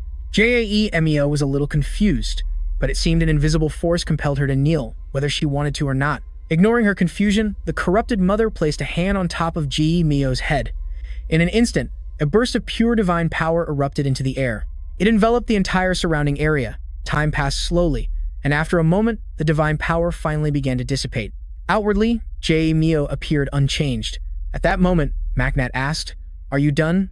The corrupted mother immediately nodded to confirm. Immediately after, the little girl leaped into Maknat's arms. He looked at her with an affectionate gaze, and once again, divine power enveloped her body. Finally, her form shrank down, transforming into a hand that fit snugly in Maknat's palm. He turned to Jae-meo and warned, The mother is a secret, so you must absolutely not tell anyone about this. Without a moment's hesitation, Jae-meo nodded and vowed, I'll keep this secret until the very end. Immediately after, she seemed to remember something and spoke up hesitantly. Oh, right? I have something to tell you too. Maknat frowned slightly, looking at her doubtfully. What is it? Jae-meo quickly explained. A little while ago, my friend Giselle attacked me. He nodded slightly and replied, I've already heard the report from Turgid. Jae-meo then continued with her discovery. But it seems she knows how to use her powers without any divinity. Hearing this, Maknat simply nodded slightly. Then, he suggested, Let's discuss that after we get out of here. Jae-meo had no objections and immediately stood up to follow him. As they walked, she asked curiously, So, what was that all about just now? Maknat chuckled softly and explained, The mother removed all the remaining divinity from inside your body. As long as you don't use your powers, you'll never be detected again. Hearing this good news, Jae-meo immediately cheered enthusiastically. Really? That's amazing. Maknat nodded in agreement. The mother is always this wonderful. And with that, the two of them walked out of the prison block together. As they walked, Maknat said, I'll have Turgid protect you, all right? In response, Turgid nodded his approval without a moment's hesitation. Leave that to me. The heir smiled with satisfaction. Maknat cheerfully replied, I'll be going now. Take care. With that, the person turned and left the prison. A short while later, at the inn where Maknat's group was staying, Cameron and his companion were just groggily waking up after a night of heavy drinking, looking dazed and confused. They stared wide-eyed at James, who had just returned from the prison cell, and asked doubtfully, Where have you been? James was boiling with rage, wanting to grab something to give the two of them a good beating, and shouted non-stop, We were all drinking together, but when I got thrown in jail, you two were sleeping like the dead. Witnessing this, Maknat didn't intervene and instead laughed gleefully at his comrade's misfortune. Just then, Deka approached him. With a charming smile, she called out, Priest, could you come to the bank with me for a moment? Maknat frowned slightly, muttering in doubt, The bank? But then he immediately remembered something and nodded in understanding. Ah, you mean about the payment for protecting Lady Deka Irimeo, the eldest daughter of the Kanto Irimeo family who came to Beetles. Deka nodded slightly, a hint of sadness in her eyes. Maknat smiled at her and continued to ask, So, is this our last journey together? Deka stared at him, stunned, and didn't answer for a long time. A short while later, at the Beetles Central Bank, Maknat waited outside for Deka. Soon, she emerged from inside, waved to him, and handed him some papers as she explained. This is your payment for my protection. She continued, I thought carrying actual gold would be too cumbersome, so I exchanged it for certificates that you can redeem easily. You can use them to exchange for gold at any bank in the Northern Kingdom. If you prefer not to, I will go get the actual gold. Maknat shook his head slightly. This is fine, thank you, he continued. So that just leaves payment for Saya and Carmen, right? Hearing this, Deka seemed to be lost in her own thoughts. After a long moment, she took out a ticket, shut her eyes tightly, and said softly, "Please, go see a play. With me." Matt Nat stared at her blankly, unsure how to react. Fearing he would refuse, Deka quickly stuffed the ticket into his pocket and explained, "It's for a play. It's in 2 days." Hearing this, Matt Nat couldn't help but let out a small laugh and teased, "I thought you never wanted to see a play again." Deka was instantly stunned, remembering the words she had said the previous night. She was so embarrassed, she just wanted to find a hole to crawl into and disappear. Seeing her adorable reaction, Mat Nat couldn't help but break into a radiant smile and said cheerfully, "This will be my first time ever seeing a play. I'm really happy." Hearing him agree, Daika was overjoyed, her cheeks flushing with happiness. A short while later, at a tailor shop, the owner looked at the newly arrived customer with tears of joy in his eyes. Matt Nat had just tried on a new set of clothes and looked a bit uncomfortable. He looked over at Daika and asked hesitantly, "Is all this really necessary?" Daika gave him a playful wink and answered with a smile, "Of course. It's your first time going to a play after all." Matt Nat frowned at her, asking, "Haven't you already spent too much money?" "It's just for a play. It's nothing." Daika waved her hand dismissively, and fearing he might object again, she quickly changed the subject. "Have you heard of the Jocko's Merchant Guild?" Matt Nat nodded slightly and replied, "I have. They're the most renowned merchant guild in the Northern Kingdom." Daika smiled cheerfully and said, "I own a lot of shares in it. I invested my entire fortune in them when they were still a small, unknown guild." Matt Nat couldn't help but be a bit surprised. She continued, her voice filled with confidence, "Did you think I'd come back here without a backup plan?" Her plan was to use this immense fortune to secure her position as the family head. Naturally, her father and brother were completely unaware of this, because the Merchant Guild, Jocko's, operates in both the Northern and Southern Kingdoms, so it would take some time to liquidate all of their assets into cash. But Daika cheerfully reassured him, "But I have plenty of money. You don't need to worry." Hearing this, Mat Nat was no longer concerned. He nodded and replied, "So you had it all planned out." Daika winked playfully and said, "Now that you're all cleaned up, shall we go see the play?" Immediately after, the two of them linked arms affectionately and headed to a nearby luxurious musical theater. This was a place frequented by the nobility to enjoy the arts. Daika and Mac Nat chose seats in the very back row, and just then, the stage curtain slowly began to rise. A graceful figure emerged from the wings. It was none other than Adora, playing the role of a famous musical star. She glanced down at the audience, offering a perfectly professional smile. Her angelic, clear voice rang out, instantly filling the entire theater and leaving the audience completely mesmerized, lost in utter delight. Even Daika was no exception, smiling gleefully.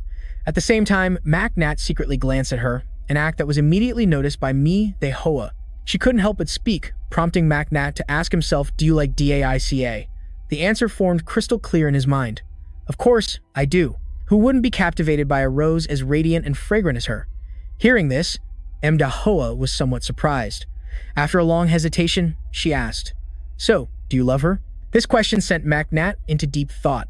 The feeling reminded him of the pain of losing Santu, the one who saved his life and whom he considered family. Santu had died for Mac Nat, and the guilt over his own weakness had tormented him, tearing his heart to shreds. Throughout this long journey, he had only a single thought. In this world, the only thing you long for is the revival of Mthao. Is that the reason, Mac Nat? Is that why you must complete your mission as a corrupted priest, even if it means casting everything else aside? No, he was once that lost and confused. Although Mac Nat once thought he would have to sacrifice what was most precious to him, he was now growing stronger by the day. Perhaps the tragedy he feared would never happen again. Mac Nat never wanted to experience watching a loved one leave this world again. He was certain he would go insane if that day ever came. Lost in his thoughts, he completely forgot he was in the theater, not even realizing that a warm hand had been placed on his. It wasn't until Daika called his name repeatedly that Mac Nat snapped back to reality, hastily offering a guilty apology. "I was a bit distracted," but at that moment, Mac Nat noticed something was wrong. Daika didn't look well at all. She stared at him intently, her voice trembling slightly. "Can you please focus? The play is about to reach its final climax." At some point, tears had begun to stream down her cheeks. Mac Nat was stunned, wondering what on earth was going on. Meanwhile, on stage, Adora continued her bewitching song, and at the same time, Manhwa suddenly issued an urgent warning to him. Without a moment's hesitation, Mac Nat pulled Daika into his arms and held her tight. The sudden action startled her, and she had no idea why he was doing it. The audience below was still engrossed in the performance, but at that very moment, a horrifying transformation began. Their bodies suddenly started to swell grotesquely. A blinding light erupted violently in the dark theater. In an instant, all of their heads were severed from their bodies. The one responsible was none other than Adora on stage. Only after the brutal ritual was complete did she slowly retract her power. However, as her gaze swept across the audience, Adora's pupils instantly constricted. She was shocked to see Macnat and Daica completely unharmed. A wicked smile spread across her lips as she spoke. Oh? Are there still some little mice left alive in the audience? At the same time, elsewhere, in the night sky above the city of Betas, the night sky was suddenly illuminated by strange beams of light, heralding a terrifying nightmare and a dark conspiracy about to unfold. The pillars of light shot straight down, surrounding a nearby towering castle, creating a scene that looked as if a god was descending to the mortal realm. The blinding light enveloped the entire castle. Marin, who was standing by the window, witnessed everything, his expression growing more solemn than ever. Just then, a knight rushed in breathlessly and reported, "Sir Marin, something terrible has happened. The entire city of Betas has been completely enclosed by a mysterious wall." Marin replied with a grim expression, "I see." The other person hurriedly added, "This must be the work of those evil spirit worshippers. We need to call for reinforcements from the Purge Squad immediately." However, Marin didn't move an inch. He just coldly asked a question. "Where is the princess? I remember ordering you to protect her." Hearing this, the knight immediately lowered his head and mumbled his reply. "Sir, the princess went to watch Adora's performance. I will accept any punishment for neglecting my duty, but the situation is just too urgent." Before he could finish his sentence, Marin cut him off in an ice-cold voice. "Tron, do you think that the evil spirit worshippers are responsible for this tragedy?" Tron answered decisively, "Of course, sir." Hearing this, Marin curled his lip into a sinister smile. "You're absolutely right." Before Tron could even process what was happening, a flash of light sliced across his neck. Just like that, the poor knight's head went flying straight out the window. Marin spoke in a gloomy tone. "What a pity. A young man with a bright future ahead of him, ruined by the hands of an old man." The knight was dead, now a headless ghost. Marin scoffed coldly and spoke, "You would have lived longer if you hadn't abandoned your post." With that said, he walked over to the bookshelf, reached up, and pulled down a book from the top shelf. Instantly, a secret passage opened up. Marin slowly stepped inside, where it seemed some entity was waiting for him. A moment later, Marin came to a stop. He knelt before a strange entity and respectfully reported, "The princess hasn't left yet." The entity nodded slightly. "I understand. We'll have to accept it for now." Iris looked up and said hesitantly, "But sir, there is another issue." Kanto. The entity was none other than Kanto Imireo, the Lord of Beetles. Iris continued his report in a low voice. According to the plan, Adora was supposed to have collected a large amount of materials, but so far there has been no sign of activity. Just then, Marin chimed in. "I heard that the princess, Daica, attended Adora's performance."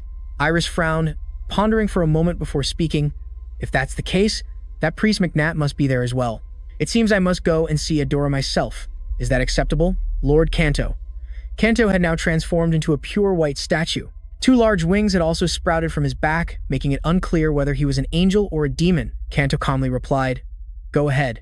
Having received permission, Iris flashed an excited, crazed smile. Meanwhile, at the opera house, Adora burst into maniacal laughter. "I wonder if any of this audience survived, even without a backup plan. It doesn't matter, I can handle it myself." She had already absorbed all the corpses below. Macnat, still holding Daica tightly in his arms, coldly questioned, "Are you an evil spirit worshipper?" Mother Corruption, from inside his pocket, also spoke up. He grew suspicious after hearing that. "She's only worth 2 fingers? Impossible. Someone who could cause a disaster of this scale couldn't possibly be rated at just 2 fingers. She must have a way to fool Mother Corruption. Either way, a battle is inevitable." With that thought, Macnat decided to strike first to gain the upper hand. At the same time, Adora yelled, "Let's see about that." But the moment the words left her mouth, a beam of magical light pierced through her body, splattering slime everywhere. The attacker was none other than Daica. She had broken free from Macnat's arms, a newly summoned sword in her hand.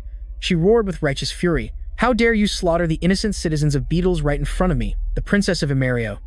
At that moment, Daica seemed to have completely lost her mind. She charged forward in a frenzy, determined to rip Adora into 100 pieces. However, Adora was no pushover. Despite being burned by magic, she was completely unharmed, her mocking tone ringing out as she jeered that it was an unfair start to the battle. "Why so hot-tempered, girl?"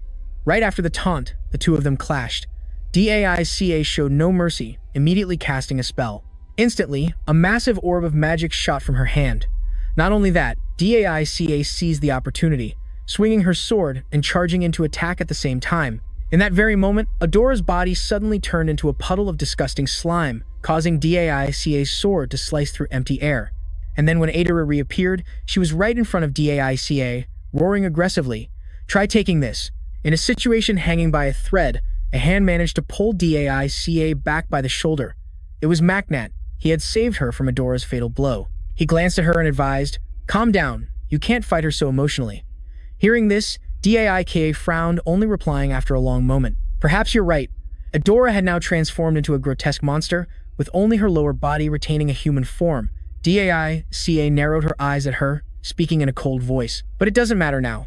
I will teach you a lesson for daring to attack the people of Beetles right in front of a member of the IRI clan." Across from them, Adora heard this and sneered contemptuously. "Is that so? Is your source reliable, so I can go tattle to your father?" However, before she could finish speaking, her pupils instinctively contracted when two magic orbs suddenly appeared before her. A loud boom resounded, and the entire area was engulfed in thick smoke and dust. Macnat and DAICA had attacked in unison, without a shred of mercy. Adora's body was engulfed in a sea of flames, but it quickly regenerated. She flew into a rage, roaring, "You brainless fools." As soon as the words left her mouth, Adora completely transformed into a hideous monster, bearing no resemblance to a human anymore. DAICA looked at her current form, her eyes filled with contempt. "As if you deserve to be treated like a human." At this point, DAICA was completely enraged. She knew better than anyone that the rights and power the IRI clan possessed came from the support of the Beetles people. And yet, Daikie had failed to protect them. Therefore, all that remained in her now was the thought of revenge. Macnat watched her intently for a long moment before advising, "Your Highness, you should calm down." Hearing his voice, the frenzy in DAICA's eyes gradually faded. Finally, she listened and nodded in agreement. Meanwhile, Adora had also calmed down. She looked ahead and was about to taunt them both. However, it was at this moment that she realized something. Only DAICA remained in front of her. She was startled, muttering, "Where'd the other one go?" Looking for Macnat, he suddenly appeared from above, swinging his sword down without a moment's hesitation. Unfortunately, Adora was one step faster and dodged it. He glanced at her and said in a low voice, "Quick reflexes for someone of that cumbersome size." Adora snorted coldly, scornfully, "You coward! Did you think I would fall for such an obvious trap?" Yet, before she could finish her arrogant words, she realized something was wrong. Adora's body was now stuck fast to the ceiling. Macnat gave a cold smirk. "Your intellect must be as small as an insect's. After turning into this moth, how far can you fly within the confines of this theater?" With that, he held his sword and slowly advanced on Adora. His low voice rang out again, "I quite admire your singing voice, so I'll be merciful and grant you a favor." Adora was now in a complete panic, struggling frantically to escape the trap, but Macnat calmly walked right up to her. His eyes were filled with killing intent as he asked, "Do you want me to rip off those useless wings first, or your useless head?" Hearing this threat, Adora's supporting hand instinctively clenched with rage and fear. Adora roared furiously, "You little brat, I'll tear you into 100 pieces." The moment she finished speaking, she opened her gruesome mouth wide, revealing a long, writhing tongue. Seeing this horrifying sight, Macnat couldn't help but panic as the tongue shot toward him like a giant python. Macnat hastily dodged, but the disgusting tongue relentlessly pursued him. Everywhere he ran, it lashed down, shattering the surrounding ground into smithereens. Adora roared aggressively, "Still think you can dodge?" However, before she could finish her sentence, a massive explosion suddenly erupted, sending smoke and fire billowing everywhere. Macnat was stunned by this scene. When he collected himself and looked again, he saw Daika in the distance, waving him over. Daika quickly called out, "Macnat, over here." At that moment, Adora was enraged to the extreme, grinding her teeth audibly. She had truly been driven mad by the two of them. She threw her head back and shrieked maniacally at the sky, "Damn it, I'll send you both to hell." As her curse ended, her long tongue, like a giant rope, began to whip around wildly in the air. In the blink of an eye, the once magnificent and splendid theater was leveled into a pile of ruins by Adora. Meanwhile, Macnat and Daika had managed to take cover in a hidden corner where she couldn't see them. Suddenly, the corrupted mother inside Macnat's bag began to speak, reminding him of something. He nodded, muttering to himself, "You're right, I need to end this more quickly, because the only escape is right behind that evil spirit worshipper. They wouldn't be able to leave this place without taking down Adora first. But how could they do it?" He hesitated, wondering whether to use the tainted sword or summon the corrupted giant. After a moment of consideration, he realized that neither option was feasible. Macnat then glanced over at Daika and called out, "Princess." Startled, she turned to look at him intently. Macnat said slowly, "I have a favor to ask of you." At the same time, outside, Adora was still rampaging wildly everywhere, trying to find the two of them. Unable to find Macnat and Daika, she roared in frustration, "Where are you two little mice hiding? Get out here now." Just as Adora's words faded, a figure slowly stepped out from the hiding spot. She squinted, staring intently in that direction. And then she saw Maknat and Daika appear together. She smirked coldly. Very good, a wise choice indeed, since you have to die anyway. Isn't it better to hold hands and go down to the underworld together? Adora declared that she would mince them both into such tiny pieces that no one could ever recognize or put them back together. The moment she finished speaking, her tongue lashed out like a whip once more. At the same time, Maknat gripped his sword and charged forward, swinging a sharp, swift strike that sliced off a piece of her tongue. However, Adora didn't seem to feel any pain. She let out a scornful laugh. You still dare to resist? Then, her tongue whipped violently toward the two of them again. Maknat immediately shielded Daika, determined not to let her get hurt. Holy power poured continuously from his hands to block the attack, while Daika, behind him, was not idle either. In the palm of her hand, a magic orb was gradually forming. She muttered ancient incantations, and in an instant, the energy orb began to crack. A blinding light erupted from within the orb, illuminating the entire space. Flashing back to a few minutes earlier, after hearing Maknat's proposal, Daika had been a bit surprised. Maknat then slowly explained, "That's right, Princess, you are our only solution right now. We won't be able to escape from here by relying on my skills alone. As you know, a spell that uses an ancient language, the more compatible that language is with mana, the more powerful the resulting magic will be. However, that violent flow of mana will also corrode the user's mind, so it requires the highest level of concentration." Maknat said he would become a sturdy shield to protect her. Her job was to focus all her power on attacking that monster. And that was why, in the present moment, the two of them were coordinating exactly as planned. One person acted as the vanguard to draw fire, while the other gathered power in the rear to cast a spell. Adora was completely unaware of this plan, still attacking them both frantically. "Die!" Adora roared. Maknat gritted his teeth, his legs tensing as he held his ground. He told himself that he had to endure, to stand firm at all costs. As long as he remained standing, she would never be able to touch Daika. He would absolutely not let the tragic scene of Daika lying collapsed in a pool of blood happen ever again. He would never forgive the one who caused this tragedy, but just as Maknat was lost in thought, Adora's long tongue suddenly whipped towards him. Caught completely by surprise, he couldn't dodge in time and took a direct hit, while Daika was still diligently casting her spell. Adora realized she had successfully taken Maknat down. She grew even more delighted, letting out a savage laugh. "It's over." Maknat was sent flying by the devastating blow, spitting out a mouthful of fresh blood, but he quickly regained his balance right after. Ignoring his bleeding wound, he glared at Adora and hissed coldly, "Got you now." Without a moment's hesitation, Maknat tightened his grip on his sword and charged forward. The sword plunged deep into her body, and at the same time, his other hand grabbed tightly onto Adora's tongue, causing her to let out a piercing scream of pain. Maknat continued to glare at her, his hand refusing to let go, and at that very moment, a blinding light erupted from behind him. That was the spell Daika had just completed, and upon witnessing it, Adora's face instantly paled, revealing a look of absolute terror. She stammered in fear. "Why? Wait!" But of course, Daika wasn't going to give her any more chances. She clenched the lightning in her hand, her eyes as cold as ice, and shouted, "Die!" Immediately after, the bolt of lightning was hurled straight at Adora, engulfing her entire body. The terrifying bolt of lightning pierced through the roof, shooting straight up into the sky, impaling Adora's body and leaving her to do nothing but scream in agony. Daika glared at her, gritting her teeth. "Die." When the smoke and dust finally settled, a giant hole had been blown through the ceiling. Adora's body lay sprawled on the ground, completely motionless. Seeing this, Maknat slowly approached to check. He let out a sigh of relief, muttering, "Mother was right. Using holy power at this moment was perfect." But then, Daika suddenly collapsed from above. Maknat rushed forward to catch her, and looking at the exhausted girl in his arms, he angrily bit his lip. "She's completely out of mana." He asked worriedly, "Are you okay?" Daika tremblingly called out priest, then pointed into the distance, stammering incoherently. "Oh, over there.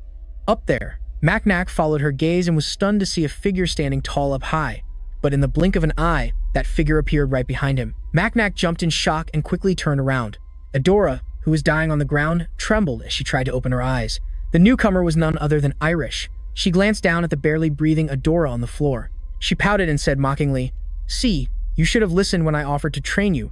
At least you wouldn't have ended up dying like this." Maknat watched Irish warily and asked, "What do you want?" Irish calmly replied, "A one-on-one fight."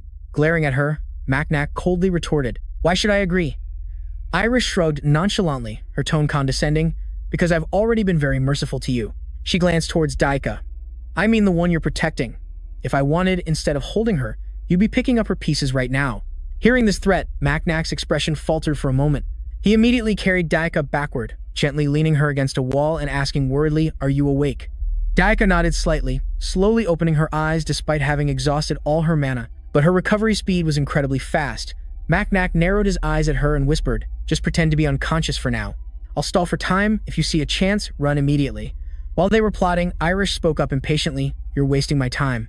I have no intention of touching her while we fight. Of course, if you lose, her head will be my trophy." Just then, Macnac stepped forward, gripping his sword tightly. Holy power began to gather around the blade, and he spoke in an ice-cold voice. "There's no need for such cheap provocations. I have no intention of running or avoiding this fight." Hearing this, Irish broke into a satisfied smile. She said cheerfully, "I like that. I love that you're going to give this fight your all." The moment she finished speaking, Macnac lunged forward like a flash of lightning. The deafening clang of metal on metal rang out. Macnac gritted his teeth, using all his strength to press his sword down, because he knew he couldn't use his authority. Worried the Purge squad would arrive, and seeing Macnac still hesitating, Irish taunted him, "Is this all you've got?" Before Macnac could even react, his eyes filled with panic as Irish immediately put all her strength into sending him flying, causing his body to slam violently against the ground. The searing pain made Macnac grit his teeth, and he muttered in frustration, "This woman, how can she be so strong?" But while he was lost in thought, Irish charged at him again. Startled, Macnac hurriedly dodged to one side, but what utterly astonished him was the sight of her moving with incredible agility right on the wall. Against Irish's relentless assault, Macnac was completely on the defensive, and seeing this, she became even more triumphant, letting out a mocking laugh. "What's wrong? Are you just going to keep retreating? Hurry up and use the power of a priest." Hearing her taunts, Macnac angrily bit his lip. He was still struggling to break her chain of attacks when, in a moment of distraction, he accidentally revealed a fatal opening, and Irish, of course, did not miss this golden opportunity. A razor-sharp sword strike came down, and Macnac couldn't dodge in time, her blade cutting a deep gash across his body, causing fresh blood to gush out instantly. Irish smirked in satisfaction, her eyes filled with smugness, while Macnac's body flew backward helplessly, like a kite with a broken string. He lay sprawled on the ground with a deep gash on his chest, as Irish raised an eyebrow and sneered, "The Demon Slayer, Macnac, huh? It seems the rumors about you were nothing but hype."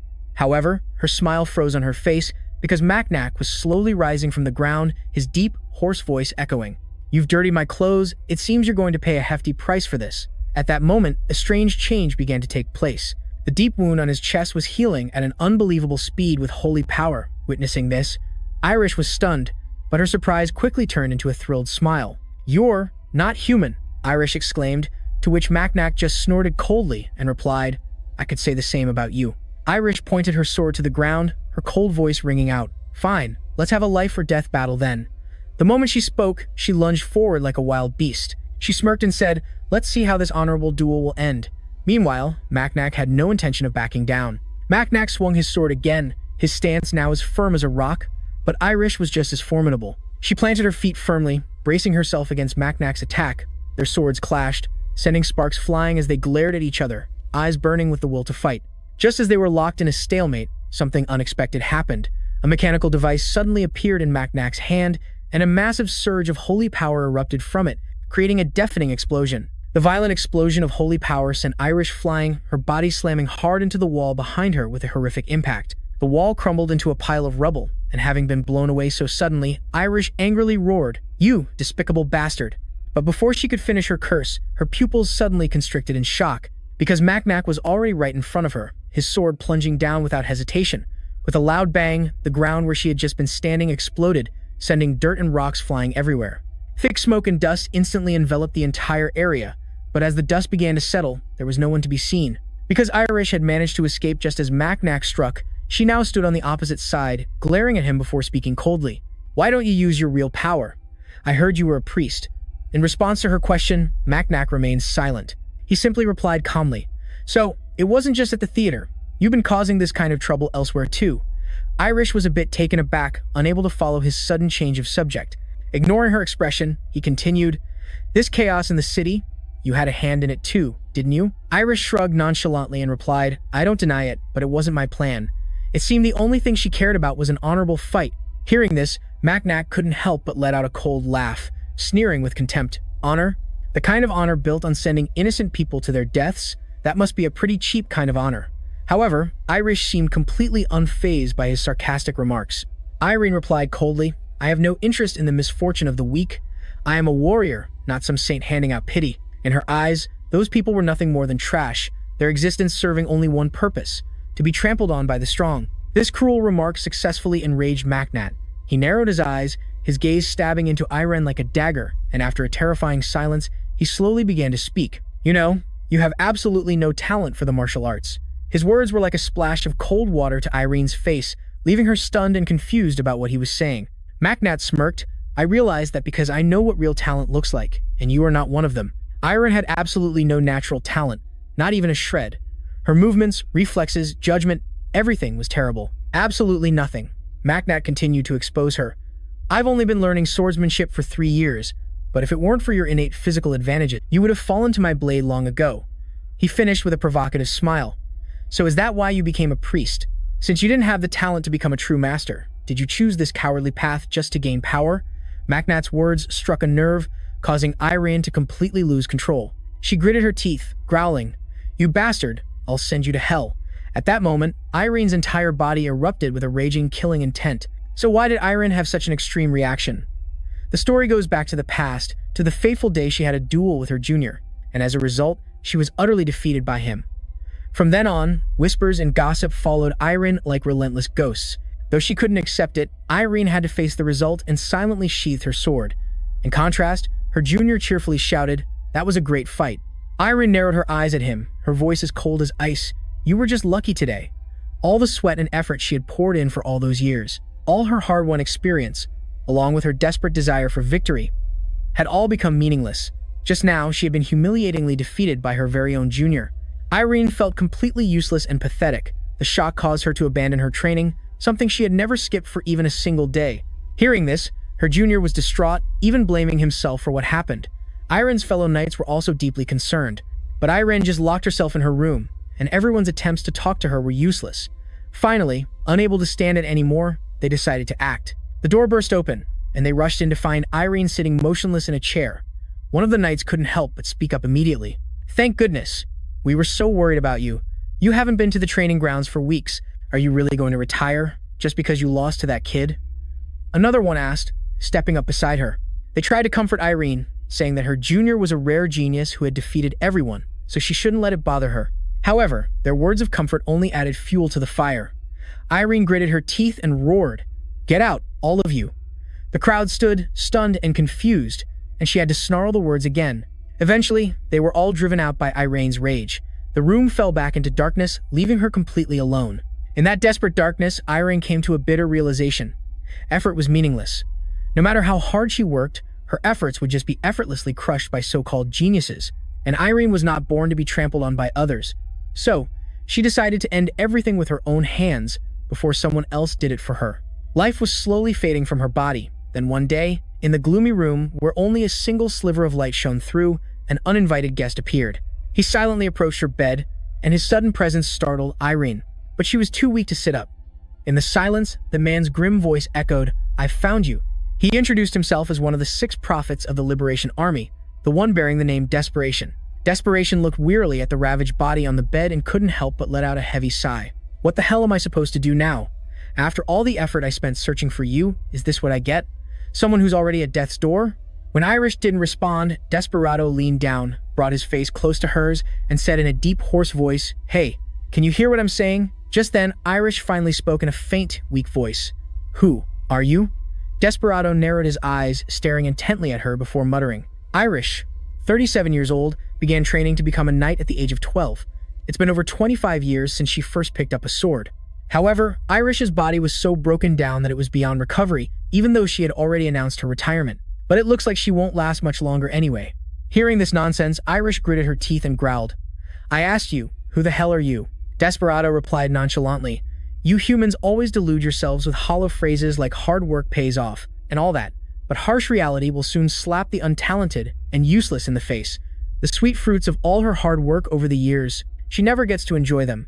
They're just a small ornament to further embellish the glory of the geniuses. These venomous words made Irish scream in fury. Who the hell are you? Desperado smirked contemptuously. And what could you do even if you knew who I was? The important thing here is that you only have one chance. A final chance. As he finished speaking, he placed a coin in Irish's palm. Tears unknowingly streamed down her cheeks. Desperation continued his temptation. Only you can do this. To save all the effort you've built up for so long. As he said this, a strange, round object suddenly appeared in his palm, except its surface was covered with countless, incredibly disgusting eyes. He laughed coldly. If you swallow this and survive, you will receive a reward, the power you've always craved. Hearing this, Irish was clearly swayed. The tears that had just stopped now flowed uncontrollably once more. She squeezed her eyes shut and, without a moment's hesitation, opened her mouth for Desperado to shove that disgusting thing inside. From that fateful day on, Irish made her comeback. Everyone was stunned when they saw her, and in their eyes was sheer disbelief. Is that really Irish? After her return, her aura became incredibly aggressive and overwhelming. Anyone who faced her suffered a crushing defeat. The sword in Irish's hand danced with increasing frenzy, and she was extremely satisfied with this new power. This was the power Irish had always dreamed of. However, in a moment of carelessness, she went too far. Her opponent's life was taken by her blade in the blink of an eye. Bright red blood splattered everywhere, leaving her utterly horrified. Irish stood frozen to the spot, not knowing what to do. Immediately, someone rushed forward to confront her. How could you do that? Remember, this is just a training session. Irish had already secured victory, yet she still delivered a killing blow. The person's barrage of questions made her completely flustered. After a long moment, she heard a familiar voice ring out, right in front of her. You gutless little mouse, did you think we knew nothing?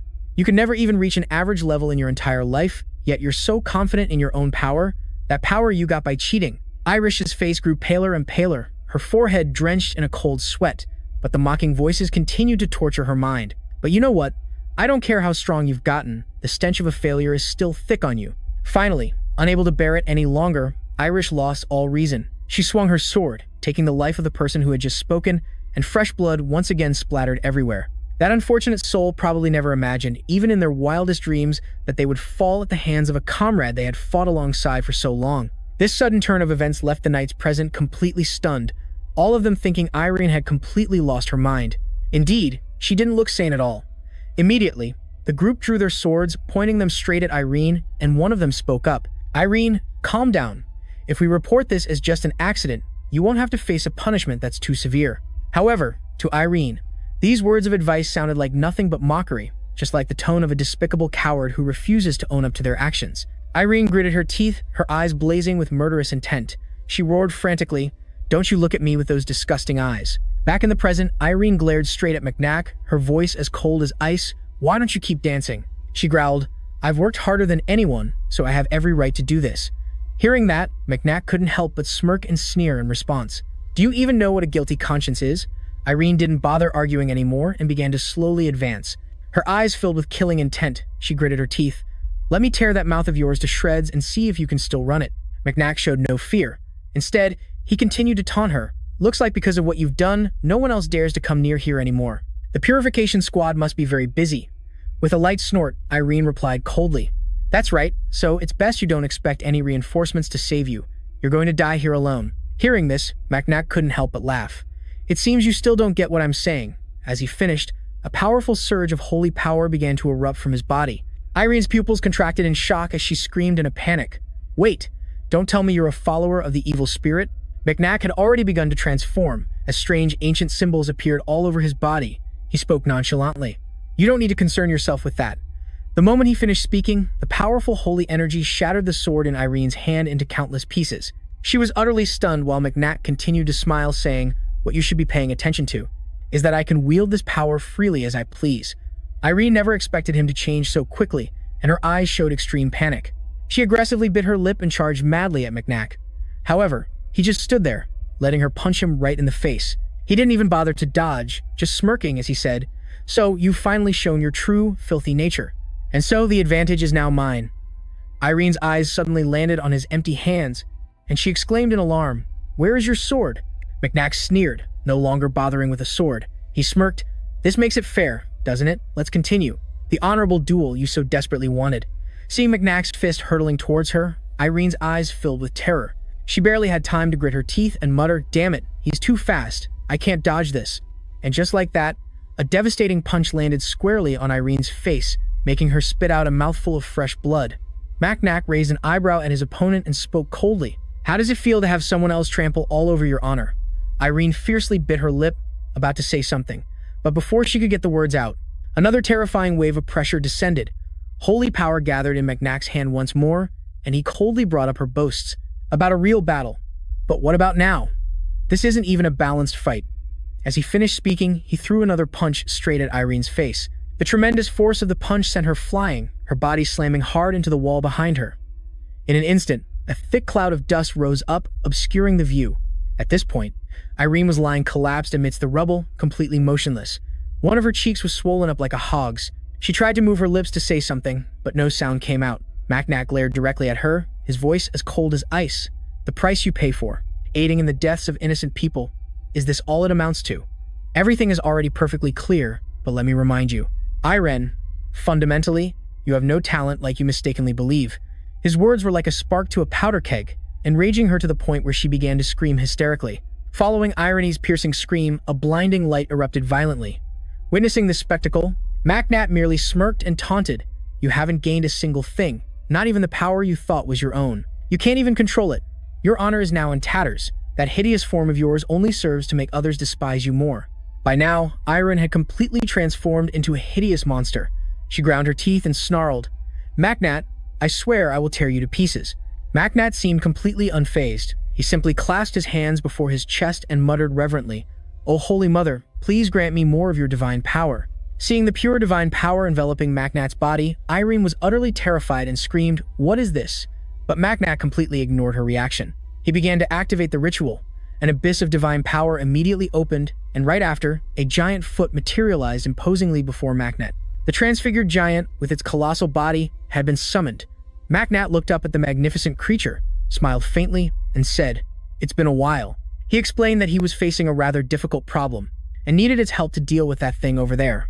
The transfigured giant seemed to understand. It said nothing, merely twisting its lips into a mysterious smile. Right after, it slowly opened its gigantic mouth, revealing a massive tongue inside. But the biggest surprise lay deep within that very tongue.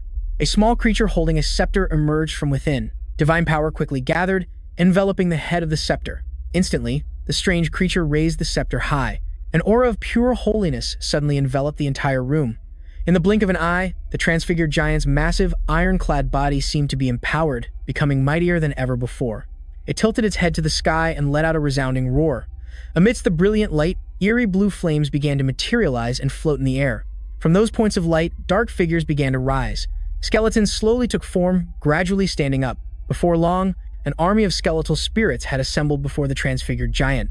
Witnessing this spectacle, Irene simply let out a scornful remark. Is this it? Just a few cheap tricks? What do you think you can do to me? But while she was gloating, a skeleton quickly latched onto her weapon and began to climb.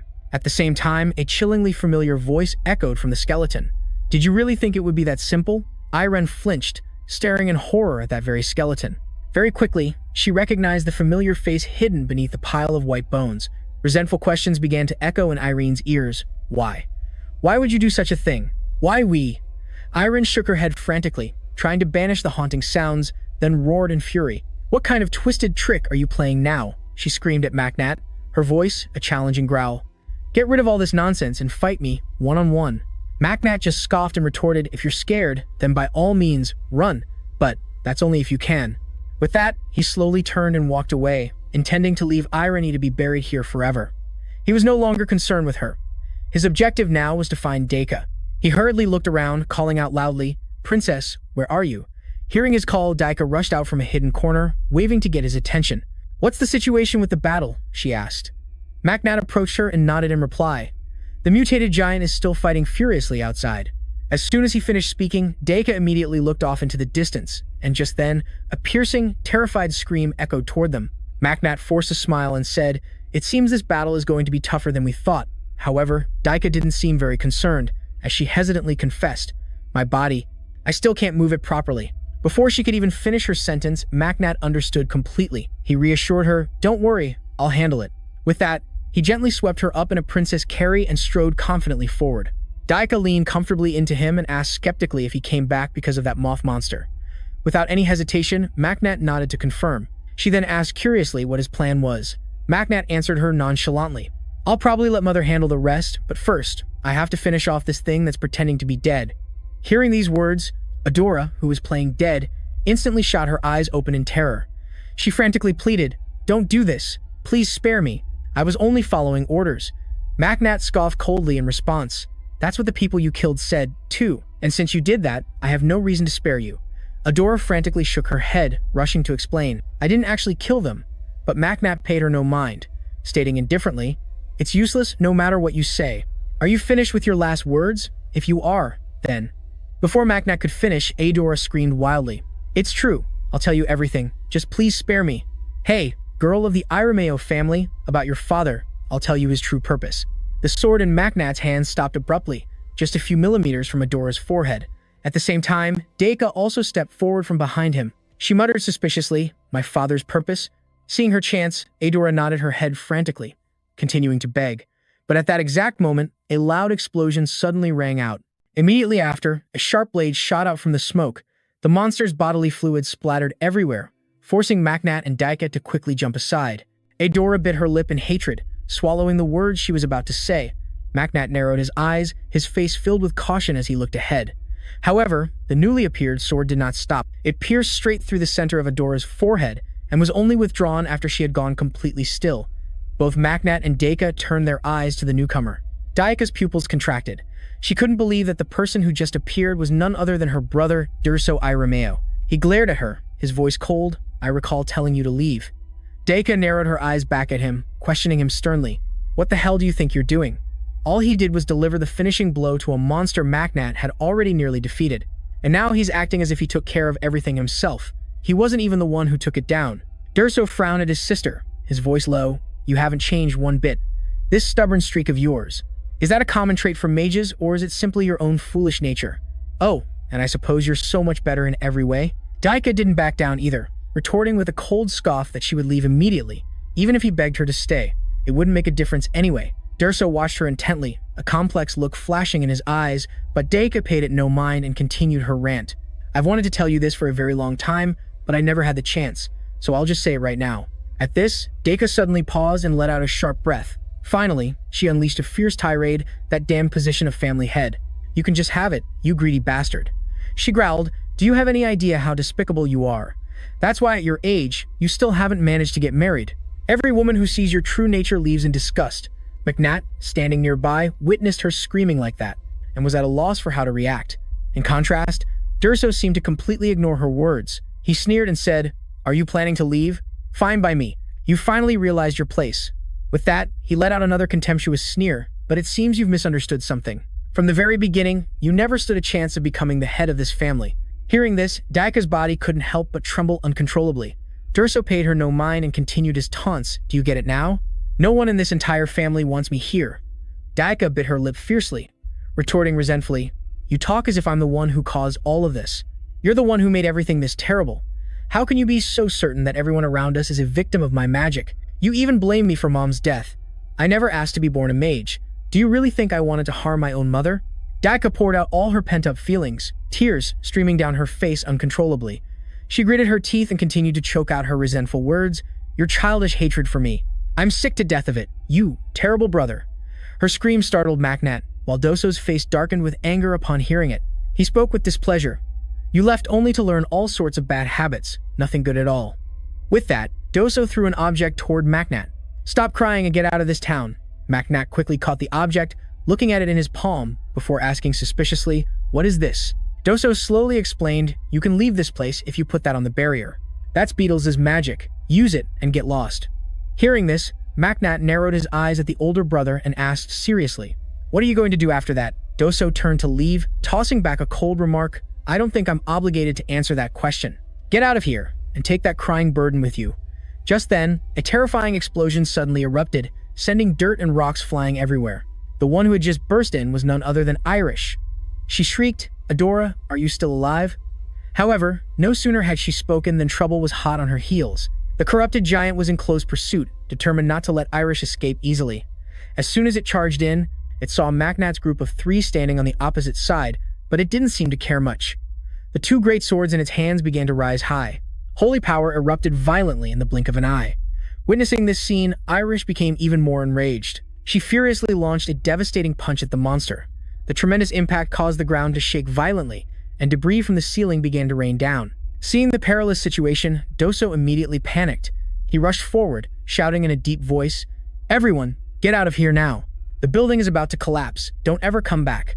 Hearing these words, Deka grew even more indignant and screamed right in his face. "I'll do what I want, you jerk!" But Doso paid her no mind, charging straight toward the two giant monsters that were fighting.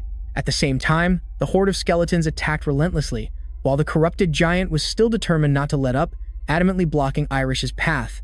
Macnat quickly pulled Deka into a tight embrace, using his body to shield her from the falling debris. He spoke softly in a low voice. "I don't think we have much time. We have to get out of here immediately." Suddenly, the voice of the corrupted mother echoed from his bag.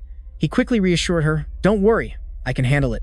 Then, Macnat turned to Deka, instructing in a deep voice, "Hold on tight." As soon as he finished speaking, he jammed his sword into the wall and began to climb. Seeing this, Irish grew even more furious and roared with indignation. "You bastards, how dare you run away?"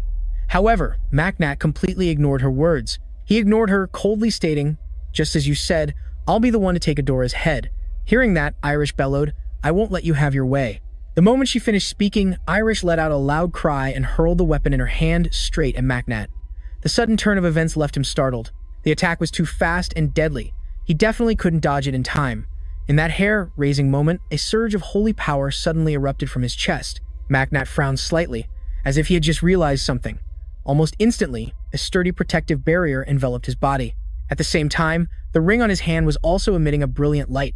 This was the very ring that the corrupted mother had received from Cylon. This item automatically activates a magic barrier for Macnat every day, and it just saved his life a moment ago. With this thought, Macnat spoke in a deep voice. "Now, take this." With that, he swung his sword straight down, determined to chop off Adora's head. Yet the head was stuck fast to the body, making it a real pain. But that didn't stop him. Macnat just kept hacking away. Just then, the corrupted giant suddenly roared. "I've bought us some time, everyone get out of here." Macnat simply gave a slight nod in reply, "We're going." Then he grabbed Adora's head and quickly escaped. Seeing this, Irene screamed in a rage, "You bastards, get back here. Leave that head right now." But there was no way she could possibly catch up. Macnat successfully escaped with Adora's head and Deka. At this point, he could finally breathe a sigh of relief, thinking to himself that they wouldn't be able to chase them all the way here. Seeing that the coast was clear, the corrupted mother quickly returned to her original form. Macnat placed the head on the ground and said, "Here's the head you wanted." The moment she saw it, the corrupted mother was overjoyed, rushing over to the head and sitting down beside it. She placed her hand on it and began the process of absorbing its holy power. In no time, the head had rotted away, becoming as mushy as mud. Macnat watched the corrupted mother closely and asked, "Are you done yet, mother?" But she didn't answer him at all. She seemed to be in some kind of discomfort. He asked suspiciously, "What are you doing, mother?" In response, there was only silence. The corrupted mother showed no signs of stopping. This caused Macnat's expression to grow darker and darker. Time trickled by slowly until Adora's head had completely vanished into thin air. Witnessing this, the corrupted mother looked incredibly frustrated. She hurriedly reached out her hand as if trying to grasp at something, but it was all useless. Macnat quickly grabbed her hand, stopping the action. He gently coaxed her, "That's enough now, mother." But the corrupted mother was still not resigned to it. She buried her face in her knees in agony and began to sob her heart out. Macnat quickly tried to console her. "I know the holy power was leaking out, but we don't know what they might have done to it." He didn't want his mother touching something so questionable. Hearing his words, the corrupted mother finally looked up at him with an incredibly hurt and wronged expression. Chuckling, Macnat said brightly, "It's true, we still have other ways to collect holy power, you know?" He tried to calm her down. "If you touch it and they manage to get information, things will be even worse." Hearing this, the corrupted mother finally stopped crying. She nestled into Macnat's embrace, fitting perfectly. He didn't mind at all, saying dotingly, "Okay, you should rest for a little while." With that, the corrupted mother transformed back into a small arm and slipped into Macnat's pocket by herself. At that moment, Deka also came to. She walked up to him, and Macnat glanced over and asked, "Are you feeling better?" She gave a slight nod, but her tone was seething with anger. "But I really should have blasted my jerk of a brother with a few magic spells. Now that I think about it, I regret going so easy on him." Seeing her like this, Macnat couldn't help but chuckle. He then offered some advice. "In that case, you should just save it for next time." Deka looked up at him and asked doubtfully, "Aren't you going to stop me?" "I really thought you were going to stop me." Macnat then calmly explained, "Since it's just a few attacks, I don't think he'll get seriously hurt. He seems pretty strong, after all."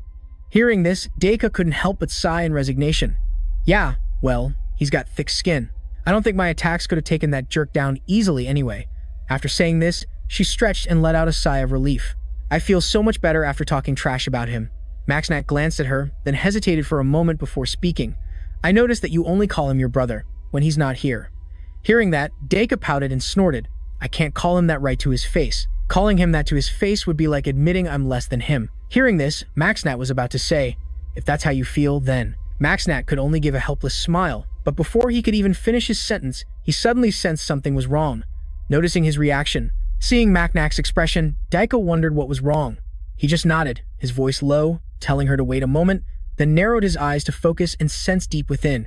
Macnac realized the connection with the corrupted giant had completely vanished, and he could no longer sense Iris's holy power. Could it be that she had returned to her original form? Noticing Macnac's pensive look, Daika couldn't help but ask worriedly, "Is that monster knight chasing after us?" Macnac shook his head with a stern expression, replying that he couldn't sense anything yet, so he wasn't sure. "But we still have things to do. Let's go." Hearing this, Daika frowned slightly, wondering where everyone was. And then, at that very moment, Macnac's mechanical arms suddenly began to radiate holy power. Daika looked over curiously, her gaze filled with confusion as the number 3 strangely appeared on the back of his hand. After a moment of contemplation, Macnac spoke up, "I believe it's a signal from Turgid." With that, he gestured with his hand, "Let's hurry." Hearing that, Daika cheered happily. "Okay." But seeing her about to jump straight into his arms, Macnac spoke up, somewhat flustered. "Princess, I apologize. I know we need to hurry, but it's very likely that something unexpected could happen along the way. Therefore, I don't think carrying you is a good idea." This statement hit Daika like a blow, causing her to freeze on the spot. She stammered in response, "Right, ha. If I'm in your arms, you won't be able to fight freely." As she said this, she lightly tapped her cheeks to hide her embarrassment. Immediately after, she started walking ahead, saying as she went, "Let's go. It's that way, right?" And so, Macnac and Daika moved forward together. Before long, they arrived at a strange location. Looking at the withered tree branches in front of them, Macnac couldn't help but speak. "That tree monster, it seems like it hasn't noticed us yet." He guessed it was thanks to the item Daika's brother had given him. Just then, Daika suddenly spoke up, interrupting his train of thought. "Priest Macnac, may I ask you something?" He replied nonchalantly. "You don't need to ask my permission for everything like that." Daika hesitated for a moment before speaking about what happened just now, and about things before, too. "Does it bother you that I keep relying on you like this?" "Of course not," Macnac replied with a slight smile. "On the contrary, I feel that I'm the one who has pushed you into these dangerous situations." Hearing these words, Daika quickly waved her hands in denial. "That's not it at all." At this point, she realized she had interrupted him and said apologetically, "I didn't mean it like that. I'm sorry." Macnac could only sigh helplessly at the scene. It's always like this. She's too hung up on formalities. As he thought this, Macnac walked over, placed a hand on her shoulder, and comforted her. "I'm really okay." Daika looked up at him, smiled, and asked, "Really? You're always so kind. It's just a shame that you're kind to everyone." Macnac was a bit at a loss for words. Why did the topic suddenly change like this? While he was still confused, Daika suddenly clapped her hands excitedly. "That's right, I've decided. Once everything here is over, I'll leave Beetles to go with you." Hearing this, Macnac immediately frowned, looking at her with a doubtful gaze. "Your reaction doesn't seem quite right," Daika asked hesitantly. "You don't want me to come with you?" Before Macnac could even answer, the corrupted mother in his bag spoke first, though it was only a single, cold word: "Kill." Macnac sighed softly and then spoke. "Traveling with me will be an incredibly arduous journey. There will even be times when you'll have to face life-threatening danger." But Daika didn't seem to mind. She replied cheerfully, "But you'll do your best to protect me, right? Just like you always have." At the same time, the corrupted mother in Macnac's bag began to stir again, but he quickly stopped it. He glanced at Daika and gave a forced smile. "That's not something I can always do." Daika didn't pay it any mind either. She replied nonchalantly, "Then I'll protect myself. You know how fast I learn. Who knows, maybe one day I'll be the one protecting you." The hand in Macnac's pocket began to tremble violently again, and he had to use his other hand to hold it steady while continuing his conversation with Daika. "Haha, the honor would be mine." Then, he turned to appease the corrupted mother. "A reasonable mage such as yourself is truly a rare sight. Please, for the sake of our common goal, you must accept." Seeing the corrupted mother only mumble a few words, Macnac knew she had tacitly agreed. He then continued, addressing the female mage, "To be honest, I'm still a bit prejudiced against mages, but a rational one like you is always welcome." Hearing this, the Grand Mage was visibly overjoyed, covering her mouth to whisper, "Really?" She immediately grabbed Macnac's hand, her voice filled with urgency. "You better not go back on your word." As she finished speaking, she pulled Macnac's hand, placed it over her heart, and then spoke hesitantly. "And, could you help me with one